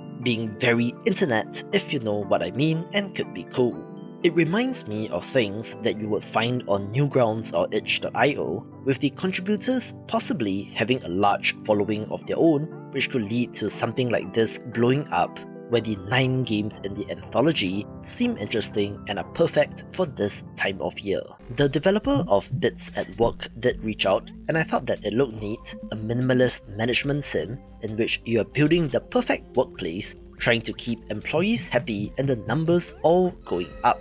It has a very minimalist presentation which works in this case and should be free as well, so no harm checking this out. A possibly huge game this week is Dead Season, a turn-based tactics title that once again uses the zombie theme, in which a group of strangers must band together to survive the zombie apocalypse. Yes, zombies are overdone at this point, but yet there's still an appetite for these, with the tactics in this looking neat and thus have variety beyond the box standard zombies. In fact, some of these do resemble the special infected from Left 4 Dead, such as the tank and the hunter equivalents, but still, as a tactics title, this should be of interest. Another game which has been in development for quite a while is Decline's Drops, a self-described platform brawler using the combat system of platform fighters like Smash Brothers, but in a single-player experience. This means that you are jumping around and fighting enemies on platforms, but also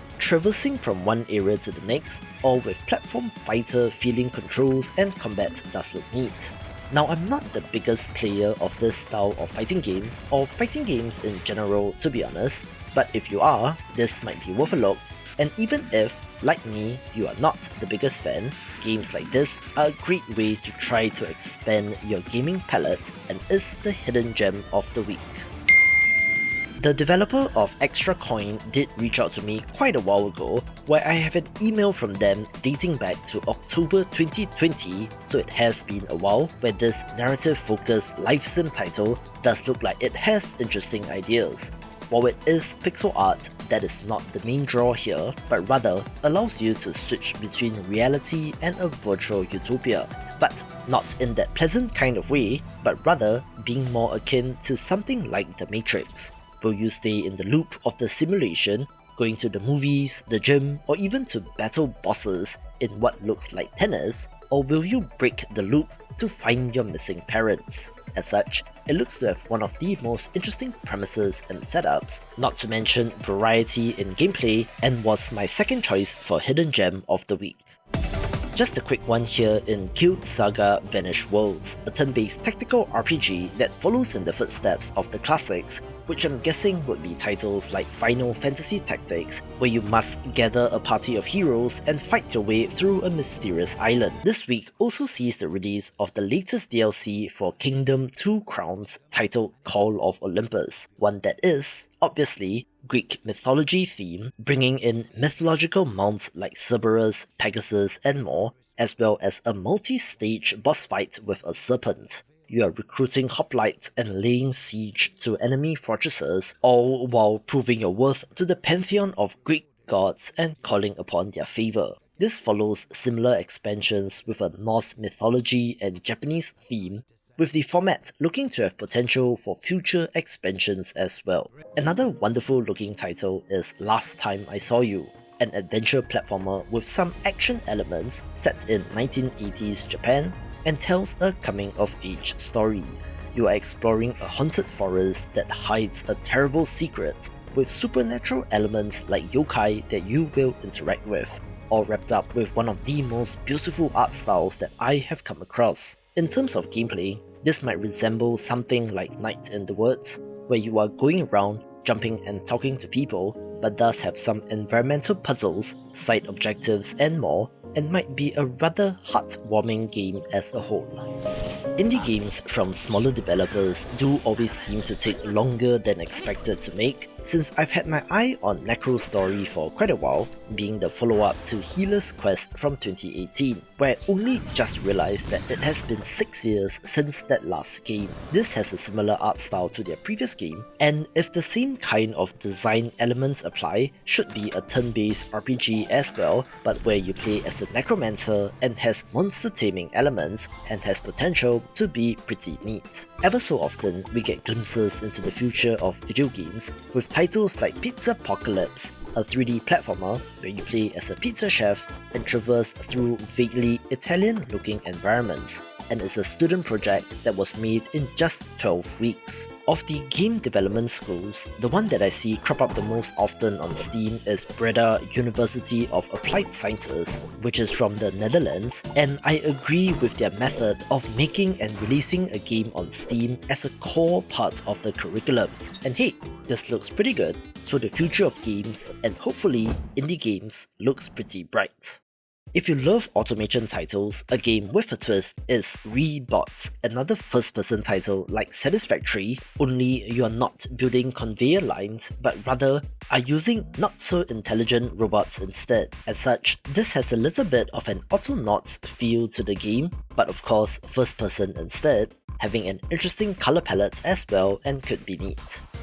Remember when I said that JRPG fans would have a good week? The developer of Scarmond did reach out, and from what I know of this developer, they exclusively make games in not just this genre but this style as well, with more of a retro throwback focus instead of having modern high-bit pixel art, for example. As such, there is a retro charm to the game where your party of adventurers, selected from 12 available classes, are in search of the Dragon God's secret treasure and looks to have all the systems that you would want in a game like this. I first caught wind of Simulacros on Twitter and thought that the hair physics stood out the most, maybe not being entirely necessary, and I wonder how it will affect performance. But this third-person shooter action roguelite looks to have good action and might be cool. We don't have that many roguelites from this perspective, so it is offering something different, with the mixing in of kicks to your attacks in particular looking fun.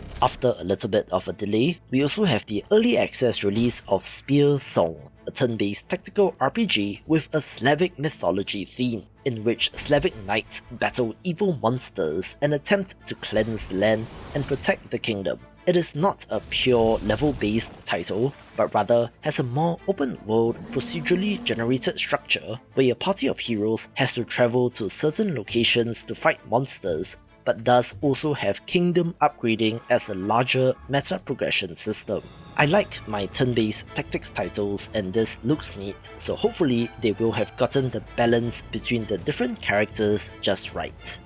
If you love the overcooked style of co-op party game, the title of interest here is Tipston Salvage, where you play as forklifts in a junkyard, which is very different from everything else that I have come across in this space. You are attempting the equivalent of 3-starring a level by completing it in the shortest amount of time possible, but with forklifts with rocket boosters instead of running around as characters, being charming enough for me to give it a mention. The art style and visuals of this next title might not be for everyone, since Tower of Dreams has an ultra-minimalist pixel art look, where your character is very tiny indeed relative to the size of the entire play area, and is a vertically oriented roguelite platformer where you can use your sword to pogo off objects and enemies to ascend further up. The speed of this game looks to be next level, especially when you are bouncing off objects, where I'm pretty charmed by the look of this myself,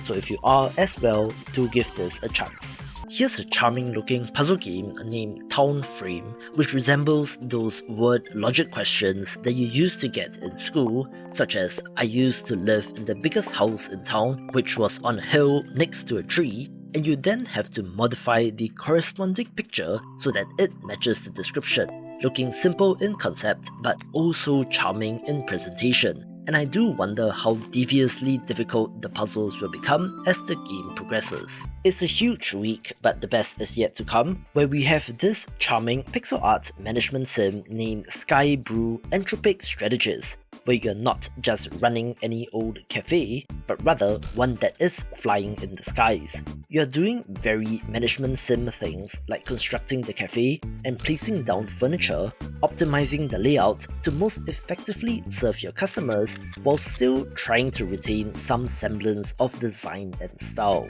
There are random events to challenge you, as well as a card system where you can use these to trigger special abilities like increasing sales or improving employee productivity. We are also in a constant battle against entropy, which measures the level of Chaos. in the cafe, where I'm not quite sure what the structure of this game is and if there is any fail state so to speak of, which will force you to restart, but still, an awesome looking game that kind of came out of nowhere. Another awesome looking JRPG is Sky Ocean's Wings for Hire, one that follows the adventures of a crew of sky pirates as they face off against the evil alliance who is exerting their control over all. This mixes some awesome character portraits with a chibi art style in the exploration portion, along with some awesome looking planes in combat for quite the fantastic look. Despite being about dogfights, this is a turn-based RPG through and through, and does seem to be paying tribute to Skies of Arcadia, a cult classic from the Dreamcast, but for a new age, and has the potential to be something special.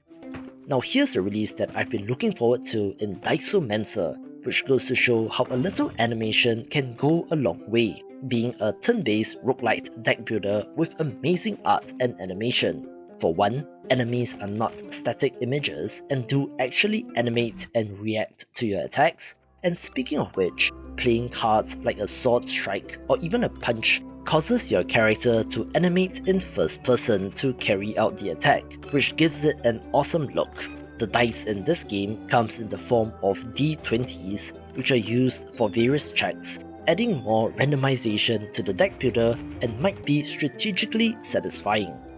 We also have the highly anticipated release of Anima Flux, a sci-fi Metroidvania where you might not exactly be playing as the good guys, being agents of a theocratic dictatorial regime who are sent to the last human outpost to fend off waves of mutants. The most interesting part of this game is the co-op focus, being built for 2 players with 2 unique characters, although you are still supposed to be able to play single player, having a cool look and might be for fans of the genre. The exploration adventure game Europa is one of the most beautiful games that I have ever come across, having a Studio Ghibli inspired art style and world where you play as an android exploring the moon Europa, which is now a fallen utopia, discovering the story of the last human alive in the process. For me, exploration and discovery in games is the most important factor, whether it be discovering ways to break the game, mastering systems, or to simply immerse yourself in the world, and looks to be the latter in this case, since while it does have light puzzle and platforming,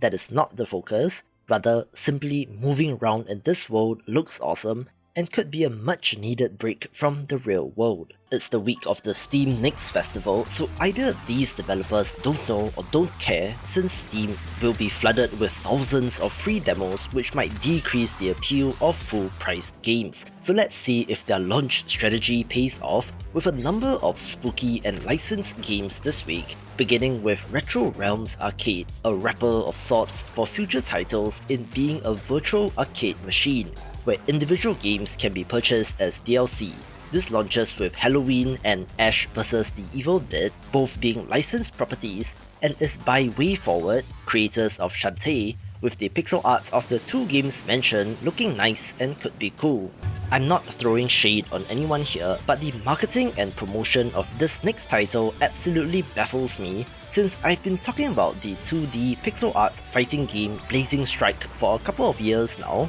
and they've only just created their Steam page this year, potentially missing out on years of wishlists, which is important for algorithmic promotion within Steam itself. And they are also releasing in the middle of the Steam Next Festival, so honestly, good luck to the team, where I hope that this does well since I want to see a game like this succeed. It's a throwback to fighting games of old and launches with 14 characters, which is plenty, all of which seem to be rather unique as well, with story and arcade mode as well as online PvP with rollback netcode, so let's see if this makes a dent in the fighting game scene. Another strange release this week is Nico de Rico The Magical World, a 2.5D action platformer that is in the vein of games like Donkey Kong Country and maybe even Crash Bandicoot, starring a mongoose main character who has to protect an island and its tribes from the villain. Visually, this looks rather pretty and has that old school charm and presentation to it, with elements of the collectathon platformer, rideable animal companions, boss fights, and just the overall package. However, this is launching on consoles only this week, leaving a PC release for later, which may be genius since it takes the Steam Next Festival into context, but I have not seen a game do this in a long time, since it is usually PC and Switch or PC and Xbox launches these days. It's a small week, so forgive me for including licensed games and bigger titles in the roundup, where we have the release of Teenage Mutant Ninja Turtles Mutants Unleashed as well, marking an uptick in TMNT games for some reason, so whoever is holding the IP rights seems to be aggressively pursuing this strategy. This is a 3D action-adventure brawler with a more cartoony design to the characters and world, where a mutant ooze has gotten loose in New York City and has mutated certain inhabitants, not all of them being evil, but is still something that our heroes need to deal with. I love the turtles as much as the next person, being an integral part of my childhood, so this sure looks like a fun romp and does look best with friends in co-op. I don't know if BattleTech and MechWarrior are still considered a premier IP these days, but we have the release of MechWarrior 5 Clans this week, which comes to us from technically independent developer Piranha Games, although they are of a larger studio size. If the name confused you, that is because MechWarrior 5 Mercenaries released in 2019 and was well received, so rather than going into MechWarrior 6, this is a standalone sequel, and is the first clan-based MechWarrior game in nearly 3 decades, which I believe refers to MechWarrior 2, where you could either join Clan Wolf or Clan Jade Falcon, and in this new game, you are a member of Clan Smoked Jaguar during the invasion of the Inner Sphere. Lore and story aside, it sure does look very pretty and is very MechWarrior, so I'm sure that fans of the series will be looking forward to this. A neat pixel art colony sim title is Elven City Simulator, in which you are running an elven city, of course, and have to lead its inhabitants in their survival. You only have indirect control over the villagers, with a larger threat of a Minotaur chieftain demanding tribute, and you can make choices that change your people into forest, high or dark elves with a roguelite structure as well, and could be neat, and is the hidden gem of the week. I received a press release for this next title, which is the next remaster from the developer that is the best at it in Night Dive Studios, in which Killing Time Resurrected was described to me as a comedy horror boomer shooter that is the bastard child of Doom and the Seventh Guest. So you know what? I'm down for this. The addition of ethereal FMV characters into the world gives it a unique look, where among the killer clowns and spirits, you play as a student of Egyptology who is trapped in the estate of a wealthy heiress, having to find and destroy a mysterious artifact in order to escape, and looks perfect for this time of year. Similarly, another game for the season is The Broken Ceiling, an eldritch horror adventure game where a rabbit has fallen into a pit of unspeakable horrors and must use a fragile light that constantly needs to be recharged to explore, looking like the exploration parts of Fear and Hunger made into a standalone game and could be interesting. I'm considering doing a roundup of golf games as well, so let me know if you're interested in that in the comments below, with the latest title being Up to Par, a roguelite mini-golf title with up to 16 player support. Of course, the roguelite part of it comes in the form of procedurally generated levels with upgrades, where the multiplayer has collision with other golf balls and looks like pure Chaos. A pretty looking ancient Rome city builder is Citadellum, which looks rather nice and has you building up your city and evolving it into a magnificent one, with the twist of having to gain the favour of the gods to help in your prospects. There is a combat element where you are leading your troops in battles outside of the city, adding another layer of strategy, with the objective of those skirmishers being to defend your territory, secure new trade routes, or to clear the land so that it is safe for your explorers to venture forth to seek out mythological objects, and will be for fans of the genre. Just one more licensed game here in A Quiet Place: The Road Ahead, a first-person horror adventure game which draws upon the acclaimed movie series in which blind alien creatures named Death Angels kill anything that makes a sound, so you have to be quiet. Of course, cue the stifled screams as the characters in the movies go through all sorts of horrible situations, and this game looks to capture some of that in video game form. Of course, this is similar to Alien Isolation in concept, where I'm interested to see how they translate not making a sound into this game, and again is perfect for October. On paper, this next title is going to be absolutely gigantic, since the free prologue of Eden Crafters, named Ocean Worlds, has a whopping 4,100 Steam reviews, which means a whole bunch of people have played it, and it's a first-person survival crafting title about terraforming an inhospitable planet into a livable paradise. The closest comparison that I can think of is the Planet Crafter, and that game has done tremendously well, so if this is not too broken, it should be on track as well. The addition of vehicles, especially a ship that you can use to fly around the planet, looks impressive, and I wonder how large the play area is, with it looking to have the expected resource gathering, crafting and automation elements like conveyor belts to help in the progression. From the developer of Greece comes Niva, an equally beautiful hand-drawn adventure platformer with a little bit more of an action slant as compared to their previous game. This explores the relationship between a young woman and her lifelong companion in a wolf, who she got to know ever since it was a little cub, as they make their way through a rapidly dying world. The game is all art style and looks absolutely gorgeous, and I'm interested to see how they incorporate the action elements into the game. I sure hope that the wolf does not die through the course of the game, since that would make me very sad indeed, but it is perhaps as close as you can come to a no-brainer pick for the week. Here's a pixel art action-adventure RPG that looks promising in Drova Forsaken Kin, one that is set in a world of Celtic mythology as you find your way in this open-world adventure. This appears to be old school in design, in allowing you to be able to go where you want to as you take on quests, gather resources, fight for loot, craft equipment, and trade with other characters in the world. In terms of world building, society has discovered the power of a dead empire in the ability to capture spirits that govern nature and rule over them instead, pissing off the spirits in the process,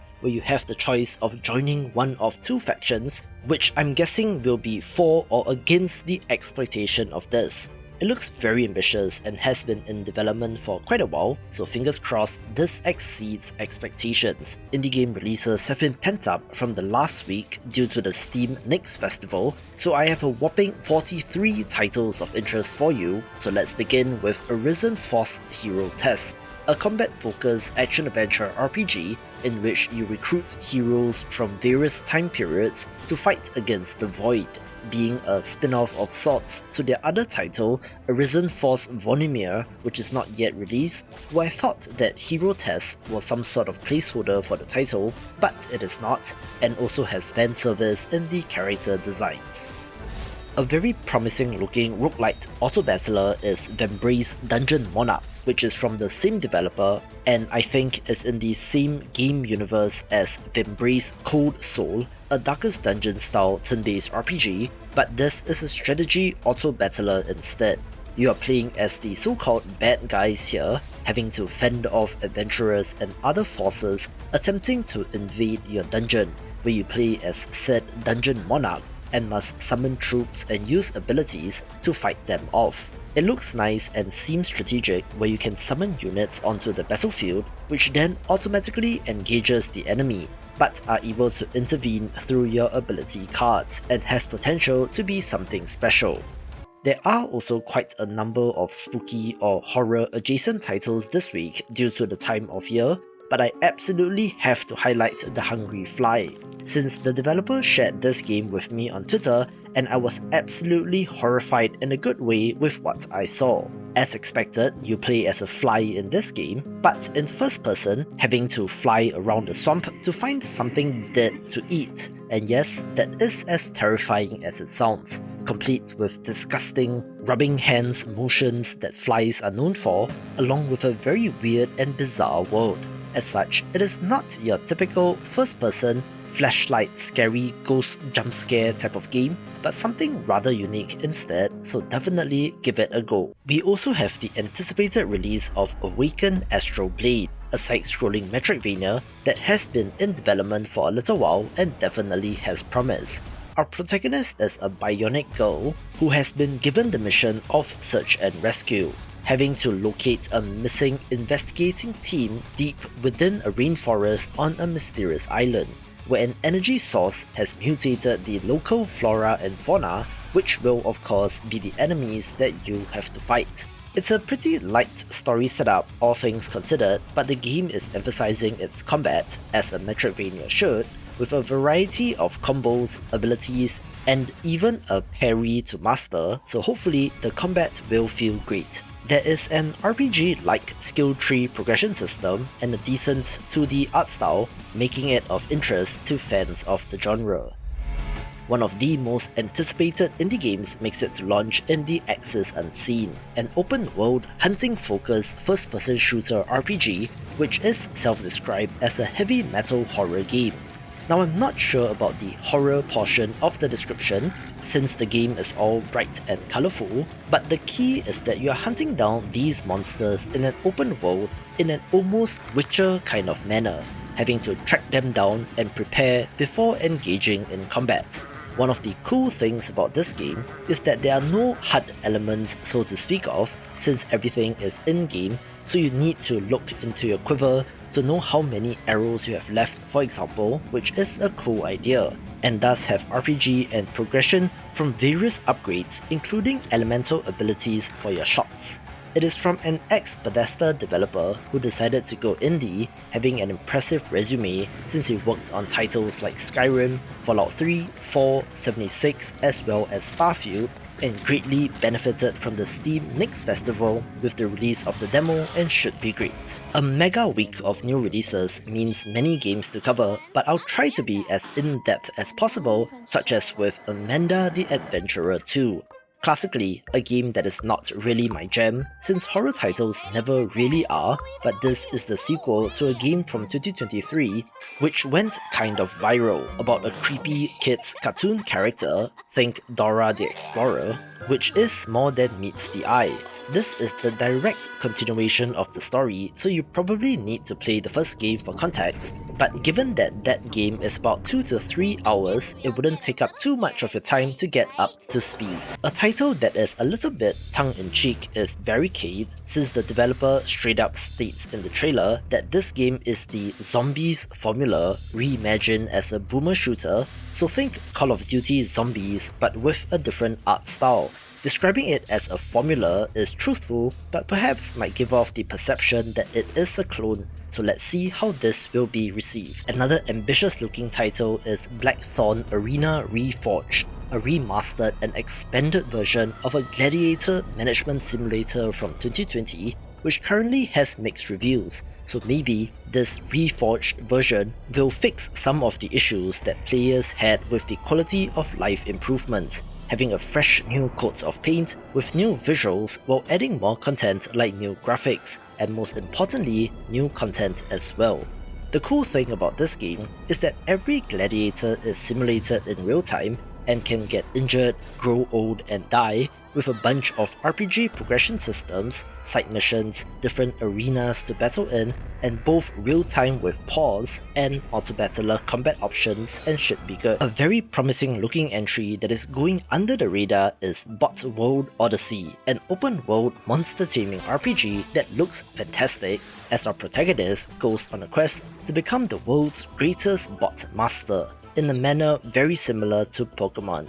Only instead of pocket monsters, you are collecting robots instead. Combat is also different in that it is in real time, so there is a twist, but has that same kind of catch-em-all style of gameplay loop, but also the ability to collect rare scrap material to build new ones of your own, and looks pretty polished, so here's hoping it does well for them. One look at Broken Alliance and you can probably tell that this is a Heroes of Might and Magic tribute, having the side-on hex grid, turn-based combat, overworld exploration, and even castle building like the classic. It has a cool pixel art look, although certain features like the lack of outlines does make it difficult to see certain objects, but otherwise looks like a pretty faithful tribute. Just a quick one here in Potato Abyssal Terrors, the paid DLC to one of the breakout Bullet Heaven roguelites that is not Vampire Survivors, taking the action into the ocean with new enemies, characters, weapons and items.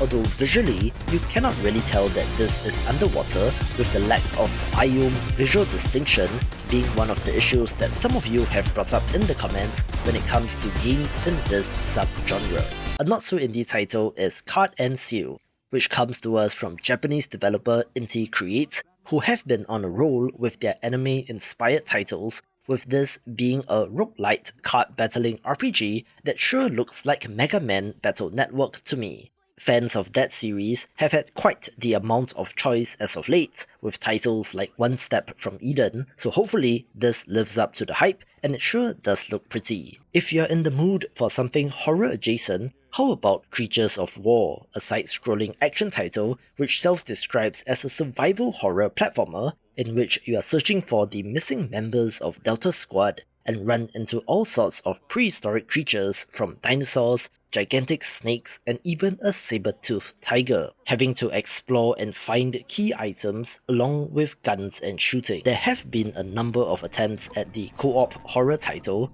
most commonly designed with 4 players in mind, and another one of these is Dark Hours. 4 robbers attempt to pull off a huge heist, but their activities are disrupted by a monster who is hunting them down, coming off a little more seriously as compared to something like Lethal Company and Might Have Potential, where do note that this is co-op only and is not asymmetric, so there is no player controlling the monster in this game.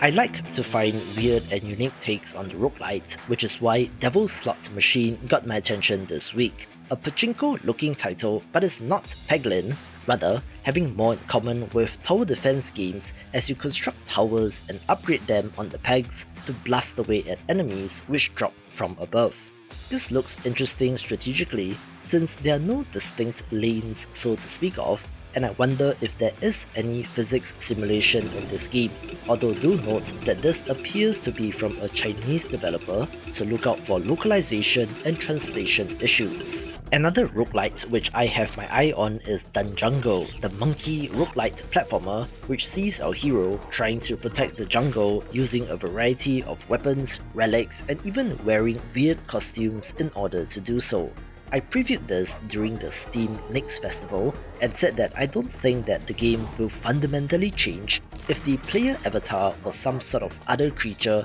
or even a human, but it's good to see the developer be consistent and commit to the theme, even having a dedicated ooh ah button, so of course I'm in. One of the biggest announcements out of Jeff Keighley's Summer Game Fest was that horror movie maker Blumhouse Productions, who made Get Out, Megan, and the Five Nights at Freddy's movie, is getting into games with Blumhouse Games, with one of their signed titles being Fear the Spotlight, a third-person horror title which I then came to realize already released in September 2023, but is getting a major update which will be out this week, looking like a spooky horror title where 2 girls sneak into school after hours and have to survive a seance gone wrong, nailing the visuals and is perfect for the season. Ever wondered how the aerial view of the entire map in strategy games always seemed unrealistic, especially in medieval times? That is the exact idea that King's Orders is playing with,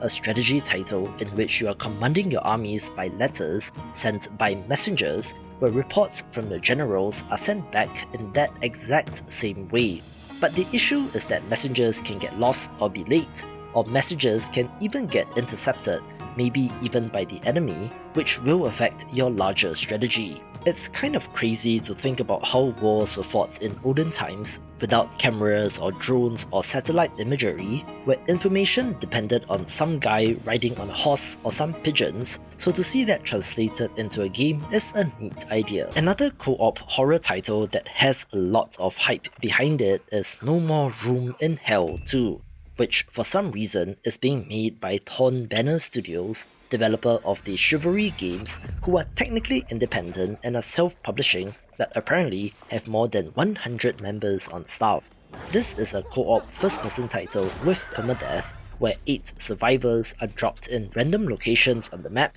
and must find each other for the best chance at survival. The original was a Half-Life 2 mod, which then got a standalone release in 2013 and was well received, with this version being in some form of development since 2016, but sure looks promising even if zombies are an overdone trope. Moving on to something very different in October Panic, a cute pixel art action platformer with a Halloween theme, in which the characters fight their way across levels against all sorts of spooky monsters and bosses. This has 5 levels and no saving or loading, and is intended to be an arcade-style experience, so I expect it to be challenging, but they have nailed what they are going for and looks like a great October game. A promising first-person mining and crafting title is Allbound, where of course you play as dwarves on a grand quest in search for something known as the Ember Stone, having to dig deep beneath the mountain in order to do so.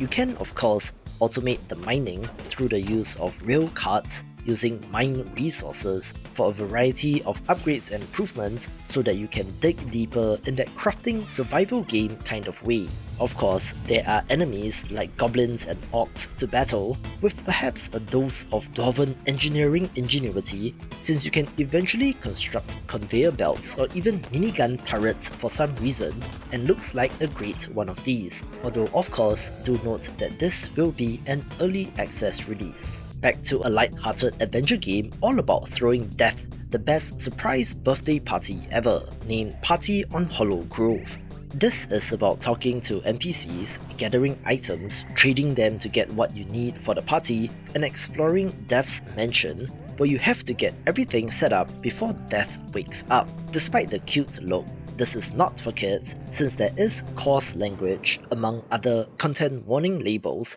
but for the rest of us, and especially if you're planning a Halloween party, this might be fun to mess around with. It's the week before Halloween, so there are a number of creepy or spooky adjacent titles, one of which is Prim, a dark humor point-and-click adventure game in which you play as Death's daughter, getting up to all sorts of mischief and wanting to break her father's house rules as a rebellious kid will be. This has been in development for the longest time since I remember playing a demo of this way back when, where it had that LucasArts adventure game kind of vibe, but a little bit more goth, although the monochrome color palette might definitely turn some people off. The darkness One of the inside. weirdest horror releases released this year in January is named Psycho Pomp, and being a free title, quickly gained an audience to the tune of 4,600 Steam reviews and an overwhelmingly positive rating, and the developers are back with Psycho Pomp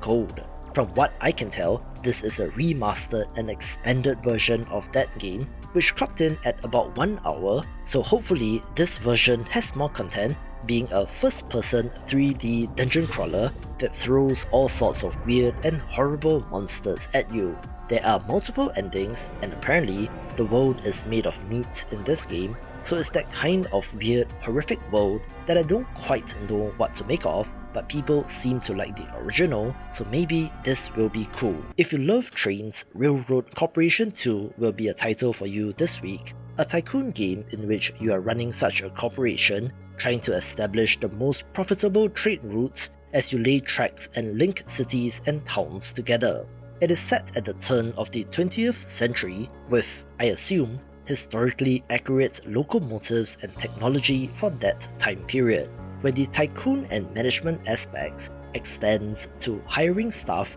financing your operations, including taking working capital loans, lobbying the government, and even helping in the development of the cities, such as building power plants, hospitals, banks, and more, all in service of expanding your empire and looks strategic. Here's a cool looking game in Rogue Flight, the self-described breathtaking arcade space combat game inspired by prestige anime, and you can definitely see it in the art and vibes from this trailer. For one, the anime portraits are well done, along with the cinematic shots chosen, where in terms of gameplay, this looks like a high-speed, on-rails shooter similar to the Star Foxes of the world. Arcade mode is the primary mode, which I'm assuming means a high-score chase and individual replayable levels, but you can also unlock a roguelite mode with different rewards and upgrades, and with 40 unlockable aero designs and 40 weapons from multiple classes, does look to have potential as well. Just a quick one here in the not-so-indie Shin-chan, Shiro and the Coal Town, a life sim adventure game that stars the iconic character Crayon Shin-chan, a naughty 5-year-old boy on his adventures in a quaint Japanese village, similar to their previous title, Shin-chan, Me and the Professor on Summer Vacation, The Endless 7-Day Journey. But with a new twist in this game. There's a new location named Coal Town with its own set of characters which you can help, along with a more sinister force with their own plans. But it is one of those wholesome, chill games which is certainly aided by the art and animation, which looks absolutely gorgeous, getting English localization this week. While games are usually for super happy fun times or some sort of challenge, the flexibility of games as art means that it can pretty much encompass anything, which is why Some Goodbyes We Made is of note. 11 mini-games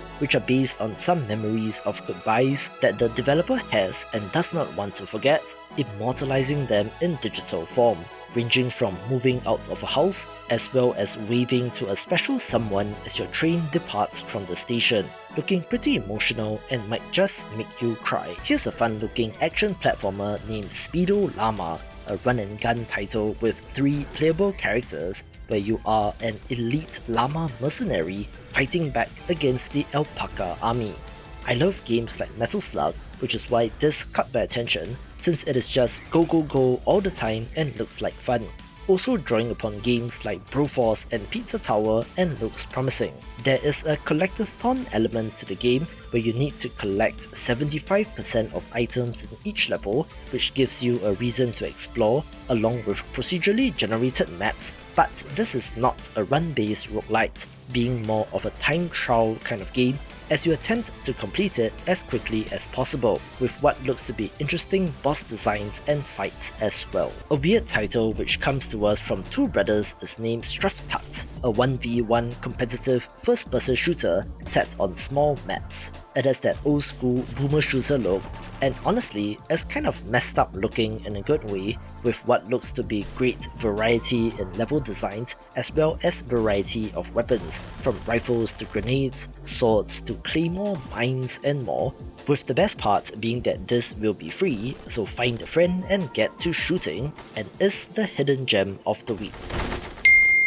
A neat cyberpunk card-based city builder title is Technotopia, in which you play as an AI whose task is to construct the perfect city which is completely in balance and harmony. This is because there are 4 factions in the cyberpunk city which have competing needs and preferences, where your choices will tilt it one way or the other, but whatever you do, make sure it doesn't go too far in any one direction, having a neat art style as well. Speaking of neat art styles, the Coma 2B Catacomb is the next entry in the Coma series of survival horror titles and comes to us from a Korean developer, and of course has that Korean manhwa inspired art style as well, and serves as the prologue to their previous game, the Coma 2 Vicious Sisters, and is also the bridge between the Coma 1 and that game. In case you missed the little bit of gameplay in this trailer, it is a side-scrolling adventure title where you're walking around searching for key items, occasionally having to run away when the monster appears, with the series as a whole being worth checking out. Another not-so-indie title is The Smurfs' Dreams, since it uses the iconic IP being a Super Mario 3D World style 3D platformer with co-op for up to 4 players. Now, I'm not saying to go in expecting a Nintendo level of quality to this game, but it looks alright and might be some family-friendly fun. Another game perfect for the season is While We Wait Here, a narrative choose-your-own adventure management sim in which the world is ending, but you are in a diner with your customers, having to prepare food and talk to them as you wait for the end of the world together. It's an interesting thought experiment, if anything, to think about what you yourself would do in a scenario like this. If you know that the world is coming to an end, how would you spend your last few moments as you await the inevitable? That's something to think about for you, but this game explores that in interesting detail and with multiple endings does offer some amount of replayability. From the developer of Wilmot's Warehouse comes Wilmot Works It Out,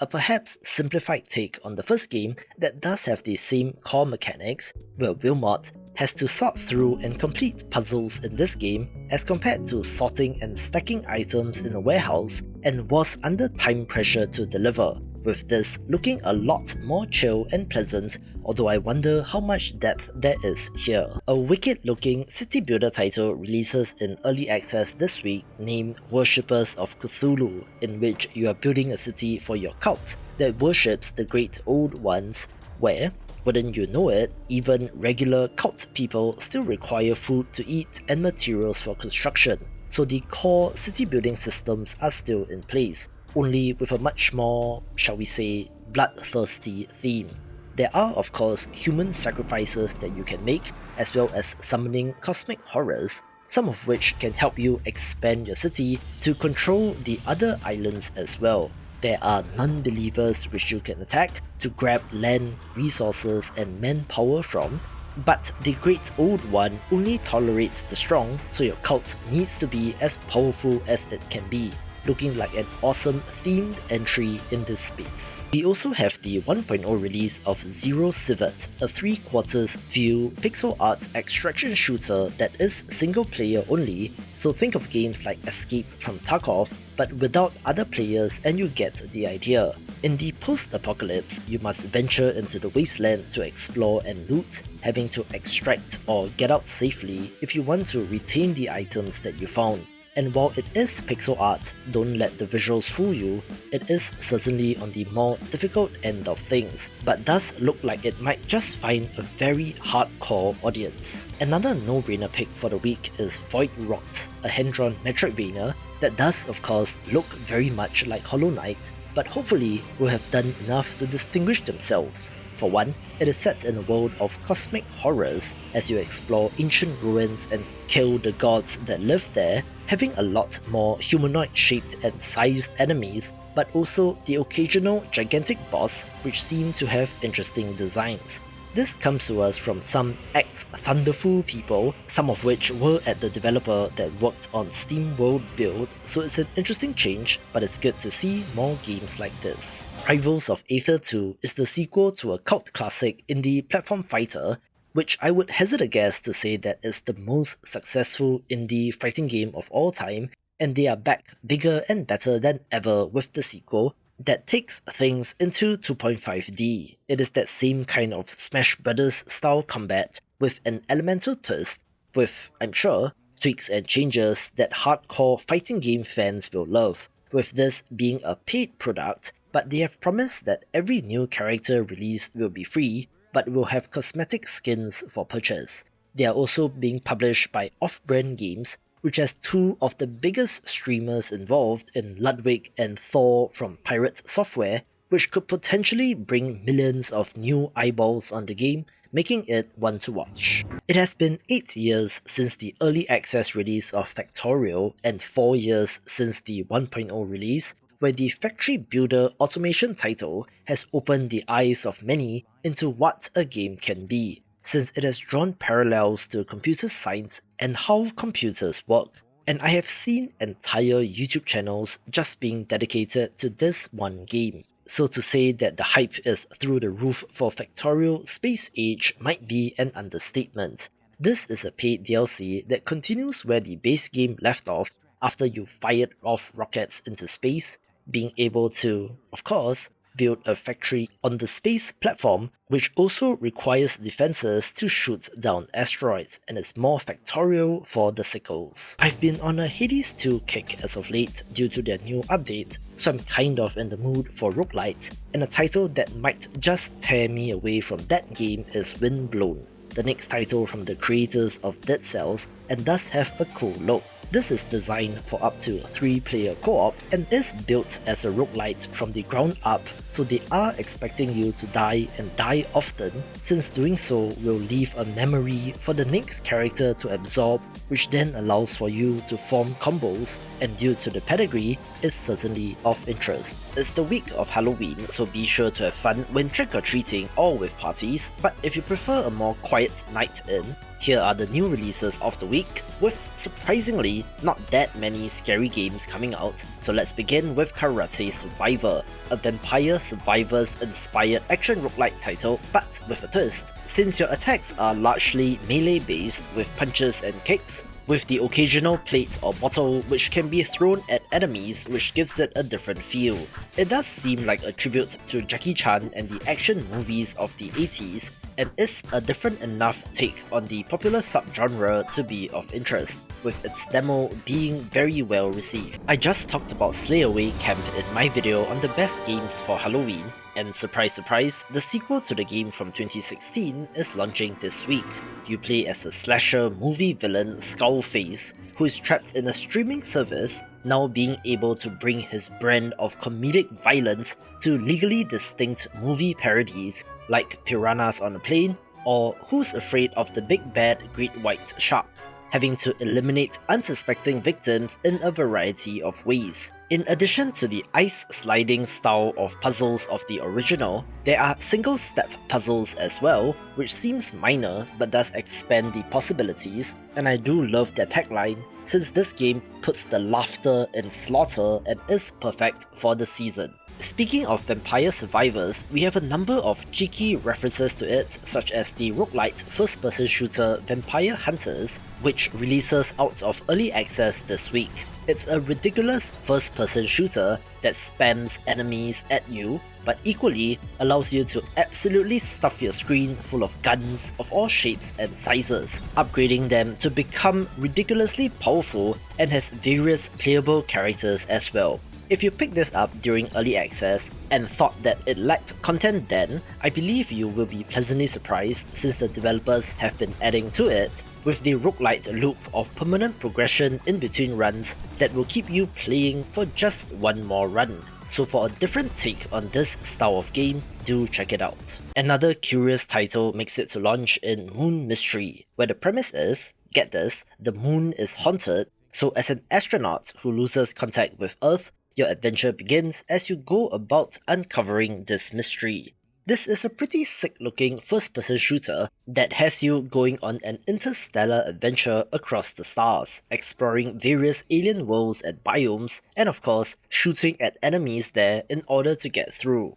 I don't think this is a Starfield-like RPG experience, but rather more of an adventure FPS with a story to tell, and it might be more guided, but still, it looks ambitious and might be cool. Alright, another long in development title makes it to launch in Nimrod's Guncraft Survivor, a title that you might think is just another Vampire Survivors clone, and while the core concept is similar, the ability to craft your own guns makes it of interest. This was delayed out of September into October, so I hope that the extra time allowed them to polish up the game just enough for their early access release. One interesting aspect is the guns that you built in previous runs do not simply disappear, but are given to drones that will then help you in your next run, so you can see where this is going in terms of combos and how ridiculously overpowered you can get. Upgrades are not just limited to shooting more projectiles more quickly, but includes some that might just break the laws of physics and common sense, with permanent progression in the form of DNA modifications to improve future clones of yourself, as well as upgrades to the aforementioned drones. So, like most games in this genre, it will be an exercise in power scaling, so let's see if they manage to get the balance just right. I last talked about Bad to Bad Apocalypse during the Nyx Festival, where its demo was well received, in which this is a survival sandbox shooter starring anthropomorphic animals in some sort of zombie apocalypse. Of course, there is a survival sandbox aspect of gathering resources, growing crops, fishing and more, which then leads to crafting and upgrading of equipment, but of the more military fashion, and then you control a squad of units as you open fire on the enemy. Apparently, this was previously on mobile, with this being a premium version to be launched on Steam, with, I believe, no microtransactions, so hopefully they got the balance just right since it does look pretty good. We don't have any gameplay trailer for Blasphemous 2 Mea Culpa as of recording, but this is a paid DLC which adds the Mea Culpa sword from Blasphemous 1 back into the game, along with a new quest, 2 large new zones, 2 bosses, an alternate ending and more, with this launching alongside the free True Torment update, which adds New Game Plus, and both are out on Halloween, making it the perfect time to return to Custodia. Hey, did you know that more Bloons are coming? Not quite in the same way as their tower defense games, since Bloons Card Storm looks like a PvP deck builder instead. Not exactly a roguelite, but you can see some similarities with Slay the Spire in their energy system, where you need to play both Monkey and Bloons cards for defense and offense respectively, but do note that this will have in-app purchases and is not so indie as well, since New Zealand developer Ninja Kiwi was acquired by Swedish listed company Modern Times Group in 2021. Another title from the most recent Steam Next Festival is Cold Ridge, a hex grid-based roguelite strategy title about exploring the frontier, which has been likened to the first few turns of a Civilization campaign as you explore the map. You are taking on various contracts, searching for resource deposits for the guild, having to most effectively navigate your way across the terrain in order to be successful. It also doesn't have combat in the traditional sense, since it is more about survival and exploration, making it a different enough roguelite to be of interest, and has a cool look and theme as well. Another 1.0 release of interest is Devolated, an ultra-violent, old-school first-person shooter with RPG mechanics, where the gimmick is that you have to eat the faces of your demonic adversaries before they eat yours. This has been in early access for more than 3 years and isn't the most popular, so maybe the 1.0 launch will fix that, since the action does look to be on point with a bunch of variety. There are 100 plus weapons, abilities like bullet time and dual wielding,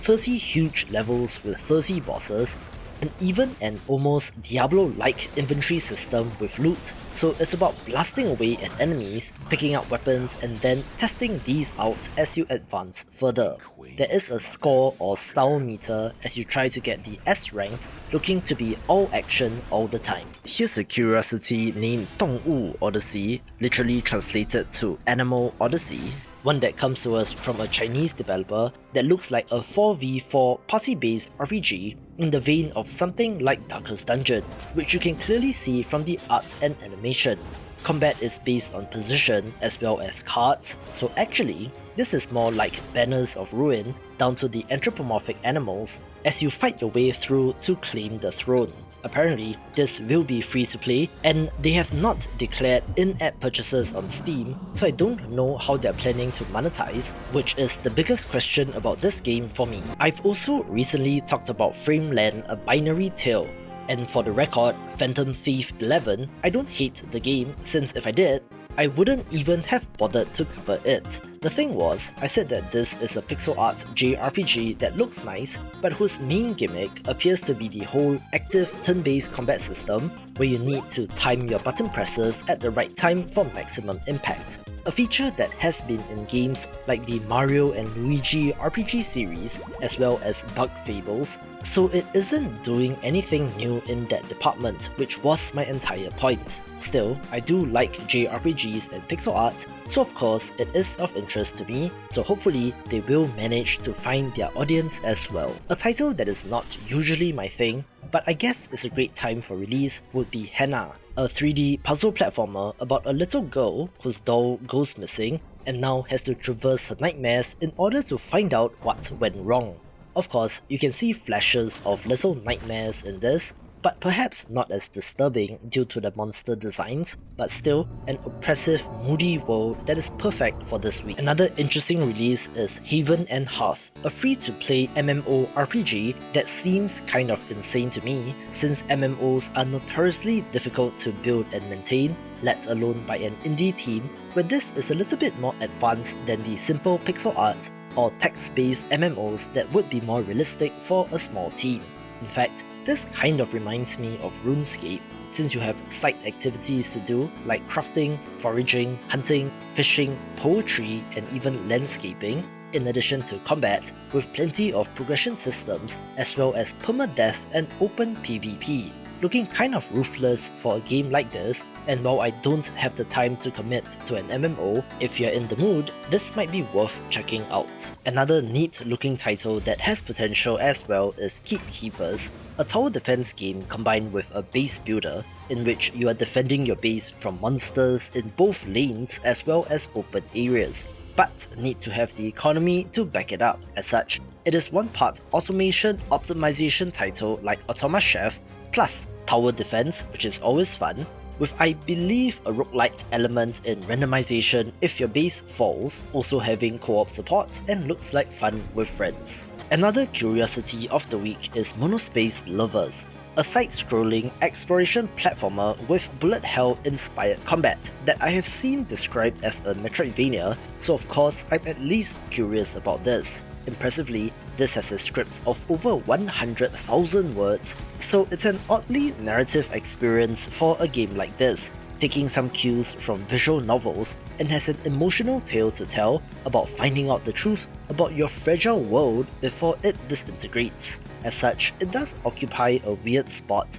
that is not exactly for either visual novel or Metroidvania fans, so I don't know if this will manage to find a mainstream audience, but if you're interested in something cool and weird, do give this a look. Just a quick one here in Sono's Curse, a hand-drawn Metroidvania that does look Hollow Knight inspired, that has you delving into a cursed cave, having a touching story about regrets and living in the moment, so YOLO the game, and could be neat. No trailer for Stacklands 2000, so I'll be brief, but this is a paid expansion to a wildly successful card-based management sim, adding the Industrial Revolution to the game, where things like pollution, sewage, roads, energy, and more become a concern. With over 180 new cards, 8 new packs, 50 plus new quests, and 3 to 5 hours of gameplay, making this even better. I hope I'm pronouncing this correctly, but Tlatoani Aztec Cities is essentially Pharaoh but Aztec instead of Egyptian,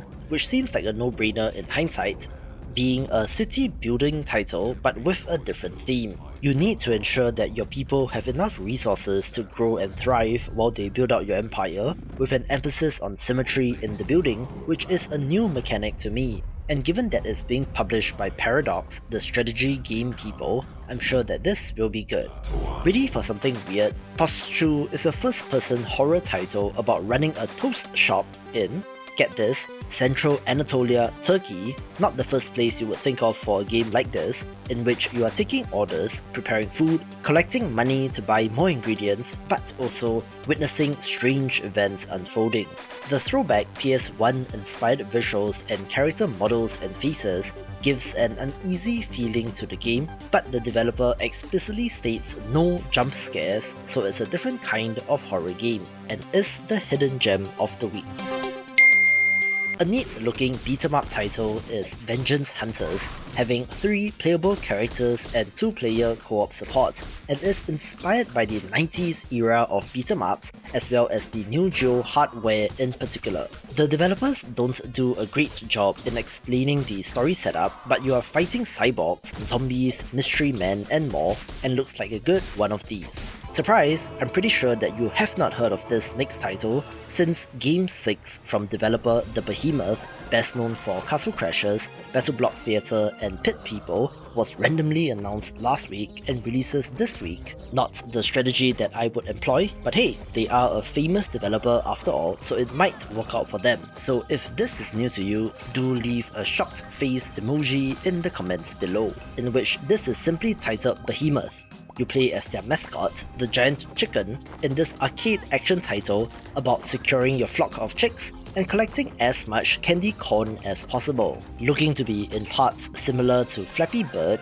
but also Flash games of old, and I'm definitely curious to see how this performs. An awesome looking first-person simulation title is Fruit Bus, a game that is one part road trip simulator and one part management sim, where you drive your fruit bus around, go into the wilderness to gather ingredients, and open up shop and sell food to your customers. It looks super cute and cozy, and I don't think there's anything sinister going on here, but I'm interested in the overall structure since it appears to be fairly open and you are free to explore. There is a greater story about gathering all of your grandmother's friends in one place for a grand feast, but it looks super chill in an almost Slime Rancher kind of way. Okay, this is going to be a weird one since technically, of the games on this list, the most hyped and wishlisted title is Elin, a turn-based sandbox roguelike RPG which is the prequel to a mobile game named Ilona, which was tremendously popular, and this had an amazingly successful Kickstarter campaign as well to the tune of over $400,000.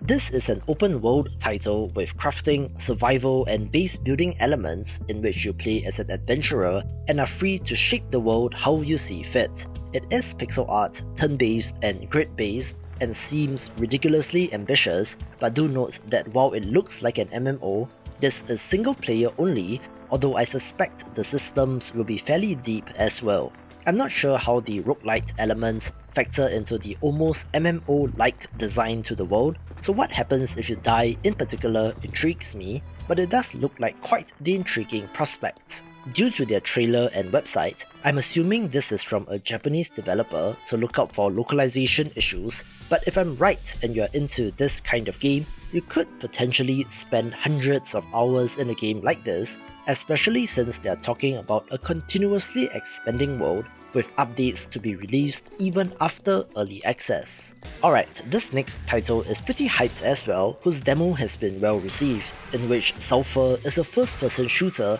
but with an action-adventure kind of structure, meaning to say that it is not a roguelite and is not level-based, where you can explore the world and delve into caverns, sewers, castles and more. It has a neat art style, an interesting gun customization system, and inventory and RPG mechanics having quite the amount of interest, but will be an early access release. In what is probably the biggest Castlevania news in a long time, we finally have the crossover with Vampire Survivors in a paid DLC named Ode to Castlevania, probably adding vampires to the game, having 20 plus new characters from the Belmonts to Alucard and more, along with 40 plus new weapons, which is kind of insane, although to be fair, some of the original Vampire Survivors weapons were inspired by their Castlevania counterparts, along with special weapon selectors, a monstrously large stage with actual level design that is not just an endless arena,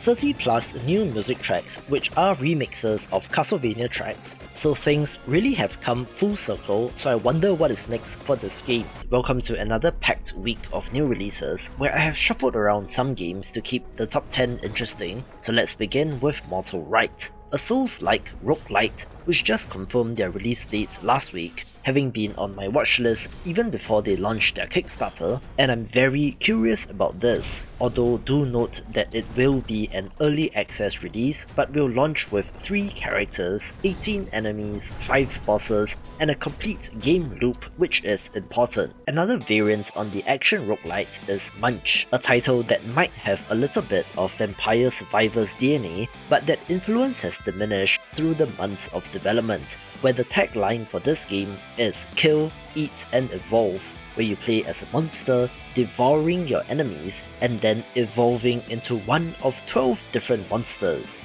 The cool thing about this game is that each monster has different abilities, yes, but also a different soundtrack and appetite, which could be cool, all as you work towards releasing the gods of heavy metal, looking pretty metal and sick in terms of art style as well.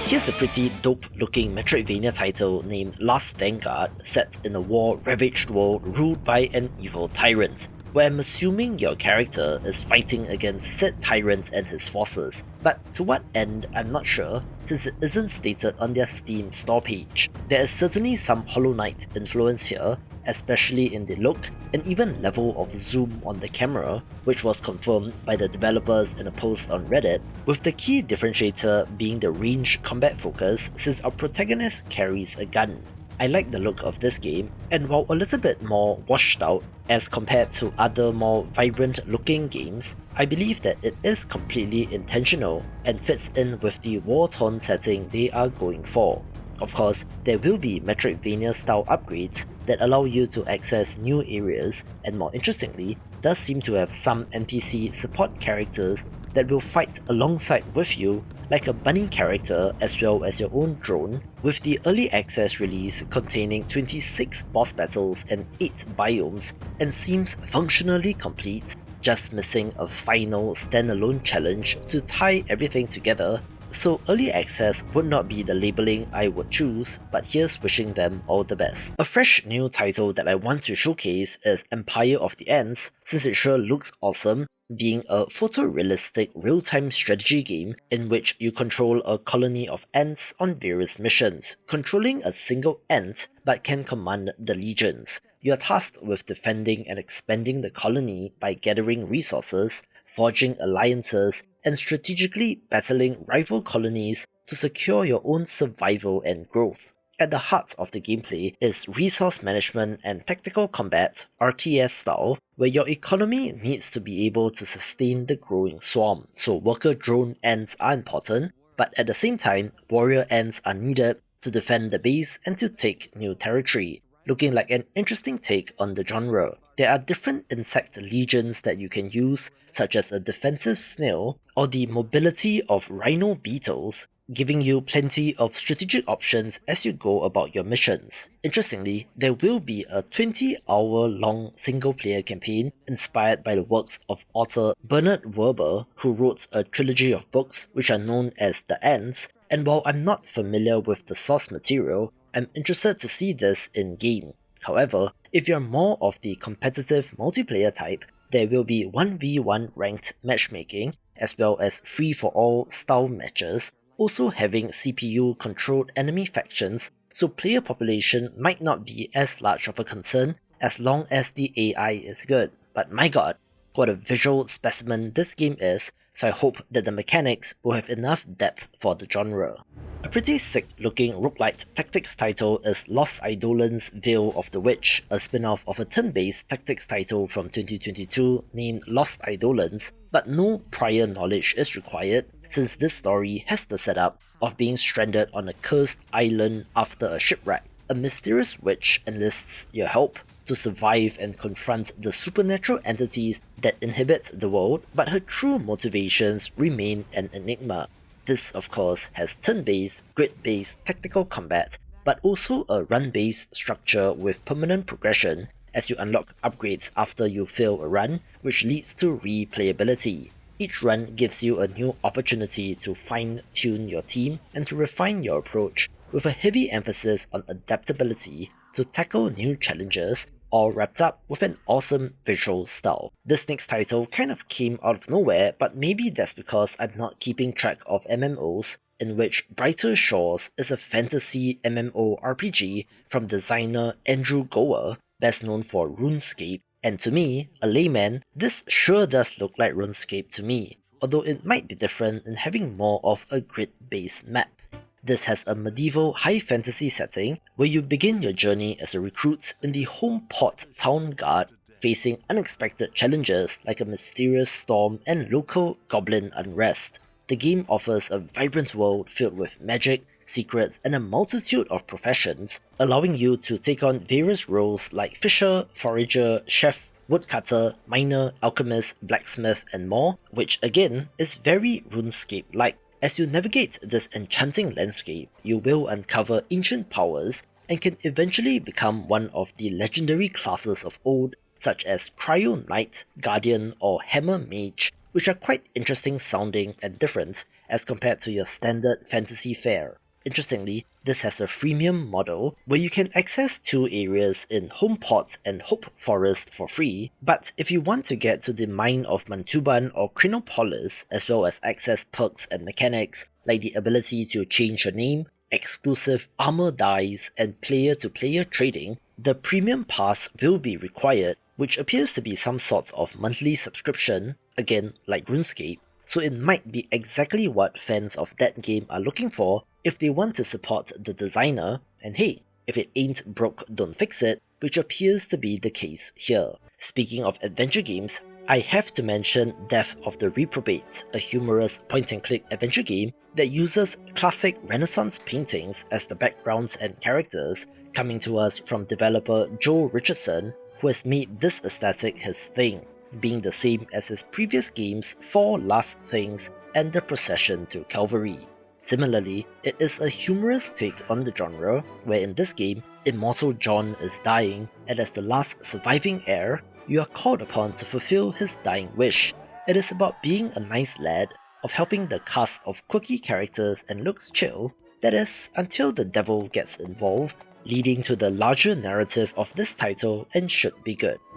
I cannot believe I'm saying this, but it has been more than 10 years since the release of Goat Simulator, and seemed like it was just yesterday that you had the likes of Jacksepticeye, Markiplier and PewDiePie covering the original game and how things have changed since then, especially on YouTube. But the developers are back with Goat Simulator Remastered, a visually upgraded version of the classic that now includes all DLC and perhaps intentional bugs left in the game, so that a new generation can experience the chaotic mess that this game is, where I think that it still has its charm in 2024, even if the studio itself isn't exactly a small indie team anymore. An interesting looking strategy roguelite title is Lucky Hunter, a roguelite auto-battler with some deck building, or more accurately, symbol building elements, in which you are drafting units and cards, which are then randomly and automatically placed on the playing field. So you need to find synergies between the cards that you draft and the relics that you get. Visually, it looks simple but cute and interesting, and is a different twist on the formula and could be neat. On paper, one of the most anticipated releases of the week is Mirthwood, an expensive open-world RPG in a medieval fantasy world which was delayed out of September into this week, and has been in development for a little while. You play as a traveller fleeing a war-torn continent in search of a fresh start, landing here in a land brimming with possibilities and challenges. Here, your choices really matter, since you can establish a homestead, grow crops, raise animals and decorate your home, having seasons as well, which will change the landscape. However, it is not just a farming crafting simulation title, but has more involved action-adventure elements as well, since you can explore the world, venturing into towns, forests, and mysterious landmarks dotted across the map, taking on various missions and finding treasure. As compared to other farming games, this has a more involved combat system in real-time, skill-based battles against dangerous foes like bandits and werewolves, where you need to master mechanics like dodge rolling in order to succeed, not to mention the RPG progression elements as well. This is independent of the farming aspect, so you could choose to wander the world as a lone traveller, for example, so the sandbox does really give you plenty of options to mess around with. According to the developers, the world is fully simulated, and the NPCs feel alive, having their own personalities, motivations and schedules, where building relationships with them will be key as you make friends, alliances, or even romance certain characters. NPC interactions will grow over time, influencing how they respond to you, also unlocking new quests and special events which should provide plenty of depth to the game. Of course, the crafting system will be central to a game like this, since you can build tools, equipment and items for your survival needs, and looks very ambitious, so let's see if this lives up to the hype. A game which I covered during the Steam Next Festival is Redline Crooks, after the developer reached out, since this is an exhilarating roguelite combat racing game that feels pretty fresh to me. It puts you in the driver's seat as a convict on the run, in which you are smashing through walls and taking on the cops while navigating chaotic tracks designed for maximum destruction. There are 9 unique playable characters, each offering distinct playstyles and upgrades as you experiment with different builds and weapons and skills to attempt to beat the game, with the whole combat while driving thing looking very hectic but fun. An awesome looking action-adventure game with a twist is Run from Mummies, in which you play as tourists exploring pyramids, but of course run into mummies and other enemies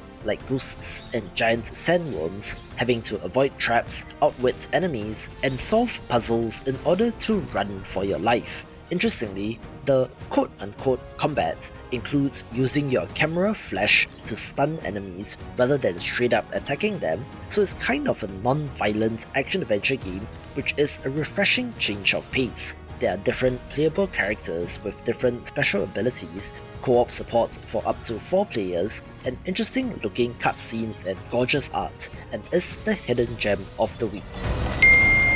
Interestingly, we have not one but 2 roguelite tower defense games with automation elements this week, the first of which is Shape Hero Factory, where most interestingly, instead of creating towers or processing minerals into bars and ingots for use in the crafting, you are straight up building the heroes in this, taking the basic villager unit and giving them a spear, or a spear and armor, or a spear and armor and horse to create different units, where the completed units are sent into a portal and out onto the battlefield to fight off waves of enemies. You cannot directly control the units, but can only optimize and build your factory, having roguelite style random upgrades after winning battles to unlock new facilities to create stronger heroes, and just looks awesome. Technically, Slitterhead is being made by an independent studio, but it is a company founded by the creator of Siren and Gravity Rush, who departed Sony in 2020 to form his own team,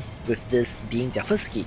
This is a third-person action horror title in which you are hunting down these monstrous creatures known as Slitterheads, which have some pretty impressive and gross-looking transformation sequences and designs. While they are technically independent, I'm guessing that they must have had some sort of funding to be able to work on this game for 3-ish years, and they did premiere the game at Jeff Keighley's The Game Awards, so the industry contacts are there, even if their website only lists about 15 people, so let's see if the game is any good. Another not-so-indie title is Teenage Mutant Ninja Turtles Splintered Fate, a co-op action roguelite title with, of course, co-op support for up to 4 players, allowing you to play as the 4 turtles as they work together to save Master Splinter from the Foot Clan. Each of the 4 turtles have different focuses, from critical damage, high damage to single target, area of effect, and extended range, so it's interesting to see the turtles in a genre like this, and thus feature familiar foes like Bebop and Rocksteady, who will make an appearance as well. If you're in the mood for a typing game, Touch Type Tale Strategic Typing might be of note, a strategy title that has you viewing a map where you need to type to interact with the game, either through the screen at the bottom center of the game or on the map itself. It is framed as a storybook telling tales of epic battles and sieges, having a full single-player story campaign, which I'm sure will have interesting scenarios and missions, not to mention mini-games and side activities like cooking, and looks awesome. A cute-looking game is Trash Goblin, a shopkeeping management sim where you play as a goblin who has the skill of uncovering, cleaning, and upcycling trinkets so that they can be sold to your customers for profit. This is a cozy management simulation game with a tactile feel, since you are interacting with the junk to clean it up rather than simply hitting one button to clean, where you need to chisel away the dirt, clean it with a sponge, and even touch it up by painting it, combining various items into something new that is customized and perfect for your customers, of which there are 15 plus to get to know. You can buy new tools and move your shop to new locations within the city, and looks pretty cozy, although I am curious about the story setup since it touts endless customers and endless gameplay as a feature, so I'm not sure if there is a definitive end to the game, so to speak.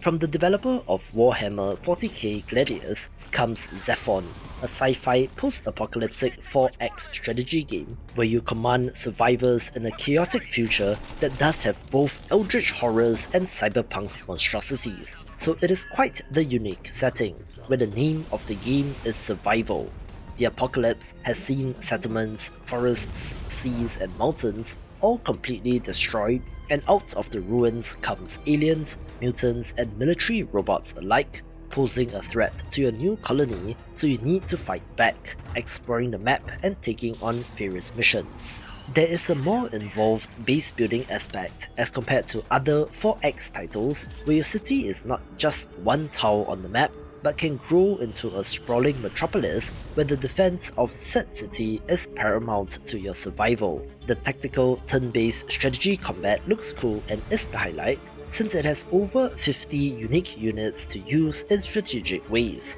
The game also features 3 separate paths to follow in human, voice, and cyber, but you can also combine them in some weird ways, allowing you to carve your own path, having all the expected systems like a research tree, diplomacy, and other factions, critical decisions to make during random events, and even multiplayer support. So if you're a fan of this genre, this is a no-brainer pick. Another tactics title of note is Zero Order Tactics, the self-styled puzzle strategy game where you cannot directly control your troops. Rather, you can manipulate the terrain and battlefield, and thus have inspiration from Into the Breach as well, since enemy moves are made known to you so that you can react accordingly. Units move on their own accord, according to their own rules, so flipping the concept of a tactics title by focusing on the map is an interesting idea and could be cool. The chaotic co-op railroad construction game is back with Unreal 2 back on track, the sequel to a game from 2020 which features improved voxel art, new mechanics, levels, and so much more. You and your friends are frantically trying to build out the train track while the train is moving so that it does not come off the rails, where you need to gather resources from the environment to get the materials you need, as well as to clear a path so that the track can be built, being one of the more fun co-op titles with friends. There are different biomes with their own sets of challenges, such as enemies, bosses, and environmental hazards, with permanent upgrades for your characters in between play sessions, a terrain conductor map editor so you can create and share levels, and even 8-player versus mode in addition to 4-player co-op, which adds a competitive element, and based on the first game, looks like they have a winning formula. Pretty sick looking city builder title is Thrive Heavy Lies the Crown, one that combines complex city building elements with an RTS into quite the intriguing prospect. You need to manage the kingdom's resources, assign tasks to workers, and build up defenses and infrastructure to support your growing kingdom, where every choice impacts how your subjects see you, and has a moral element to it as well, since you can either lead through compassion or fear. As with most city builders, in addition to the core resource management and construction aspect, additional factors to consider would be diplomacy, trade, and military might, but does have a supernatural element in this game as well, such as in the form of mythical creatures. Your kingdom only occupies a small part of the map, so you can send your army to explore and claim territory, laying siege to castles in RTS combat, and can even take on these mythical monsters. But be sure to keep your supply lines healthy, since there is a cost to war measured in human lives, which could cost you in the long run. In addition to a single player experience, this does support 4-player multiplayer as well, although I'm not clear on how that would work, but I'll be curious to find out, and this does look pretty good. We also have the 1.0 release of Tectonica, a first-person factory builder title, which perhaps has the unfortunate luck of existing in the same space as the absolutely massive Satisfactory, but has a different kind of setting, since you need to mine your way out of the depths of an alien planet. This has been chugging along in early access for more than 1 year, and have steadily released great updates, with the whole underground factory thing being an interesting alternative. Of course, there is co-op support, allowing you to build with friends, and of course features the ever-present conveyor belt that is common in this genre. So it is about building and optimizing your factory to more effectively get to the next level of tech so that you can dig faster, and is a great one of these. Hey, what do you know? Another title with conveyor belts is Tower Factory, the other roguelite tower defense factory builder that I was alluding to earlier in the video, having a vibrant color palette and has the potential to be a hit. The game's map comprises of 2 sections, the fixed paths where enemies will spawn and move towards you, as well as more open-ended, almost RTS or city building looking play areas, which is where you're supposed to build your factory, gathering materials so that you can construct defenses and more factory parts to increase production and move up the tech tree.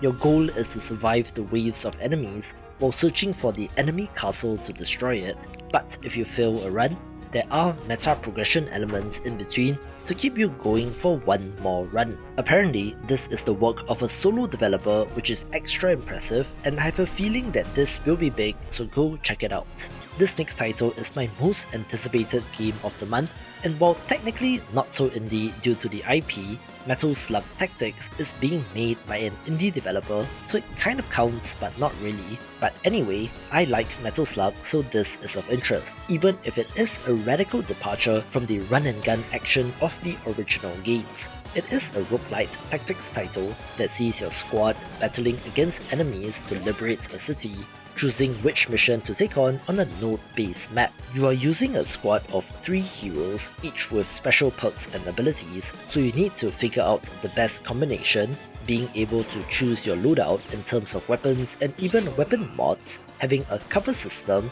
a translation of the run and gun element, since you get damage reduction the more squares you move, which is interesting, all wrapped up with gorgeous pixel art, so of course I'm down for this. It's the end of the year, but things are not slowing down just yet, since I have 28 releases of interest this week, from cozy to horror to roguelites and more, with a killer and unusual top 5. But first, let's begin with Beastie Ball, a turn-based volleyball RPG where you coach a team of lovable beasties to victory. Step into the shoes of a coach as you explore the open world and run into rival coaches, where defeating them raises your ranking so that you can compete in the Crown series to essentially become Pokemon champion. Yes, this has that familiar monster taming setup, but with a twist, since the matches play out on a tiny tactical grid where the beasties need to work together, passing the ball and setting up devastating attacks, but also need to anticipate and defend against opponent volleys.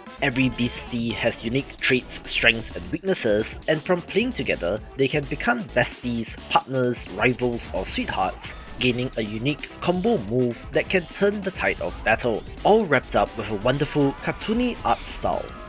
Astroneer Glitchwalkers is the first paid DLC to this critically acclaimed space exploration crafting sandbox title, which introduces a new system to explore in pursuit of a rogue astroneer who wants to seize control of the system. There's a new planet with new biomes and challenges, along with new technology to discover, with the developers planning for new narrative, gameplay and improvements to the base game, and should continue to be an excellent title. A non-linear detective adventure game is Mind Cop, where you play as the titular character tasked with uncovering the truth behind a murder in the quiet hamlet of Maryland Crater Camp. You have 5 days to catch the true killer among the town's inhabitants, where every action that you take has an associated time cost, so you need to make tough decisions on which leads to pursue and which to drop. Our hero has the ability to dive into the minds of suspects, taking the form of a real-time puzzle game, and if successful, you'll gain access to their sea of thoughts, where you can gather clues,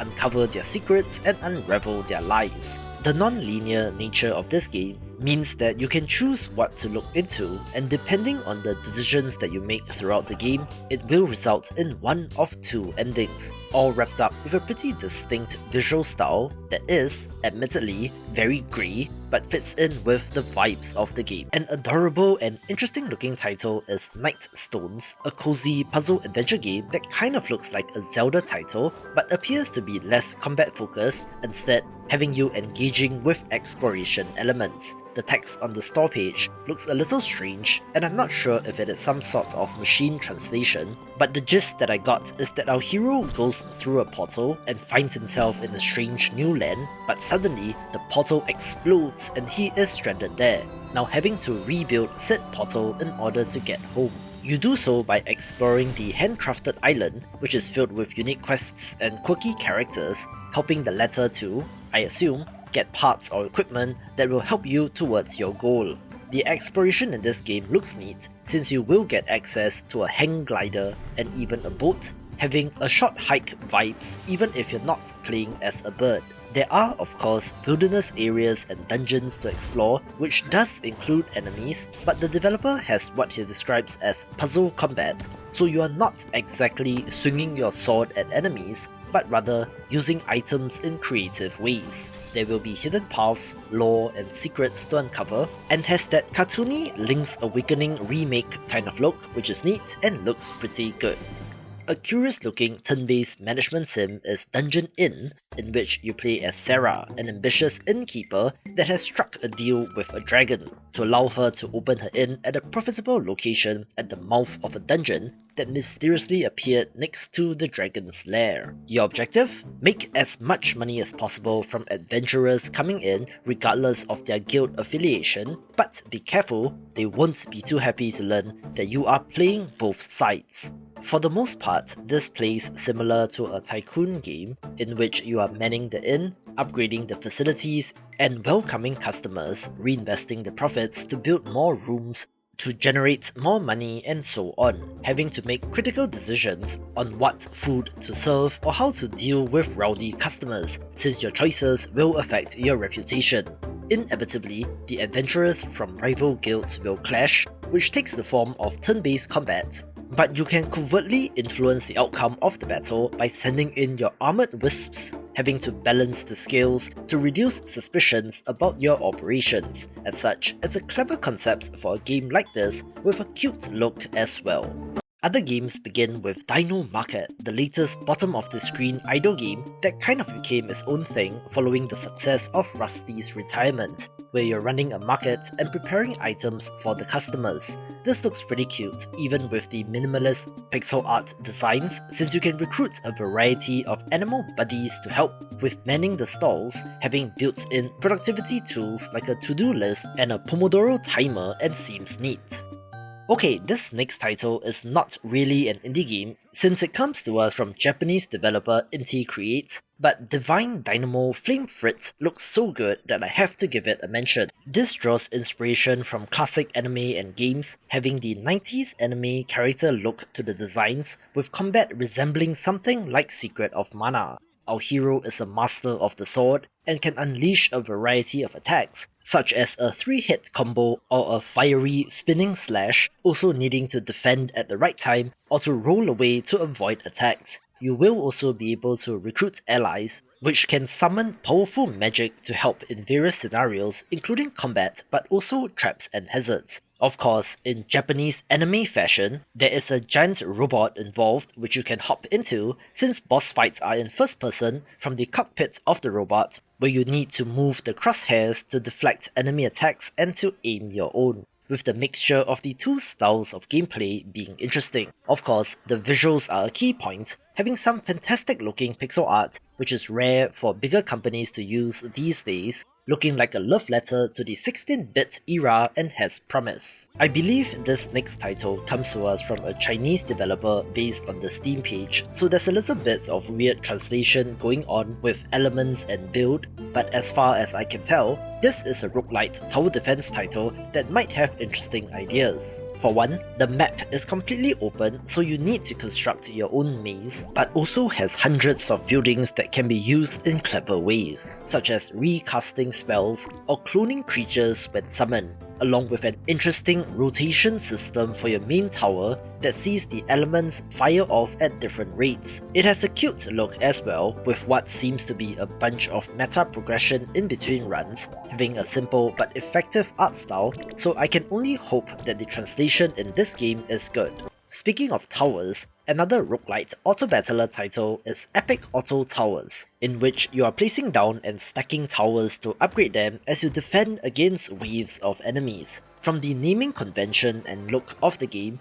I believe this is inspired by Super Autopads, but with towers of course, where the trick is to use the limited space to place your towers, but you also need to consider their position relative to each other, such as a cat tower being next to a milk tower, since that grants it more bonuses. You can stack towers to upgrade them and make them taller, which has an interesting visual effect, so hopefully the strategy in this game is deep enough to be interesting. If you've been around indie games, you might recognize the art style of Great God Grove, since it comes to us from developer Limbo Lane, who made Smile for Me back in 2019. where they specialize in adventure games, and that is the case here as well. Once in a generation, the gods are supposed to come together to postpone the apocalypse, but the god of communication in charge started a bunch of fights and squabbles between the other gods and went missing. So it is up to our heroes, the busy boys, to save the day.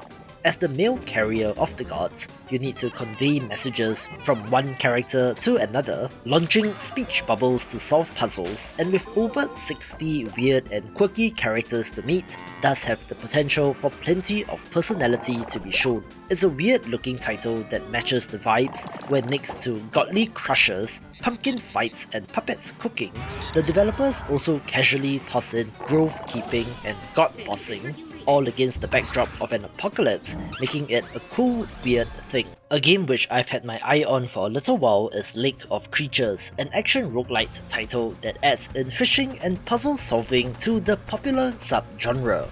As you embark on this adventure, you'll find yourself scrambling through enemy-infested, randomly generated lakes in an attempt to save them from mutated creatures, using your fishing rod and guns in the process, looking like some sort of mix between Enter the Gungeon and Ridiculous Fishing. There are over 200 types of fish to catch in this game, using the physics-based fishing rod to do so as you cast your line and wait for a bite. With the interesting part being that the fish caught can then be sold or traded, and you can purchase treasures, which I'm guessing are like relics in a roguelite, that grant you additional powers. There are also randomly placed puzzles that affect the entire lake, possibly changing up the factors to consider for the run. You will also be able to unlock new characters, treasures and features by completing additional quests, so if you love the genre, this is the title for you and is the hidden gem of the week. From what I can find, Menace from the Deep appears to be the work of a solo developer from Ukraine, so full props goes to them for making this, since I imagine that it's not easy right now, where this roguelite deck builder with a Lovecraftian theme does look pretty promising. Set in 1920s USA, it tells the tale of an occult society as they investigate the mystery of a strange monolith known as the Heart of the Sea. There are 3 playable characters with, I presume, different specializations and abilities, taking on eldritch monsters in the deck building combat, having an art style that kind of looks like Dredge crossed with Darkest Dungeon. You won't be alone since you can summon allies, with combat looking to be very Slay the Spire inspired. There are also random events and critical choices to make, along with secrets being kept by members of the secret society, which you can uncover through collecting memory fragments, so perhaps an element of meta storytelling from run to run, although I do wonder how they will deal with madness in this game, since the whole thing about cosmic horror is that there are forces at play in the world that the human mind simply cannot comprehend. If you've been around video game YouTube, you might have come across Game Maker's Toolkit, where creator Mark Brown breaks down mechanics and games and studies them to find out what makes them tick, also hosting an annual game jam which is very popular, where he decided to make a game on his own, which is releasing this week in Mind Over Magnet. This is a puzzle platformer centered around magnetism, using magnets to move blocks, open doors and more, along with a cast of cute magnet friends to get to know. Conventional wisdom suggests that a level-based puzzle platformer would not be the biggest hit in today's gaming landscape, but yet his audience of millions of subscribers as well as game developers should be interested in this, since the game includes developer commentary on how it was made. So there are 2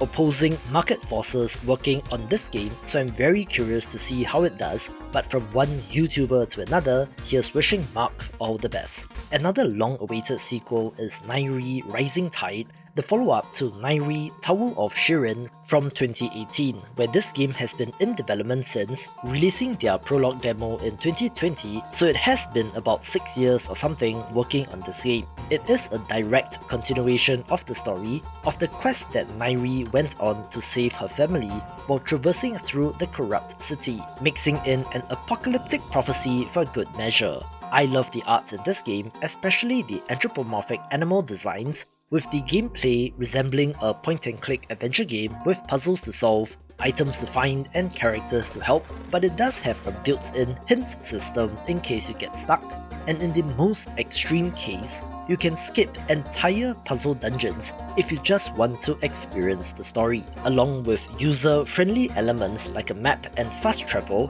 which you can use without penalties. There are also bonus artwork and figurines to collect, which will reveal more about the lore of the game, and based on the original, should be one for fans of the genre. Speaking of cute and cuddly, an exploration adventure game of note is Petite Island, coming to us from Indonesian developer Zilo Games, in which you play as Lily, the grandchild of Grandpa, a brave and adventurous cat whose memory is fading due to old age, with only the stories of his exploits remaining, so our heroine makes it her mission to explore the island, relive his adventures, and embark on new ones of her own, in an attempt to help him remember his past. It has a bright, vibrant and cartoony art style, giving a sense of whimsy to the world as you meet and befriend a cast of quirky and interesting characters, while creating and capturing memories with a camera. As you navigate the island, you'll discover hidden treasures, wild animals, and bustling villages and cities, with the photography element looking wonderfully nostalgic as well. You can customize your appearance to tailor the experience to your preferences, with the more emotional side of things around fading memories possibly tugging at a heartstring or two, especially if you have aged grandparents of your own, looking like the perfect cozy game for the week. This next title also comes with an asterisk since we are talking about Tetris after all, perhaps the most iconic video game ever, and is being made by Atari-owned Digital Eclipse. But if you love video games, Tetris Forever should be of interest, as in the style of their game collection / documentaries like Atari 50, which, side note, the winner writes history, so take what they put out with a pinch of salt. This is a similar kind of interactive experience that takes a look back at 40 years of Tetris and the profound impact it had on the world. There are more than 15 playable versions of Tetris, including Tetris Battle Gaiden, which I'm told people love, along with a new Tetris game named Tetris Time Warp, which warps between the different eras of Tetris, along with more than an hour of documentary footage, where despite the caveat mentioned earlier,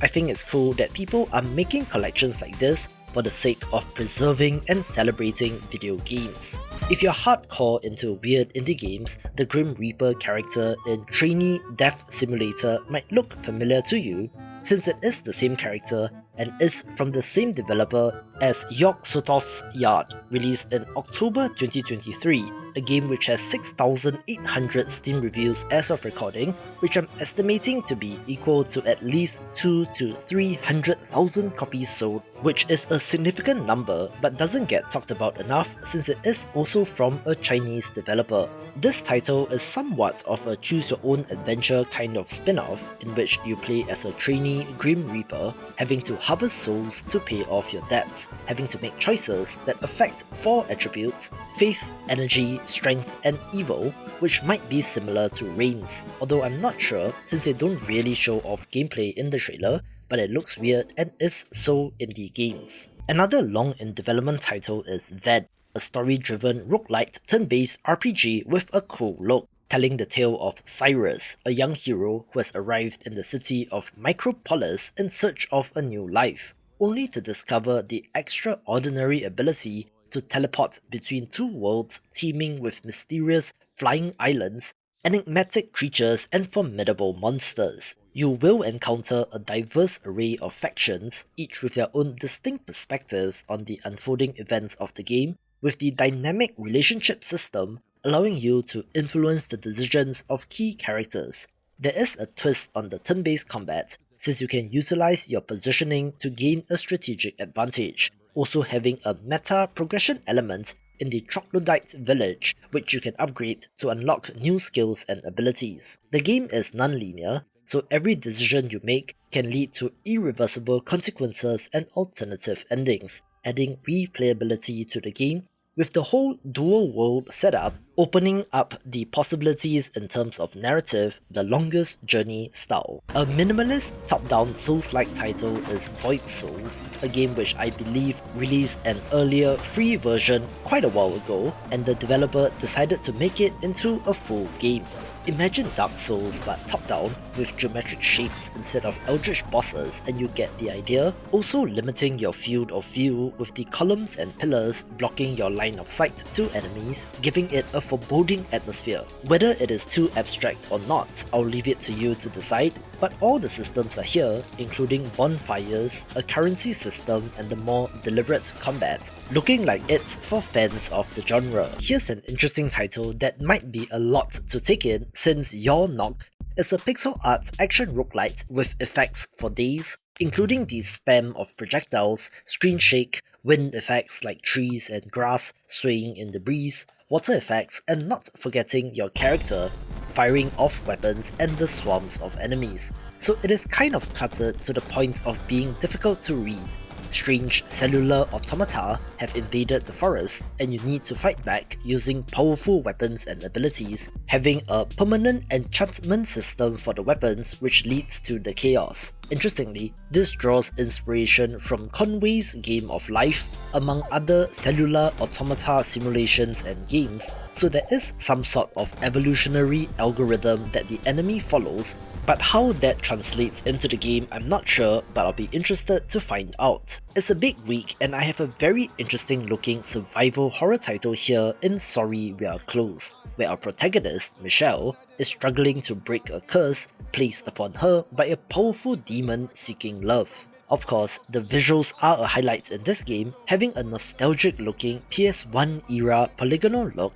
as well as the classic fixed camera angles in exploration that this genre is known for, but also mixing an arcade style first person shooting combat. This is set in the bustling London borough, filled with strange and interesting residents which you can help or hinder, all while the curse ticks down and she gets even closer to the end of her days. Being a survival horror title, you need to collect items and manage your resources to stay alive, but the choices that you make will influence your fate, which results in any one of the multiple endings in this game. There is a third eye mechanic which you can open to peer in between worlds, useful in exploration, but can also be used in combat to identify enemy weak points. It is not a Call of Duty style shooter, but something more resembling a light gun game in arcades, with the mixing of the gameplay elements being rather unique as well. So will you find a way to escape the curse, or will you succumb to the demon's allure? This next title is here not because it isn't promising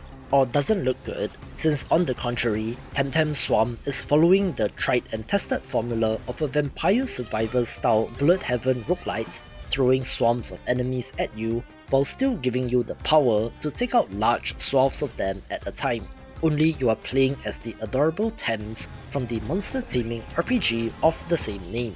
Of course, being a monster taming game, you can evolve your Thames into more powerful forms through the course of a round, and thus also support 3-player co-op with friends and thus look like mindless fun. I was a bit disappointed to see them make another one of these, but to be fair, they are putting their own spin on things and apparently has enlisted the help of another team in GG Tech Studios, so hopefully the main team is working on something more interesting, but this should still be a great game.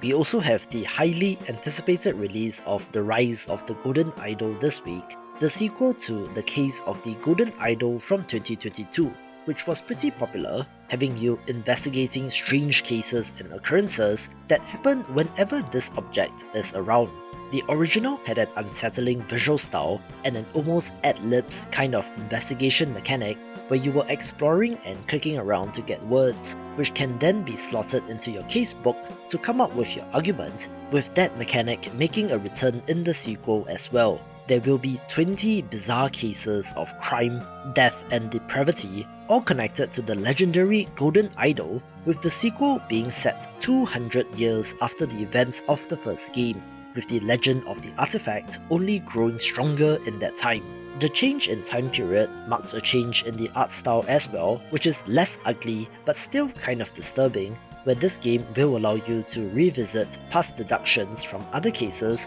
and to find the interconnecting threads between them. So I'm guessing that there will be some sort of larger narrative as well, and looks like a worthy sequel to a fan favourite game. I have two unconventional picks for the top two, with the first being, is this game trying to kill me? A horror, puzzle, escape room game set in an old shack deep in the forest, where there is a strange computer in a video game that is trying to kill you. One look at this and it is perhaps the first Inscription-like to come along, following the success of that game in 2021, but this is no mere cheap clone, coming to us from developer Stately Snail, who made the One More Dungeon games, so it is no fly-by-night developer. This mixes the video game part of it with first-person escape room style puzzle solving in the cabin, with creepy looking characters that will interact with you. There are also multiple endings and numerous ways to die, so try if you dare for a spooky time, even if we are past spooky season.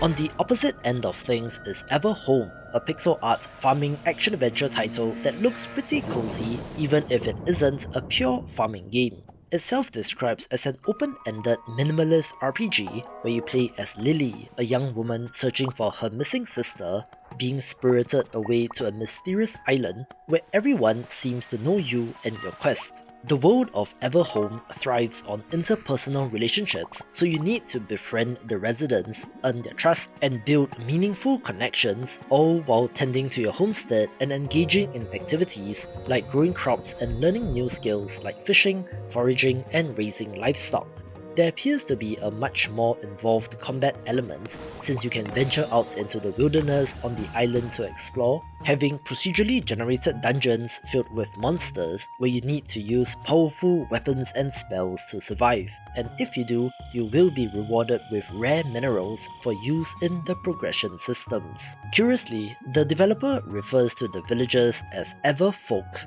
while the location is named Ever Home, so I don't know if everyone is dead and are supposed to be spirits or something, but there's your intriguing central mystery, with the isometric pixel art sprite being excellently done and is a treat for the eyes. It's my birthday this week, so if you know the annual tradition, do look forward to that later in the week, and if you don't, just subscribe to the channel and turn on notifications, where this week in indie games is pretty decent, coming in at 24 titles with a curious concentration of adventure and furry games. So let's begin with Spirit Mancer, a gorgeous pixel art action platformer with monster taming elements, in which you are fighting your way out of the world of Inferno in order to get back home, battling demons and even capturing them to aid you in combat. You have to slash and shoot your way out with some of the most amazing and vibrant looking pixel art that I have come across. There are over 100 spirits to capture and use,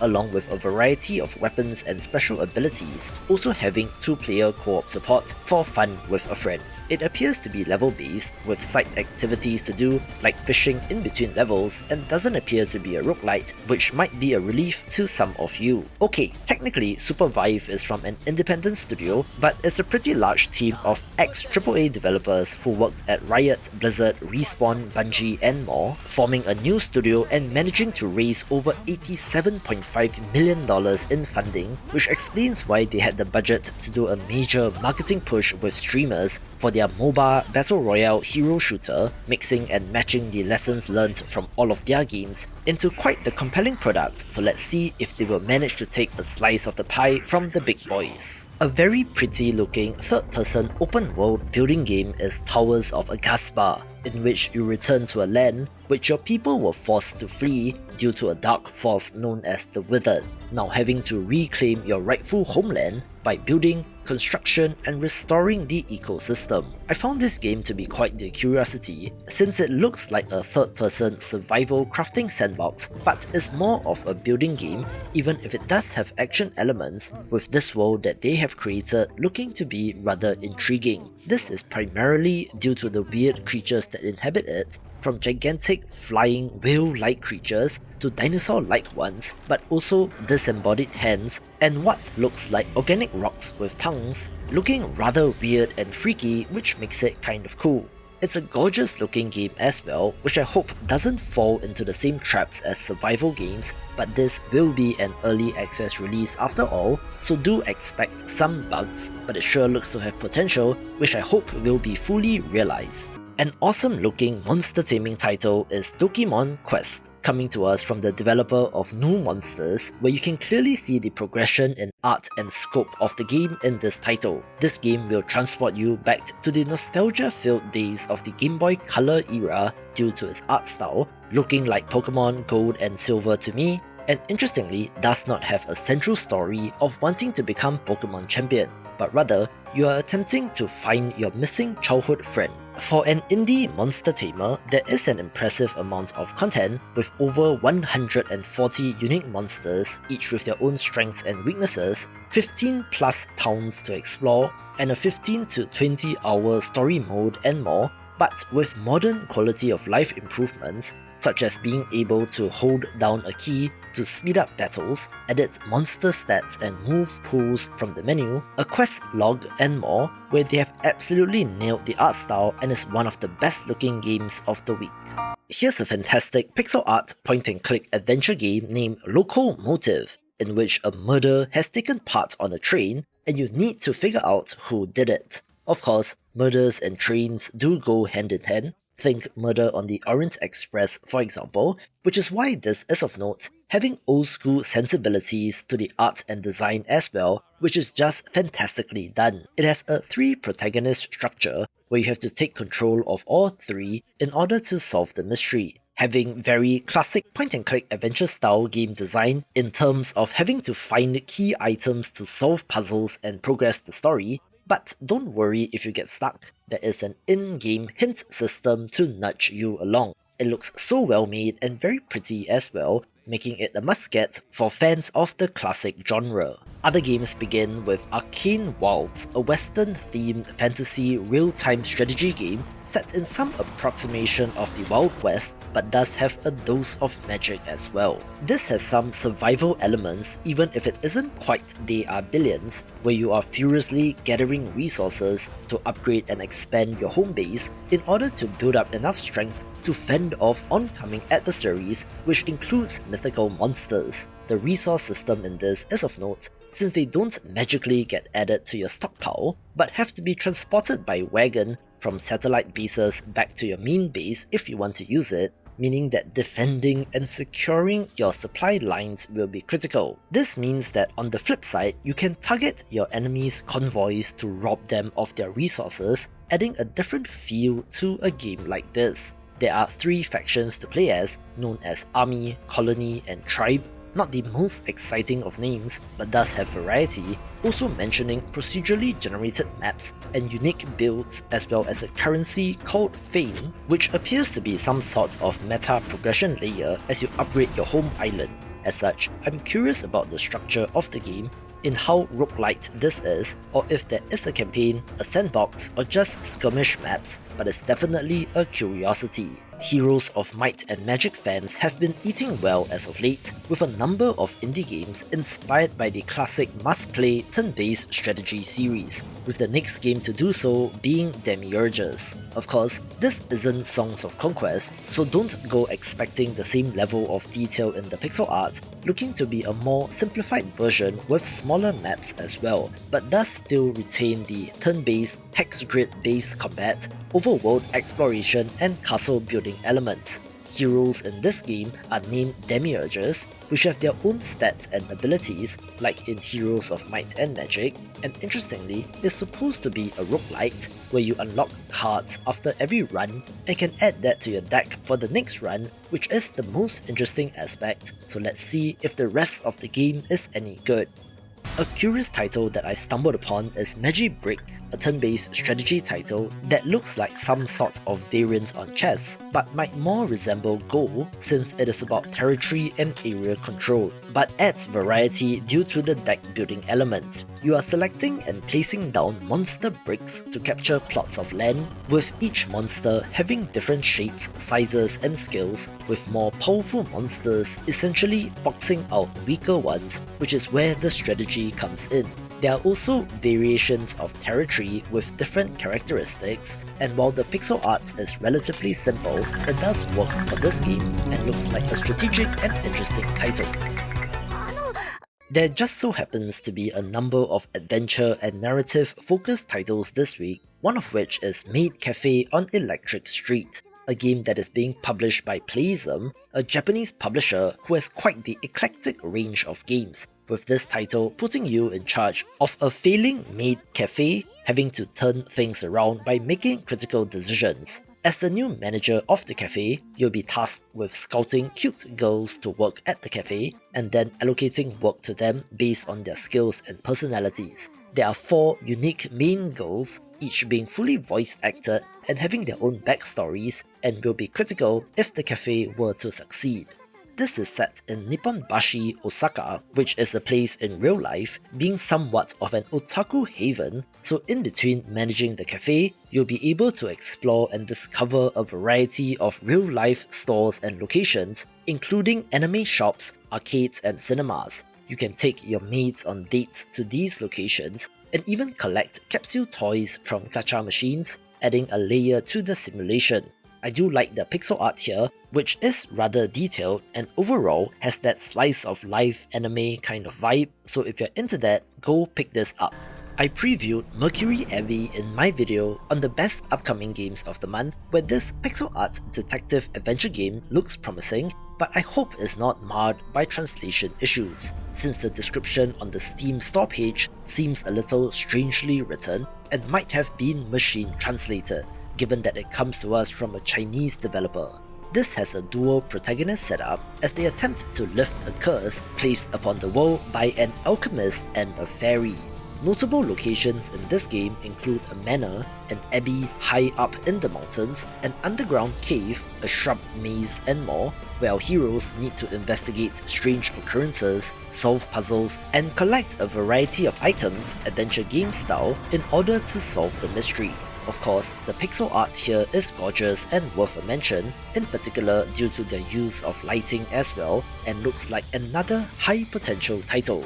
An awesome looking automation focused game is Node Farm, which can be thought of as a simplified factorial with the minimalist art style and how elements are linked together. You are attempting to construct an automated farm, growing and selling veggies, and expanding your operations through the construction of nodes. The game's mechanics are easy to learn, but the possibilities are endless, allowing you to adapt your farm to changing market conditions to maximize your profits. For example, you have to connect a water source to your field of seeds to cause the crops to grow, and then harvest it for sale in the simplest configuration, but things quickly increase in complexity. Curiously, the developer does talk about this being a roguelite with procedurally generated levels where you can buy islands to expand and play on, so I'm guessing that there must be some sort of defeat condition if you fail to meet the quota or something, with there apparently being bosses as well, so this is more than meets the eye and is the hidden gem of the week. Hear me out on this one. Papa's Pizzeria Deluxe might look like a Flash game, and that's because it is one, being a remastered version of a game which was very popular on Flash game websites like Kongregate back in the day. If you're a millennial, I'm sure that you would have come across these sites and might have even played the original on Flash, being a time management title where you are taking orders and prioritizing which pizza to make first so that your customers are satisfied. This includes placing the toppings, baking it for the right amount of time, and slicing it up to the desired number of pieces, where don't look down on this title since their other remaster, Papa's Freezeria Deluxe, has over 9,000 Steam reviews and an overwhelmingly positive rating, far outselling many popular indie games these days. Another curiosity of the week is RAM Random Access Mayhem, an action roguelite with no player character, where you are instead possessing enemies and using them to fight against their former allies. Curiously, this is not the first game that I have seen to be using this gimmick, although there hasn't been any one particular standout title as of yet, with this being a roguelite title with a run-based structure. In this game, No host body lasts for too long, so you have to continually swap to control new enemies in order to cheat death, but swapping costs energy, so to keep doing that, you need to keep killing. There are mentions of upgrades and unlocks that enhance and modify how each host functions, although I'm not sure if there is meta progression in between runs, and in case you were wondering, there are bosses in this game with unique swap related mechanics, so I don't think it's as simple as controlling the boss to beat it, looking very interesting indeed. Just a quick one here in Summa Expeditionis, a survival strategy title set in the ancient Roman Empire, combining the punching trees and crafting aspect of survival games with a grander tactical strategy layer, where you assemble a legion to fight barbarians. I'm not the biggest fan of the polygonal models here, since I'm pretty sure these are from an asset pack, but it might not matter for the subject matter and genre of the game, and might be cool. This next title might get you buzzing, since The Last Humble Bee is a self-described survivors-like title that has you fighting to save the bees from eternal damnation. As a swashbuckling warrior bee, you must jump, dodge, and attack demon bugs in order to save your people. Interestingly, like Karate Survivor, this is a melee-focused survivors-style game, so while there are swarms of enemies, you are not spewing out projectiles, but rather are dependent on your melee weapons, which can initially be slower and target less enemies, but can eventually be upgraded to get you that screen-clearing effect that this subgenre is known for. Exploration here looks fun since you can bounce and jump, using a barrel cannon to fly across the map to get a lay of the land. There is a deck building system in this game where the randomized roguelite upgrades that you get when leveling up can be equipped and slotted together, having to find that overpowered combination that will make combat so satisfying. The pixel art is alright, self-described as having a desaturated look with chunky outlines, being decent but nothing to write home about, but the overall vibe is pretty good, so do check it out. I'm not usually a horror game person, but I have to showcase significant ones when I come across them, this time coming to us from a developer that previously worked on AAA titles like Deathloop, Dishonored, and Hunt Showdown, going indie and making Threshold, which releases this week. Set high up in the mountains where the air is thin, your job is simple: blow a whistle on time to keep the train on schedule. But it ominously warns you not to speak, not to run, and not to look in the train. Just do your job and it will all be over soon. Since the air is thin, every action that requires you to consume said air is hazardous and brings you closer to death, with life-saving air canisters being the reward for good work. So the setup plus the freaky low-fidelity visuals certainly gives this a vibe. Another game which I previewed is Toads of the Bayou, a sleek-looking roguelite tactics title with deck-building elements in which you lead a group of courageous toads fighting back against the nefarious Baron Samibi and his dark forces.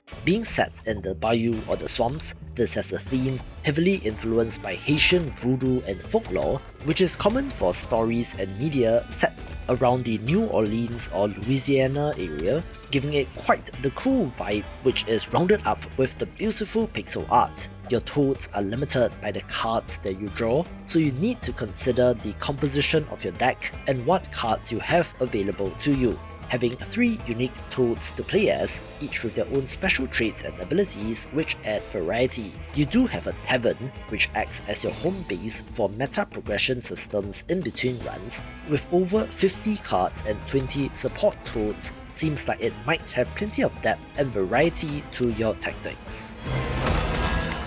Another title that looks like a no-brainer is Dungeon Crawler, a bit of a tricky title to pronounce, but here we are, being a turn-based roguelite RPG, but with a claw machine mechanic. Yes, this looks kind of similar to Peglin in concept, only switching out the pachinko board with the claw machine, where grabbing the right mix of items is critical if you want to defeat your enemies. Of course, in roguelite fashion, there will be synergies to discover as you try to find a way to break the game Balatro style, and has the potential to be another big hit. Our final title starring anthropomorphic animals this week is Atlas, a game which people have clowned on due to the questionable sliders in character creation, which allows you to create your own character from a choice of 5 animal races and 3 primary classes. This might be somewhat Souls-like inspired in terms of combat, but does look like a more regular action-adventure RPG platformer instead, having a cool throwback art style that adds to the world building. This has been described as an online RPG, so not MMORPG but ORPG, maybe? But can be played solo or in co-op with friends, but has a PvP element as well. Combat here is the focus, with a variety of attacks and abilities in an almost MMO kind of combat, with this early access launch containing about 25% of planned content for the full game, including the first overworld zone and 2 dungeons. This is the work of a solo developer, so do take note of that for an early access release, since I don't know how frequently this will be updated, but it looks promising and might be worth a try. I've had my eye on this next title for a little while, since Rogue Command is a roguelite RTS title combining the classic strategy gameplay with a modern run-based structure. This has a sci-fi theme, but looks to be some sort of combination between Command and Conquer and StarCraft, in which you need to control your units, build your base and harvest resources, building up an army to eventually attack and destroy your enemies. The twist here is the run-based gameplay, where after every successful mission, you will be rewarded with a choice of one of 3 upgrade cards, unlocking new units and technology, or upgrading existing ones, resulting in a unique build and combination for every playthrough. The game features a wide range of units, buildings and upgrades, with hundreds of combinations to discover, which, combined with procedurally generated maps, will keep you on your toes in terms of having to adapt your strategy. If the gameplay becomes a little too hectic, you can slow down time to 10% with the push of a button, which allows you to issue commands and strategize, with it having a fantastic visual style as well, and is of note for fans of the genre. Cozy game fans, here's another high potential title to put on your watch list in Luma Island, an action-adventure crafting title with life sim elements, in which you are exploring a mysterious island that has creatures known as Luma, gathering resources to build up your home base from a humble caravan into a majestic manor. The monster taming or Luma collection aspect appeals to me, since these creatures become your companions and can help during gameplay with a mix of combat, exploration, and more relaxing elements like fishing to keep you occupied. There are 7 professions to choose from, such as blacksmith or fisherman, each with unique quests and progression, with a larger mystery of the island to uncover as well, and looks absolutely gorgeous, also having co-op support, and if done right, we might be looking at the next core keeper here. Things are finally beginning to slow down just a tad before everything releases within the next 2 weeks, and then it gets quiet for the holidays, but as always, indie developers are always giving us cool new experiences, so let's begin with the 1.0 release of Void Crew, a 1 to 4 player co-op focused ship management roguelite where you man a spaceship and its various stations, working together to explore the procedurally generated universe, and has been well received so far, but is definitely better if you play together with your friends. Here's a sick looking roguelite deck builder named Claymore of the Lost Kingdom, one that has a gorgeous hand-drawn art style, and while the gameplay is nothing new to write home about, the structure of this is interesting as well. You see, this has a classless RPG progression system, so you can shape your own hero based on which attributes you allocate points to when you level up. Furthermore, this has an open world sandbox structure, so you are free to explore and get stronger, with the ultimate goal of facing the Harbinger of Doom, with various fantasy races to choose from, character backgrounds, skill trees, archetypes and sub-playstyles, and so much more, and would be the hidden gem of the week if it were not already in the top 10.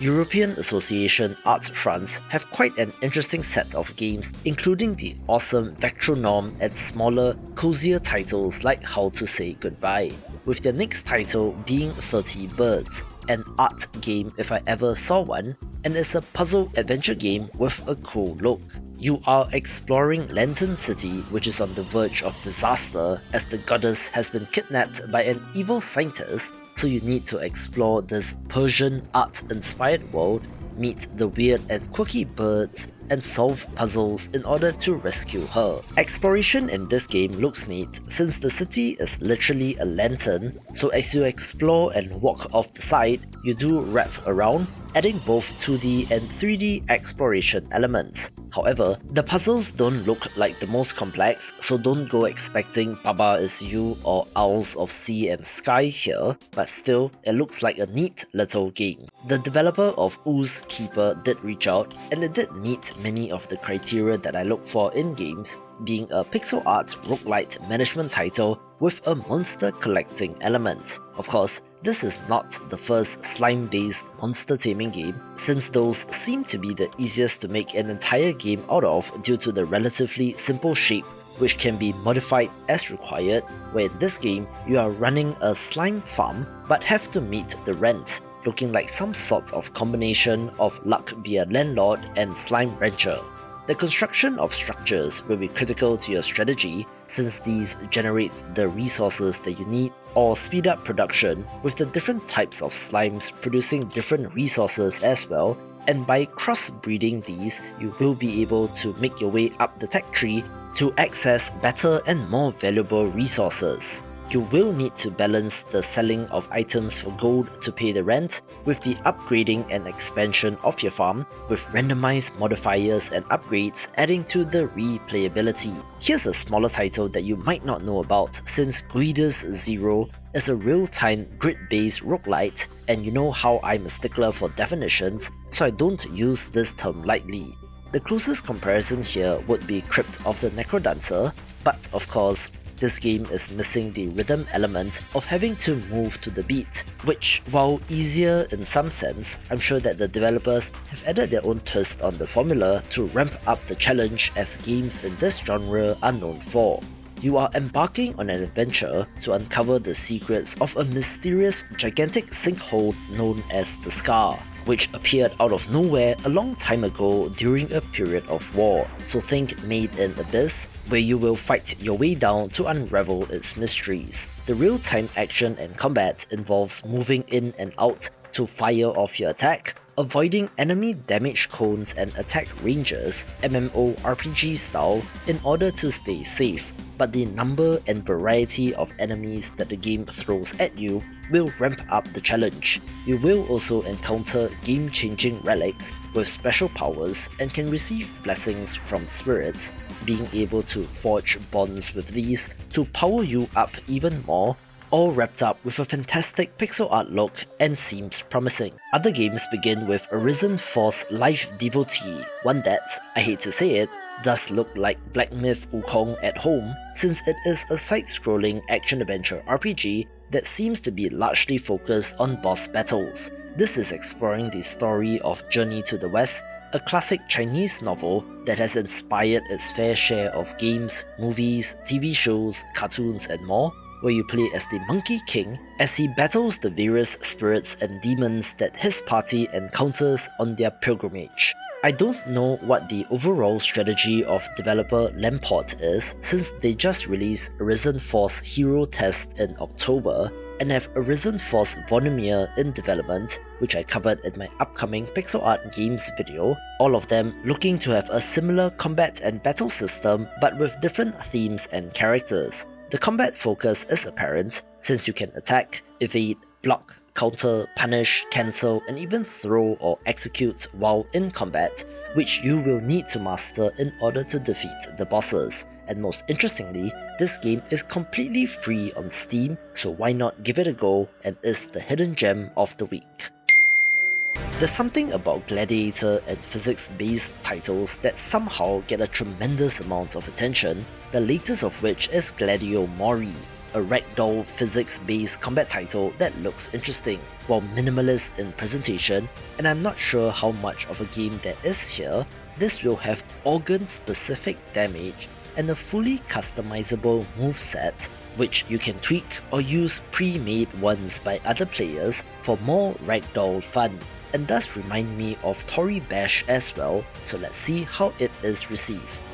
Okay, this one might not have mainstream appeal, but my wife loves the Hero of the Kingdom games, so of course I have to mention the Lost Tales 3 in this video. These are essentially hidden object titles with light RPG elements in which you are clicking on things in the environment to get fish, gather mushrooms, or to fight enemies, taking on various kinds of fetch quests with an okay visual style. Theoretically, this is the third and final episode of the Lost Tales storyline, which is a spin-off of the main Hero of the Kingdom games, so if you want context, you need to play the previous games, but they do kind of work as standalone titles, where essentially in this game, an evil wizard has come to this land and you need to stop him. Yep, that is pretty much as simple as that in terms of narrative, and while it's not the most mind-blowing, insane kind of game, I was curious and played some of the originals and they were simple but fun, so if you are in for a smaller, less intense kind of experience, this will be one to check out. Speaking of less intense experiences, Midori no Kaori, at least I think that's how it's pronounced, is a charming little simulation title in which you are building your own Japanese-themed shop for frogs for some reason. It's another entry in the chill, relaxing game space since there are no winners, losers, points, or anything really, being an interactive toy for you to tinker around with and looks pleasant even if the humanoid frogs do kind of freak me out. But I do like the lighting and look of this game. A weird release of the week is Pocket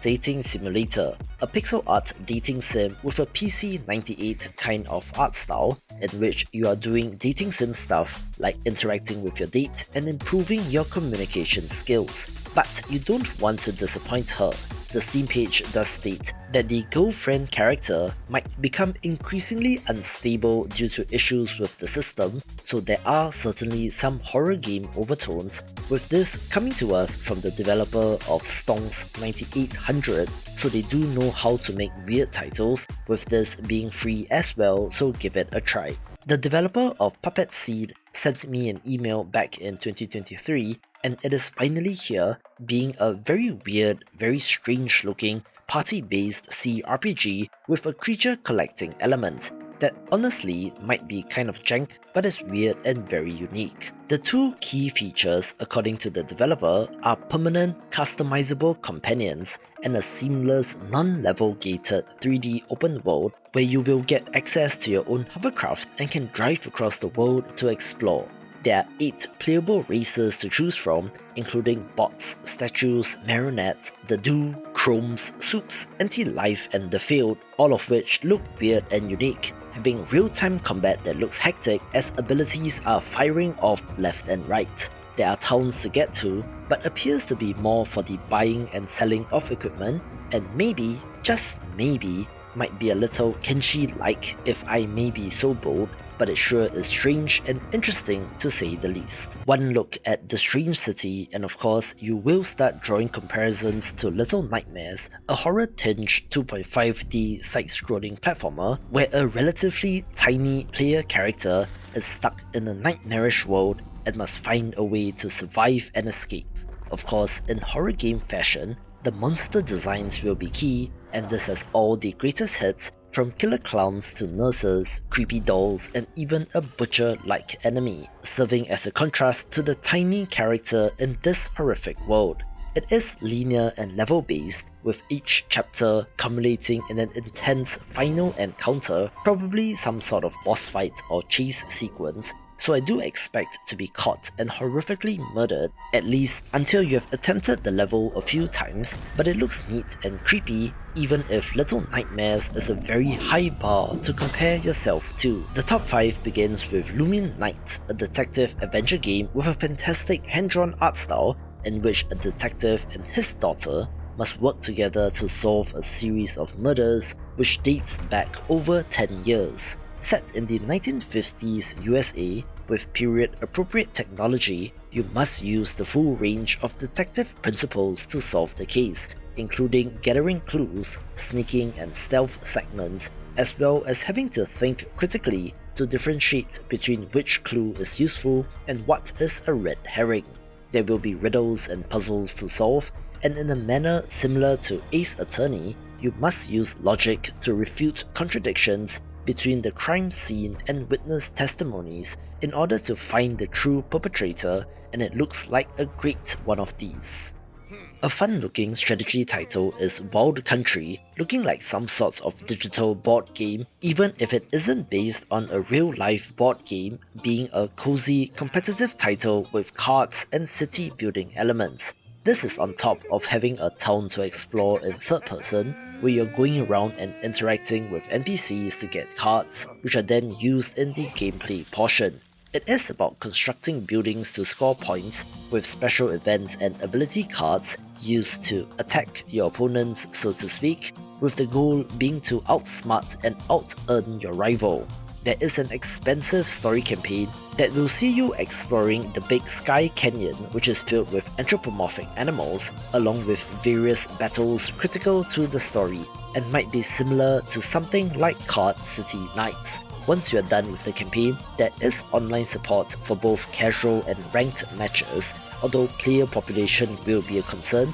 so I would discount that and focus on the campaign, which might be neat. A highly anticipated release is that of New Arc Line, a new party-based CRPG that has an interesting setting, mixing arcane magic and steampunk, where elves and dwarves exist in the world of zeppelins and Tesla guns. The narrative kicks off when the player character arrives in the city of New Arc, which is built on the shores of the New World, promising a better life and a brighter future, but you are primarily there to seek a cure for your family's fatal disease. But as you settle into this foreign land, you'll discover that the city's beauty is only skin deep, and beneath the surface lies a world of corruption, inequality, and darkness. In CRPG fashion, you will be able to customize your own character, with characteristics like race affecting how other NPCs treat you, so yes, the racism trope even in a fantasy world. In order to survive, you have to make tough decisions and get your hands dirty, choosing which direction to spec your character in, and to make critical decisions when it comes to other characters and scenarios that you may encounter. Of course, you can recruit party members, each with their own companion quest, backstory, and motivations. The turn-based combat is classic for this genre, think Divinity Original Sin, using a variety of skills and abilities, including hellfire magic, voodoo, or even steam-powered armor and weapons to take out your enemies, which includes demonic-looking creatures, so it really is quite the mix. Being in this space, of course, it will be compared to Baldur's Gate 3, which is, of course, the bar in the industry right now, but don't get your expectations up too high, since this will be an early access release after all, but it does have an intriguing setting, so I'll be excited to see more. We have not one but two detective adventure games this week, the second of which is Neon Blood, one that uses pixel art and neon colors, so it gets a slight edge in my book. Set in the year 2053, you play as a former police detective fed up with all the corruption and inequality in this cyberpunk city, and now makes it his goal to tear it all down. Interestingly, this has a turn-based combat system similar to a JRPG with the associated attacks, skills, and abilities, where you do have your own crew to help out in combat as you take on enemies, which can include some horrific monsters. Exploration is another key feature, where you are free to explore the Macropolis, which includes a dialogue-based detective system, so you can gather clues and talk to characters as well, and looks to have an intriguing mix of ideas. We are beginning to move into a new era of creator-involved video games, from Animal Well to Rivals of Aether 2, since creators are able to show off their game to a huge audience as part of their marketing push, and the next title to capitalize on that is Enigma of Fear. This is a survival horror title with a semi-open world in which you are free to explore, where you play as a paranormal investigator searching for her missing father in a place that is said not to exist, named the Perimeter. It is survival horror stuff as you gather clues and use key items to solve puzzles, also having combat elements and some pretty pixel art mixed in with the 3D environments, with Brazilian YouTuber Cellbit being involved, who has about 6.7 million subscribers, so this could be huge, and it has been a great year for horror games. These next 2 weeks will be the last decent window for developers to get their games out in 2024 before Game of the Year season, and where people go off on break, so it's a mega-sized week of new releases beginning with Beat the Humans, a turn-based tactics title in which you play as aliens fighting off invading humans. Curiously, the aliens here sure look like orcs to me,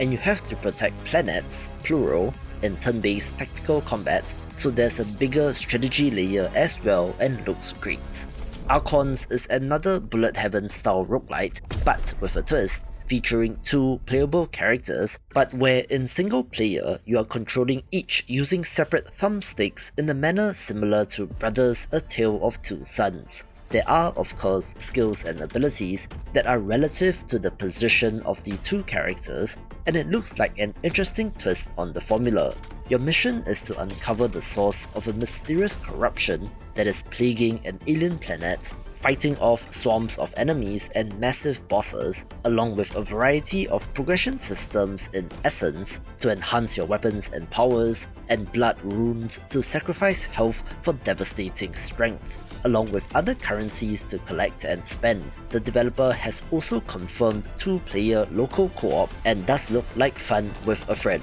Here's a newly announced game which is the definition of weird, since Get to Work is another rage game in which you play as a bald man who is wearing rollerblades on all 4 limbs, desperately trying to climb the corporate ladder and survive in today's economy. You're launching yourself off impossible ramps, suspended in mid-air, having to have enough speed and momentum in order to successfully make the jump, or risk falling to your doom. This does have the involvement of some huge creators, including Seadog VA as the narrator in this game, and does come to us from Isto Inc., the developer behind the very interesting factory building automation title Atrio the Dark World. So it's a departure from that, but this is prime streamer bait as rage games tend to be. Another curiosity is the 1.0 release of Magenta Horizon, first released on Steam in 2023, so it has been about 18 months in early access, a 2D action platformer with gameplay inspired by spectacle fighters. So think Devil May Cry but 2D and you get the idea. You play as a Reaper in a twisted purgatory, having been exiled for 200 years, and after being freed from your sarcophagus, seeks to help a wandering soul get back to Sanctuary, carving a path through demons in the process. Of course, as in character action titles, you will have expressive, stylistic combos and unique playstyles, juggling and pogoing on enemies while utilizing environmental hazards for efficient crowd control and maximum lethality, all as you attempt to get the triple S rank, and with 5 escalating levels of difficulty, does provide replayability. The art style is of note, looking to pay tribute to prog rock album covers, and is effective and makes it stand out, with the surreal visuals and grotesque imagery effectively conveying the sense of place, and is somewhat of a hidden gem, so do check it out. I previewed The Age of Allegoria when looking at upcoming games of the month, being a throwback Japanese-style turn-based RPG, which does look like a monster taming game like Pokemon, but is not, since you are slaughtering these monsters instead, Dragon Quest style. Despite the cutesy visuals, and side note, they have absolutely nailed the Pokemon Red and Blue kind of look. This is not meant for kids and does include dark humor and vulgarities, and might just fill that gap for an older demographic. You'll travel far and wide across the land, battling a diverse array of enemies and harvesting their body parts for financial gain. And with over 144 unique enemies to face, each with its own item drops, there's plenty to discover here. There's also a mastery system for skills and equipment, where the more you use something, the better you'll get at it. So with 80 skills and almost 150 pieces of equipment, you'll see why there's plenty of options here. Weird characters and NPCs will be front and center as well, so for old heads like me that grew up with classic Japanese RPGs, I'm sure that this will be of interest. I do have a soft spot for shoot 'em ups, since this was a genre that I played on the Genesis and in arcades when I was a kid. which is why smaller games begins with Erran Blade, a classically designed one of these with a 2.5D look, which is inspired by titles from the 80s and 90s, so this is exactly my jam. The story, while not the most important part of games like this, has Erran being created and sent to Earth many years ago to help in its development, but thousands of years later, the planet is degraded and is being destroyed, so she now has to fight against human civilization. I'm not sure if it's a translation issue or something, but that seems kind of odd. But anyway, the shooting looks good and does have massive bosses to battle, along with bullet hell inspired action and more, and will be for fans of the genre. A twist on traditional fighting games is Diesel Legacy: The Brazen Age, a 2v2 diesel punk brawler that brings fresh innovation to the genre. You will immediately see that it's a 2D fighter but with 4 characters at once, which looks like chaos, having 3 lanes to battle on, so position is especially key. There's quite the variety in characters as well, each with their own abilities and attacks to be used and comboed in different ways, and looks pretty awesome. Being a 2v2 fighter, even if your character is knocked out, you are not out of the fight and can play as a special ghost to support your teammate, keeping all players engaged until the match is over, and thus have the modern requirements for games like this, such as rollback netcode, but it's always tough for indie fighting games to break through, so here's wishing them all the best. 4th Adventurer. Are you ready to shape your destiny in a world teetering on the edge of Chaos. Duskgrave is a sandbox CRPG where your choices define your legacy. Set in a land devastated by a mysterious plague and the collapse of the ruling empire, you will have to forge your own path in this open world where every action impacts the narrative. When the developers talk about it being a sandbox, they mean it, since you're able to create your own character and decide your role, either the path of the righteous or that of a darker side, or even somewhere in between, set in a world where morality is fluid and action talks. Combat here looks interesting in that CRPG way, since it is tactical and turn-based but is not bound to a rigid grid, so you have the freedom to play with skills, abilities and items. It also has some immersive sim influence in the stealth mechanics that lets you sneak, steal or assassinate your way through encounters and gives you a different way to solve problems. So if you're a fan of this genre, do check it out. But also note that it will be an early access release. Entropy Survivors is yet another bullet heaven roguelite, but has an interesting dual character setup in a sword-wielding mech and a sharp-shooting space frog, where the latter is set on top of the former, and together they blast their way through the forces of entropy. This is a spin-off of a third-person, behind-the-back roguelite shooter Shoulders of Giants, so like many roguelite titles, this is a natural second step, since I believe most of the assets from enemies to weapons should have been created in the original game, so taking that and making a new title makes financial sense. There will be meta progression systems from run to run as you unlock customization options to change your gear to suit your playstyle, and even has up to 4-player co-op support, where each player controls their own frog plus robot combination, looking pretty good, so let's hope they manage to find the fun in this. One recent example of games as a platform is Escape Simulator, a first-person puzzle adventure game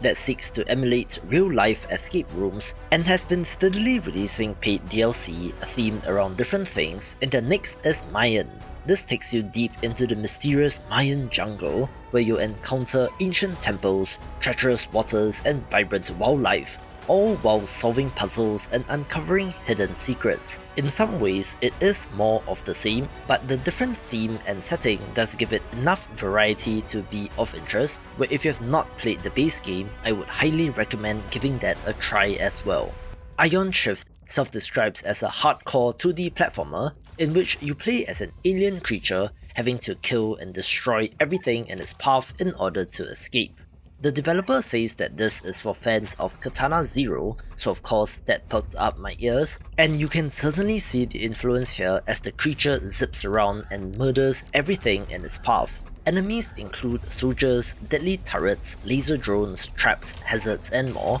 where you are navigating the giant spaceship and trying to find the way out. Critically, there is friendly fire among your enemies, so they can end up killing each other, something that you need to exploit if you want to make it safely through. Climbing on walls and ceilings is new as compared to its inspiration, which certainly adds to the combat element since you need to figure out where to position yourself, using precision, skills and your reflexes if you want to be successful. Of course, this reminds me of Carrion in being a so-called reverse horror kind of game that has you playing as the alien monster instead, but it is more action focused and you seem to be more fragile as well in the face of rifles, but certainly looks like fun.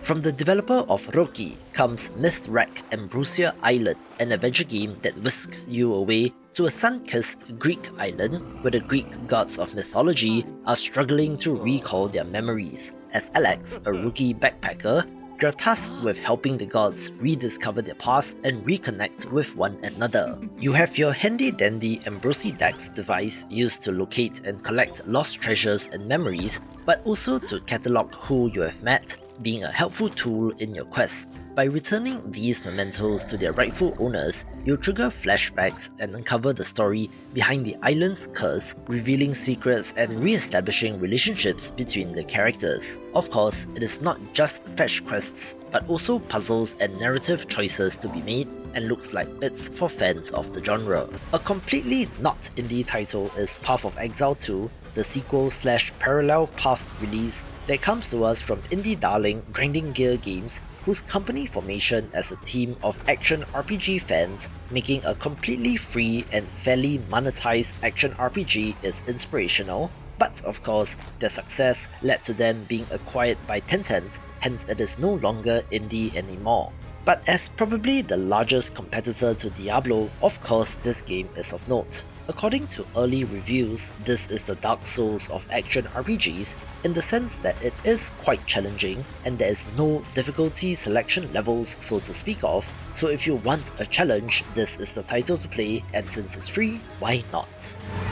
A neat looking city builder title is Polismos, which transports you to ancient Greece, where you assume the role of a leader tasked with guiding a promising city-state to prosperity. As you navigate the intricacies of governance and diplomacy, you need to balance the needs of your citizens with the demands of external relationships, construct magnificent structures, unlock innovative technologies, and manage a complex economic system to ensure the city's success. You can choose from over 150 historical city maps, including Athens or Sparta, or develop your own city on a secluded island where each location provides unique challenges and opportunities. You have to tend to the needs of your people, otherwise they will turn against you, so you need to decide on the trade-off between economic growth and the well-being of your people. There's also diplomacy and relationships with other cities around you, but they might also be a threat and looks like it's for fans of the genre. Rapture Recovery Squad is a dungeon-crawling, deck-building auto-battler that takes you on a thrilling adventure beneath the surface of the Earth, where you lead your team through treacherous routes to uncover the source of the impending apocalypse. As a dive operator, you need to activate skills and place new team members down between rounds, watching as your divers battle it out with the enemy in fast-paced tactical combat. Each dive has its own unique challenges and layout, requiring you to plan your route and scout ahead to ensure your team's survival. The praise system adds an extra layer of tension, since the longer you spend in the depths, the greater the threat you attract, adding an interesting risk-reward system. The more dangerous a mission is, the greater the rewards, and with multiple dive leads to choose from, each with their own skills and abilities, does provide variety in every playthrough and looks like the hidden gem of the week. A fun-looking and fast-paced snowboarding racing game is Slope Crashers, one that is a throwback in more ways than one, and just looks like fun due to the birds as playable characters and the core snowboarding style gameplay. Yes, of course, this looks to evoke SSX and those games with a dose of kart racing as you attempt to make it down the slopes as quickly as you can. There is a focus on chaining together stunts and combos to achieve extra speed boosts, along with items to collect, which you can then use to attack your opponents. But if competitive mode is not your style, there is a stress-free mode that looks like more of a time trial experience. Of course, there will be multiplayer support so that you can play with friends, but even solo, due to its campaign and arcade modes as well as level variety, does look like a fun racing game experience. Horror games are a dime a dozen these days, but you'll see why I included Unknown Tapes in this video, since yes, of course, this has dinosaurs. Told using a found footage kind of technique, the game is set in a modern-ish world where dinosaurs roam free, with your main goal being to survive and not get eaten by these creatures. In horror game fashion, there are stealth segments, so you need to hide, as well as to avoid making too much noise, all while you make your way through the town. It does also feature real-time voice detection, which means that dinosaurs can hear your voice when you talk or shout in the real world, and will react accordingly, which is borrowing from more modern horror titles like Don't Scream, but still, dinosaurs are a nice alternative to spirits and monsters, so I wanted to give this a shout out. A fun looking party game is What the Puck, a multiplayer action title that combines chaotic gameplay with customizable characters and a variety of mini-games. In some ways, this is a real throwback since we don't really get games like this anymore, so think of Fall Guys, but where every level is standalone without the Battle Royale aspect, and you get some idea. It has co-op for up to 8 players and will have different levels and minigames, with the developers promising regular updates as the game continues to evolve in early access, which will be based on community feedback. It's a huge week already, but the best is yet to come, so let's continue with Symphonia, a music-themed precision platformer set in a world where music is the source of life and energy. As Clement, a mysterious violinist, you're tasked with recruiting talented musicians to form your new orchestra to revive the declining world. This is a non-violent platformer, so it is all precision platforming without combat, but that doesn't mean no challenge, since there are plenty of pits and spikes to fall into, but the movement and traversal looks fluid and fun. Also of note is the soundtrack, crafted by renowned composer Olivier Esman, with each concert centered around one of the families of instruments, string, brass and woodwinds, to provide the backing track to the gameplay, and looks like it's for fans of the genre. A cool, weird roguelite simulation puzzle title is Uncle Chop's Rocket Shop, one that has a bit of an attitude as well with its writing, that has you playing as Wilbur, a mechanic on an asteroid-bound service station where you spend your days repairing spaceships to make ends meet and have to pay the rent, otherwise you'll risk being killed. With a range of tools, diagnostic devices and parts at your disposal, you'll be tasked with correcting faults in procedurally generated spaceships, having to refer to the manual in that keep talking and nobody explodes kind of way, with the time pressure of repairing as many ships as possible to earn money. On top of the rent, this can be used to purchase upgrades as well, with some of these persisting across runs, so it's a very unique and interesting roguelite title that is unlike other games in this space, and along with a cast of weird characters, makes this a cannot miss. An awesome early access release is Overthrown, and while it doesn't look like it, this is a city building game at its core,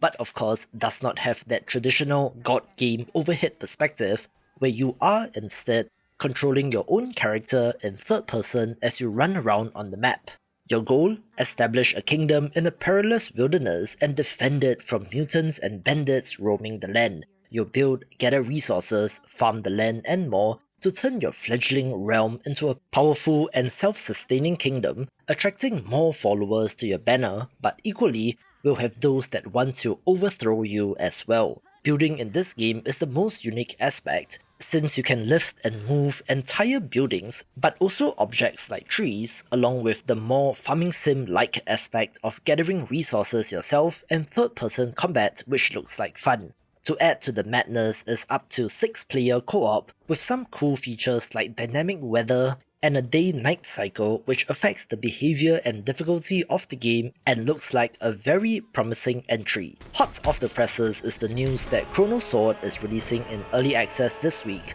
a Souls-like action RPG with an isometric view, where you must navigate between the past and future to uncover the secrets beneath the surface. The city, once vibrant, has become a living hell where monsters and madmen roam free, where you can travel through the time gate to move between the past and future, where past choices may change the future, but the opposite may also occur, where future time paradoxes alters the past. Combat looks to be a highlight, with weighty feeling combat due to its Souls inspiration, but it might be a little bit more forgiving and fluid with the array of attacks and abilities available. There's also an almost puzzle-like aspect to the exploration, since you need to figure out the whole time travel thing, along with cryptic NPCs to get to know, where your actions can affect them as well, such as turning them hostile, and has been one of my most anticipated titles, so I'm excited to share the news. The most wishlisted game of the week is Anton Blast, a Wario Land-style side-scrolling 2D platformer that has similarities with Pizza Tower from 2023, in which you play as Dynamite Anton, or his cranked-out co-worker Annie, using your hammer to destroy hell itself after Satan stole your booze. If you're not familiar with this style of game, this includes platforming and wrecking shop as you move towards the end of the level, upon which you will hit a button which triggers the destruction of the level, meaning that you need to do the entire thing in reverse once again, which provides new challenge and is a lesson in level design. The art style is pretty sick and is a throwback, along with the exaggerated animations and emotions of the characters, and is probably the last entry of the year to be in running for Game of the Year. It's the last big week of releases before things slow down for the end of the year, but we still have some stragglers over the next 2 weeks. But new releases begins with Breath of Death 7, The Beginning Reanimated, a remaster of Breath of Death 7 from 2011, itself being a parody RPG of titles like Breath of Fire and adds plenty of humor to the genre. This is fully rebuilt from the ground up with new visuals, UI, streamlined gameplay, a new soundtrack, and more quality of undead updates. Get it? Since the main character is a skeleton, but the most important addition is the entirely new Dragon Duck mode, which is a new standalone adventure. This is from one half of Zeboyd Games, William Sternberg, who left that company in 2023 in what appears to be an amicable split, now making games under his own studio, Shadow Layer Games, so if you enjoyed their other titles like Cosmic Star Heroine, this might be worth picking up.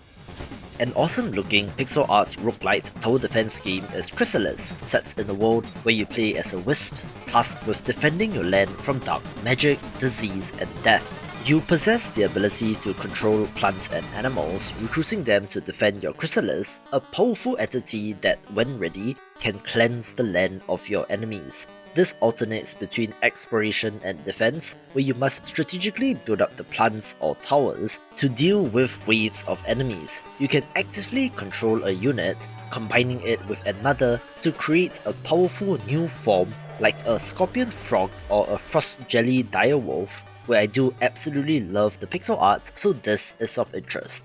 A fun looking and very weird title is Completely Stretchy, a first-person platformer where your limbs can stretch like Mr. Fantastic after an industrial incident, and you must use your newfound stretchiness to help locate Electros which have been scattered around the island. Yes indeed, this is a collectathon-style first-person platformer with a weird and wacky world where swinging through the air, Spider-Man style in first person does look fun. Your main quest involves finding these Electros, which are the little black-coloured spiky creatures in the trailer, since apparently they provide electricity to the island, and in doing so, find out more about why you became blue and stretchy and if you can transform back. There are hidden items and secrets to uncover, 3 regions to explore, unique objectives, and activities such as riding a hoverbike, and looks to have a vibe similar to something like Sludge Life but is its own brand of weird. The trouble with doing previews of upcoming games of 2025 with titles that still have a TBA or 2024 release window in December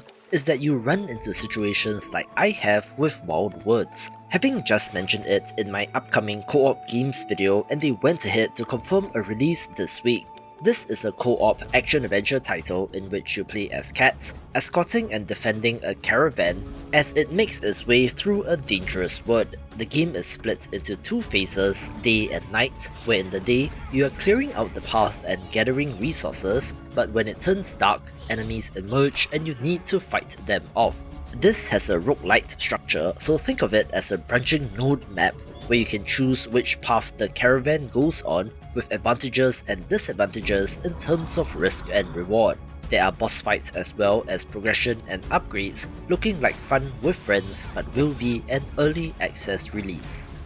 A wild-looking co-op horror title is Clement, a lethal company-like, if you will, where you're riding an elevator and descending deeper and deeper underground, where the elevator itself is a living being and you need to feed it, otherwise it will eat you instead. How's that for weird and freaky? When it reaches the floor, the 4 players rush out and scramble to collect both organic and inorganic matter to feed to the elevator, while avoiding anomalies that will kill you, looking grungy, which is in line with other games in this space. Other games begin with 10 Dead Doves, a narrative horror title with a fixed perspective which is set in the Appalachian Mountains. You play as the most pathetic man on earth who teams up with his hiking buddy for one final glorious expedition to search for a mythical place known as the Ant Farm, but when a bird-like creature starts giving him cryptic messages in his dreams, that is when things start to go very wrong, looking weird and unique.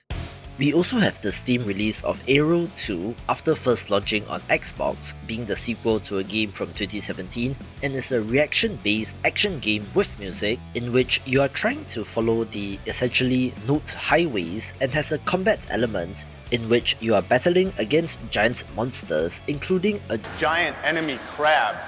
Looking very sleek and very stylish, where I had to swap out the music due to copyright, but do head on over to the Steam page to check out the original trailer. I previewed Anode Heart Layer Now when looking at upcoming games of the month, since I thought that the name sounded familiar, and indeed, this is a spin-off of a monster taming RPG, taking the card battling minigame from that game and fleshing it out into a full RPG experience here. Being a little bit meta, since you are a player in an online server and have to rise through the ranks, being a little Mega Man Battle Network-like and could be neat.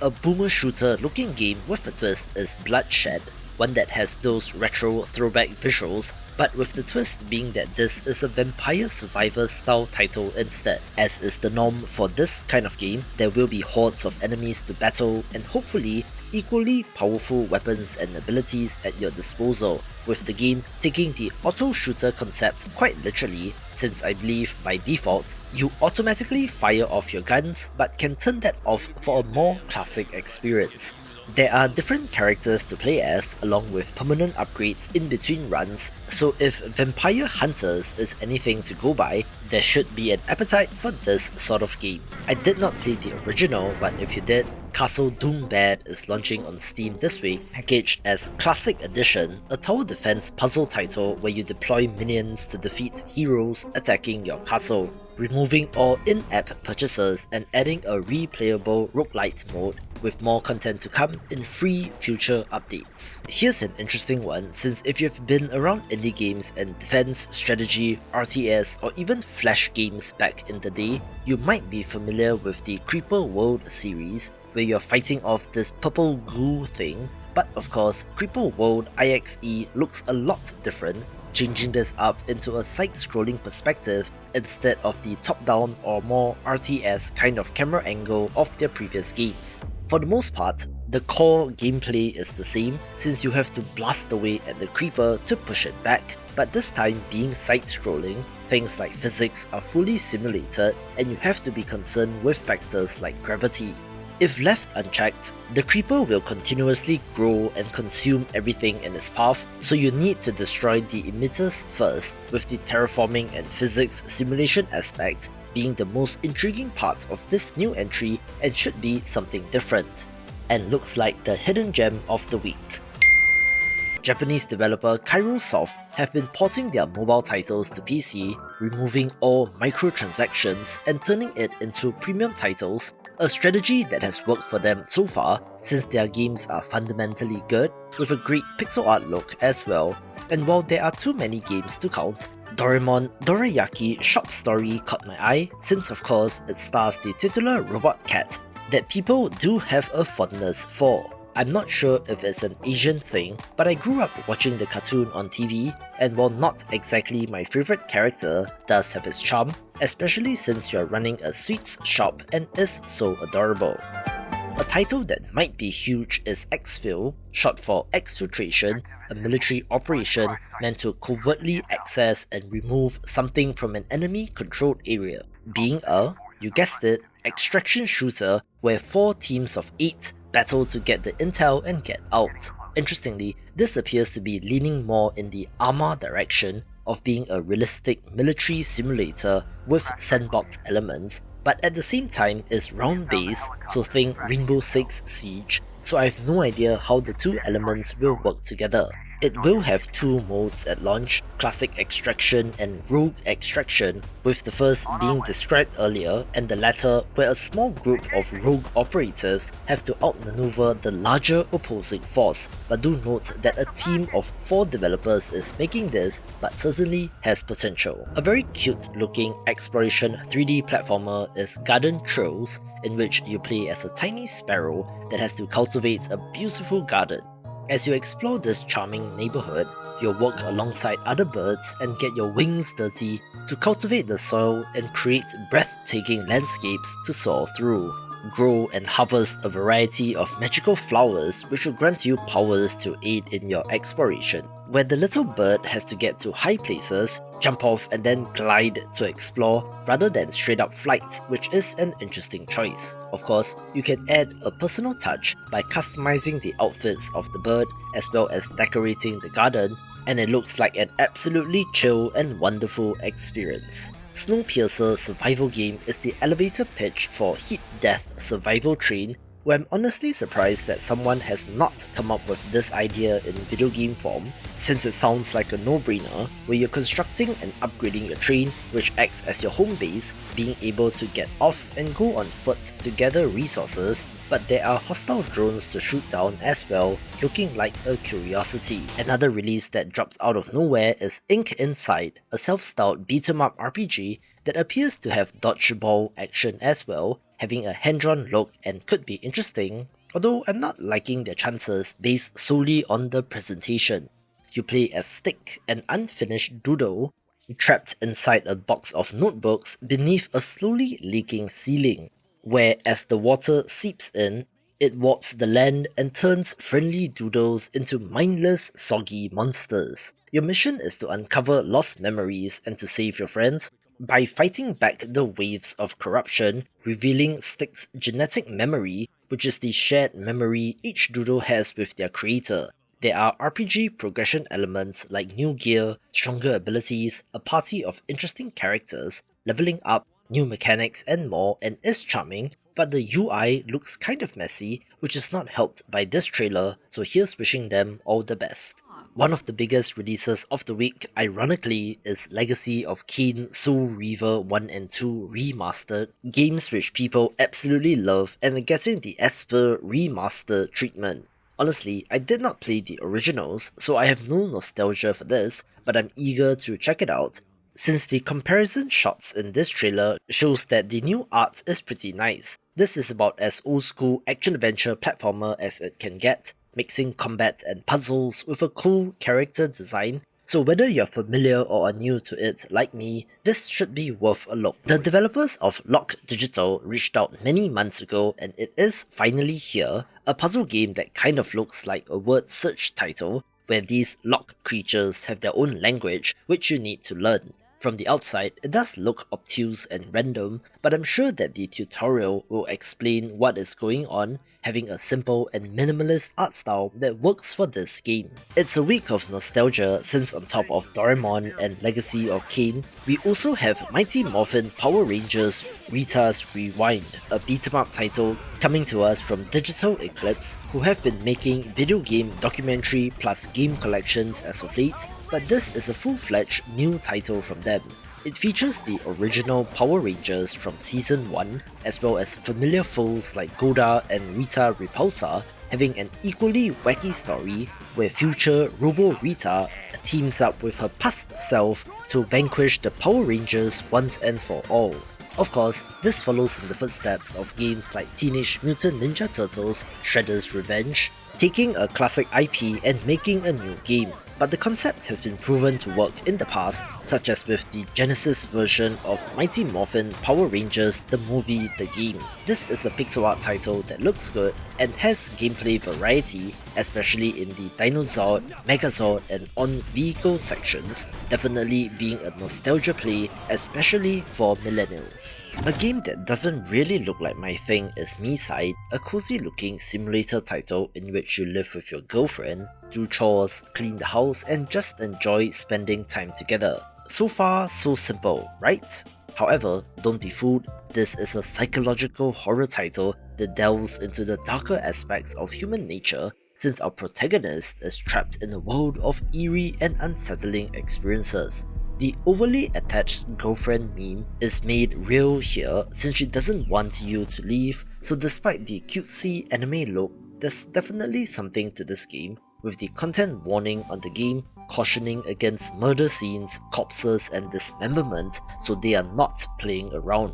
I don't know the guy, but it sure looks like something Super Eyepatch Wolf would be interested in, so if you're a fan of his, do recommend this title since I would love to see his playthrough. Another week, another indie MMO? That was not a sentence I was expecting to say, since MMORPGs are notoriously difficult to maintain and be successful, even for huge developers like Blizzard, but indie developers are going to indie dev and make the games they want to make, with Pantheon Rise of the Fallen looking like a very interesting entry. Of course, the immediate thing that stands out is the art style, looking like a real throwback, which makes sense if they want a larger possible number of players, including those with low-spec machines. They're going for the Guild Wars model of single premium purchase and no ongoing monthly subscription, which is a choice, being a fantasy title with an open world to explore. Interestingly, there are some traversal options like climbing up a rock face,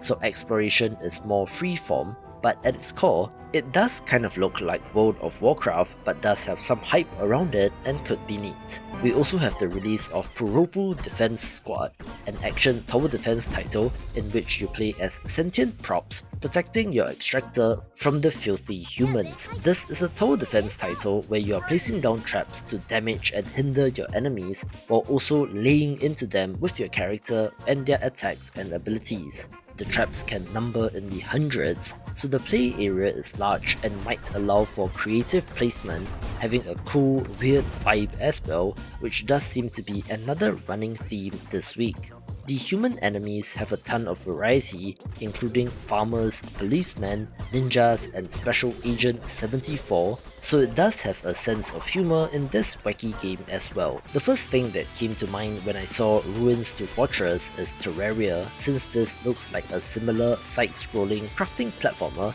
but does have a different art style and setting, this time being the post-apocalypse and has more of an overt PvP element. You begin with nothing and must gather basic resources like wood, stone and food to survive, eventually building up a home base and stronghold on this dangerous abandoned island. Crafting will be essential for construction, tools and even advanced technology, and where it gets interesting is that you can get attacked by other players and need to fight them off, or conversely, you can go on the offense and assault enemy bases as well to steal resources and equipment. Based on that description, it might have similarities to Rust, and is supposed to be a completely free title as well, which makes sense if they want players, with no mention of monetization so far, so we'll have to wait and see on that aspect. Good looking title is Stars in the Trash, a narrative-driven platformer that looks like the classic animated movies of old like Lady and the Tramp, but in video game form. It follows the story of Mocha, a spoiled house cat who decides to run away to seek adventure. It looks to play and control like a side-scrolling platformer with some puzzle and adventure game style elements, but it is not a precision platformer by any means. Mocha has to learn to survive out in the world, but with an ominous cannon man lurking around that wants to catch you, does have tension as well, looking pretty good and is interesting. This next title is one of the most popular wishlisted releases of the week, but I wanted to share the love and spread the top 10 spots around, so I have put Urban Strife here, an old school turn-based strategy survival RPG set in a zombie apocalypse. You play as a mysterious patient evacuated by the CDC and have been rescued by the kind people of Urban Town Shelter, somewhere in the deep south of the USA, having to become part of the community and even its leader as you rebuild the pillaged camp and bring hope back to the hearts of survivors. In zombie apocalypse fashion, there are no real good guys, so to speak, with every decision that you make being morally grey and with 3 factions to deal with has the potential for plenty of drama. Of course, the ever-present threat of zombies is there, which you need to deal with on your scavenging runs to find resources, with factors like ballistic modeling and body part targeting in combat looking strategic. And interestingly, since zombies are numerous and waiting for every one of them to take their turn in a turn-based game can be tedious, the developers have found a way for the entire horde to move together in the same turn.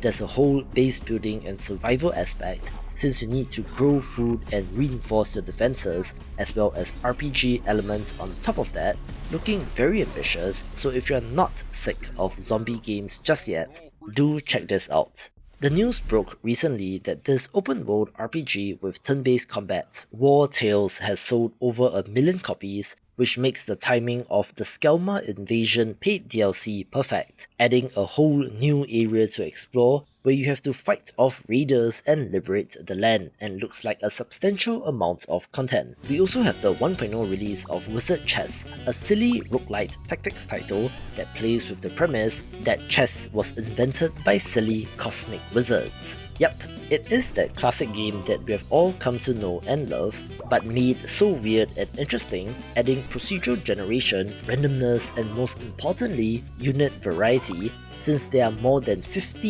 unique classes of specialized units, each having their own statistics, movement patterns, strengths, and weaknesses that you need to learn if you want to defeat the Fey Queen. The developers use the word unhinged to describe their combat, which can be appealing if done right, where you can do roguelite stuff like recruit and upgrade new units, but also sacrifice, trade, and gamble away units to create a more powerful build, and looks like it's for fans of the genre. From the developer of Atom RPG comes Swordhaven Iron Conspiracy, a classically designed CRPG set in a low fantasy medieval world, in contrast with its more Fallout-inspired post-apocalyptic setting of their previous games. You play as a newcomer to this new land of Nova Draconia, who was handed an artifact of interest by a dying man on your journey here, which will be the catalyst for the adventure of a lifetime. There will be an open, non-linear world to explore filled with NPCs, multi-solution quests, as well as a classless role-playing progression system, offering you the freedom to explore and mold your character, and is a true RPG. Like their earlier game, this looks pretty ambitious, which explains why it's an early access release, planned to last at least until Q4 2025, or even Q3 2026, so they have big plans for this game, but appears to have a substantial amount of content even for this early access launch. A no-brainer pick for the week is The Spirits of the Samurai, a side-scrolling action platformer with 3 playable characters, mainly following Takeshi, a samurai who must defend his village from the invading forces of an Oni and his undead army. However, you will also be able to play as a Kodama, which is some sort of spirit, which is much smaller in size as compared to a human, as well as a little cat, with each of the 3 characters providing gameplay variety. Takeshi is more combat focused, and the same can be said for the Kodama, but where you're fighting spiders but have to run away from zombies, and the highlight is the adorable cat having more platforming and stealth gameplay. The stop-motion animation of the characters and enemies makes it look unique and looks like a grimdark title worth a play. I was very interested in Voin ever since it was revealed, being a first-person hack-and-slash title where you play as a killing machine created to reshape a world ravaged by plague. You do so by slashing away through enemies, having a variety of abilities to aid, along with maniacally swinging your sword, looking to have good action and fun traversal. One thing which stood out to me is that you can jump and dash away up cliffs and castle walls to explore, also being able to jump off and attack enemies from above, looking rather fun and is impressive considering it's from a solo developer. The next entry in the symbol building roguelite with that gambling adjacent factor is Billionaire, being a form of pachinko game where you're getting and placing triggers on the board, hitting them to earn money or to spawn more balls to get more money and so on, having to draft complementary triggers that ramp up the absolute chaos in this game. If you love big numbers in games like Balatro, this will be of interest, having a cute art style and looks like a hit. I was pleasantly surprised to see this title crop up on the list of new releases, since Industrial Annihilation is from the developers of Planetary Annihilation, an epic-scale real-time strategy game, with this looking to be similar but adding a factory building automation element as well. I love the art style here, and if the previous games are anything to go by, the RTS action should be fantastic as well, although I do wonder how that will mesh with the factory optimization element, but it looks so good and will be of note. It's the last big week of releases, with things really starting to slow down for the holidays, where we also have the start of the annual Steam Winter Sale this week, so look out for coverage, which means that new games will face stiff competition, but these developers are going to try anyway, beginning with Fountains, a pixel art action-adventure title with deliberate combat and Souls-like influence. You play as the hooded stranger recently imprisoned by a tyrannical regime, having to fight your way free and to uncover the mysteries of this war-torn empire. This has an interconnected world which loops back upon itself in parts, similar to the shortcut-based level design of FromSoft games, also having an online message system where you can leave messages for other players, so yes, this is very Dark Souls in terms of design, but is 2D pixel art. The tight controls will aid in the high-skilled combat, with monstrous bosses and deadly regular enemies to contend with, but luckily you will get access to new abilities and tools to aid you on your quest. It will also have a cast of strange and interesting characters, both hostile and friendly, along with puzzles and secrets, making this a pretty promising entry for the week.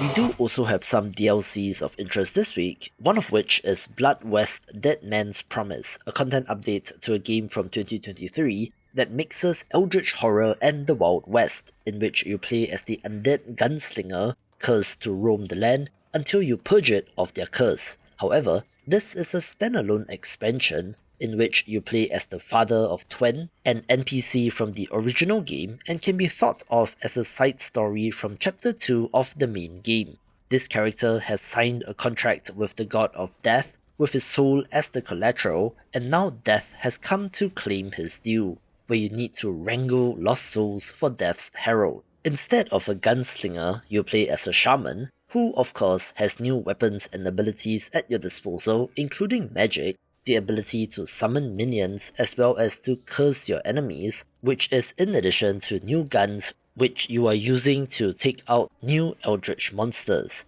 also having a new skill tree and new perks to invest in. This is one of the best shooters in recent memory and is especially of interest to the boomer shooter fans due to the art style, but its stealth and more immersive sim elements does give you options, and this looks to be a hefty chunk of content. I did preview Idle Colony when looking at upcoming games of the month, where I mentioned that it reminded me of the Knob Epilogue, both being idle and incremental games that allow you to launch massive amounts of stuff in the air. With it being fruit in this case, it takes inspiration from the Suika merging games, since you are building a colony of these creatures to collect and merge bigger and bigger fruits, looking like an absolute explosion of colour, which is very satisfying. It is 2024 and almost 2025, but I do still have a soft spot for this kind of game, with modern iterations like this having their appeal as well. Border Town is a captivating sandbox action-adventure crafting game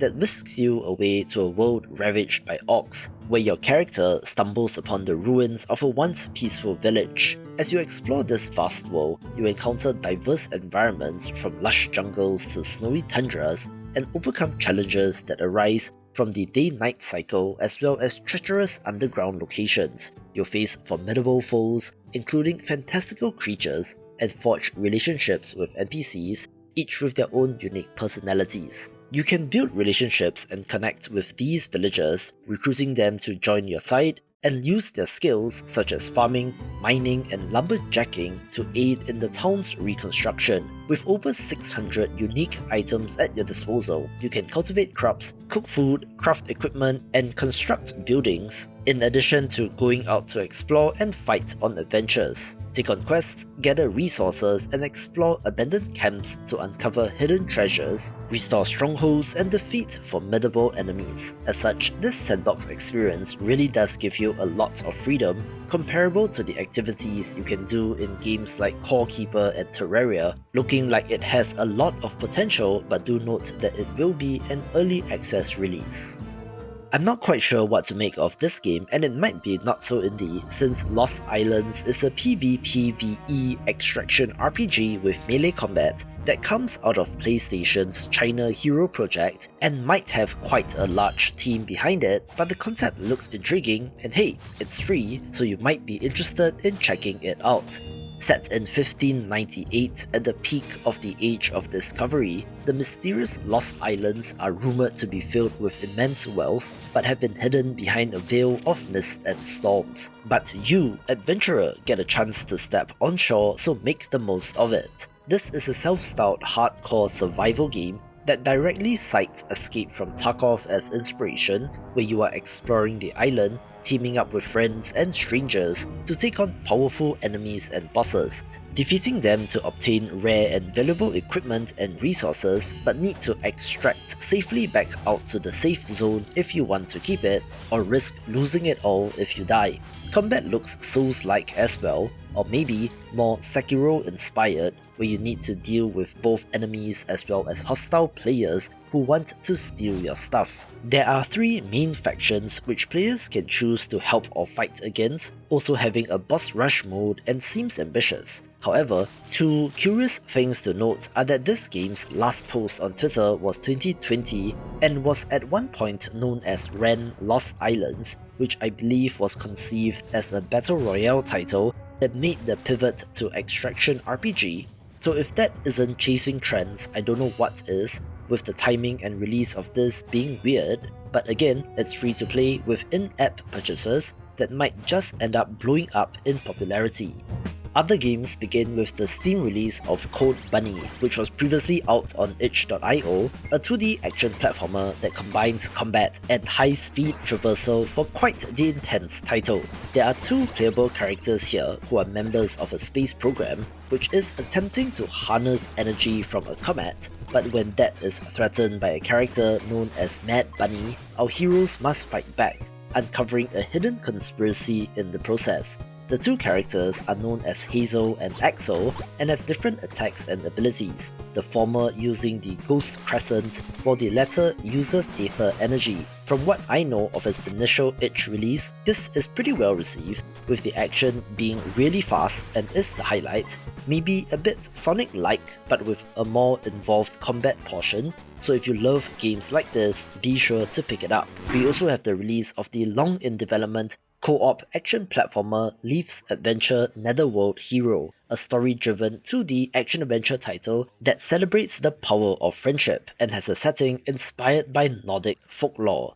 Our 2 heroes, Leaf and Ghost, must work together to pass challenging platforming sections as well as combat in order to defend their home of the village of Hammerfall from a mysterious evil invasion. There are 6 realms to explore, each filled with side quests, hidden treasures, and colourful characters, all while you evade traps, solve intricate puzzles, upgrade your gear, and unlock new abilities. Our hero, Leaf, excels in fighting, jumping, and running, while Ghost can find hidden areas activate ethereal objects and platforms, collect items, stun enemies, and while you can play this solo, I do think that the optimal experience is in co-op. Of course, the pixel art of Novice Dungeon Master is a selling point to me, but also it's a tycoon game by another name, in which you have become the master of a dungeon who has to manage it for 30 days, placing traps and monsters in said dungeon to attract adventurers who each have their own reasons as to why they want to visit.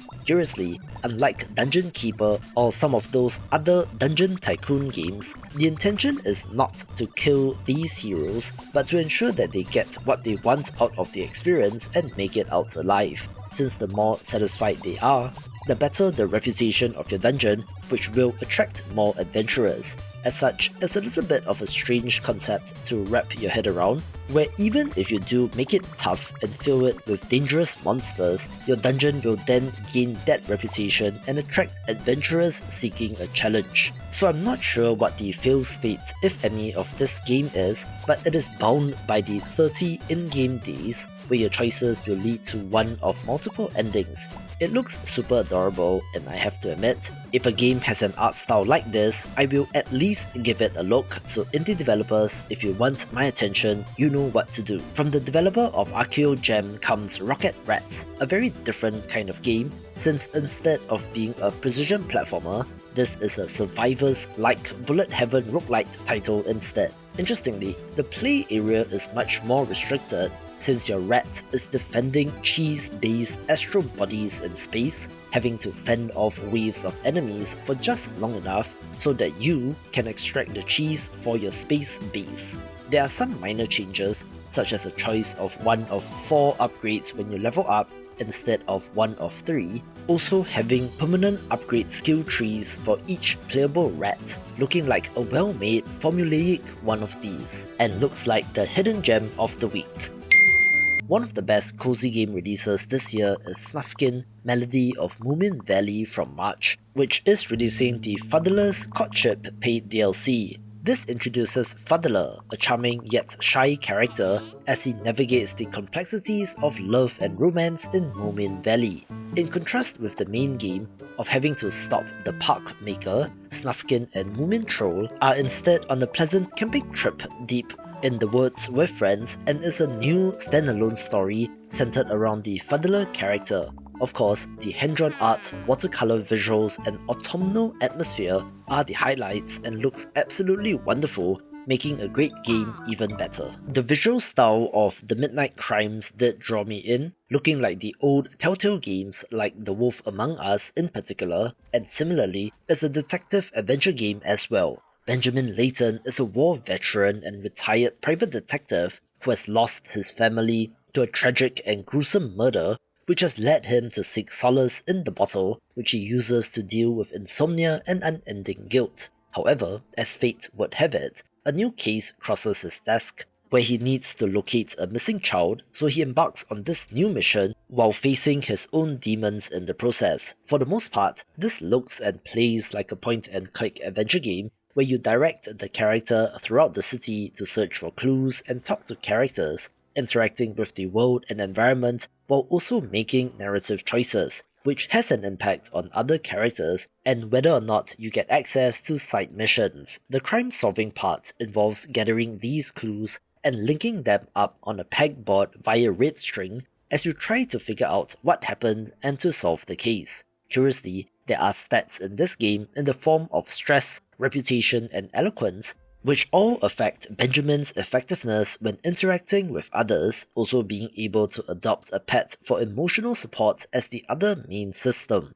This game has a semi-open world to explore, and interestingly, a day-night cycle where the dates do matter, looking to be more mechanically complex than the point-and-click adventure games of old and looks intriguing. We still have some high-potential titles this week for some reason, where I don't usually encourage indie developers to release their games in December, since people who cover games tend to be on break, and for the more general player population, while they may get time off from work, might have family commitments, are playing through their backlog for the year, or any of a bunch of 90% discounted titles from Steam sales, which decreases the likelihood of a new game taking off. but alas, maybe due to business reasons or whatever, some developers like to leave the game until the last minute, such as Flint's Treasure of Oblivion, which, to be fair, I believe is a case of being delayed more than intentionally targeting December. This is set during the golden age of piracy and is a CRPG with turn-based tactical combat on the grid, but combines that with real-time exploration as you lead your crew of pirates on the high seas. It's a classic tale of your pirate crew seeking out a legendary treasure and does look great, to be fair, so here's wishing the developer all the best. When I last mentioned Make Lawn, I asked for a way to describe this pixel art style since I do quite like it, and the winning entry is Pixel Art, being technically pixel art, but one where the outlines are quite pronounced, which gives it a great look. So if you want to, you can use that term as well. This is a defense RTS tower defense roguelite in which you are gathering resources and building up your Viking settlement by day and then fending off waves of skeletons at night, being able to advance up the tech tree to construct more powerful towers and defenses, and looks similar in concept to Thronefall. If the theme song for this trailer didn't give it away, Neko Odyssey is a light-hearted, cat-focused adventure game in which you explore this Japanese-inspired city to take pictures of cats. This mixes pixel art sprites and 3D environments quite nicely, along with the hand-drawn art in the photographs that you take, so while not exactly visually consistent, I think it is very well done in this case. The gameplay portion involves exploring and searching for cats in unlikely places, taking photos to upload to social media to earn likes, and as your popularity grows, you will get tips from the community on where to find new cats, having to establish a connection with some of the cats before you're allowed to take photos of them and so on. In addition to taking photos, there is a central storyline and a mystery of the town to uncover, looking absolutely adorable, and does come to us from a developer out of Thailand, so Southeast Asia represents. After a delay of about a month, we also have the release of On Your Tail, a furry detective adventure game that might be a little bit more light-hearted, even if there is a phantom thief character as the main antagonist. You play as Diana, an amateur writer seeking inspiration in the picturesque summer haven of Bogo Marina after the rejection of her latest piece, getting to know the locals and to simply walk and live in this wondrous location. But beware, since the phantom thief is causing trouble for the locals. It is up to you to crack the case by gathering clues using a magical device known as the Chrono Lens, which allows you to view things as they were before the crime occurred. So think Return of the Obra Dinn and you get some idea. Once you have gathered the clues, you can reenact the crime in real time using an adorable looking diorama, solving incident after incident until you find the thief. However, in between this, you can also head to the beach to play marbles, go swimming, go fishing, or work part-time at the restaurant in a variety of mini-games, even being able to go on dates and to get into relationships with other characters, so it doesn't appear to be all that serious and leans more on the cozy end of things and does look pretty charming. The 1.0 release of the pixel art Heroes of Might and Magic-like Songs of Conquest is a must-play both for fans of the classic series as well as newcomers, and following that success, did announce a roadmap which includes new factions, the first of which is here in Vanir, a Viking civilization that also has command of trolls, giants and more, with 8 new troops, 9 new heroes, new buildings, towns and settlements, 5 new conquest maps, 2 new challenge maps, new artifact sets and a new frosty biome to explore, making this even better. Watch this video for the best upcoming pixel art games of 2025.